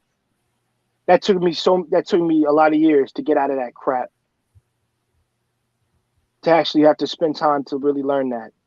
And I took my biasness out. This is like when in college when I developed this, when I learned that I take it out. And then I just was able to hear the points of what ladies were saying more often. And I got where they came from when they said that. And the thing is we had a better healthy relationship as a result of it. See, and the thing is like there's become this narrative like, oh, whoever is the loudest talks is, you know, just the freaking the king on top or the queen on top, or Miss Diva or Miss Kingsley, Mr. Kingsley. And I'm just like this shit is bullshit. Just stop. All of you, you're doing what Kevin is saying was always preach. Put your dick up. Whoever has the bigger dick just talks louder. And it's just like it's not really progressive. All it just showed us how much of an ass clown you are. And how easy it is to manipulate you through your emotions, and that can take you down a few notches. So your weakness is all showing whenever you do that. Whenever you get up in arms and angry like this goes to my ladies too, not just the dudes. This goes to my ladies too, because I come at the dudes hard for this shit. I'm gonna come at the ladies too. Whenever you do shit like that, you got to understand that it just showed us. Nah, not masculine. I won't even say that. You're easy to manipulate. You let this man just control you, and you just became a clown on tap dancing on the dance floor. So when your fellow black men are trying to give you, trying to let you know, like, sweetheart, we don't want you doing that. We know you've been raised better than that. And if you didn't have that experience, then let that man help. Well, I'm not saying help. Let him help you. Take the professional help that you need, but also let that man also be the soft spot for you. He's the rock, and you're a support system. Once you both work in conjunction together, there ain't nothing that can fucking break that unity. That shit is powerful, and it lasts. Because I've seen it last with multiple people in my family. And they're like in their 80s right now. So so clearly they did some work, and I'm not saying it was peachy perfect, because like I said, you got to fight for that relationship every day. You keep that unity strong. Oh yeah, by the way, don't let your kids separate you. They'll play favorites with you. Mommy, daddy said I couldn't do this, or daddy, mommy said this. On that Steve Harvey logic, you side with the woman. On the lady subject, you side with your man. Because y'all are a unit, y'all are a core, and y'all don't let nothing break that shit. Those are my words. Thank you, young man, for all of that. We appreciate you. Thank I you, don't man. know if you've seen the Skater Lovers comment. She said she appreciate you for being neutral. Thank you. I didn't see it, but thank you. Thank you, Skip. Yeah. I appreciate that. Yeah, she says, I mean, thank you being for neutral is pardonable. Yeah. Yeah. So no, I appreciate you, young man. You have a lot of things to say, and you pay attention. So I always look forward to hearing from you. Oh, thanks, man. I have a lot of good wisdom from my grandma. Like I said, anything you chalk up, you chalk up to my mother, my grandfather, Amen. And those people that mean a lot dearly to me. And I do, and I see that you give them credit, but also, I have to give you credit, because you listen and you applied it. So I give you credit as well. I mean, but I still have a lot of learning to do, and I know I take praise, but the difference is I don't bask in it. I think the thing is I just learn from it, because I realize you never stop learning. I'm still learning, and Yeah. That's what's so great about life and about yourself. You're never going to stop learning. The minute you stop learning, then you're the dumbest person, you know. I agree. Yeah, you're gonna I agree. always learn. I like I say on here all the time, I learn way more from you guys than I ever give out. So I'm more so here for selfish reason because all the things that you guys teach me, and I appreciate every moment of it. And like I said, when I'm not here for an evening or so, I really do, you know, I miss this. I miss you guys. I miss the interaction and the conversation, and so I totally look forward to it Yeah, Miss every Kai, I time. agree with you. The Mhm. like I said, I've always said we should not be distant towards one another. We should be coming together even more I because, like agree. I said, interaction is. I did a whole stream about what friendship is friendship necessary for one's life, and I had to go on and explain detail of people who helped me throughout my life, the male guidances, the everything, literally, and the lonesome side that I had, like the dark shroud that I had around me at the time when I was very very young. And the thing is, being alone is not healthy for anybody. I don't give a damn what anyone says. Even a rich man will be fooling himself when he says, "Oh, I can give myself." Yeah, guess what? You'll be a miserable ass rich genius. And guess what? You'll be mooing like a cow more often than not. And the reason why I know this, I actually know some rich people who actually are miserable. I know like two of them. Now, granted, one of them did turn his life around, and he's different now. So I'm glad that he took the steps necessary in order to put himself in a better spot. And he seek the professional help, and now he's with some. Yeah, he's together with somebody now. That's And the one good. thing, and the one thing he's doing, he's teaching his kids what he told me. He's gonna teach his kids never to act like he did. He realized the error of acting like a pompous ass, and also just being full of themselves. He Mhm. understood that. He got some humility, some real Yeah. dose of reality, which is really what he needed. And I'm glad it happened to him. Personally, I'm glad it happened to him because it needed to. Because like I Yeah. said, when you're at your lowest, you'll realize what do you have at the end of the day. All you have is yourself, and you're just by yourself, and it's not a good feeling. To the point where you'll just probably do drugs, or or the worst end all be all. And I'm not gonna get no stream shut down, but like to when you're not here anymore. But it's something that I can't laugh at. That's something that's all life is precious to an extent. I agree, especially our young ones. But even your parents matter to you. Like when my parents go, that's gonna be like a sad fucking time in my life that I'm not gonna. I gotta I'm gonna have to have everybody near me, near and dear to me, to get me through that shit. Because even then, as much as I love them and everything, I'm not ready to lose them. I'm not. I don't think I ever will be, man. I'm gonna be honest. Because they mean that much to me. And the only thing I can do is just learn from everything that they have taught me, so I can pass that love on to my kids and my wife. That's that's something that means so much to me, and I do not want to lose that feeling ever. Because if I go down that other road, I will not like what's gonna come of it. And I will end up regretting every choice I made had I not listened to my parents and the people around me advice. Which is another reason why I don't get drunk. By the way, I want to be rational. I want to be rationally minded. The only time Amen. I yeah, the only time I probably will have like a one drink of champagne on my wedding day, and that's the end of that, and that's the end. Because I want to be sober. I want to be in control of what I'm doing. I never ever want to lose that control because I am afraid of what I will do. Because I'm not saying there's like pent up things there that I've worked out already, but there's things I don't want to ever show my wife ever. I want her to always see the man that she married, and also know that I got her back no matter what, and I won't let anybody hurt her or her kids. Cause she knows I'll kill. Cause she knows I'll do what I got to do.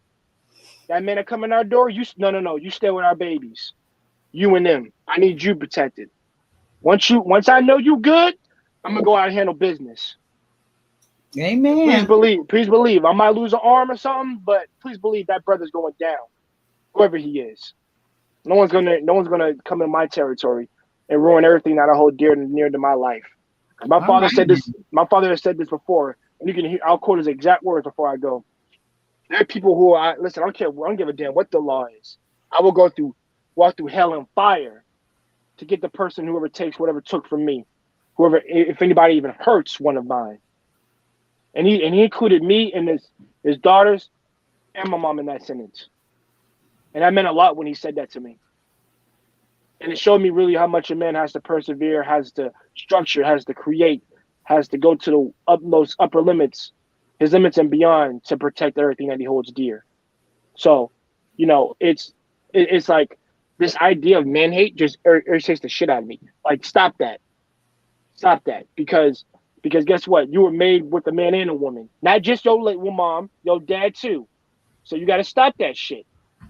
Now, whether you like it or not, you're half him and you're half your mom, you're half your dad. Whether now things may end on a rocky start, but you should not end up hating your dad or your mom. Now, granted, you may not like what they did. Even my biological parents, I may not like what they did. But the thing is, I don't hate them. I don't hate them. I just because hate is it drains you a lot, and you lose precious. You lose the sight of the thing that's most precious to you. What you have right now is your life, and there's plenty of time for you to learn things from other people and enjoy the joys of life. Jedi Mike was on my channel the other day, and we went through literally things of our childhood and our nostalgia that made us who we are to this day. And I would never take away that feeling. Whenever I listen to those old school songs and I got that feeling when I was young, that's a great feeling to really know how far we've come, but also to know what the amount of work that we still got to do. So ma'am, you got every one of you guys, B9, Kyia, Skater Lover, you guys have a good day. I got to knock out this job. And you make sure you be careful out there. Yes, ma'am, I will. Please believe I will. And I want everybody to take a little bit of what I said and let it marinate in your mind for a while, because every time somebody drops some knowledge here, I spend days thinking about it every now and then. I do to let me really ponder and think about things. Because like I said, I've always said my way is not concrete or maybe not necessarily correct, but what I tend to notice is just that I can learn a lot from other people. I learned from elders who I delivered to, like they tell me knowledge, spit me game. I've had elderly senior men come up and tell me that, yo, don't ever change the way that you think, son. You actually think a lot different than the current day boys right now. And I'm like, thank you, sir. The thing is, I still gotta learn though. I still gotta learn. That's the only thing I always keep saying. Still gotta learn though. I'm not done. Nowhere near. Maybe when I'm 80 and I'm done at that point. but I'm not. But I just have a lot on my shoulders. And the thing is, I don't want to disappoint my father. That's my biggest thing. I don't ever want to disappoint my father, because he implemented that in my brain just to not to disappoint him. But also, I think that's what helped. That's what's helped me not be in a bad position right now. So I'm just learning as much as I can from you people, just like you people are learning from me. So I'm not, and remember, I'm not the arbiter of justice or whatever. I'm just a guy. I am just a guy. I am not, like I said, I am not holier than thou. So like I said, I'm just learning just like you guys. But you guys have a good day, and I'll catch you on your next stream, Kyia. Okay, I look forward to it. And like I said, be careful out there and make it a great day. Yes, ma'am. Okay, bye, Jay. Skater Lover, please take and bring us back to what we were talking about. And like I said, B9, thank you for bringing that around. I should have asked you first, Skater Lover, and once again, I do apologize for that. Talking about and asking questions about you in that manner. But thank you for understanding, and the floor is all yours, Skater Lover. Oh no, I'm just saying, I'm moving my mic a little bit because I don't want to come across like loud and stuff. But it's hard for me when I don't believe I use foul language. He probably talking about me because I cuss all the time. Oh well, if even probably talking about me. Yeah, no, I get that, but what I'm saying is that my tone is not intentional. But I noticed that. So how this all started was that B9 was talking about why he doesn't watch TLA. He was giving an example why he doesn't watch TLA. And I said the same thing could be said about when I say I don't watch certain people. And I remember B9 talking about the fact that we shouldn't be wasting our time about talking about these YouTube people and And then he said that I never answered his question. But we were specifically talking about why I don't watch a certain person and why he doesn't watch a certain person. Again, I answered his question. He only is and when it comes to why I put the message in, in the chat, he's only focusing on the fact that I said it is what it is. But I said more than that. And that's where my tone comes into play, because when you are saying things I didn't say, or when you're not adding the other things that I didn't say to what you're saying that I said, and I continue to try to correct you about that, to me, that's coming across rude. And of course, my tone is going to change. I'm going to get upset. Kyia, you have gotten upset when people misquoted you or said things that you didn't say, or didn't say it exactly the way that you said it. So I don't understand, where's the difference? Like, where's the difference? Is my tone that much greater? Again, I don't see it, and I don't get it. Like, I'm not trying to come across this way. I'm just trying to pinpoint what the topic is, what's going on, and I don't appreciate it. I still got love for B9. So this is not me. I'm not disrespecting him. I'm just pointing out what's going on. I'm not on here saying B9 is this and B9 is that. I'm not doing that. I'm just focused on the topic at hand, and that's it. But I'm not meant to get along with everybody. That's another thing. I'm not gonna get along with everybody. I've been taught that since I was young. And my mom told me, baby, don't worry about that person who don't like you. If you didn't do nothing to that person, and if that person doesn't really want to see you for who you are, keep it moving. So I love you too, and I like you. We just disagree. That's all. And that's fine. But you should understand that you were on here mocking and saying that I was wrong about my beliefs. You were saying that I'm wrong. Not one time did I ever say, B9, you're wrong, and I didn't do that. So if you play the tape back and you hear the things that you say about, my faith, again, it's all about my voice is going away. It's all about me giving my opinion. But when you talk, you're projecting it as if you're stating facts. And it's fine. It's your facts. But the way that you present it is if you're stating facts for everybody. And you don't realize that. Well, facts are for everybody. There's no such thing as my facts. There's no such thing as my truth. That's if you've ever listened to me, that's everything that I fight against is the history versus the past. I'm not here to tell a perspective or tell and for the record, I've never questioned anybody's belief because that's nothing that's questionable. That's your belief. There's people that believe in rocks. I don't care. That's your choice. It doesn't bother me at all what you believe in.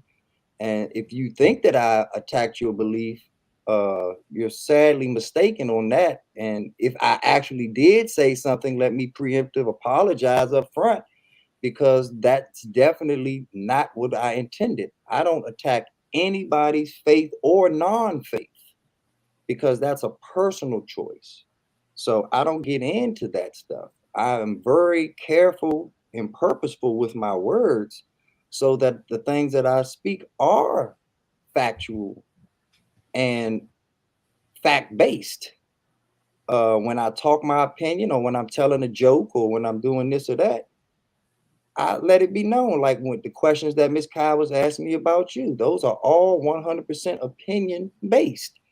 I have no fact that you will be married. I have no fact that for all I know women like you that are already married and happily married. So it does not mean that, what I say is fact. I say a lot of opinionated things, but I let it be known. And we're all smart enough to understand context of when B9 is saying an opinion and when B9 is saying a fact. I don't have to say fact, colon, then speak. I don't have to say opinion, colon, then speak. You all are intellectually intelligent enough to understand and know after you hear what I say, whether to put it in the fact category or whether to put it in the opinion category. So we don't have to go there. But this wasn't even the topic, roller skate. We were talking about something totally different. And you heard a buzzword from TLA, and you obviously had something lingering with you about it, and that has now dominated the conversation, which I'm more than willing to have with you. But once again, just understand the context of how we even got here. This is probably the third stream that we have dedicated to this topic. So that's literally more than 24 hours that we have dedicated to this topic in less than a week. So, but I'm here to have the conversation because it's obviously something that you want to get off your chest, and I'm here for that. Hey, B9. Yes, darling. Yes, yes. First of all, you said that we were off a topic. We were not off a topic when you bring something up. So the topic is what you brought up. That's number one. And when it comes to us doing it 24 hours on now, that that's a low jab. But that's okay because it wasn't in consecutive 24 hours. And I accept your apology. And but that's okay because it wasn't in consecutive 24 hours. And I accept your apology. And I like that. Oh, did you go away? Oh. No, something happened with the sound. I accept his apology and I would like to move on because we're not going to agree. It's that simple. Well, it's not even about us agreeing. I don't mind us not agreeing. I just don't like it when the stories change. It's like the old thing where when you whisper in someone's ear at one end of the table, how much the message changes by the time it gets to the other end of the table. And even now, when you just said, well, it came up in the conversation, so it's on topic. No, there's something that's called footnotes. There's something that's called supporting data. That was just a footnote of supporting data for the actual topic that we were talking about. That was not the topic that we were talking about. And just through your regular conversation, the goalpost consistently needs to move to accommodate your conversation and put it in a better light after the fact than it actually was in real time. You're very good at that. But once again, you've met your match, darling. You've met someone who's already gone through all of that BS on way higher levels than you're bringing it.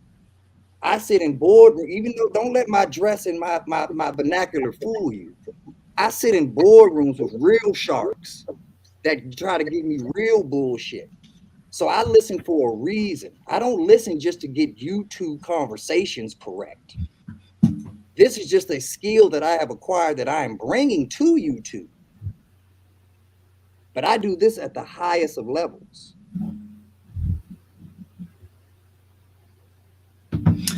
And we can move on. Amen. So Mr. C has a question. He said, question, a man's ultimate intimacy is his words. Do you agree? I do not agree. I will elaborate and then B9, if you want to answer, and Skater Lover, I would love to hear your input on this as well. I do not agree because I believe we have already established that men and women, we speak verbally two different languages. It's been very evident to me having this platform and hanging out on different people's channel. And I'm learning more and more here each and every day, and I do appreciate it. And I truly believe it's making me even a better woman, because I hear it. I do, even like listening to B9 and then hearing myself and things that I say. And even though I do play sometimes, most of the time I am serious, but then I do hear it, like when certain people, men, women, come back and voice thing. I'm like, well, yeah, okay, I can see that. So I say all of that to say, as far as intimacy, for me, in my experiences and in what I just expressed, I don't truly believe men know what we want to hear in an intimate moment. And yes, it could boil down to being our fault, meaning that we interpret it wrong. And I can really see that and believe that, because you might say one thing, and for whatever reason I will interpret it a different way. So that's why I don't believe is in your words. I think for men to show intimacy to a woman is better in action. Things that your woman likes, or a touch, or just a simple walk by, slap on the ass, or a gentle touch, or a rub, or things like that. But no, I think it is working better when men only limit themselves to the less than 7,000 words a day, especially when it comes to his woman. It's better to show action. And that's my opinion. So, B9, would you like to address that? Sure, and I agree with you too. I think it's about actions. It's amazing what you can do with a feather. You Oh, understand? no. Yeah, it's amazing That's a what you can do. fly. No, I'm No, kidding. I'm not at the right spot. But okay. but yeah, it's about your actions, and it's not just the actions of the intimacy of the moment. It's your actions throughout the day, throughout the weeks, throughout how Mhm. you carry things that lead up to those actual moments. You carry yourself. Now and ultimately that's what E Black meant. But ultimately that's what E Black meant with his flower thing. Like, if you handle yourself correctly while you're clothed, while you're out in public, while the kids are around, other little things throughout the day, the nighttime kind of takes care of itself. Because once a woman starts thinking about what she's going to do to you, good luck getting that off of her mind. Once she decides that she's going to attack you and that you have done things where you're going to get it, you're going to get it. And whether it's that day, that night, next week, whatever the time presents itself, if you do right, you're going to get right. And if you don't get right, you get gone. Real simple. And vice versa for the women. If you doing everything right and you choking yourself out on it and doing everything you supposed to do, and he ain't giving you nothing in return, then yeah, pay attention to the signs. Because there's someone out there that's going to appreciate that giggle, gargle, giggle sound. And they're going to treat it right. So, I mean, and that's just an analogy. Of course, it's deeper than the giggle, gargle, giggle sound, but Right. it's an analogy of a certain type of person, a person that's willing to give, a person that's willing to truly, and it's that way 24 hours a day, whether you're around or not. Because when you come around, she doesn't have to turn that switch on, because it's Right. always It's on. always is that's my point. See, It's you heard me all earlier. I said that earlier, Well, I didn't hear earlier, but but we I on said that. you already know we on point together, Kai. Yes, that is always on. That is so true. Yeah, a woman has to at least have a higher standard than 7-Eleven. You understand? And if a Oh, 7-Eleven, open all the time. and Oh, exactly, and if a 7-Eleven can be open all day and all night, so can you, especially to your man. right. But you're not around your man 24 hours, 7 days a week. So when you're That's why I around, need the phone, B9, so I can send those things. No, that's why when you're around other men at your office, you still show them your femininity. That's when you're at the grocery store, you still show them your femininity. When you are out doing whatever you want to do with your girlfriends, you all represent yourselves with femininity. Because once again, you're going to eventually get back to your man or want a man. And at that point, you don't just turn the light on and say, okay, now I'm this way, now I'm that way. Because when your friends come around, they're going to check you. They're going to be like, wait a minute, who is this chick being all docile and being all love? This ain't my girl, because you was a different way around them. But now, so you can never really bring your man around your friends because you were two different people around both parties. You're not consistent. But I can bring any woman around my friends because I'm a man around my friends. So I'm gonna be a man around that woman. I don't go around my friends and say, hey man, I ain't doing all that lovey-dovey stuff. Then I get around the woman and I'm all keep sweating it up and crying and begging and this and that. Because eventually that girl is gonna meet my friends and one of them gonna have a problem with B9. One of them gonna be like, wait a minute, B9 is either real soft or B9 was faking like he cared about me and he faking like he like keep sweating. He was faking like this, but he's really just a brute. So you gonna get the same B9 no matter what. And when But women can B9, we're start talking about intimacy. Did I lose something? No, but that's what I'm Oh. talking about too. How do you get to that intimacy? You don't get to it by just turning on the light switch.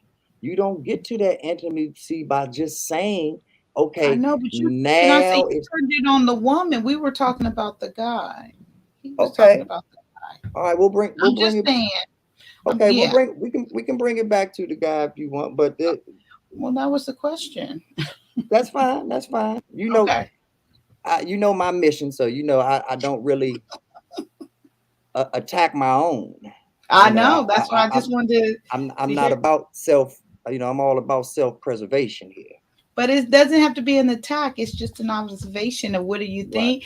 Men's ultimate intimacy, is it his words? Do you agree? Yeah. Like I said, it's his actions. I agree with what you said with the feather thing.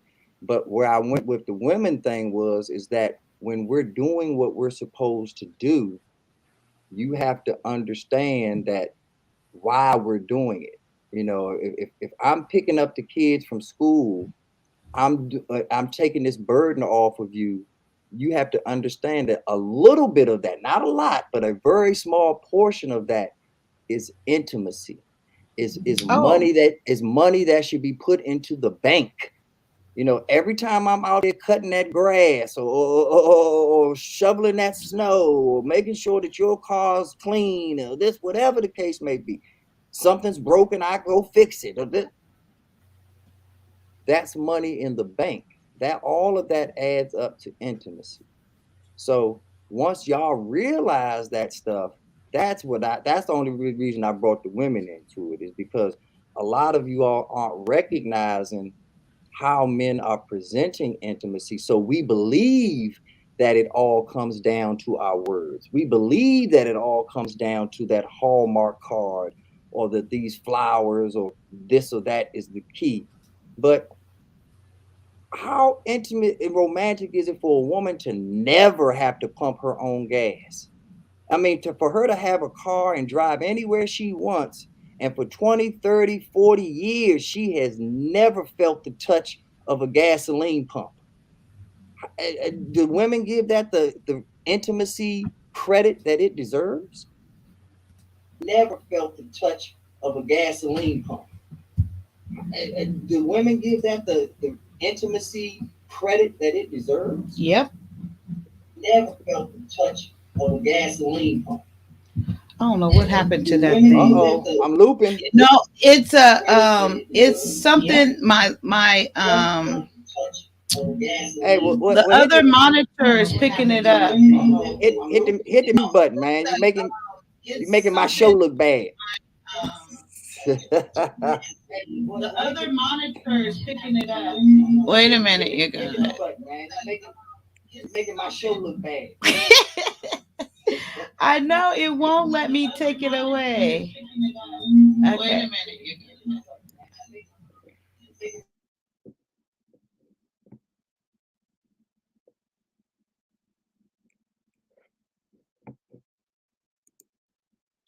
Skater love. Are you guys? Hello? Can you hear me? Yeah, Kai's working out some technical difficulties over there. I kind of do want to wait until she can hear me too. That's fine. I'm sure she can hear you. She just has the mute button pushed so that we can't hear her. But she can hear you. Kyia, can you hear me? If you can you wave? Okay. So I kind of like see it differently. Okay, it's fixed. Okay. Mm-hmm. I don't believe it's just about the actions. I think it's also the words.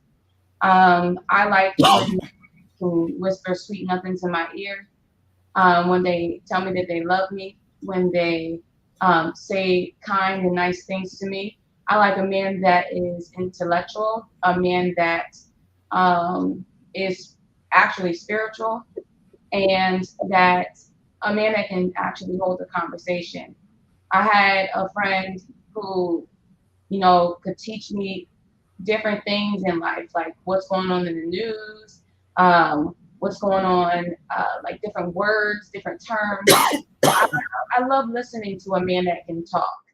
Um, so I think that is intimate. To be honest with you, I like having a conversation. But that's just me. But when it comes to the actions, I think the actions are important too. Um, I'm very like easygoing. I don't really care about going to expensive places and having expensive food. Like if I was to ever get married, I would never want to have a wedding. I would literally get eloped and then have like a barbecue party, and then use that money instead of for the wedding. I would use it for my honeymoon. But that's just me. And it doesn't even matter how much money I have. It's just what I like. I'm very, I want you to finish, but I thought you was about to say you was gonna take that money and buy a house or do something like. Oh, you was almost at the finish line for B9, but this is your story. Go ahead, your story. Yeah, it is benign. But I can't hear you, Kyia. I said you said that so sweet, skater lover. I'm working on it. I see it. So you still said what you wanted to say, but yes, I appreciate you. And I just wanted to point that out because we pointed out some other things I wanted to point out. I see and heard that change. Appreciate you. So yeah, no, I think that that type of wedding is important to me. Of course, getting a house, but then again, do we already have a house? Does he already have a house? Do I already have a house? That's the reason why I didn't think that way, because he could already have one. I could already have one. So and then if he has one, because he's a man, I would definitely go into his home and sell mine, because that's, unless we talked about which house is better. You know what I'm saying? But I just believe that is the submission part that I believe in. Like I never forget, like going on this topic right here, I never forget, I know someone who was married and they got a divorce because the wife followed her career and the husband wanted to stay somewhere else. I don't agree with that. I feel like that's the husband. But this is what I mean about you and anyone else not knowing who I am as a person. But that's why it's fine. But again, going back to the topic, I think that both of them are important. I love a man's voice. I love, especially when you have a sexy voice. and then you whisper in my ear, that's enough. That's a wrap right there. So it to me, all of that is important. I had friends that could talk for days, just like B9. My father talks just like B9 does, but worse. So, I love it. I love when a man can talk. But the only thing that I like when we're having a conversation is the opportunity to speak as well, and then be heard. And you don't necessarily have to agree. And that's why this whole concept of agree to disagree was created. But I love them. That's my answer. I'm babbling right now. That's my answer. No, it's okay. Were you about to say something, B9? Nope. Oh, okay. So, I was trying to figure out. Wasn't that Mr. C? I believe that asked that question. It looked like it was something more on there, but I appreciate that question. And I was trying to play something I wanted in lieu of the. I guess we can Hey, call it like back and forth or whatever, but it won't let me play it. Yes, B9. can you put back up there what 100 watts said though? I wanna. 100 watts. Yeah. Is it the last one? Is it this one? Yeah, the last one he said. Okay. At Mr. C, I agree with B9 on that. I feel like the words are devalued when actions don't meet the words. Exactly, and that was my whole point. Uh, and I'm not saying that. I heard what you said, Skater Love, that both of them matter, but you led with the words, and you said how much the words matter to you. Well, the issue with that is that a man can give you some beautiful words. The game is to be sold and not told. And because of that, you could be neck deep into my spider web and you don't even have any idea that I'm dangling you on a string, because my words can be that powerful. My game can be that tight.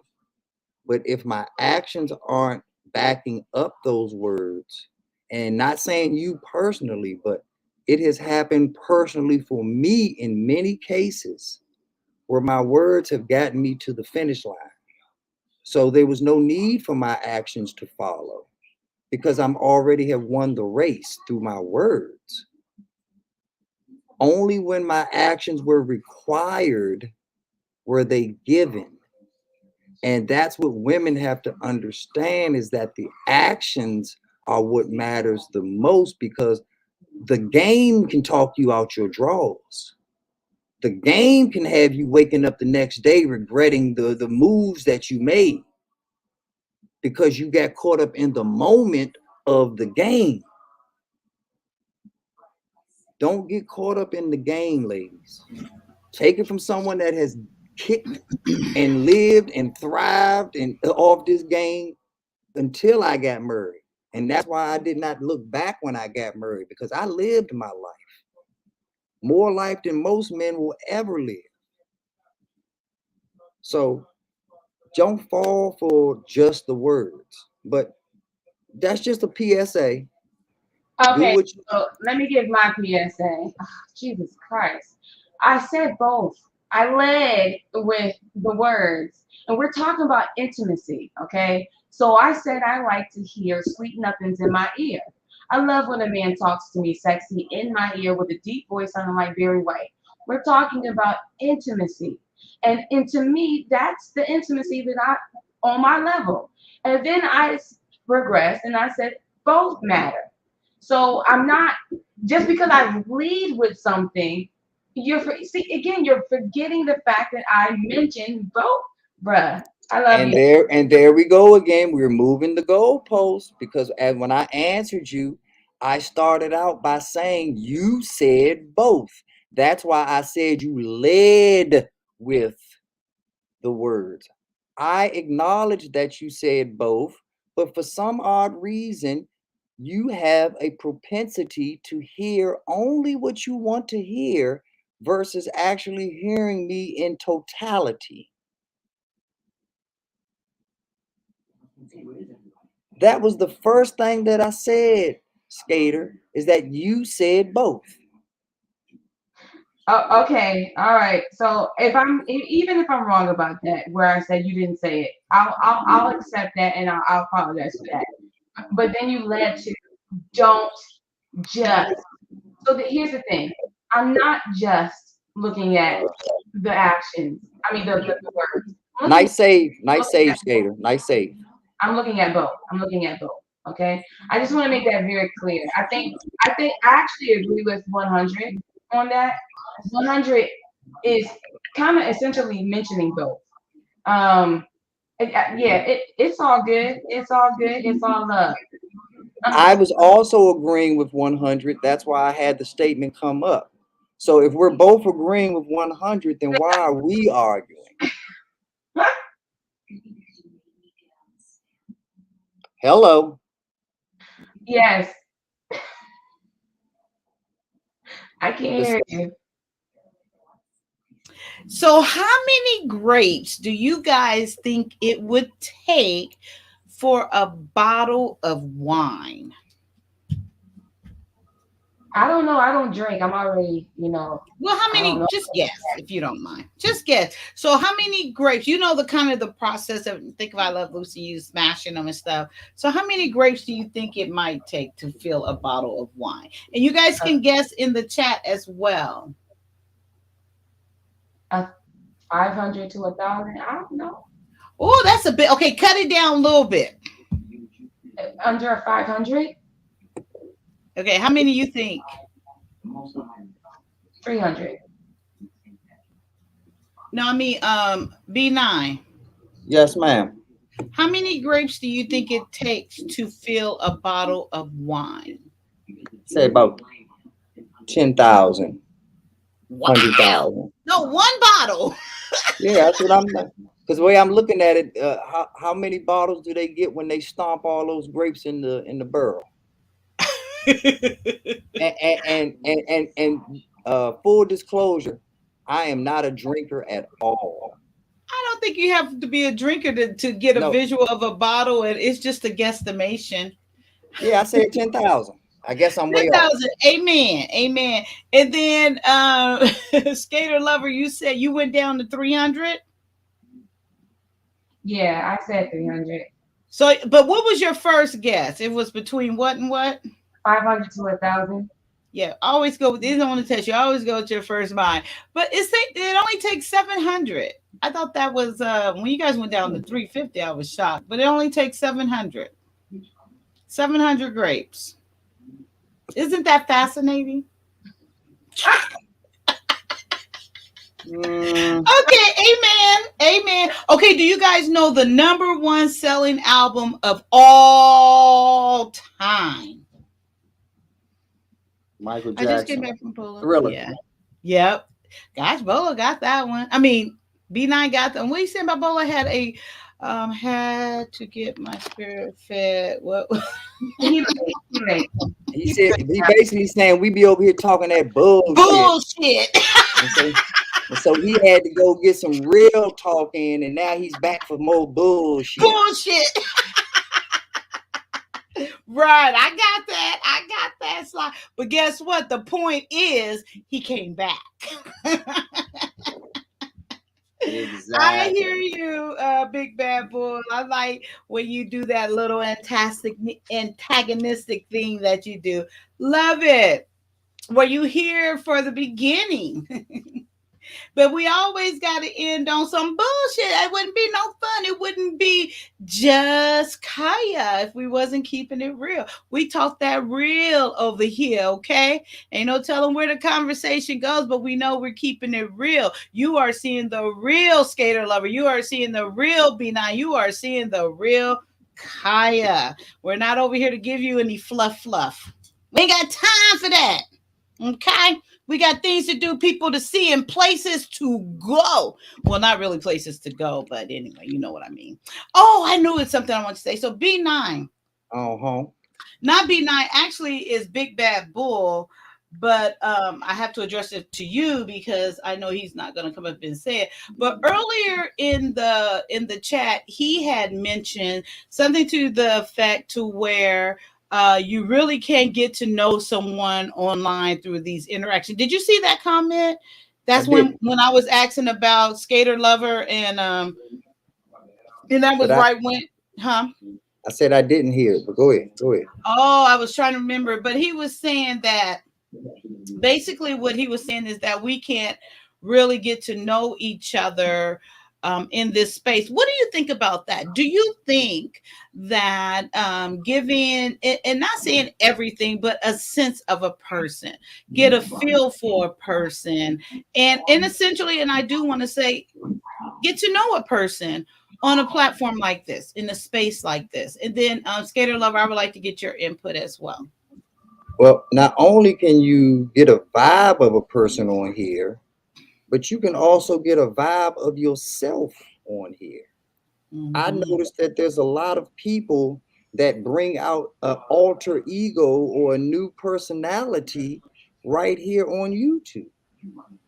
Because I know people in my area in real life, and they act totally different on their channels than they do in real life interactions.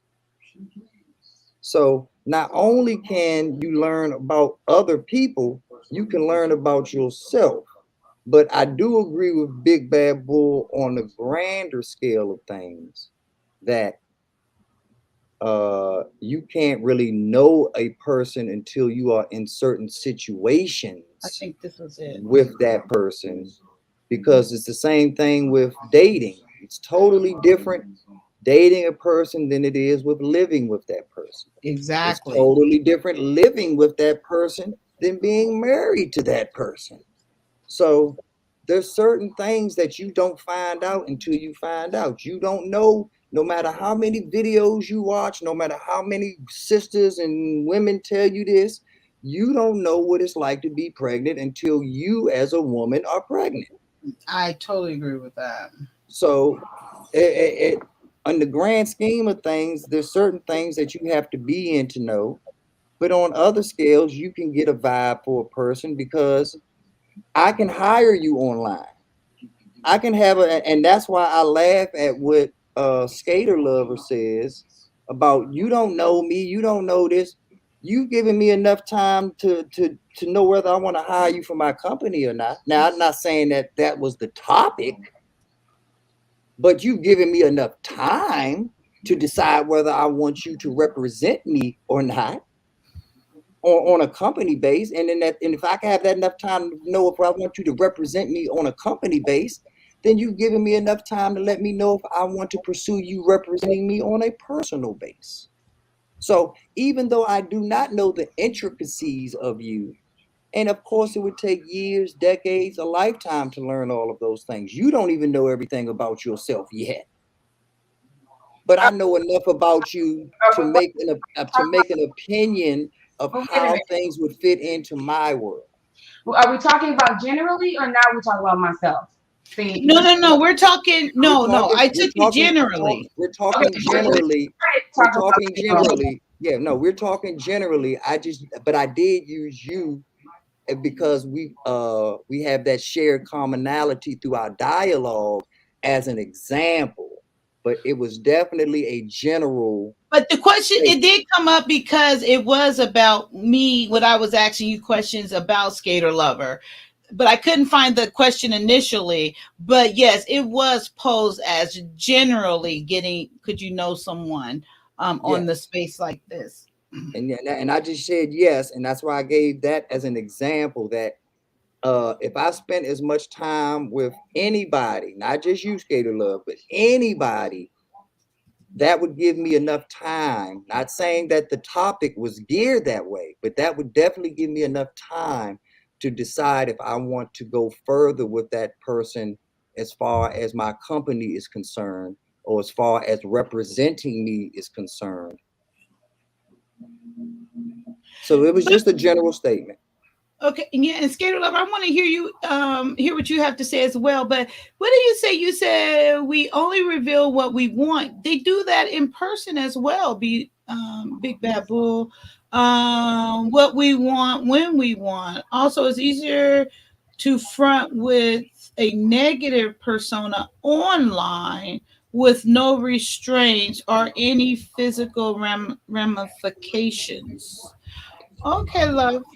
But I And think you see, could do that in person as well.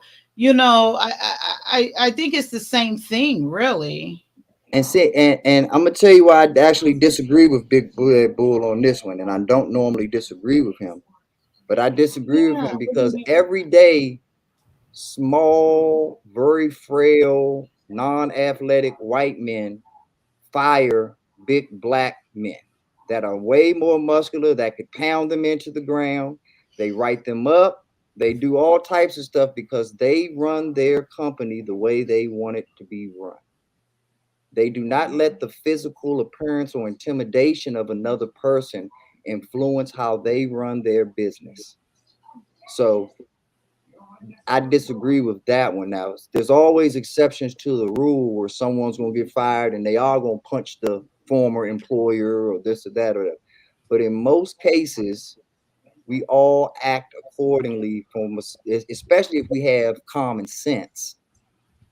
We all act according. Now, we might want to do things and want to get physical and this and that or whatever, but that's why there's a police force. That's why there's all these mechanisms in play to make sure, because if that was the case, Mike Tyson and all people like that would be president of the United States and be running the world, because they the biggest, baddest people on the planet. So that argument doesn't hold water because we're the strongest people on the planet. Black people are the strongest, but yet we are treated as the weakest, and we're treated as where we have to be the most docile just to survive in this system. So I disagree with that one.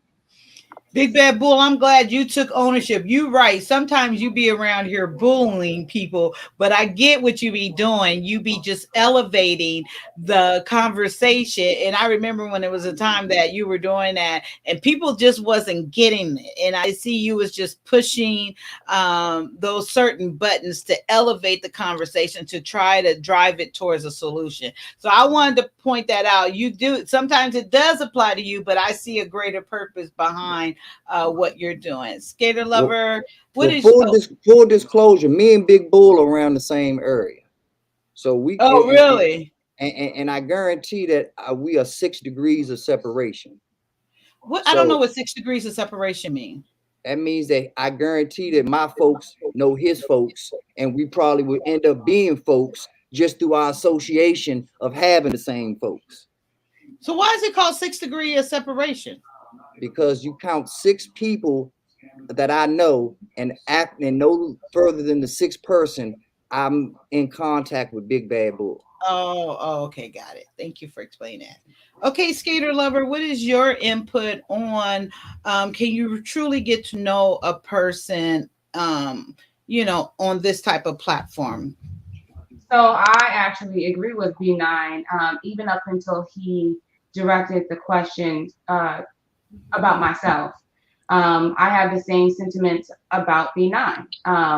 Whatever he said about me, I have the same sentiments. Again, my goal in life is not to run around trying to get along with everybody. I have genuine friends that really know me and accept me for who I am, and I accept them for who they are. I even have people who are what is it called? Who are, because I'm an extrovert. I have people who are introverts who have texted me and said, "I wish I was more like you, an advocate, outspoken." And I said, "Honey, be you, be who you are, be happy with who you are. I love how you are. I wish I could be more like you too." So the thing about it is I can only speak for myself. Whatever you see is exactly how I am. But I'm not like this in a relationship, is what I was trying to pinpoint earlier. When I'm actually dating a guy, that but I can't see that. I'm saying I can't win. Wait, but I'm gonna tell you real quick, Skater Lover, why he said uh-oh. Because it's funny you said that, because he really was addressing that earlier when he was saying if you behave this way in front of your friends and you're a different person, and you should always be that same feminine person if you're in front of this person, that person. I think that's why he said uh-oh, because I was thinking the same thing when he said it. I'm like, well, why are you bringing it up now? We're talking about intimacy, but he underhandedly already addressed what you're already about to say. Because see, the guys that I date don't overtalk me. The guys that I date actually listen to me. They care enough to really hear what I have to say. And they don't talk to me the way that I'm being spoken to. And the guys that I date have the same faith that I do. So because they have the same faith that I do, they don't have to sit down here and say I'm wrong and this, that, and the third, and I'm just speaking my opinion. So, like I said, I'm looking for a guy that has that overallness faith that I do. I'm sure you are, Kyia, too. Absolutely, 100%. And see, that's a no. That's what does that say? That's a no.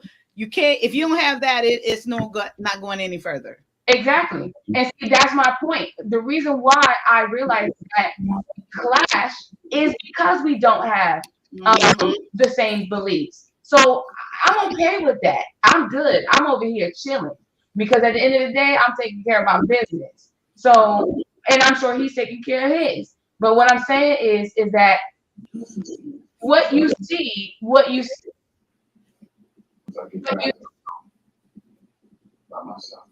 Your sound is going out, Skater Lover. No, it's because it's every time that I'm talking, it's his sound goes on. Oh, I'm sorry. Let me rebut. I'm sorry. Okay. Go ahead. So all I'm saying is that I keep it real. I speak my mind.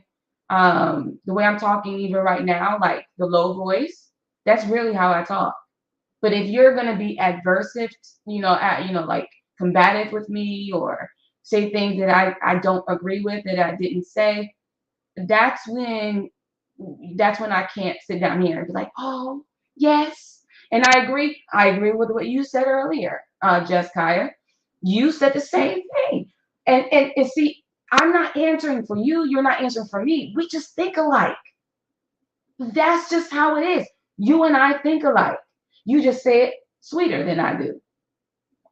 I'm not as, I guess, presentable, but like I said, it could be the mic. It could be because the mic is close. It could be just because of the things that were said. Because when things were said to you, you went off. So I find it funny how there's a difference.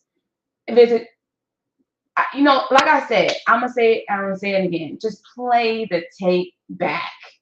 Everybody in the chat, play the tape back. It's that simple. Well, what part are we playing the tape back for? What about you saying about the TLA thing or what?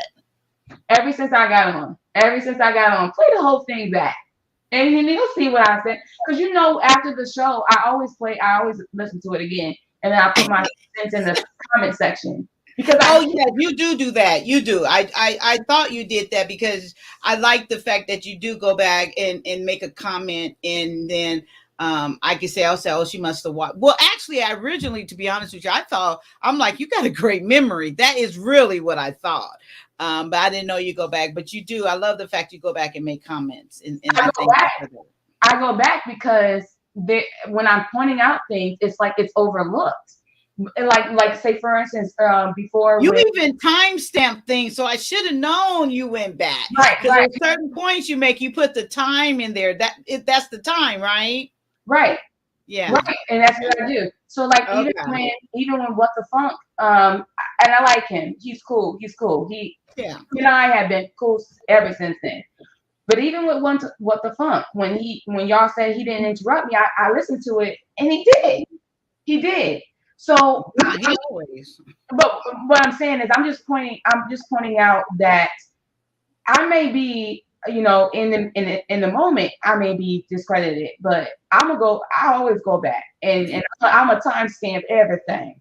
So when I have the time, but all I'm trying to say is this: I like a guy that just sees what I see because we're supposed to be on one accord anyway, and you know, the way I'm speaking right now, the way I'm talking right now, that's how I really like to talk. I don't wanna have to raise my voice or to be heard, or you know, when I'm overspoken or over talk. I don't like that. So of course I'm gonna be in my feelings when that happens. That's gonna happen. So And you know, I have to admit too, even with me, you know, and you called me and expressed to me as well, like, well, Kyia, and I accept that and I love that. Please hold me accountable, you know. And then even at the time, I was still like, well, that's how I was feeling. That was my emotion. And yes, I was throwing the F-bomb around, you know, and stuff, and it felt good. But I say that to say this. I really do, and this is what I really mean, and I hope that I've kind of shown this. I really don't see a problem with the way that you speak, because I know that's you. I respect someone that shows the real them instead of trying to front and be someone that they're not. And I say that, yes, I mean, like I've told you a couple of times, yeah, it's a little sting behind it, but that's the way you talk. That's who you are. I don't think just because there's that little sting that is you're trying to come across that way, but that's your personality. And you kind of mentioned about, you know, we don't know your past, we don't know what you've been through, what you had to deal with, and that's true, and that's why that sting perhaps comes out. no, But I would actually, I just want to correct that. Oh, okay. I actually had a good life. I like I said, you guys can look me up. 95 Willowcrest Drive, Windsor, Connecticut. I don't know what that means, but okay. That's my old address. That's my old address. But what would that tell me about you? If you look it up, you can see the area that I lived in. You can see. Oh, yeah. Rich people they all are. I mean, I don't think that makes. Okay, I hear. I'm sorry for cutting you off, but what I'm saying is that I had a good life. I had a good upbringing. I had men there, men here that always supported me, that was there for me. That's what I mean. And I've always said that. But what I'm saying is that I've also had bad experiences. I had my mother that I took care of. Was really my grandmother. I took care of my grandmother. She had 5 children on my paternal side. On the paternal side, she was my paternal grandmother. And her 5 children weren't there for her. I was. And that's the sad part of my life. But I thank God for my mom, because she was always there and to support me, and the men around me was always there to support me too. So, you know, again, this is not coming from, and see the way I'm talking now. Is there a sting? No, and that's not what I was talking about. It's just when you're challenged about something you said, you'll go like, "Well, I already said it," or if you were listening, you would know. I'm talking about those. That's what I'm talking. Oh, okay. About. When you kind of come kind of sarcastic, but going back to what I was saying, right? I want to say you're right. You're absolutely right. So whoever I said that to, I be nine. Be nine. Be nine. No, she's right. I'll take accountability when I'm wrong. She's right. I'm sorry. I apologize for that. It was sarcastic. And I'm gonna be honest. I fully meant it to be sarcastic. Yeah. But at the same time, there's no but. I apologize. Don't apologize and then say I meant to do it. If you meant to do it, then you meant to do it. Okay, you know? So I apologize because it hurt, because it was wrong. Even though I meant to do something, doesn't mean I can't apologize. Yes, it does. No, I won't do it If again. I if I tell if I tell you I meant to do something to you, then why am I apologizing for it? If I wanted to do it and I did it, why would I want to apologize for it? Now, I'm not saying that I'm right. But but here's the thing: you asked me twice already, so let me answer. You keep you're saying it again, so let me answer. I was being honest. Okay, I was being honest. I say things because I wanted to. I say things because I meant to. But at the end of the day, if I apologize, you don't have to accept it. I want you to, but you don't have to, and that's your right. But my right is to apologize and to move on and try not to do it again. So that's where I stand on that. Right, but Okay, I want to say, wait, but the teachable moment in this is that you don't do anything that you don't mean. It's not hurting my feelings one way or the other. I didn't bring it up. Kai brought it up. I did, and that's why. Yeah, B9 is fine either way. So yeah. Just be true to yourself, though. Once again, that's that light switch I was talking about. That is being true to myself. Me apologizing and trying not to do it again. That is learning and that is progressing. I don't understand. It's not like I said I apologize, but I'm gonna try not. I'm not. I'm not gonna work on doing it again. The work is the apology. And while we're talking about apologies, I'm not on here about what you. Nope, not gonna go there. Let's proceed. Okay, but what I wanted to say there in lieu of that about the apology, I do agree with B9, but I agree with you too because how you came back and said it because you wanted to apologize. That was like the thing I was going through with Jay. What about the phone? Where I came on here, I said I'm not going to apologize. At first they said I apologize, which I did, and they said you keep bringing it up. Well, because that's really what I wanted to say, and that's really who I am. So I did. I took my apology back because it is what I want. I wanted to say, and I never offered another apology because it is what I wanted to say. Is how I feel. Is how I feel to this day.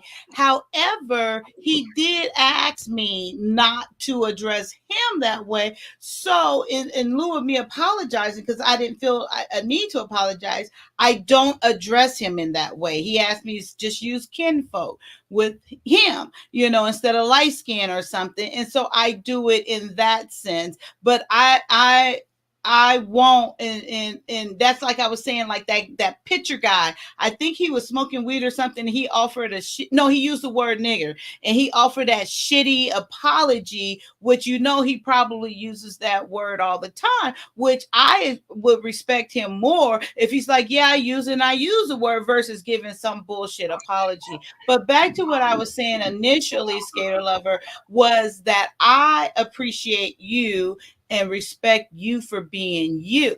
I don't understand when guys come on here and say like most of the night, Mr. C, I think it was, or it was Black.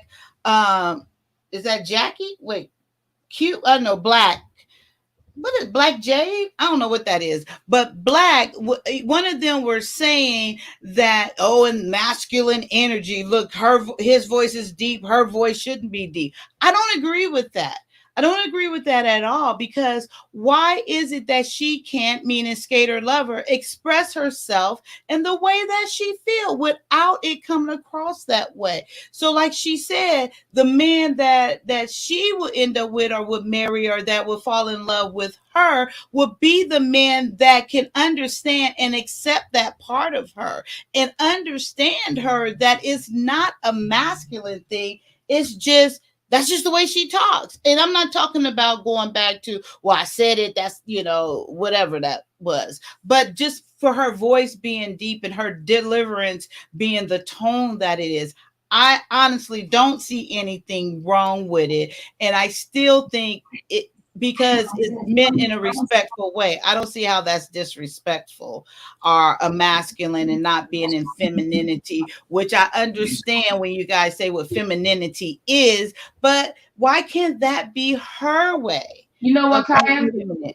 You know what I think is hilarious is that they're only focusing on me. They're not focusing on the other person. And even if the other person is saying it in a nice tone, You mean me or B9? You mean me, right? B9. They're only B9. Okay. Okay. they're only focusing on me. And even if the other person says it, B9 says it in a nice Okay. tone, it doesn't negate the fact of what was said. So we're all focused on the tone, but we can go around and say, you know, that person, that person is this. We can whisper. We have a whisper tone, and it's still a word. Oh, skater lover, we can't. You're breaking up really bad. It's trying to get better. Speak now. Oh no, I was saying that it's really bad. That's God doing his work. Oh, B9. No, I'm gonna tell you why. Because you asked a specific question to a man, and guess who spoke first? Guess who answered first?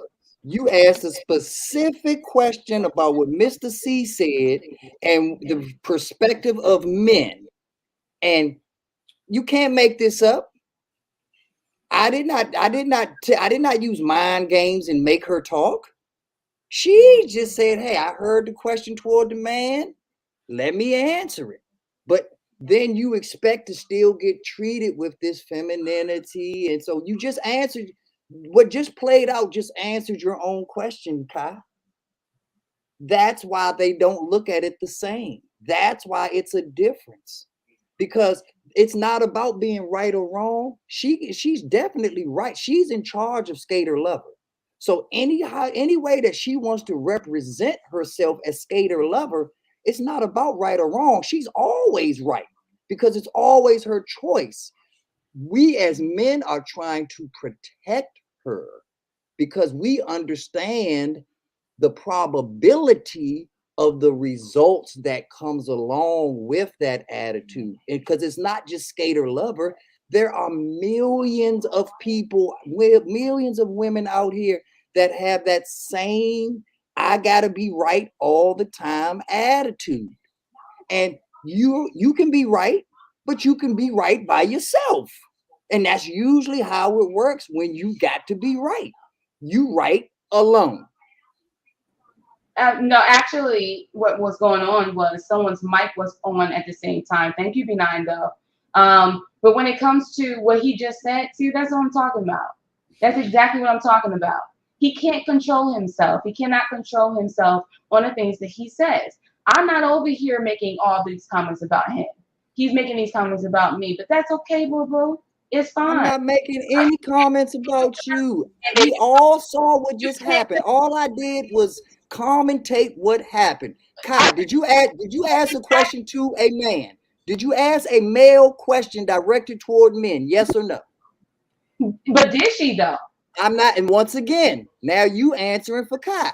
Kai, did you ask a male directed question? Yes or no? But did she though? Yes or no, Kaya? Okay, I'm gonna answer yes or no, but I totally could see where Skater Lover got that. It was a general question, but yes, I was asking for males from your point of view. But yes, because I was expressing that I didn't understand. Yes, B9, I was, but I can still see why. Because it was some interruption, and I kind of took a long way around as well. I can see why she thought that I was addressing her, though, to be honest. But yes, but that's what I've dealt with over 20 years in the school system. Mm-hmm. I've dealt with this where everyone thinks that they're going to change the rules and they're going to do this. And at the end of the day, I'm not going to go to your house and do your homework. I'm not going to go to your house and study with you. I'm not that committed to the profession because I have my own life to live. I have my own family to raise. But I'm doing it to protect you because at the end of the day, If you give me F work, all I'm going to do is report the news. I'm not giving you a F. I'm reporting the news on what you earned, on what your effort was worth. It was worth an F. If you got an A, I did not give you an A. It is just a report, a reflection of what you did. And it ultimately comes down to results. And if you want certain results, and after X amount of years on this earth, you don't have those results, any sane person would start and look at what the variables are and what the order of operations for those variables are, so that we can finally make the variables match the bottom line.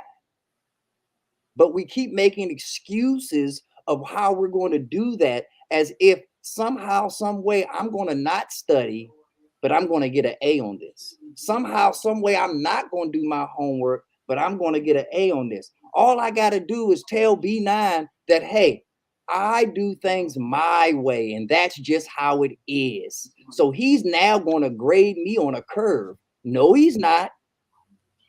You get the same grade that Kyia gets. You get the same grade that Sherelle gets. You get the same grade that everyone else gets, the one that they deserve.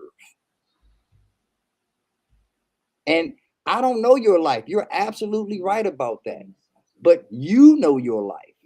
And you can look in the mirror and you can self-reflect and you can ask yourself, is what I want in life matching what I'm producing in life?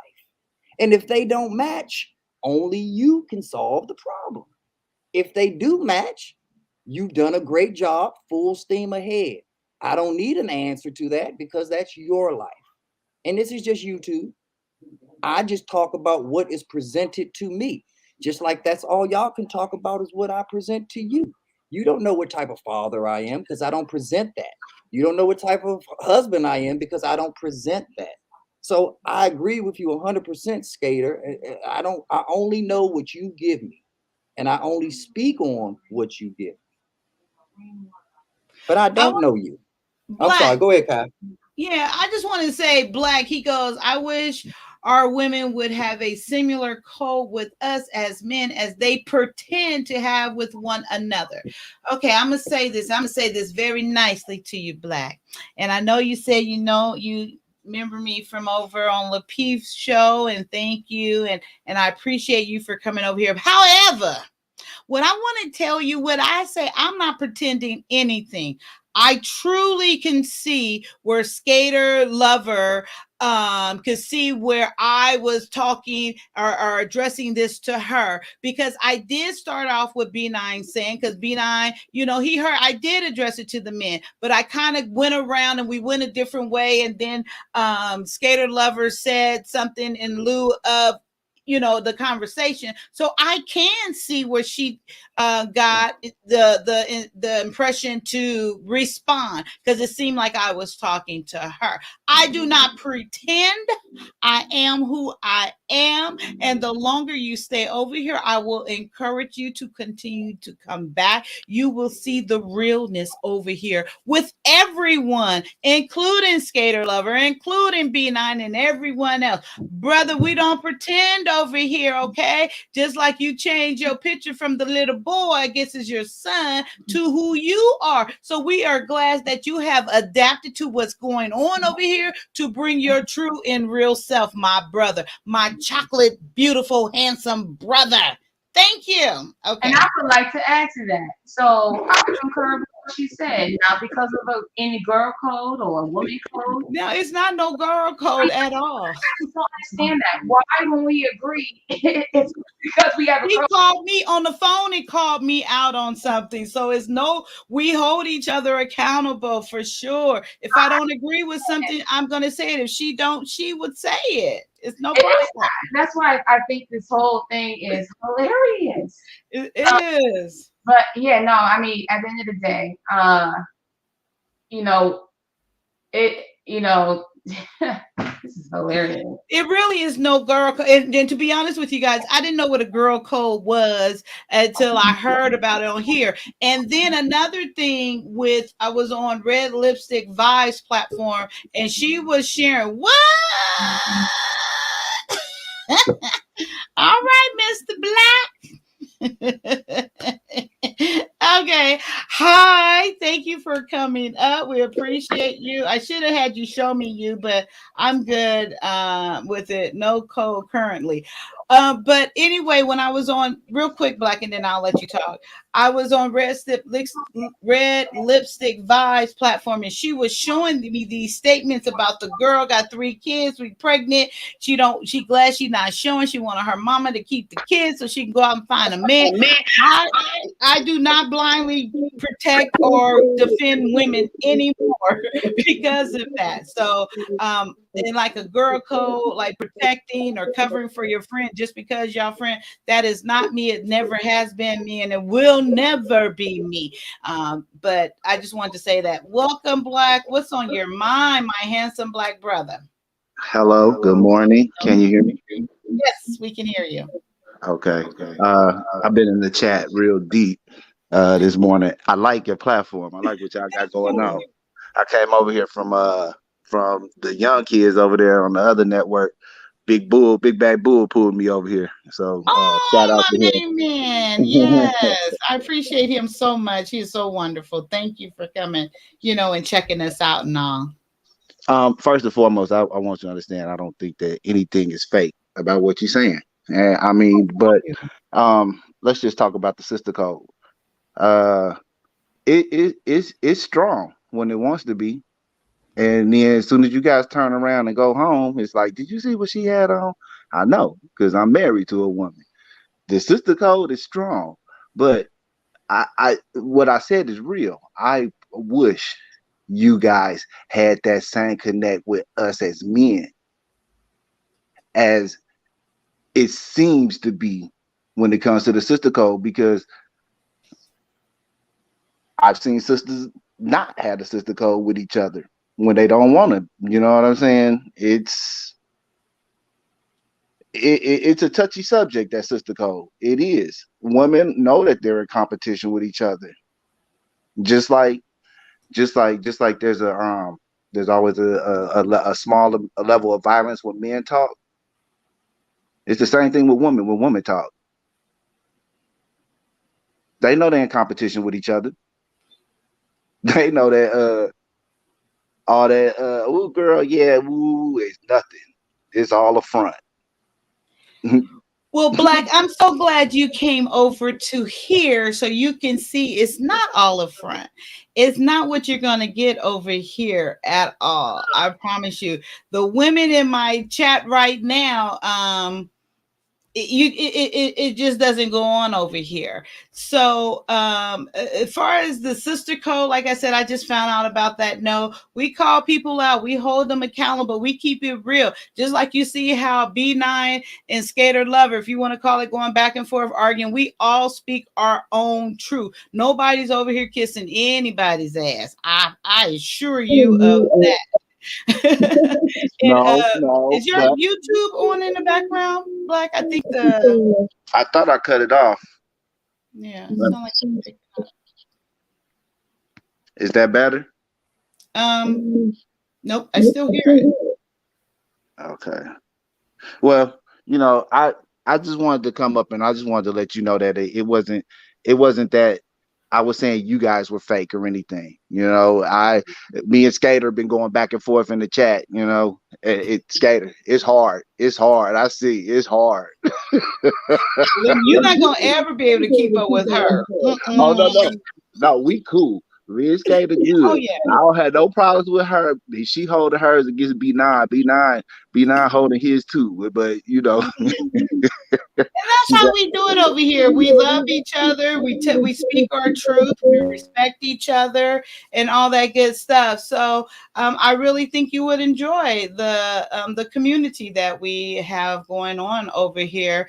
And it really is like just because we don't agree, we don't say things over here just to agree with each other. We speak our truth. And just like earlier, I don't know if you was here when We Ain't Signing was up here. You know, me and him, they went back and forth. Him and B9 went back and forth. Him and B9 then hugged. And it's just that we're here to strengthen each other. We're here to speak our truth and to learn and to grow and to become better human beings here together. So I'm glad that you're here, and you're welcome to express and share your opinions as well. But you can't be sensitive now. We're gonna call you out on it. Don't come up here sensitive. No, I'm not gonna be sensitive. You're gonna hear about it. And Black, you've been in the chat long enough to know a lot of people come up here just to validate their bullshit too. A lot of people come up here. Yeah, a lot of people. Today's his first day here, though.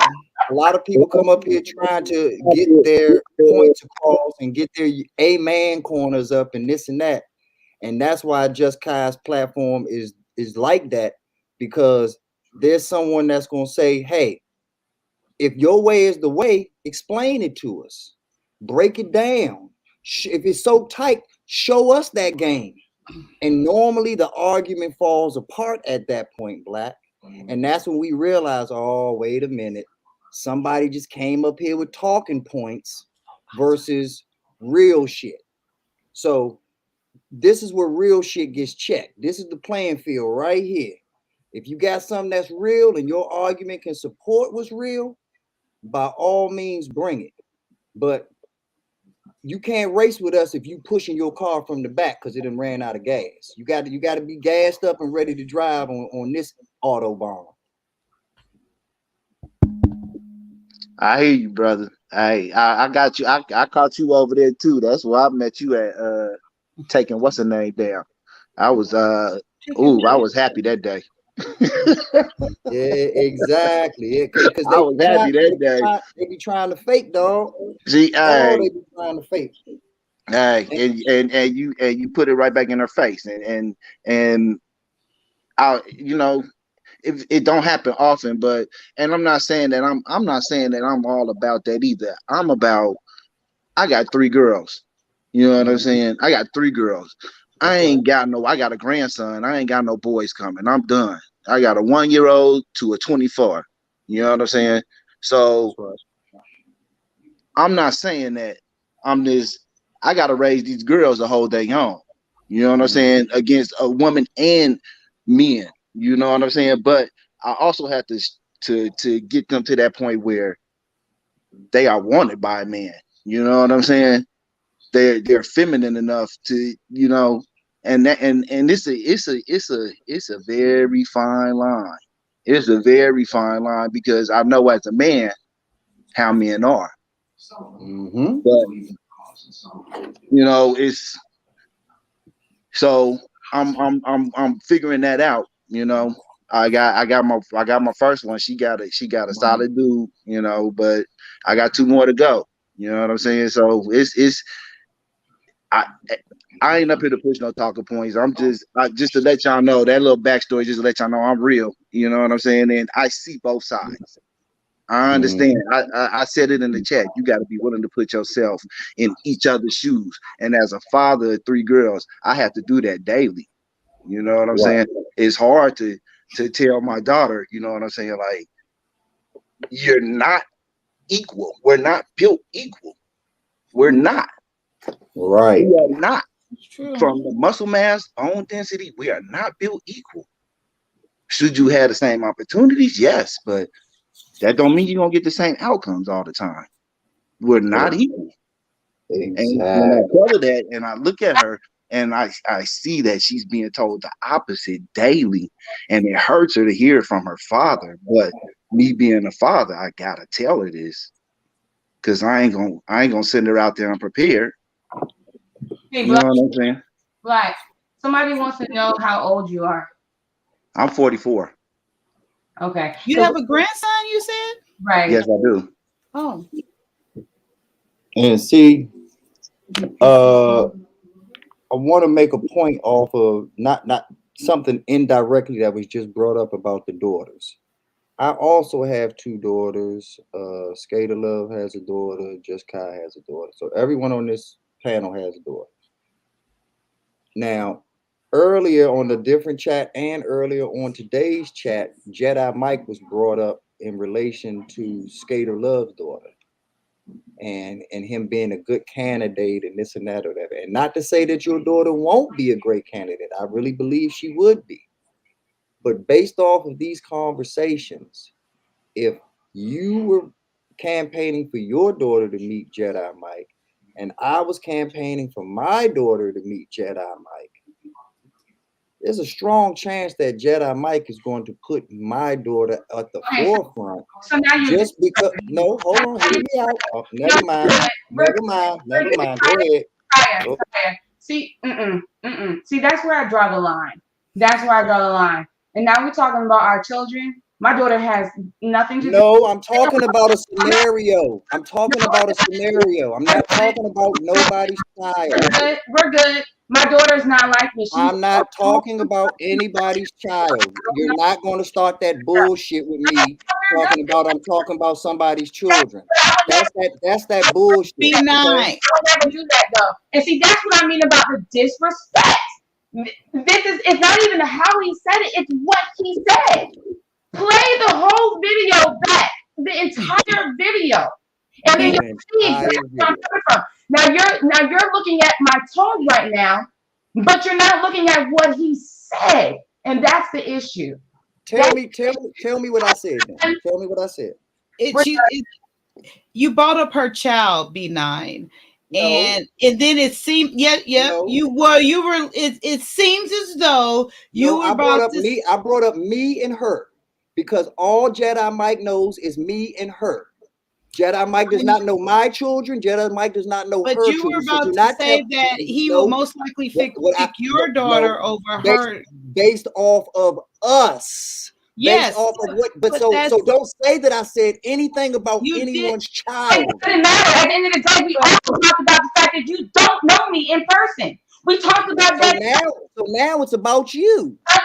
I thought just a second ago it's about your child. Now it's about you. You always got a reason to argue. You always got a reason to get offended. You always got a reason to clutch your pearls. B9. La. B9. Go ahead, Skater Lover. At the end of the day, I would never ever say what he has said or was about to say. Even if he didn't finish, I would never go that route. I just wouldn't, because at the end of the day, I'm not always combative. You bring that out of me. We were having a great conversation. You brought that out.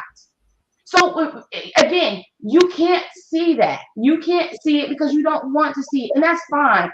Hey, Black, I'm glad you answered the question as how old you are. I just want to answer why we asked that question, because I'm done talking about that.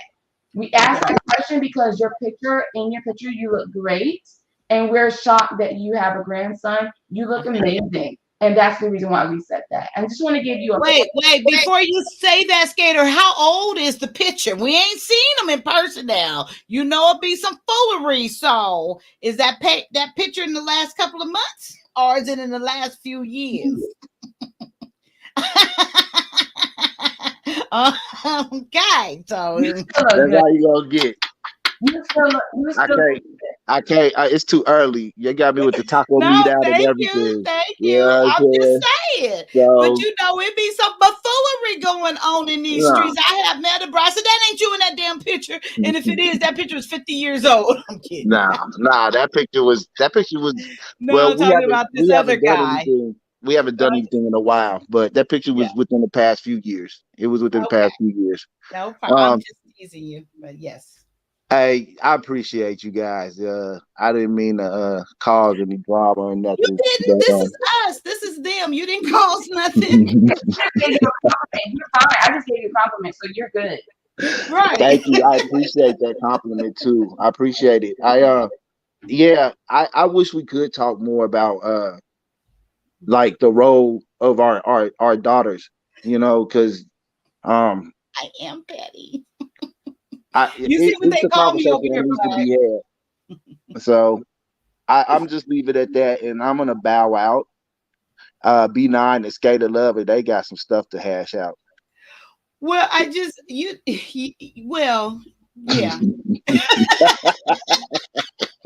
I really, it's, and I'm not speaking for neither one. This is not new. It is their relationship, and it's just one of those things. And it doesn't bother me. I think it's a good thing to see it play out in a sense to where, as long as no one crossed the line, in disrespect. But I think it's good to see, like, you can see how it works out, good or bad. It could help someone. They're both being authentically themselves, so you can't ask for anything more than that. That was crossing the line. I agree. I agree, Skater Lover. And I think, in a sense, I really do, that B9 was being a little bit messy. That's what I think. And maybe he wasn't, but I think he wanted to push your buttons a little bit. I don't know. I could be wrong, B9, but I think that's what he wanted to provoke that. Maybe a chance of provoking that out of you. And I probably would have just said, fuck you, B9, and just laughed it off and kept going, type of thing. But I'm not saying you're me or anything, but that's what I think. I could be wrong. But hey, you ain't got to like what I say, but you ain't gonna lie on what I say.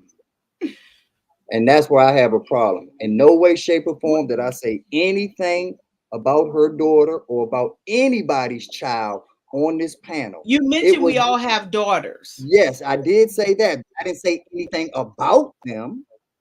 Nothing about them. I didn't say they was tall. Alone was the enough. insinuation was about who?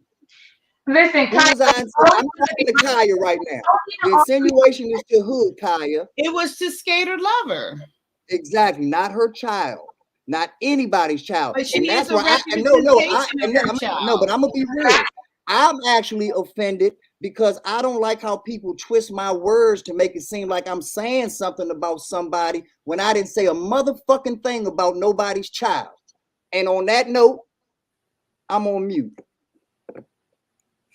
Well, Black, we're so glad.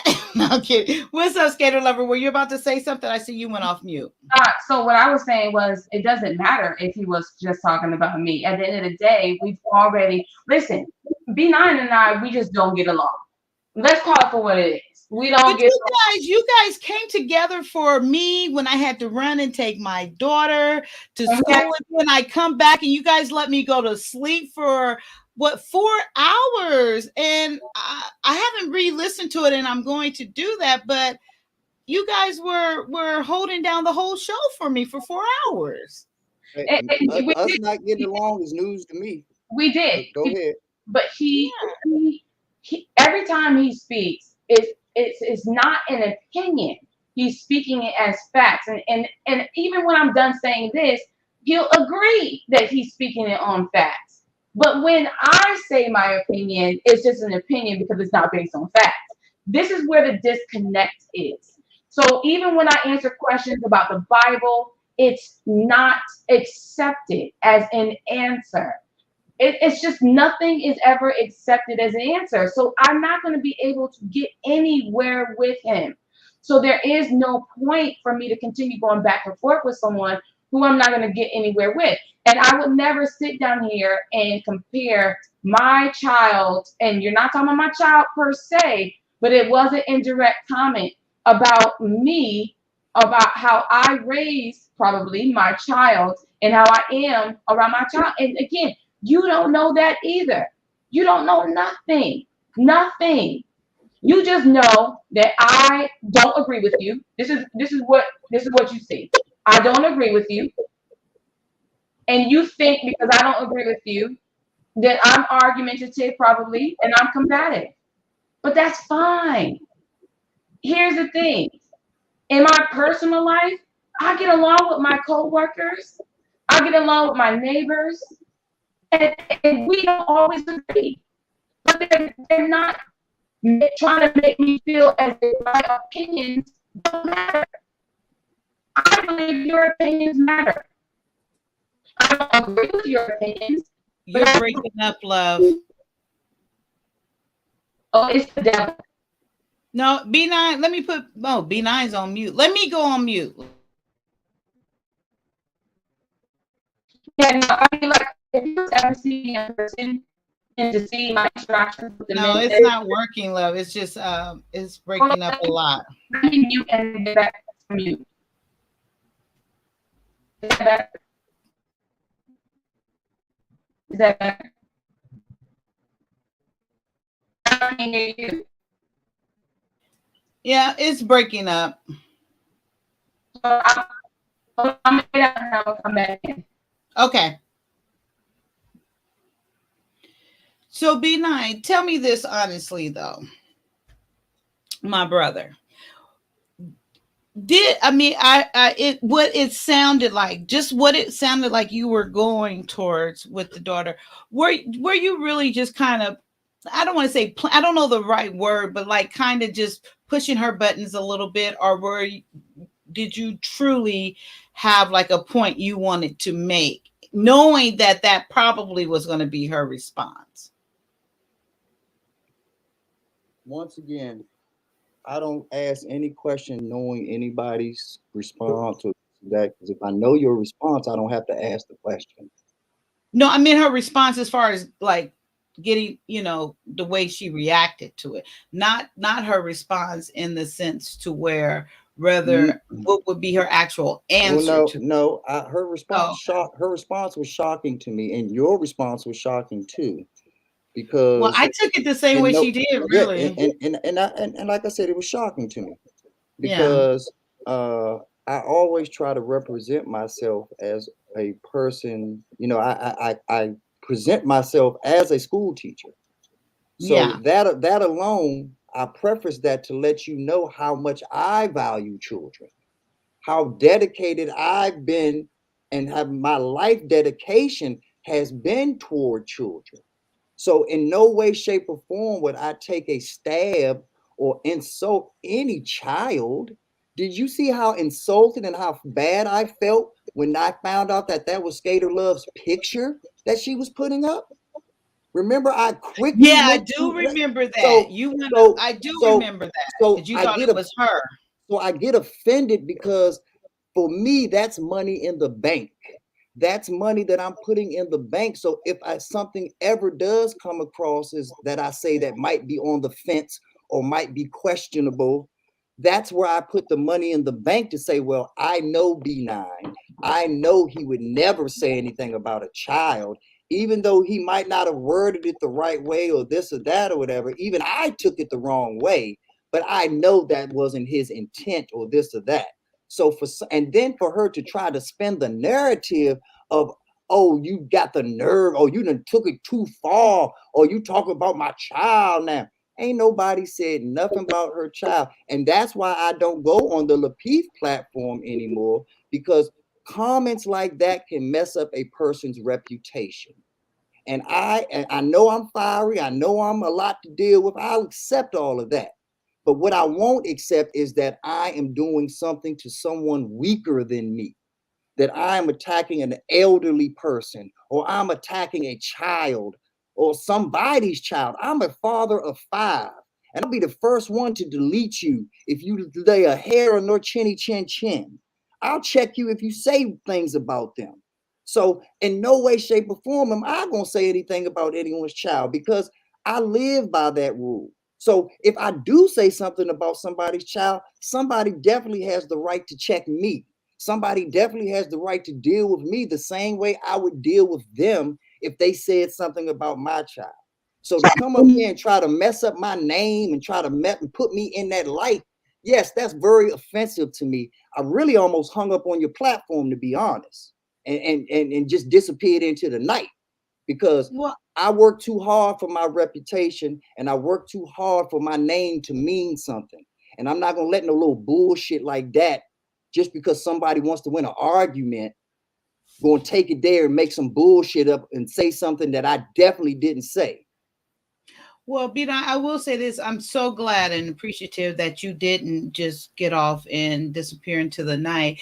And now I think maybe I was just misunderstood a little bit. I didn't take it as you were talking about her child as far as something negative. When I say I really thought you were about to be funny or make like just push her buttons in the way of aggravating her and not I never thought you, I don't even think she thought you was going to say something bad about her child. I just thought you were going to say that because this is what I really thought you was going to say.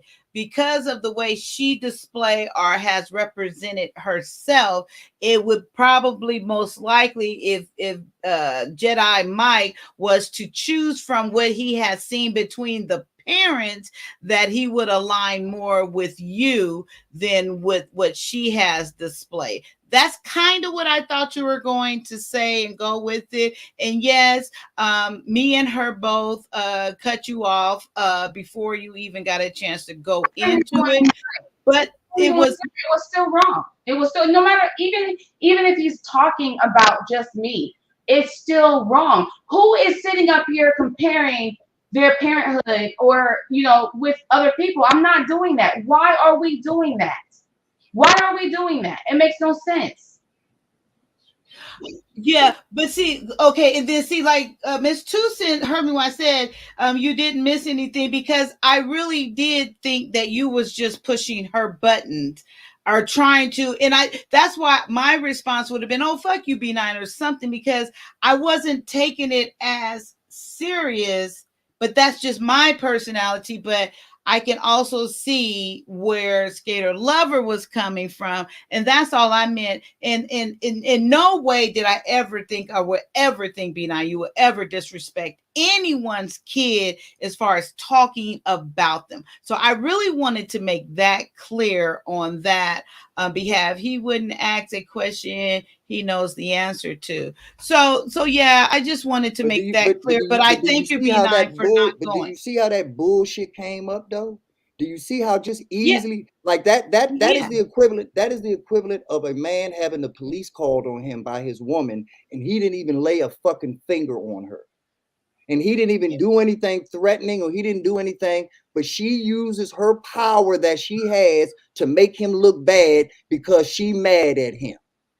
And red lipstick vibes, you're totally right. Well, we won't know because he was interrupted, and I take ownership as that with that as well. Assumption, misunderstanding, opinions lost in translation.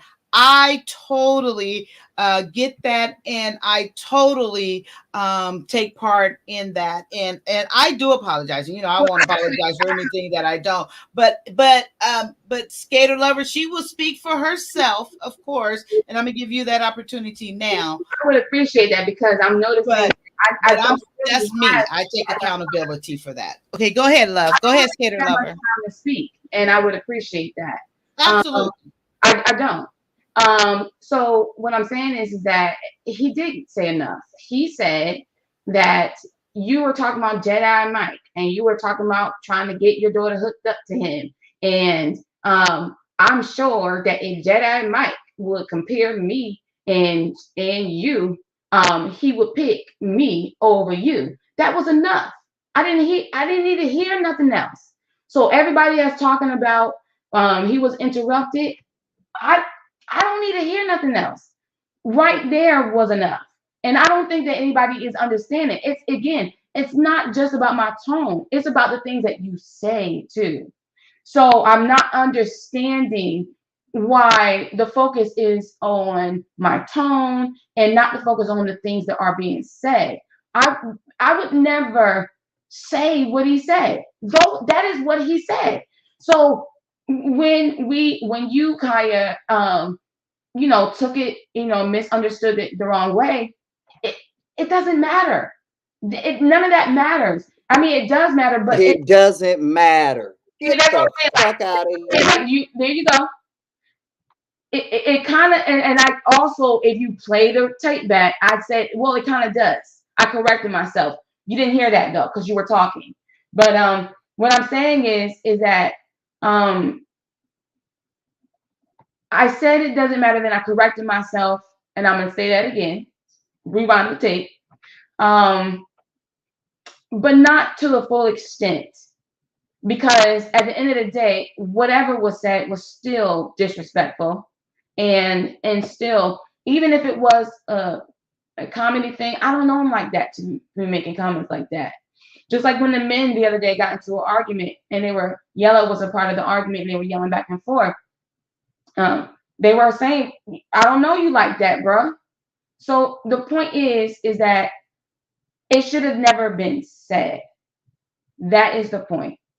It just should have never been said, because I wouldn't go that far as to say that to B9, because I don't feel like that to B9. All I feel about B9 is that we don't agree. And I do feel, my true feeling about B9 is this: we don't agree. But I'm okay with that. I don't think he's okay with that, but I'm okay with that.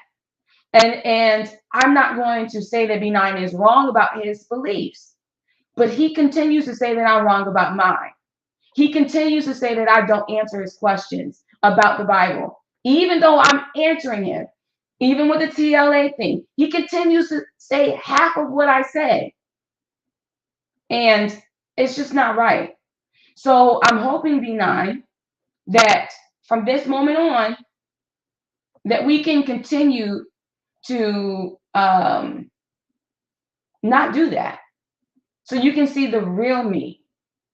So you can see that I actually can listen, can answer the question. And that's another thing. You want me to answer questions with a straight yes or no? I can't do that. That's just not how I am. But you want me to be how you want me to be. And that's not okay.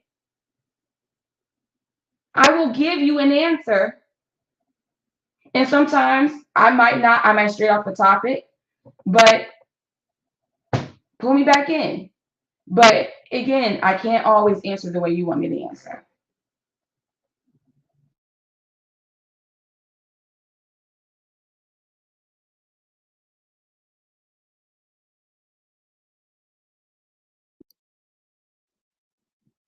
It's not about answering the way that I want you to answer. It's about answering the way that you want to be answered. Numerous times you ask me yes or no questions, and I give you, out of respect, the yes or no. So when you tell me that you can't give what you will receive, I call bullshit on that. Because you have no problem receiving a yes or no answer. It actually makes the conversation easier on your behalf, because it allows you to talk longer, because all I said was yes or no, and then you get to get back to it. But for whatever reason, you get to live by a different set of rules than everyone else. And that's why I gave the analogy about me being a school teacher. There's a different grade waiting for you than everyone else too. You can be different.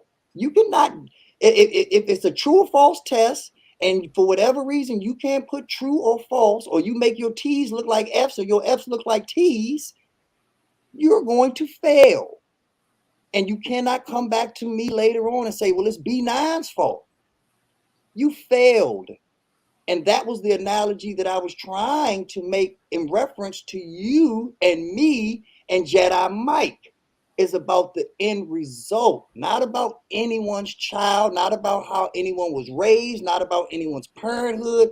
You're bringing in words into the conversation that I never used. But it's okay for you to do that. It's okay for you to paint your picture of B9 the way you want, because you have the paintbrush. Because not only are you here on the panel, you're also in the chat at the same time. So you're constantly talking, whether you're being heard or not. So everybody in the panel, everybody on the chat, please vote for Skater Lover. She's the winner. She gets the campaign votes. Whatever B9 is, that's what I am. Whatever Skater Love says B9 is, he's a conniver. He's an over-talker. He's a manipulator. He's a this. He's a that. No, what I am is I'm a powerful man. And a lot of people are intimidated by power. I understand that.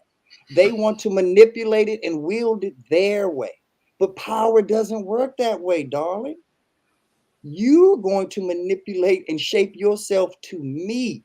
I'm not going to shape myself to you. I am the pitcher. You are the Kool-Aid. You will change form, not me. I am consistent. And you might not like it today, but you will appreciate it if you know B9 10 years from now, because you know that you have consistency. You know you have someone who's rock hard. You know you have someone that is the same way every day and twice on Sunday. So I'm not going to give you what you want just because it's convenient for you right now, and it's going to put you in your comfy, couchy, Calgon place where you'll finally open up and explain yourself and this and that. If this isn't the platform, or I'm not the person for you to open up to, then I'm sorry for that, because I wish and hope that we can have that connection. I thought we were doing great. But one thing I can't deal with, like I said, I don't forget anything. And certain lines, once they're crossed, I know that you'll cross them again. So once you get into these accusations and trying to mess up my name and this and that, and then the second I bring out that you're not gonna mess up my name, you still don't apologize for it. You still come back, well, I'm still right and B9 still wrong. It don't matter what he said. It don't matter what, and that's the whole point. It definitely matters what I said, because I said it. But when you say what I said, it always seems to have a different meaning. If you're going to paraphrase a person, you don't have to use the same words, but the meaning does not change. The context does not change. You have painted me out to be some fiend that goes around talking about people's children that he's never even met, just because like some bitter old man or something. I don't rock with that shit. And I will never rock with that shit. Accident. I guess when Kyia did it by accident, it's just me. It's just me, right? So it's just me. I'm the one that did that. Kyia didn't make a mistake. I didn't follow along with Kya's mistake. Yes, it's just me. But let's get back to that.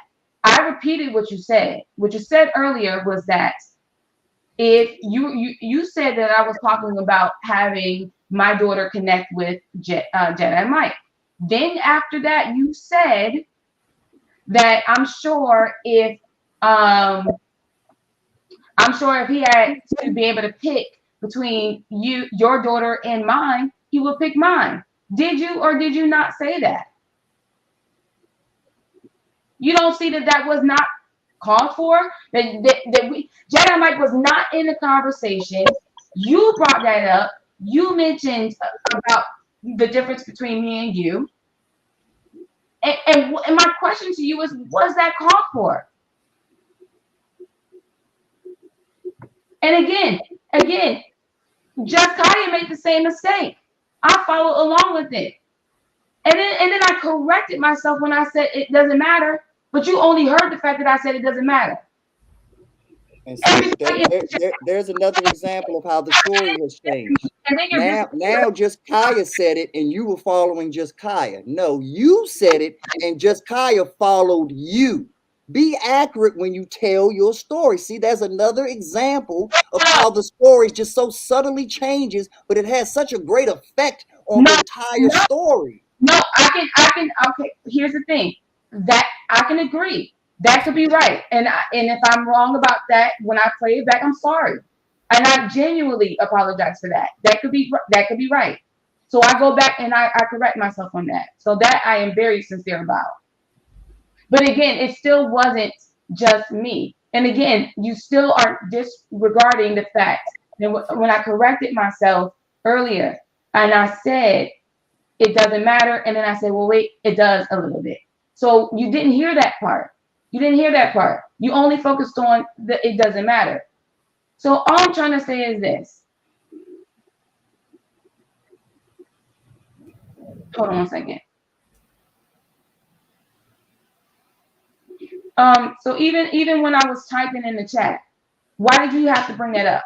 My question to you is, why did you have to bring up that I'm typing in the chat? What does it mean to you? What is the problem with that? What? He said that I'm typing in the chat while we're while we're still on, something like that, to that effect. Who said that? B9, and that's why I wrote down. I have two monitors. Oh. I was wondering why you wrote that. Why did he even have to bring that up? See, this is what I mean. Like, you bringing up stuff. I'm not doing that to you. You always do that. That's why I don't understand how you keep up with it. But I brought it up because between the last 3 streams that we've done together, I would count about 15 times that I've had to correct you on what I said, on what you heard versus what I said, on how events took place. You are all over the place, but yet you are so rock hard on your stance as if you are 100% engaged in this conversation.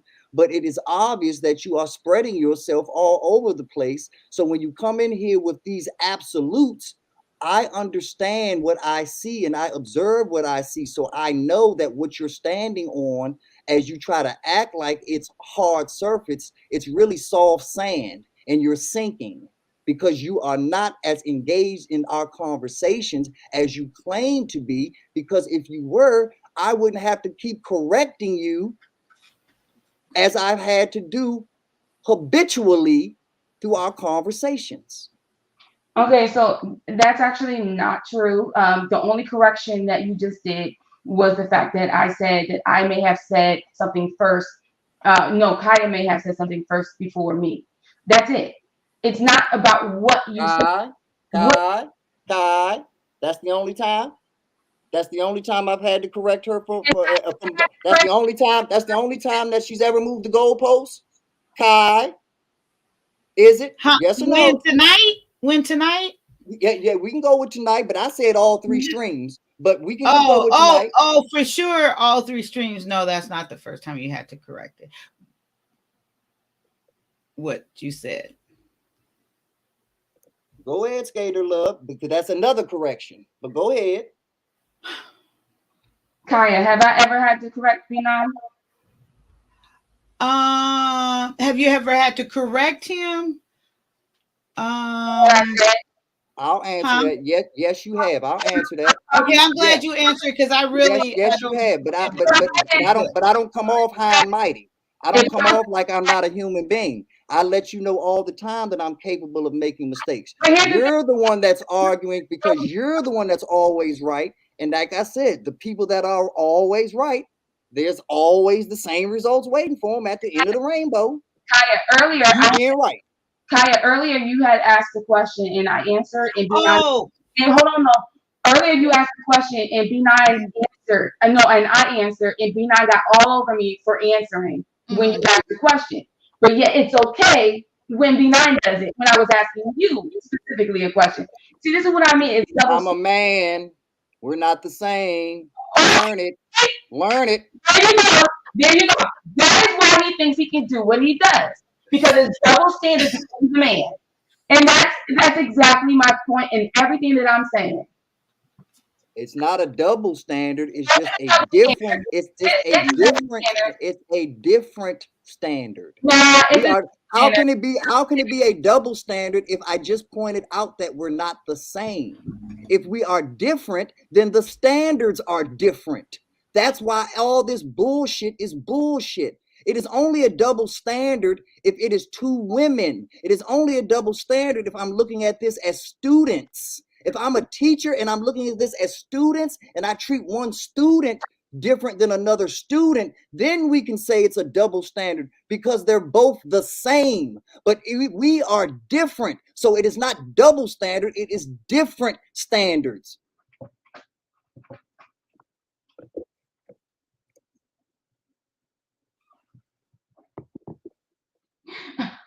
You know, I heard that B9, and actually, it made sense to me. I'm sorry, I ran to the kitchen real quick. People don't understand the power of I words. understood that about the double standard. What you just said, because I will agree with that. I will agree with that, and I will agree with that now because I do understand the roles, and I believe in the roles of man and woman. And I totally get what you just said, to be honest. I mean, just wanted to point that out. And that brings it full circle. How can I take all of this Bible stuff that you saying serious when you can't even hold your tongue? When you can't even do the simple things that the Bible tells you to do? Don't try to go deep with me into all of these super scriptures and these super verses when you can't handle the basics of the Bible. I can get a children's Bible and it'll tell you that you should hold your tongue, and that a woman's tongue is the most vicious of them all. So I mean, it's very simple, but we don't practice what we preach, but we sure do preach a lot. B9. So you think that it's okay to interrupt me because I'm a woman and you're a man, and you think that that is the way that the Bible says it's okay to be? That's fine. That's fine. That's fine, because I'm going to say double standards. That is the way I view the definition of it. And that's fine. You can. So what size cup do you buy then? Since we the same, what size cup do you buy? When you on your jock strap, what size cup do you buy? Since we the same.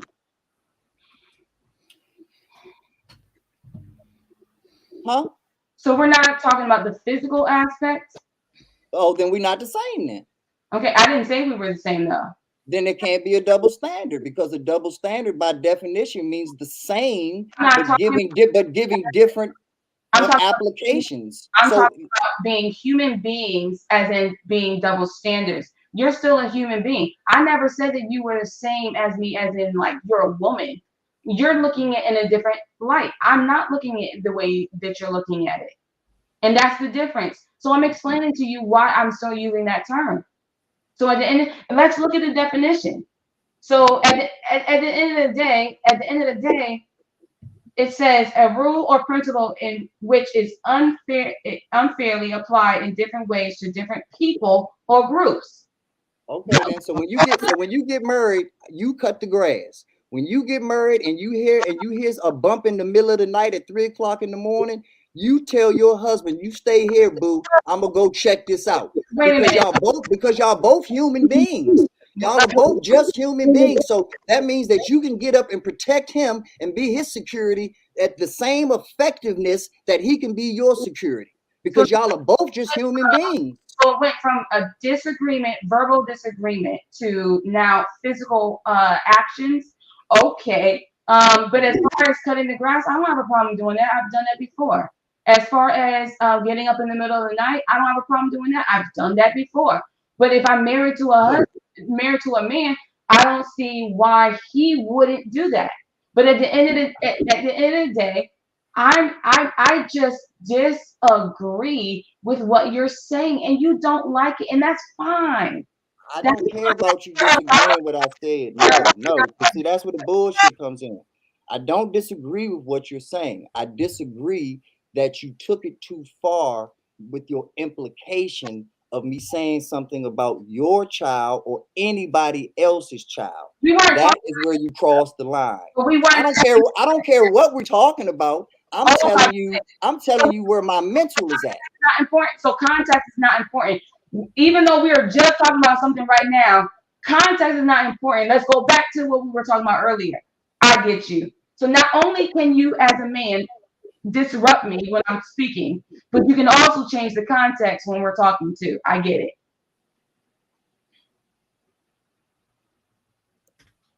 What you've done to me, I don't owe you anything.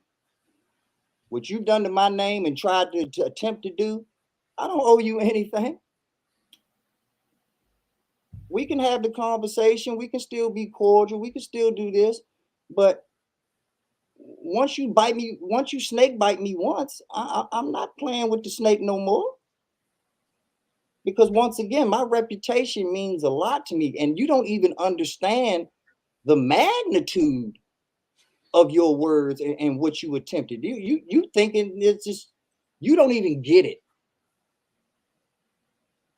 So it's futile for me to keep talking and try to explain it. I mean, you're in your world. You said it before. You see things your way, and no matter what anybody else is saying, it's your way. But no, actually, that's so hey, now you're wording me incorrectly, and I don't appreciate that. And this is me, Kyia, correcting him. I was speaking about scripture when I said that. And I said that I'm rooted and founded on my scripture and my beliefs. So now you're bringing it to another aspect of things I never said. And see, this is what I mean. Kyia, I have corrected him multiple times on multiple occasions as well. He's not just correcting me. And that's the light that he's trying to attempt to show. But if you look at all the videos, since we are on talking about a time span, on a 24-hour time span, even though it wasn't consecutive. And we want to know why I keep over talking. And we want to know why I keep over talking. Kai, when she asked you the question, who was the person that answered it? Was it you or was it me? Huh, Kai? Who answered the question? When she asked you, did she have to correct B9? Who answered the question? You no. Did she when she asked you the question though? Did you answer it or did I answer it? I'm confused. Oh, let me help you out. I answered it because you remember you was just like, thank God you answered that B9. Oh, yes, that part of it. Yes, because so not only did I answer the question, I said when I answered the question that yes, you have corrected me numerous times before, and you will probably correct me numerous times in the future because I'm a human being and I'm not too uppity to admit that I make mistakes. Now you come back telling this narrative as if, see, I had to correct him again, Kai. But B9 tells these stories like I don't correct him or I don't know. You always capping, always. Let me interject. This is a good example because see, when I asked Kyia that question, I was asking Kyia. But when someone is asking a question and I interrupt, when the question is directed to someone else, it's not okay for me to do that, but it's okay for you to do that. And this is going back to double standards. I asked Kyia the question. And see, you answer for her. I specifically said her name. This is what I mean about the double standards, B9. And you know what? When I say those words that you act like you never are corrected by me, it's not like I didn't hear you. I said you act like. You're acting like you are never corrected. I didn't say that you were never corrected, but you're acting like it. Because you act like sometimes you don't send it. And that's what I'm saying.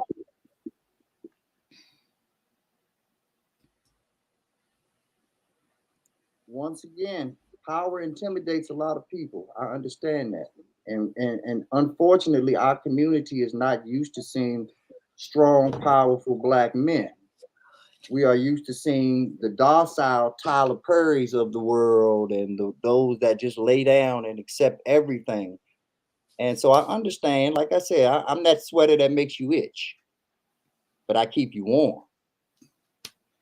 So I get it. And I'm not built for everybody anyway. I'm not made for everybody. There's a lot of, like I said, I grew up with strong Black women. And they died alone as strong Black women. But that's cool because they were strong enough to live their whole life by themselves, have their children, and die alone. When they got older, their children took care of them or either put them in a retirement home or whatever the case may be. But I'm not worried about them because they were strong enough to be built for a life of solidarity. Can I ask you of course. What makes you think when you say those words, when you say that they were built for a life of solidarity, when you say that they were alone, why are you saying it in a negative way, or are you saying it as if why are you focused on the fact that they were single and they were by themselves? Do you realize that not everybody is built or made to be in a marriage or a relationship? And I literally just said that. I literally just said that they were built to be single. I literally just said that they were built to live 90 plus years by themselves, and that's what they did. So for you to come back and school me and act like you're teaching me something by telling me that not everyone wants to get married when I just said that, there's another example of the lack of communication through the listening skills, because I just said it. No, that you're missing the point that I'm making. What I'm saying is I know you said that, but what I'm asking is, what is your take on that? That's what I was asking you. What do you feel about that? Why are you saying that? Like, what is your opinion about that? That's what I'm saying. Well, they're my family. So my opinion is always going to be skewed positive to my family. I don't have anything negative to say anybody about the people that raised me and shaped my life. But the better question is what do they think of their lives? What are the things that they told B9 in their elderly years to make sure that B9 and the rest of my clan didn't repeat what they perceived as mistakes? That's the real question, Skater Love. It's not about what B9, the child, thinks of his parents or his grandparents or his aunts or his uncles. It's what they thought of themselves and what they passed down to B9 to make sure that the past is not repeated in their eyes. But here's the thing. See, do you understand what I'm saying before you respond? No, I don't. I'm glad you asked me that question. And the reason why I don't is because I asked you specifically your thoughts on it, and then I told you that my thoughts were positive because that's my family. But then you said that the real question should be. But see, right. I answered your question, then I moved the conversation on. Correct. But I did answer your question. You answered my question, right? But at the end of the day, you're trying to tell me what I should have asked. And I'm not asking you that. I asked you what I wanted to know, and I asked you what I wanted. That's it. So and then after I answered you, then I said what I wanted to say, because it was a rhetorical question, because not only did I ask the question, I answered it. So you did what you wanted to do. I did what I wanted to do. I did not have to go back and judge what you did, but for some odd reason, you felt the authority to go back and judge what I did. You do, but yet you claim that you're treating us like we're equals and that we're having unilateral conversation. How can you have the conversation and judge the conversation at the same time? I guess the same way you can be in the chat and be on the panel at the same time. You hear that, Kyia, right? You heard that? Exactly. That was exactly why I said what I said earlier. What you don't know about me, B9, is I actually I type very fast, and I can actually pay attention to two things at one time. One of the jobs I used to have is I worked for an auto auction. And at the auto auction, I would pay attention to the people in front of me, the screen in front of me, the screen behind me, and what the auctioneer was saying at the same time. I have that capability of doing that. All I'm trying to say is this. If they have regrets, which it sounds like you're getting to that point that they have regrets,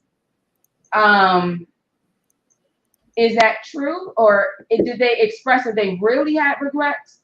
Or they wish they would have changed something? Like what about it did they feel like they would change? I'm not understanding, because if they were single, then and it sounded like they were happy when they were single. So why would they want to have regrets later? What exactly were the regrets? Because again, and then I want to talk about what he did say that they said that they would have something to the effect that they would have. B9, didn't you say that? Did I say what now? That you're the people that were single that you were mentioning, that they would have changed some aspects on their life. Didn't you say something like that to that effect? Yeah, I said what they told me to do with my life so that I would not continue the same trajectory that they started. I didn't say that they would go back and change their life. But that there is like a regret though, because isn't it kind of like a regret? Because why would they tell you to why would they give you those skills so that you wouldn't make the same mistakes if they didn't have some type of regret, is what I mean by that.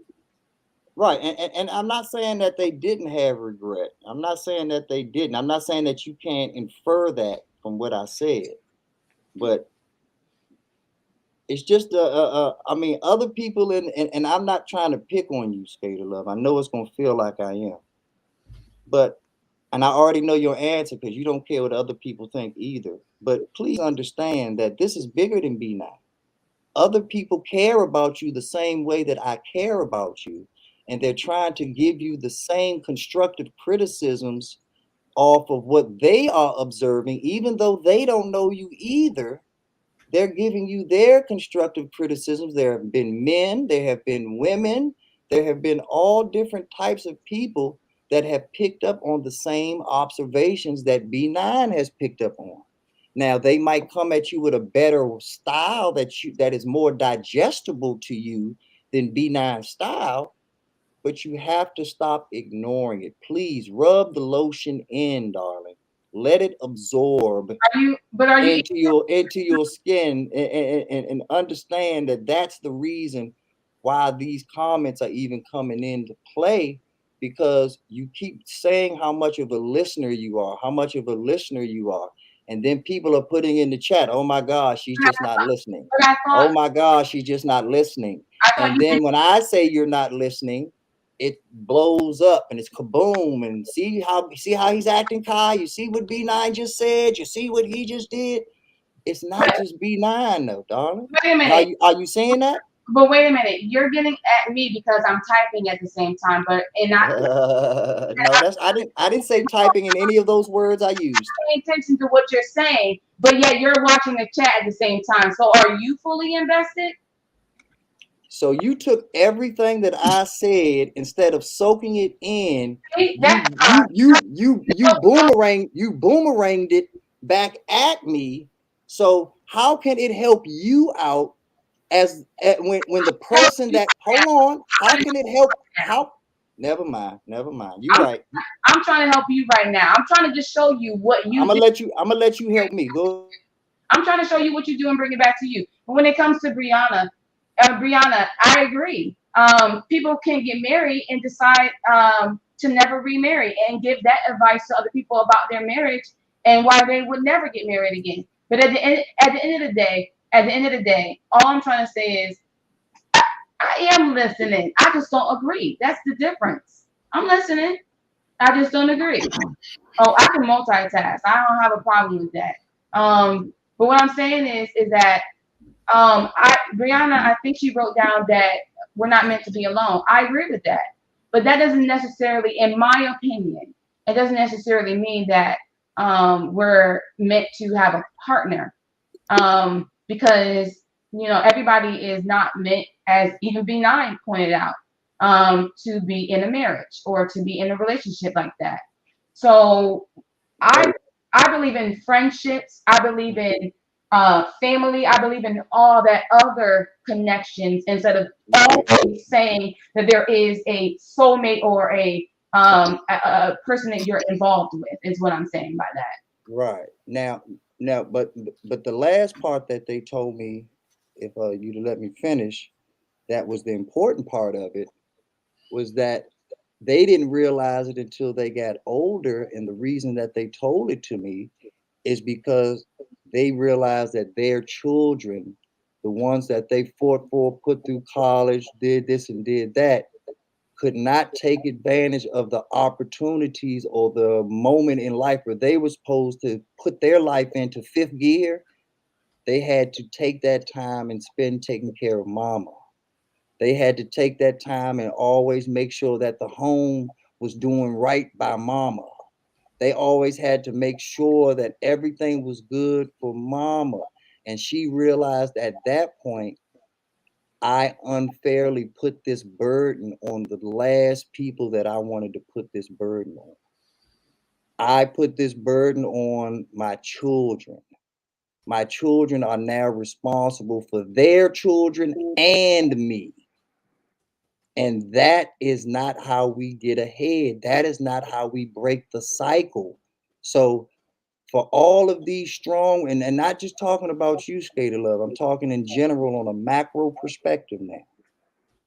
All of these single strong women out here, you're going to have to pay the piper at some point.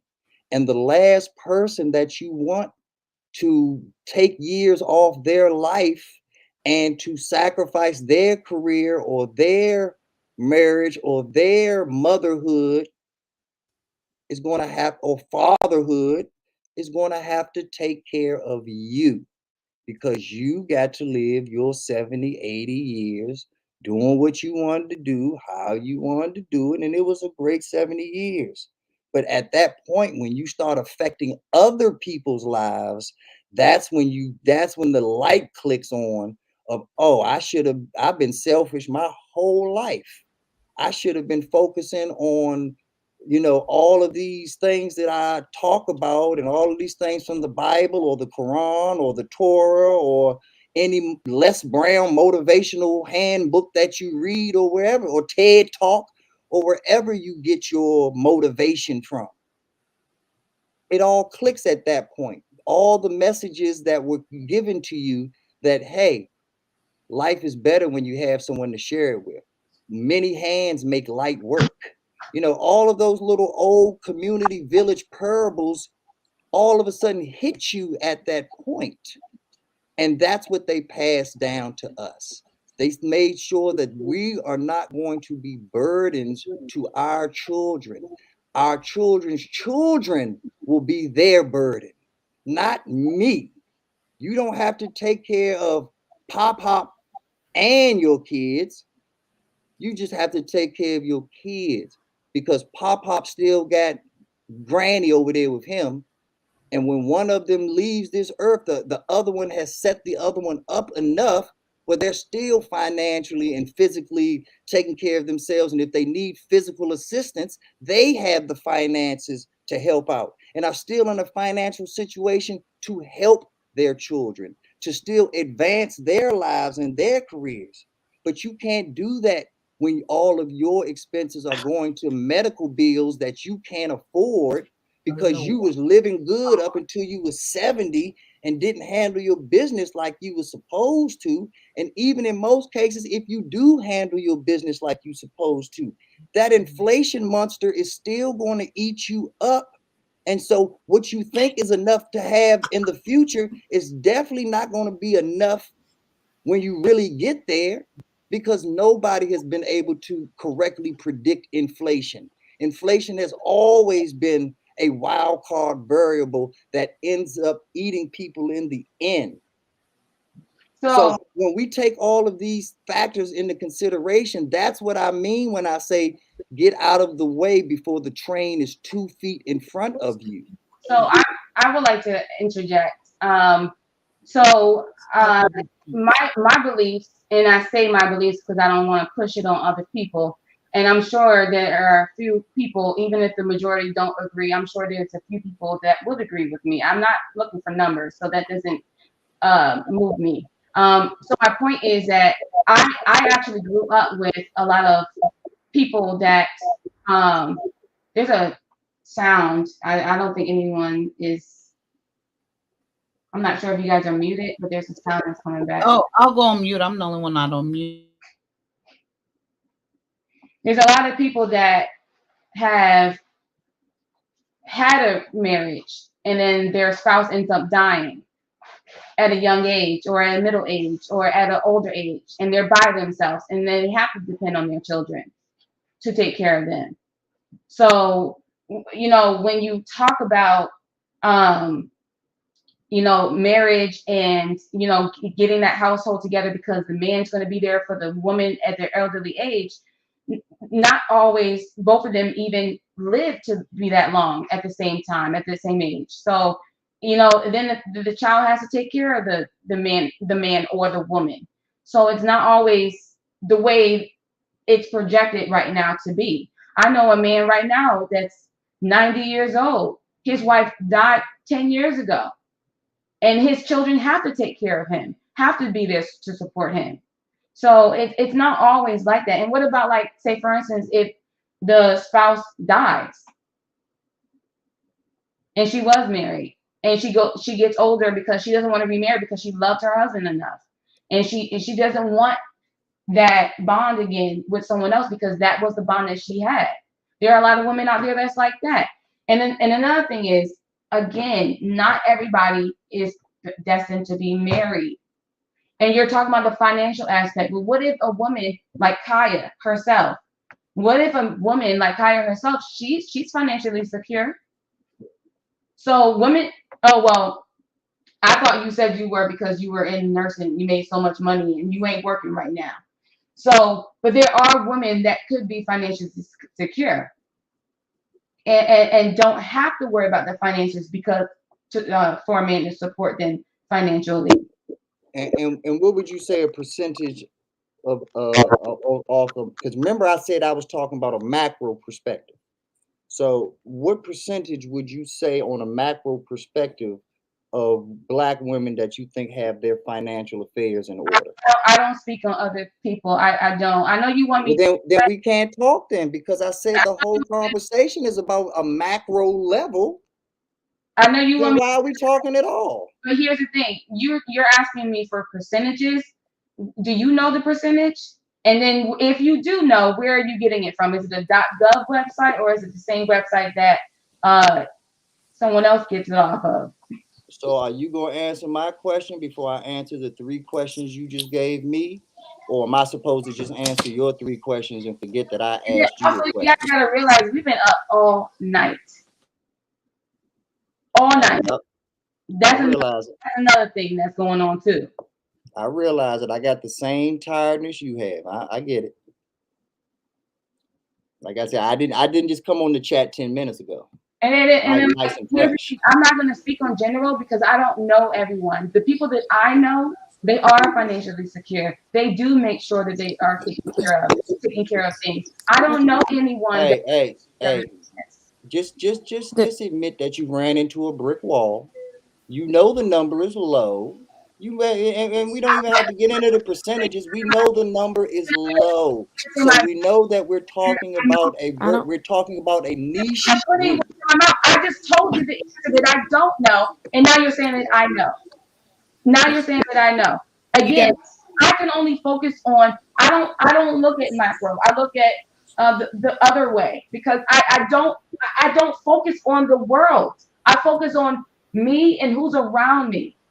Then, hi Brianna, how you doing? Hey. Hi Brianna, thank you for coming up. I wanted Appreciate to kind of like you. keep the conversation going about what we were talking about, but yeah, I know I was in the chat saying stuff. Y'all mind if I clarify what I was saying in the chat, because I know B9 may not have been reading rock out. Go ahead, rock out, darling. Good morning, y'all. Or I know y'all been up all night, but I just wanted to come in and say what I was talking about for Skater Lover, like because I know you're having a conversation. It's like hard to, but I was saying like that burden eventually becomes someone else's, and I do agree that you can be married and your spouse can pass away, and that will leave you kind of in that situation, right, where your community has to rally, or your kids. And that definitely happens. But what I also seen is my brother and his wife just went through this. Her mom chose her, and she never got remarried after her husband committed. He committed suicide. He died, and she never got remarried. That was a long, long, long time ago. And she valued her independence, and she was a nurse, and she always had money. And she passed away, and she had a nice insurance policy, thankfully. And of course, her daughter got that. And she had money and stuff. But I think it's just they still always had to help her because my brother's wife was the only child. So it always still became her burden to go help her mother with things that her mother couldn't throw money at, or just maybe couldn't, especially when she got sicker as time went on. She didn't have the independence she had. But what typically happens if someone values their independence enough to never remarry, they typically hold on to that until the day they die, which I think is what B9 was talking about. And there even came a point where we were like, come live with us. We have land, we have resources, like come stay with us. And she valued her independence too much to let us help her in a way where she wasn't inconveniencing everyone. But we still, like, everybody still had to help her. So I think sometimes there's just this disconnect of really thinking that you're independent and you're doing it yourself, but not realizing that there's always these people who have to fill that gap. And I think sometimes, especially when a woman's single for a long time, it just inherently is going to happen. And I don't just think that if a woman was married all that time, she would be a little bit more willing to accept the help in the way, like, as a covering.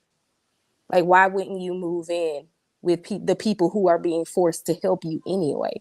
Why would you value your independence so much that I'm gonna stay 3 states away. I'm gonna do it all myself. I'm gonna drive myself to my appointments. I'm gonna drive myself to my, and you don't see it around you that we're still all rallying to fill that gap for you. So that's just my experience, that they still don't realize that they're valuing their independence more than thinking about all those people that have to come to help them to fill that gap.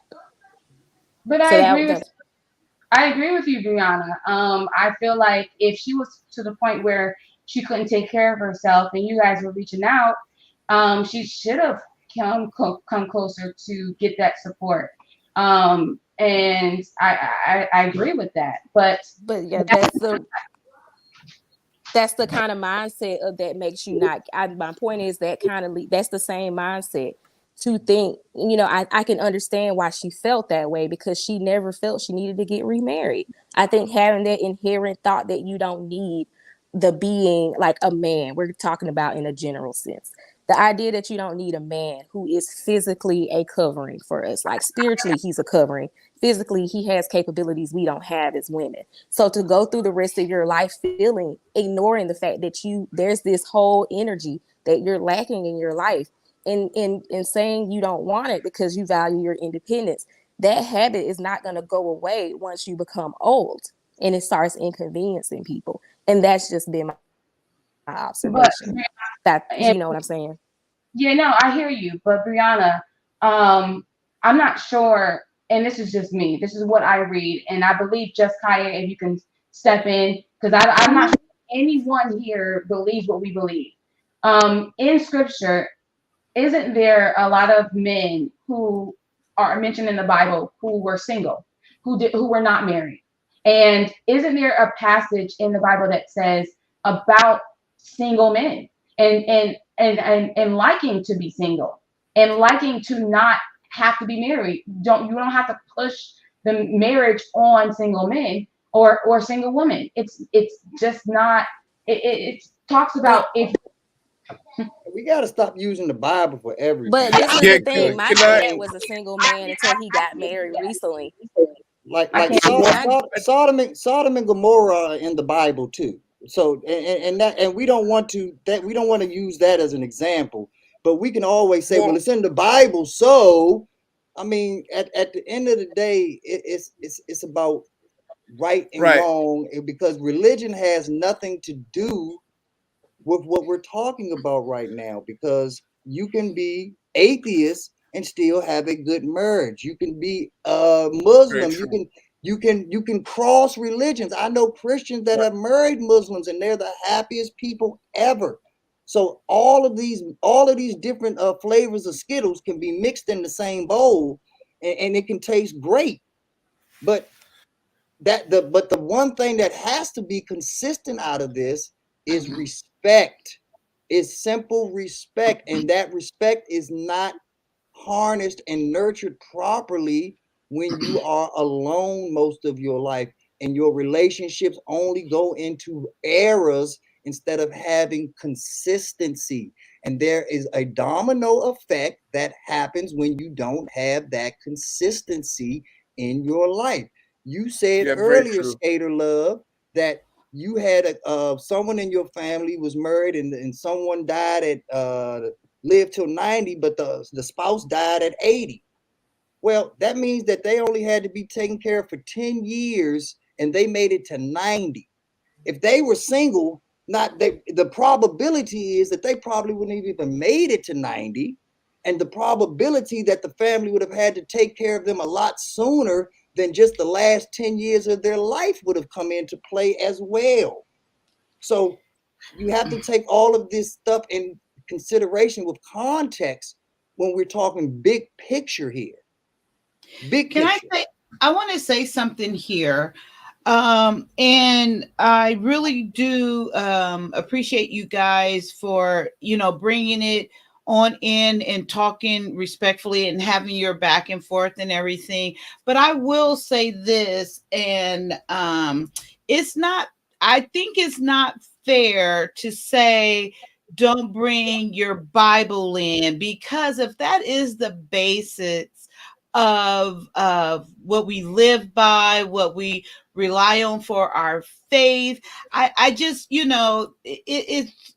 it's hard, or it's impossible for someone like me and Skater Lover to not, rely or depend and bring our faith into it. But with that being said, No, hold on. Let me answer that real quick, and because let okay, me explain why I said that. I'll okay, give an example of why I said that. okay. The guy with the short mustache that was running Germany many decades ago had some great ideas, came out with some great technologies, came out with a lot of things that we still use and are trying to perfect till this day. Mm-hmm. But we did not accept his ideologies as a part of accepting his technologies. So we were able to separate what he figured had to go together.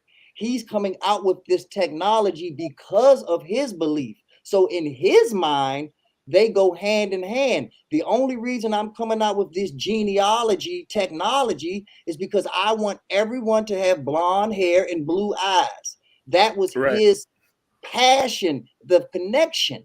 But we separated his passion from the actual information. So that's what I say when I say leave your Bible Yeah. out of it, because the information can stand on itself without bringing the Bible into it, or the Torah, or the Quran, or Dianetics, or any other book, because I the argument can stand on its own. I see what you're saying there, but even though it can stand on its own, I just think that if that's what she wanted to bring up at the time and she wanted to use for the basis of what she was saying, Yeah. yeah, it's like, I why? Can didn't I Why? say mind it. I something? had a, I Wait, had a wait, response to wait! it. Please, please, and yeah, it's just if that's what she, she wanted to use at that time, respectfully, we just like, you guys are going back and forth, and B9, you're saying and using whatever you want, but not that you brought anything in or not, but if you did, I just, Right. Well, I you just have know, to don't realize that, ask us not to bring our faith in, if but that, but because but that's what we live when by. you say respect, Can you I say can I you're say doing it something? respectfully. Can you Remember wait that 1 minute, Yella. Simon, please? Remember that Yella is on the panel. Okay. Remember Yella is on your panel a lot, and Yella Yes, has already expressed that that he he is doesn't. not religious at all. So when you True. say you're being respectful, are you really being respectful to everyone on your panel? Well, why And wouldn't I that be respectful to him? and no and whoa.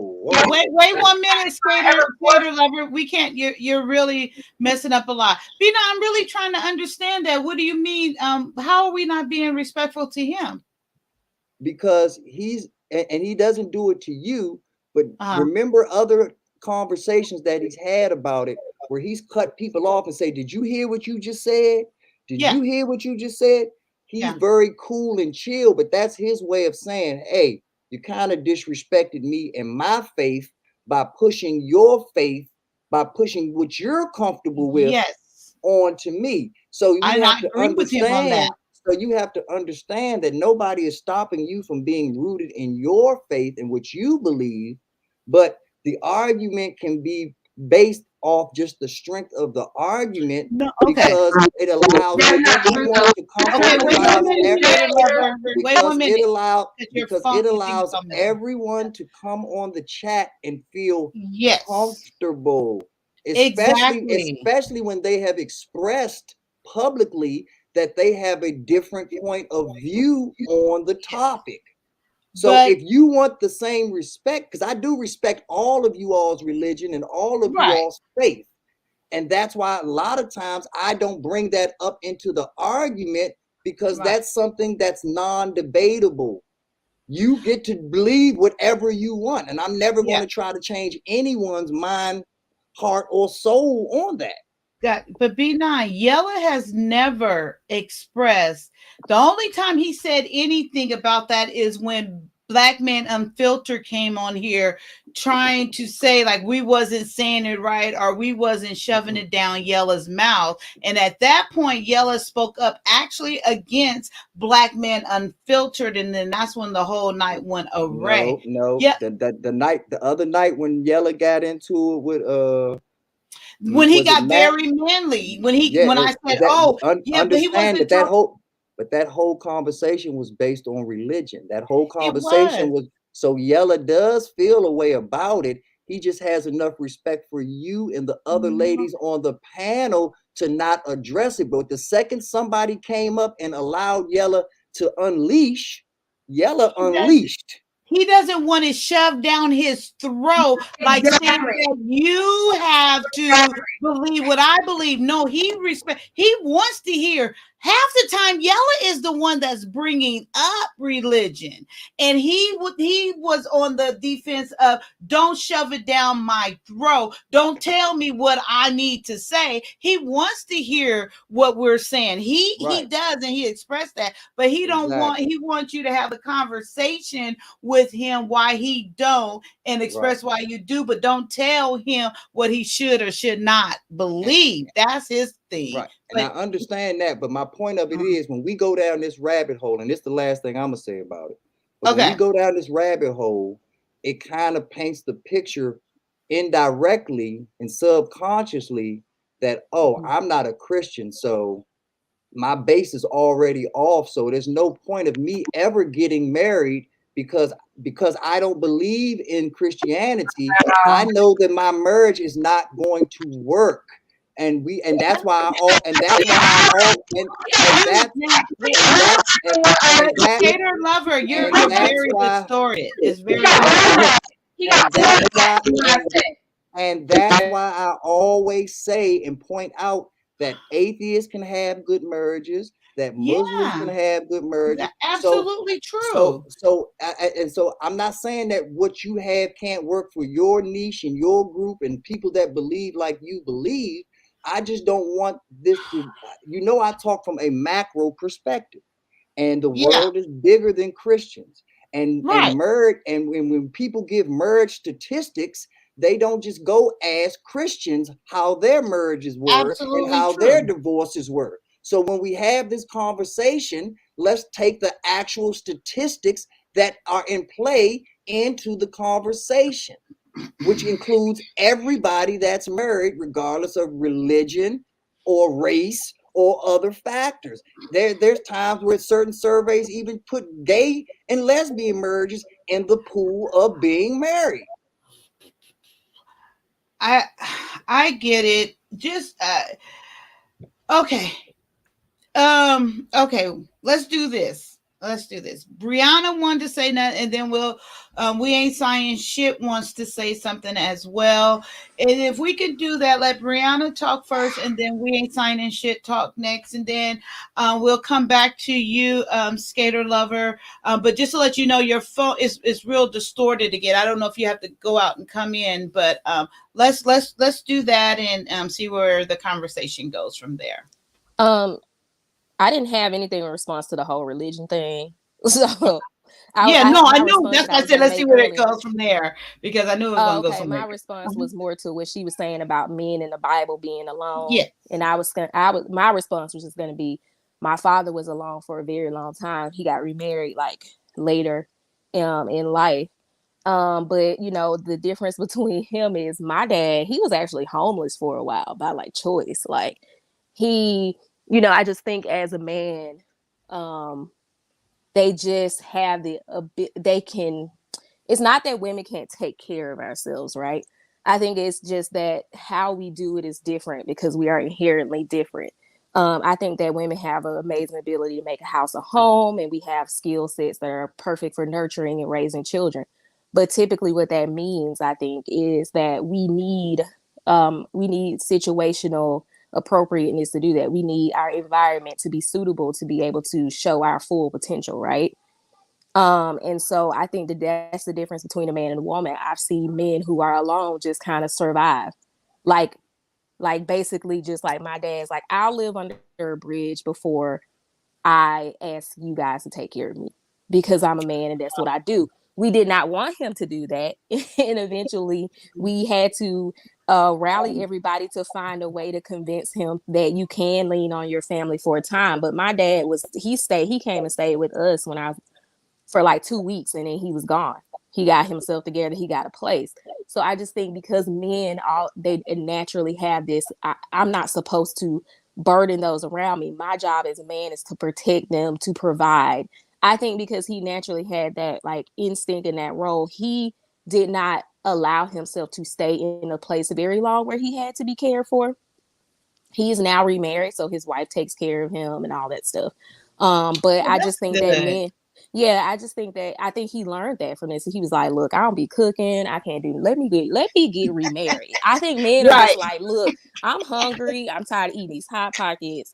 I'm about to marry somebody. I don't really care." But I do think that a lot of times women are more just like, I value my independence because it is a lot for us when we get married. We do have to kind of merge into our covering our spouse, and we do have to let go of some sense of who, our independence. We have to let go of a lot of that, when we get married. So I do think that I mean, I understand why somebody can value that more than just being married. But I do think men are inherently different in the way that they move if they don't have a caretaker, if they don't have a provider. They are always the provider because they're a man, and I just think they move differently. So either they die early because they don't take care of themselves, they get remarried because they realize they need to eat, or they'll just they'll just be like, I'll be homeless. I'll just do whatever I got to do to make it happen. I think they're different in that way. That was it. Thank you. Thank you for sharing that about your dad and everything. We appreciate that. We signing. Yes. Okay. So I want to just add 2 points. First, when in the Bible where it talks about men not getting married, that's called the Nazarene vow, and that's only in certain specific rare cases.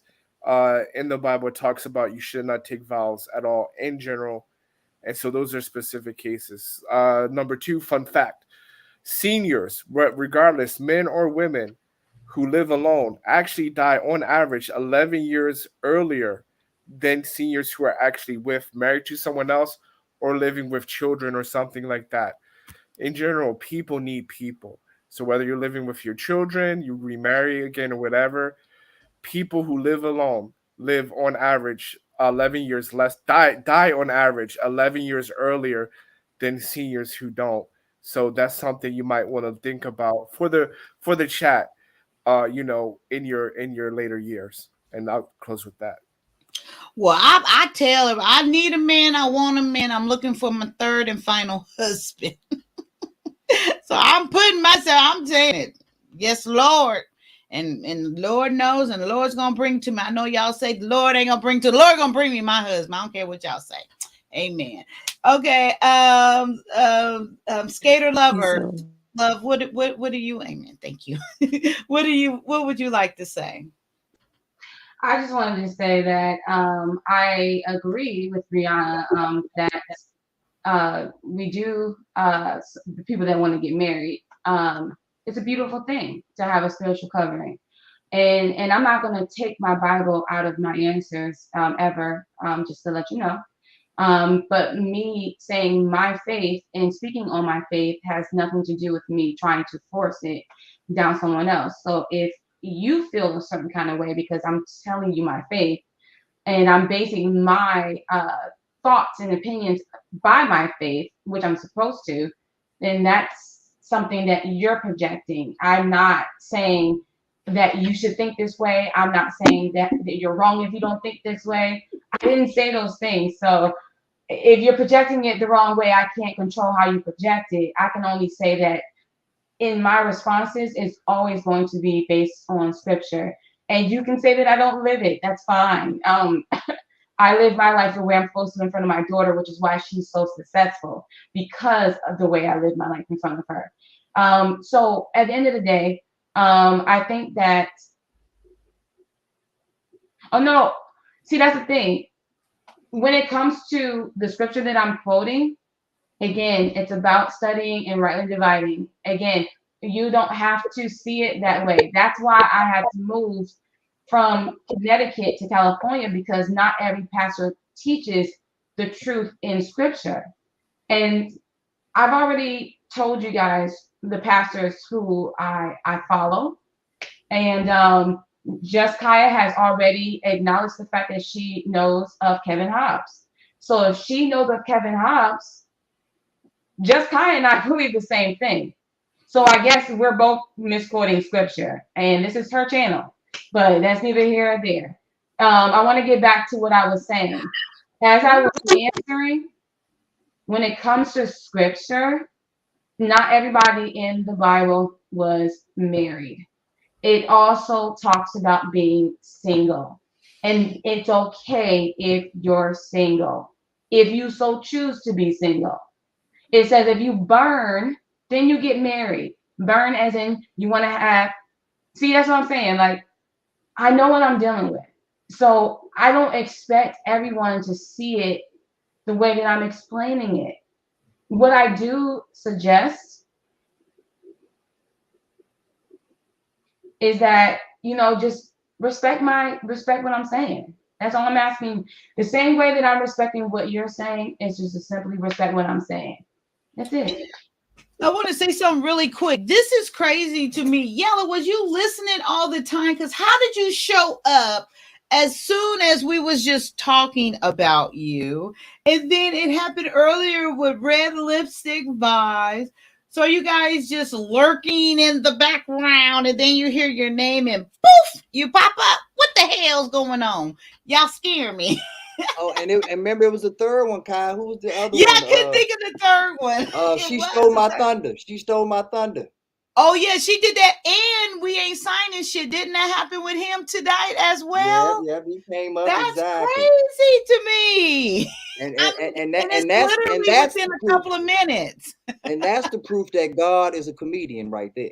Right. There's your proof that Right. God is running things, and we take all of this shit way too seriously, because all we are in the grand scheme of things is just entertainment for him.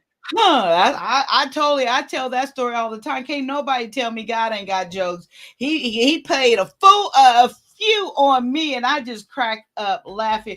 Okay, you were watching. Okay. Oh, we're always watching. No, but really, Yella, I want to know, were you watching, or did you just pop up right then when you popped up when you first said whatever you said up here at first? Or was you listening the whole time? I'm very curious right now about that. So I just popped yes up. I didn't hear when you I came just on. Popped up? Yeah, I wasn't listening earlier because I was coming from wow, work. that is, I'm telling you, it happens often. Yeah, because the new year, yeah, we're working overtime because the new year is tomorrow for us. So you see that he just woke up. That is, we literally just mentioned your name, not even a minute, maybe 2 minutes before you popped up, like at the most.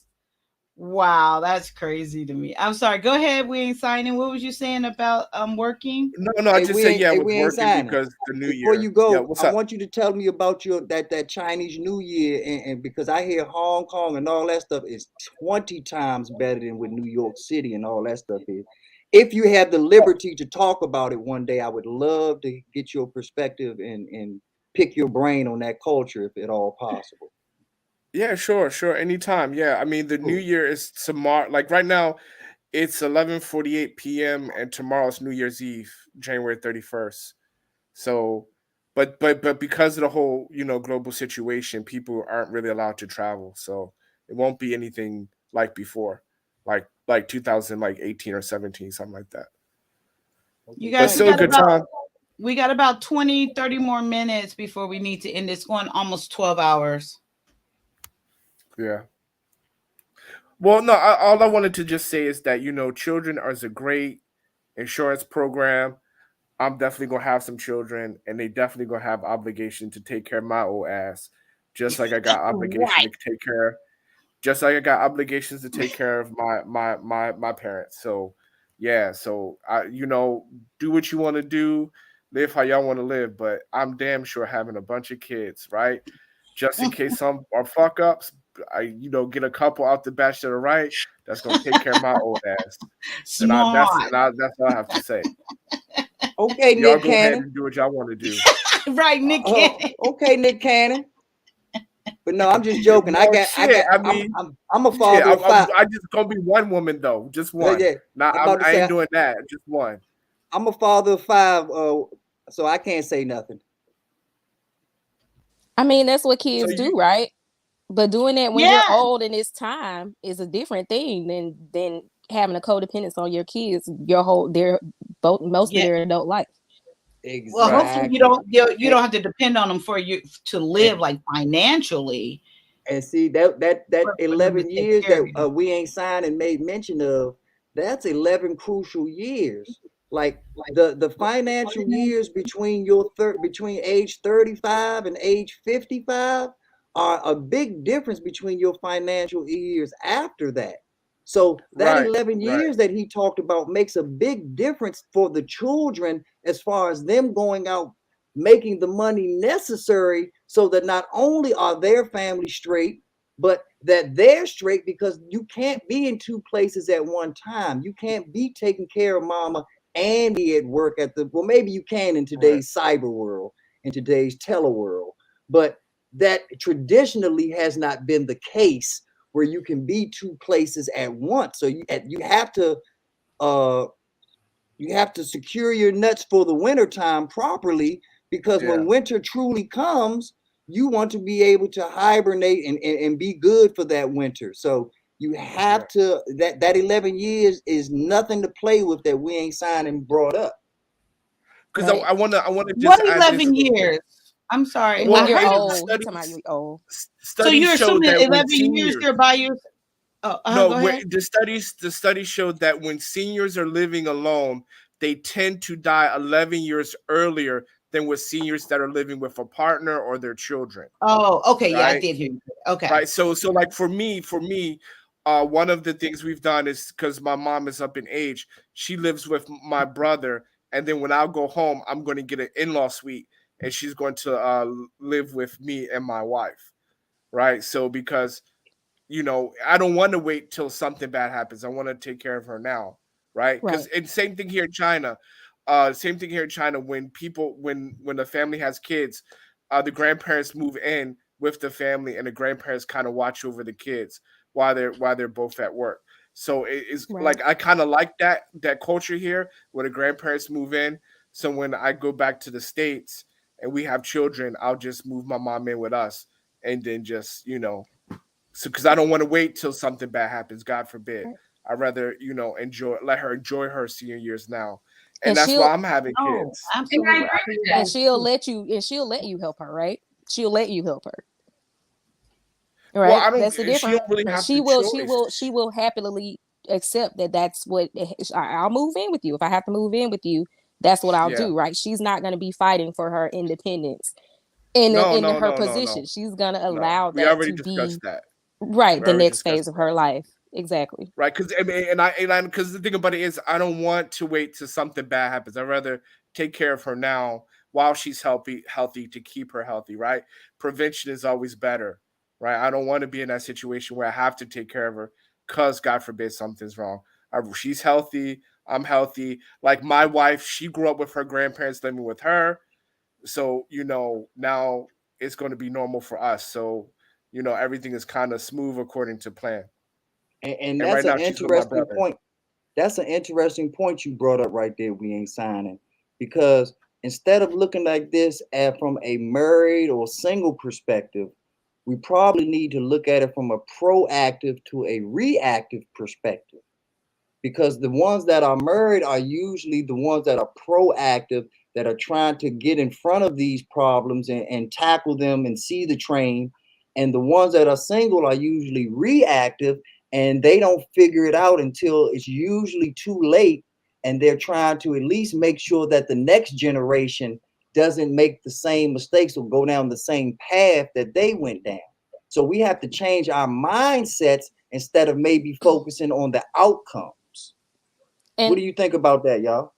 Harris said something in the comment about when I said she'll let you help her. You misunderstood the energy that I was saying. I think a lot of modern women actually have a problem accepting help and realizing they need help in some situations. So when I asked him she will let you help her, I'm saying she will gracefully go with her phase of life and allow what needs to happen for her benefit and her health. She will go with that process. So that's what I meant when I said she'll let you help her. I mean that she will go along with what is best for her instead of fighting to stand on a hill that doesn't need to be stood on. That's what I'm talking about when I said that. But go ahead. But yeah, like for me and for my mom did pass away kind of suddenly from pancreatic cancer, but it was always understood that no matter what, I was and I was going to take care of my mom. She could move in, and I was going to take care of her, but she was stubborn. I think if she wouldn't have had cancer and passed away, as she got older, I really believe she would have been more stubborn to stay on her own. She would set that up, but sometimes it become unsafe for them to be, alone all the time, maybe fall and help and all that other stuff. But going back to, I think, Skater Lover said, it's a no-brainer. My family, my parents, well, my mom would come live with me, and I would gladly take care of her, getting on my nerves and all. And that's how I share with my kids. I expect that from them. I don't ever expect to go to a nursing home. I expect for my, not that would happen. It ain't gonna happen. I ain't even putting that out there. I'm gonna be too vibrant for that. However,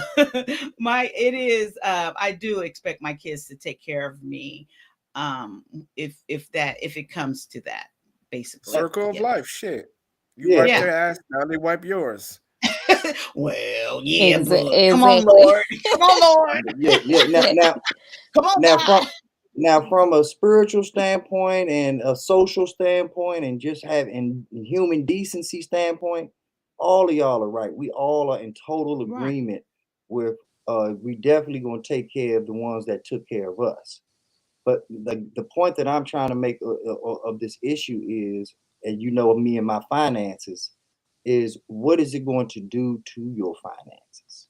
What is it going to look like? Like, are you You you're going to prepare get for by. Nobody's saying that you're not going to survive, but Right. are you prepared for that situation where you can take it on and still thrive?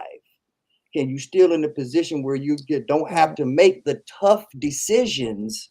Because these medical bills are, and just God knows, these medical bills are something else.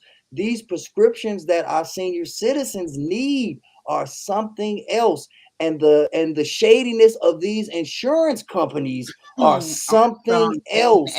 So when you put Yep. all of those formulas together, you have the perfect Molotov mix for an explosion to go off, because when these prescriptions cost $600, $700, $2,000 for 30 days of the Yeah. pill or this or that, you have a Yep. real tough decision to make. And the only way that you get through those type of times is if you have the proactive mindset. Yes. And even being proactive, you still might not be as prepared as you should be, but at least you will be better prepared than the one that thinks, oh, I'll deal with it when it's time, or we'll cross that bridge when we get to it. But right now, I'm going to Cozumel with my girls. Like, No, you you're going to gotta. lose. You're going to lose in the end. It is tried and true. And of course, there's always going to be exceptions to the rule. Of course. Yeah. Of course, Right. everyone on this panel knows somebody that can totally dispute B9's story. We all know that person. But No, but I'm you're right. talking about You're right. on the No. masses. This And is a that's what I was serious making that issue. point. And we're going to have to pick up the slack, ladies and gentlemen. whether we admit all of this lottery money and Powerball money is not going to the schools. It is not going to the education and the fire department and the police department like they say it's going to. That's the money that they use to pick up the slack for everyone who is costing America money, but America has to keep up the dream, has to keep up the facade that, oh, you can be single in this country and you can live off of $50,000, $60,000 and you're straight forever. And it's a lie, ladies and gentlemen. Yep. And Somebody do you all even know what probate is? That I asked that earlier and no one told me. Remember, I asked that. I don't know what it is. Does anybody know? I know we ain't signing probably knows, but you can even answer too, big dog. Does anybody know about probate? Nope. Skater Love? What was the question? I said, do you know anything about probate? Yes, I actually had to go through that when my mom died. So you understand how tedious of a process that is. Actually, it wasn't tedious because, like I said, I just I do what I do, and because of what I do, it's nothing legal is very difficult for me. So you understood the power of trust and the power of all of those mechanisms to help get you through that process easier? Yep. And that's my answer. You're asking me again, but I'm telling you again. No. I'm not disputing your answer. My real question was, do you think that most people know what you know? Oh no, hell no, I don't think that, because when I write letters for people and when I go around advocating and helping other people, that's another thing you don't know about me. I advocate for people. I love helping people. So when I help people and I do those things for them, I can see right off the bat that they don't know. So of course, yes. Now that I can answer about the majority. Yes, I do see that a lot of people don't have that knowledge. So what is it? It's your will. Oh. No, it's not. It's not your will. Your will is a part of that process. It's a part of it, though. It's a part of it. You are right a little bit. We ain't signing shit. You are right. I know. It's just about tying up loose ends during the end. So, but at the end of the day, you gotta. For me, I like to be proactive. So, for example, like with my mother, I make sure she has the right food she's eating. Wait. Signing shit, please. 1 moment. Can we answer my question first? I just did. It's a will. That was the answer. What, tying up loose ends? That's what probate is. Before you pass, right? Before you die, right? You should have trusts and wills and things of where your finances should go in the event that you should pass away, and also about financial costs and debt.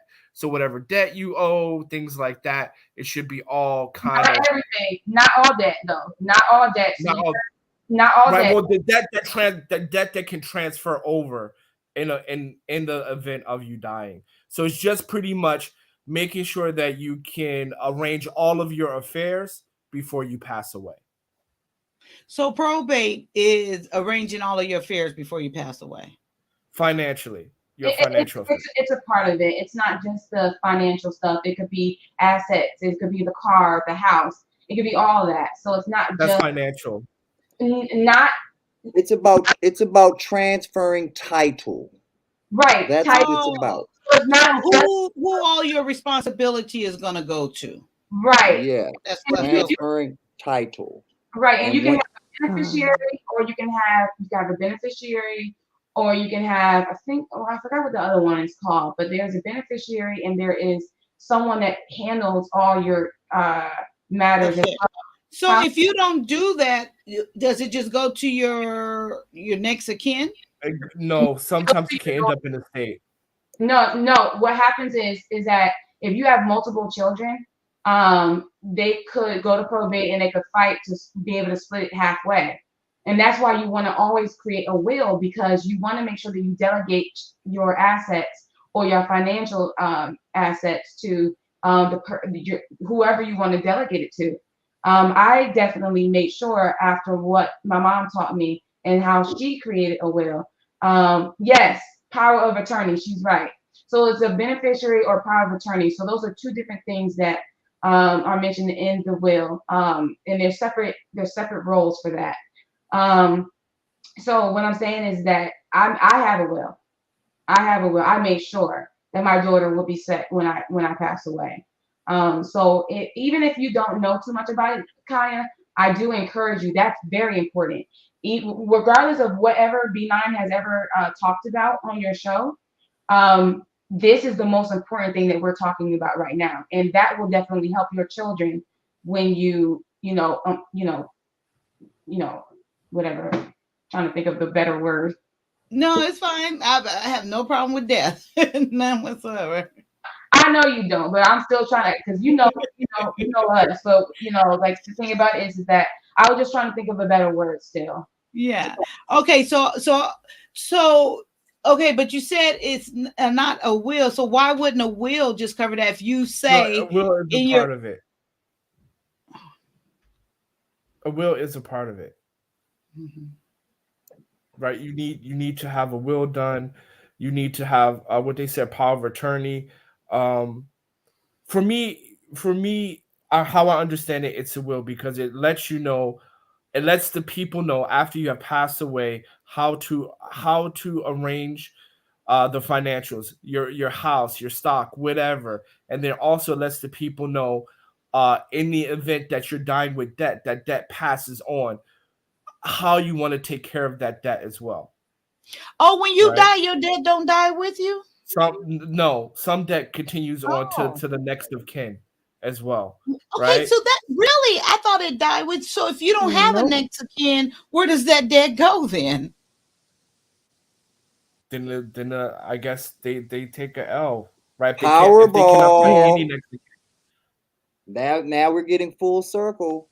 That's what they created the Powerball and all of that stuff for. Right. So Because if there's we pick up absolutely the no slack. next of kin, then Yeah, yeah, we pick they up have the to slack. take it.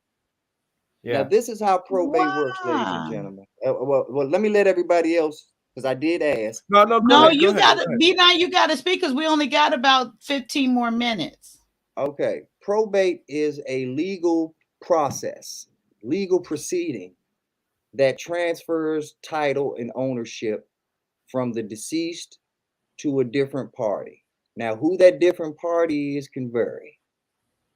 If you have a will, a strong will in place, then it will be passed down to the beneficiaries of that will. However, and this is where the problem comes in, the probate process takes so long. And for most people, in most cases, because most people don't have the information that Skater has.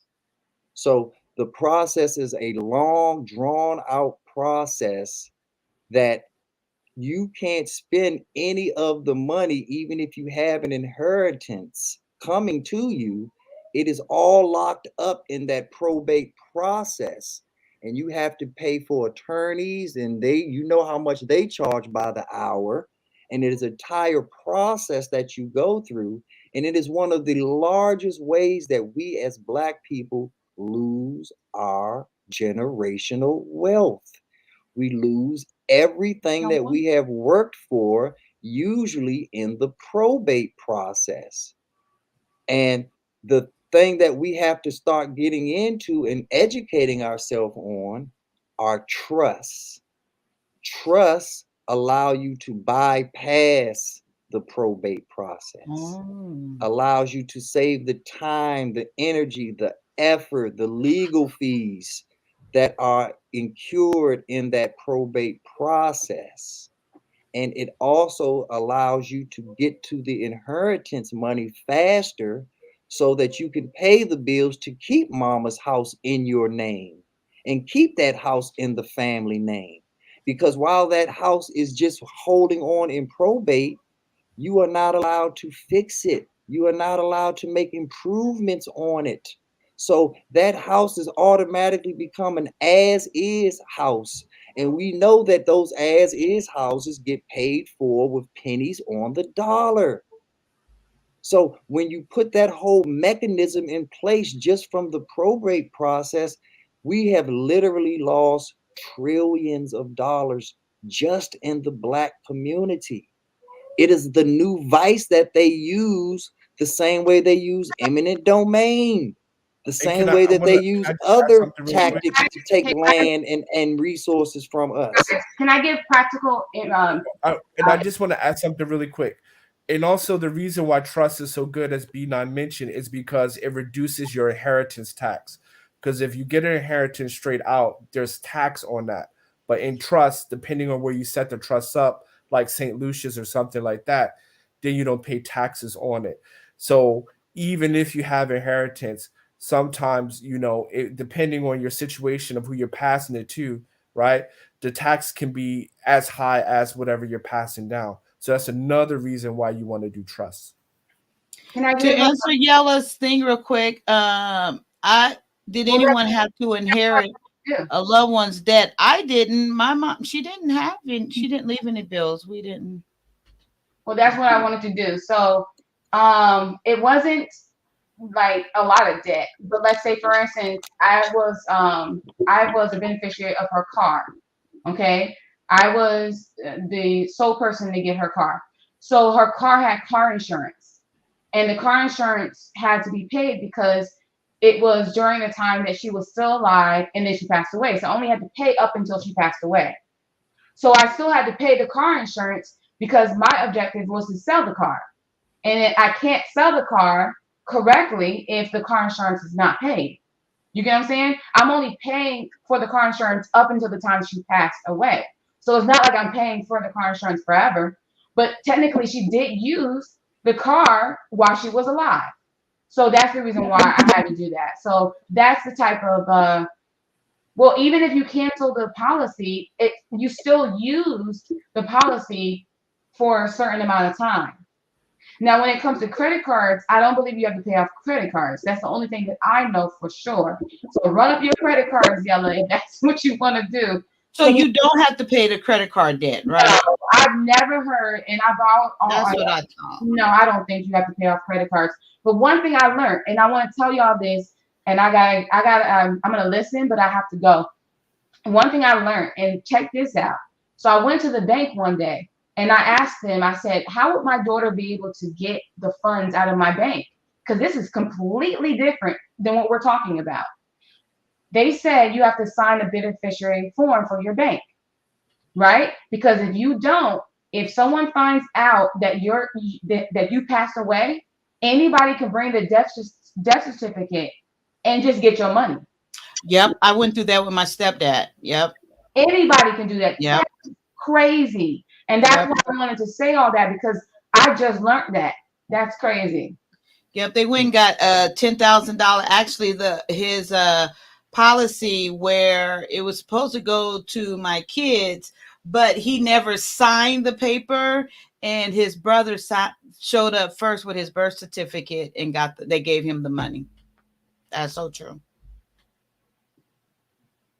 I just want to say something. Credit cards can go after your beneficiaries, the next of kin. They can. Oh, Legally, they can.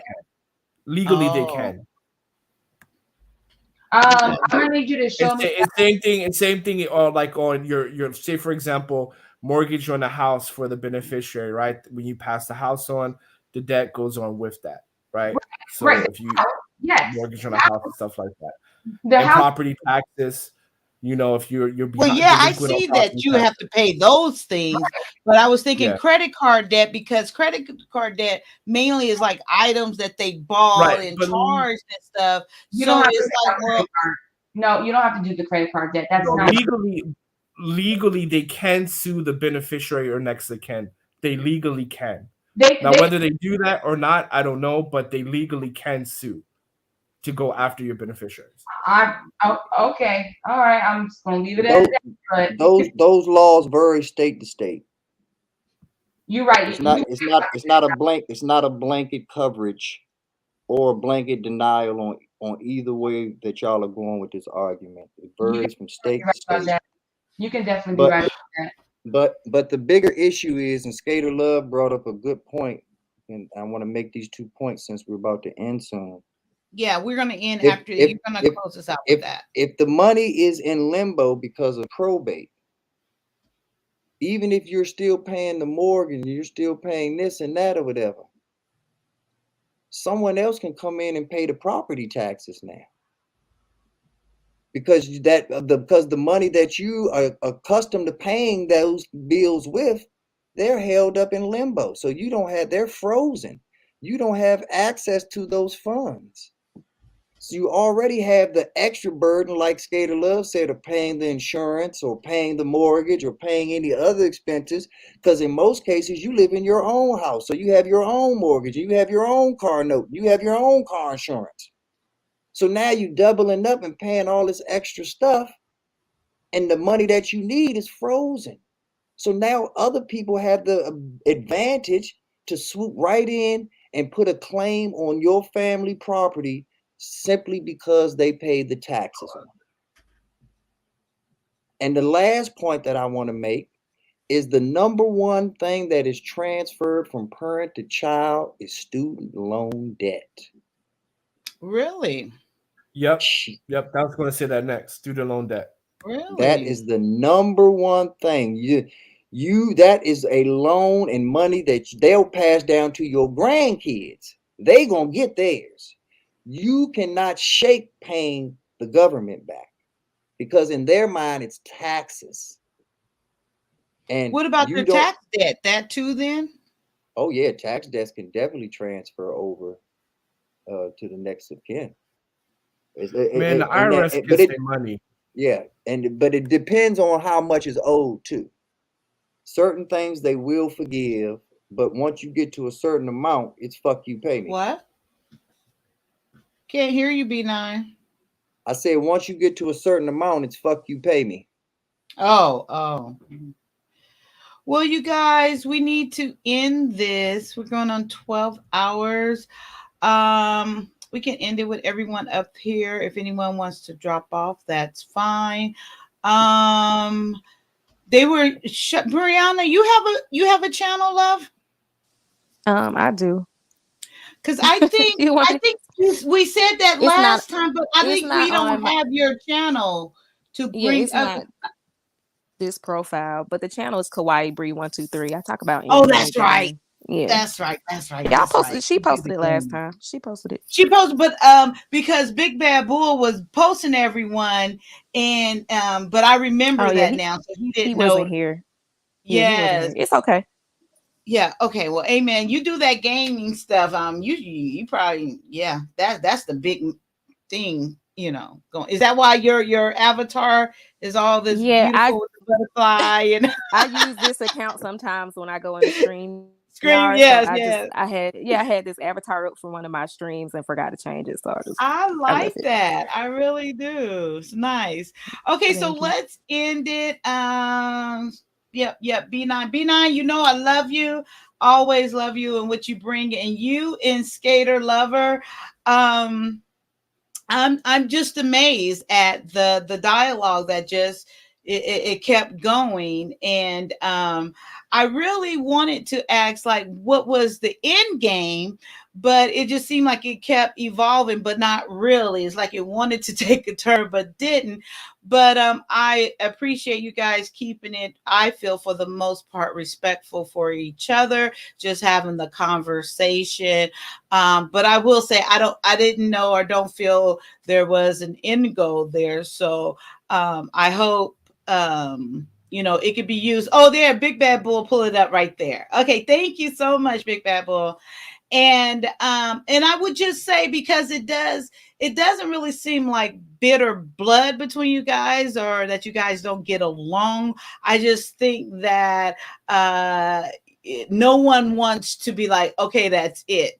But I don't know what it is. But I appreciate you guys for having a conversation. Hopefully it will be used in someone's life for greater good. If not, I think we got a couple of, good laughs and, not at nobody's expense or anything. Let me see that ponytail, B9. Look at that ponytail. Oh, I'm not singing. I'm about to go. Bye, y'all. I don't want to sing. All right, bye, yeah. That's it, already?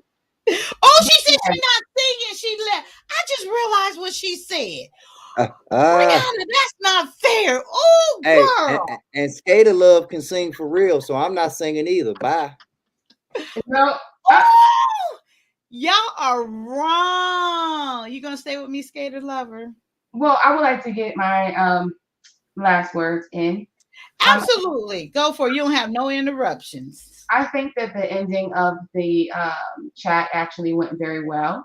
Okay. And I think that you guys were able to finally hear my real voice and how I actually can speak when I'm not interrupted or so on and so forth.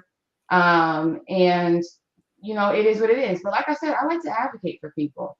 I love to help people out. So that's really the real me. I go hard helping people and fighting for them. But with that being said, with that being said, thanks to everybody in the chat. I appreciate everybody's comments. Whether we agree or disagree, we can agree to disagree. Hey, the saying is there for a reason. I know that Red Lipstick has invited me to her show, but nice. I have shared with you. Can't go right now. Yeah, I have shared. Thank you. I have shared with Kyia that I'm really, I can't say too much right now. But when the time comes, I'll be on your show and I will cam up. I will cam up all the time. I ain't got no problem with that. Yeah. But with that being said, I appreciate you guys. And thank you so much for listening. And I don't need your disrespect, B9. He talking about he ain't go yet. Right. Okay, so you guys, like I always say, I appreciate you so much. I truly do. I know our time is so valuable. I appreciate you for spending this time with me. Like I say, and it's absolutely 100% true. I learned so much from you guys, way more than you can ever learn from me. I appreciate you for continuing to come over and hang out with me and have the conversation. I must admit, it is amazing conversation over here. It's grown folks talk. It's B9 and Skater Love talk. And I don't know. When I'm not here, I miss you guys. I truly do. And I hope it is Big Bad Boy. Oh, you so amazing. Thank you so much. He just gave me a cash app. I truly, truly appreciate it. I don't know how to pull it up, but thank you so much, Big Bad Bull.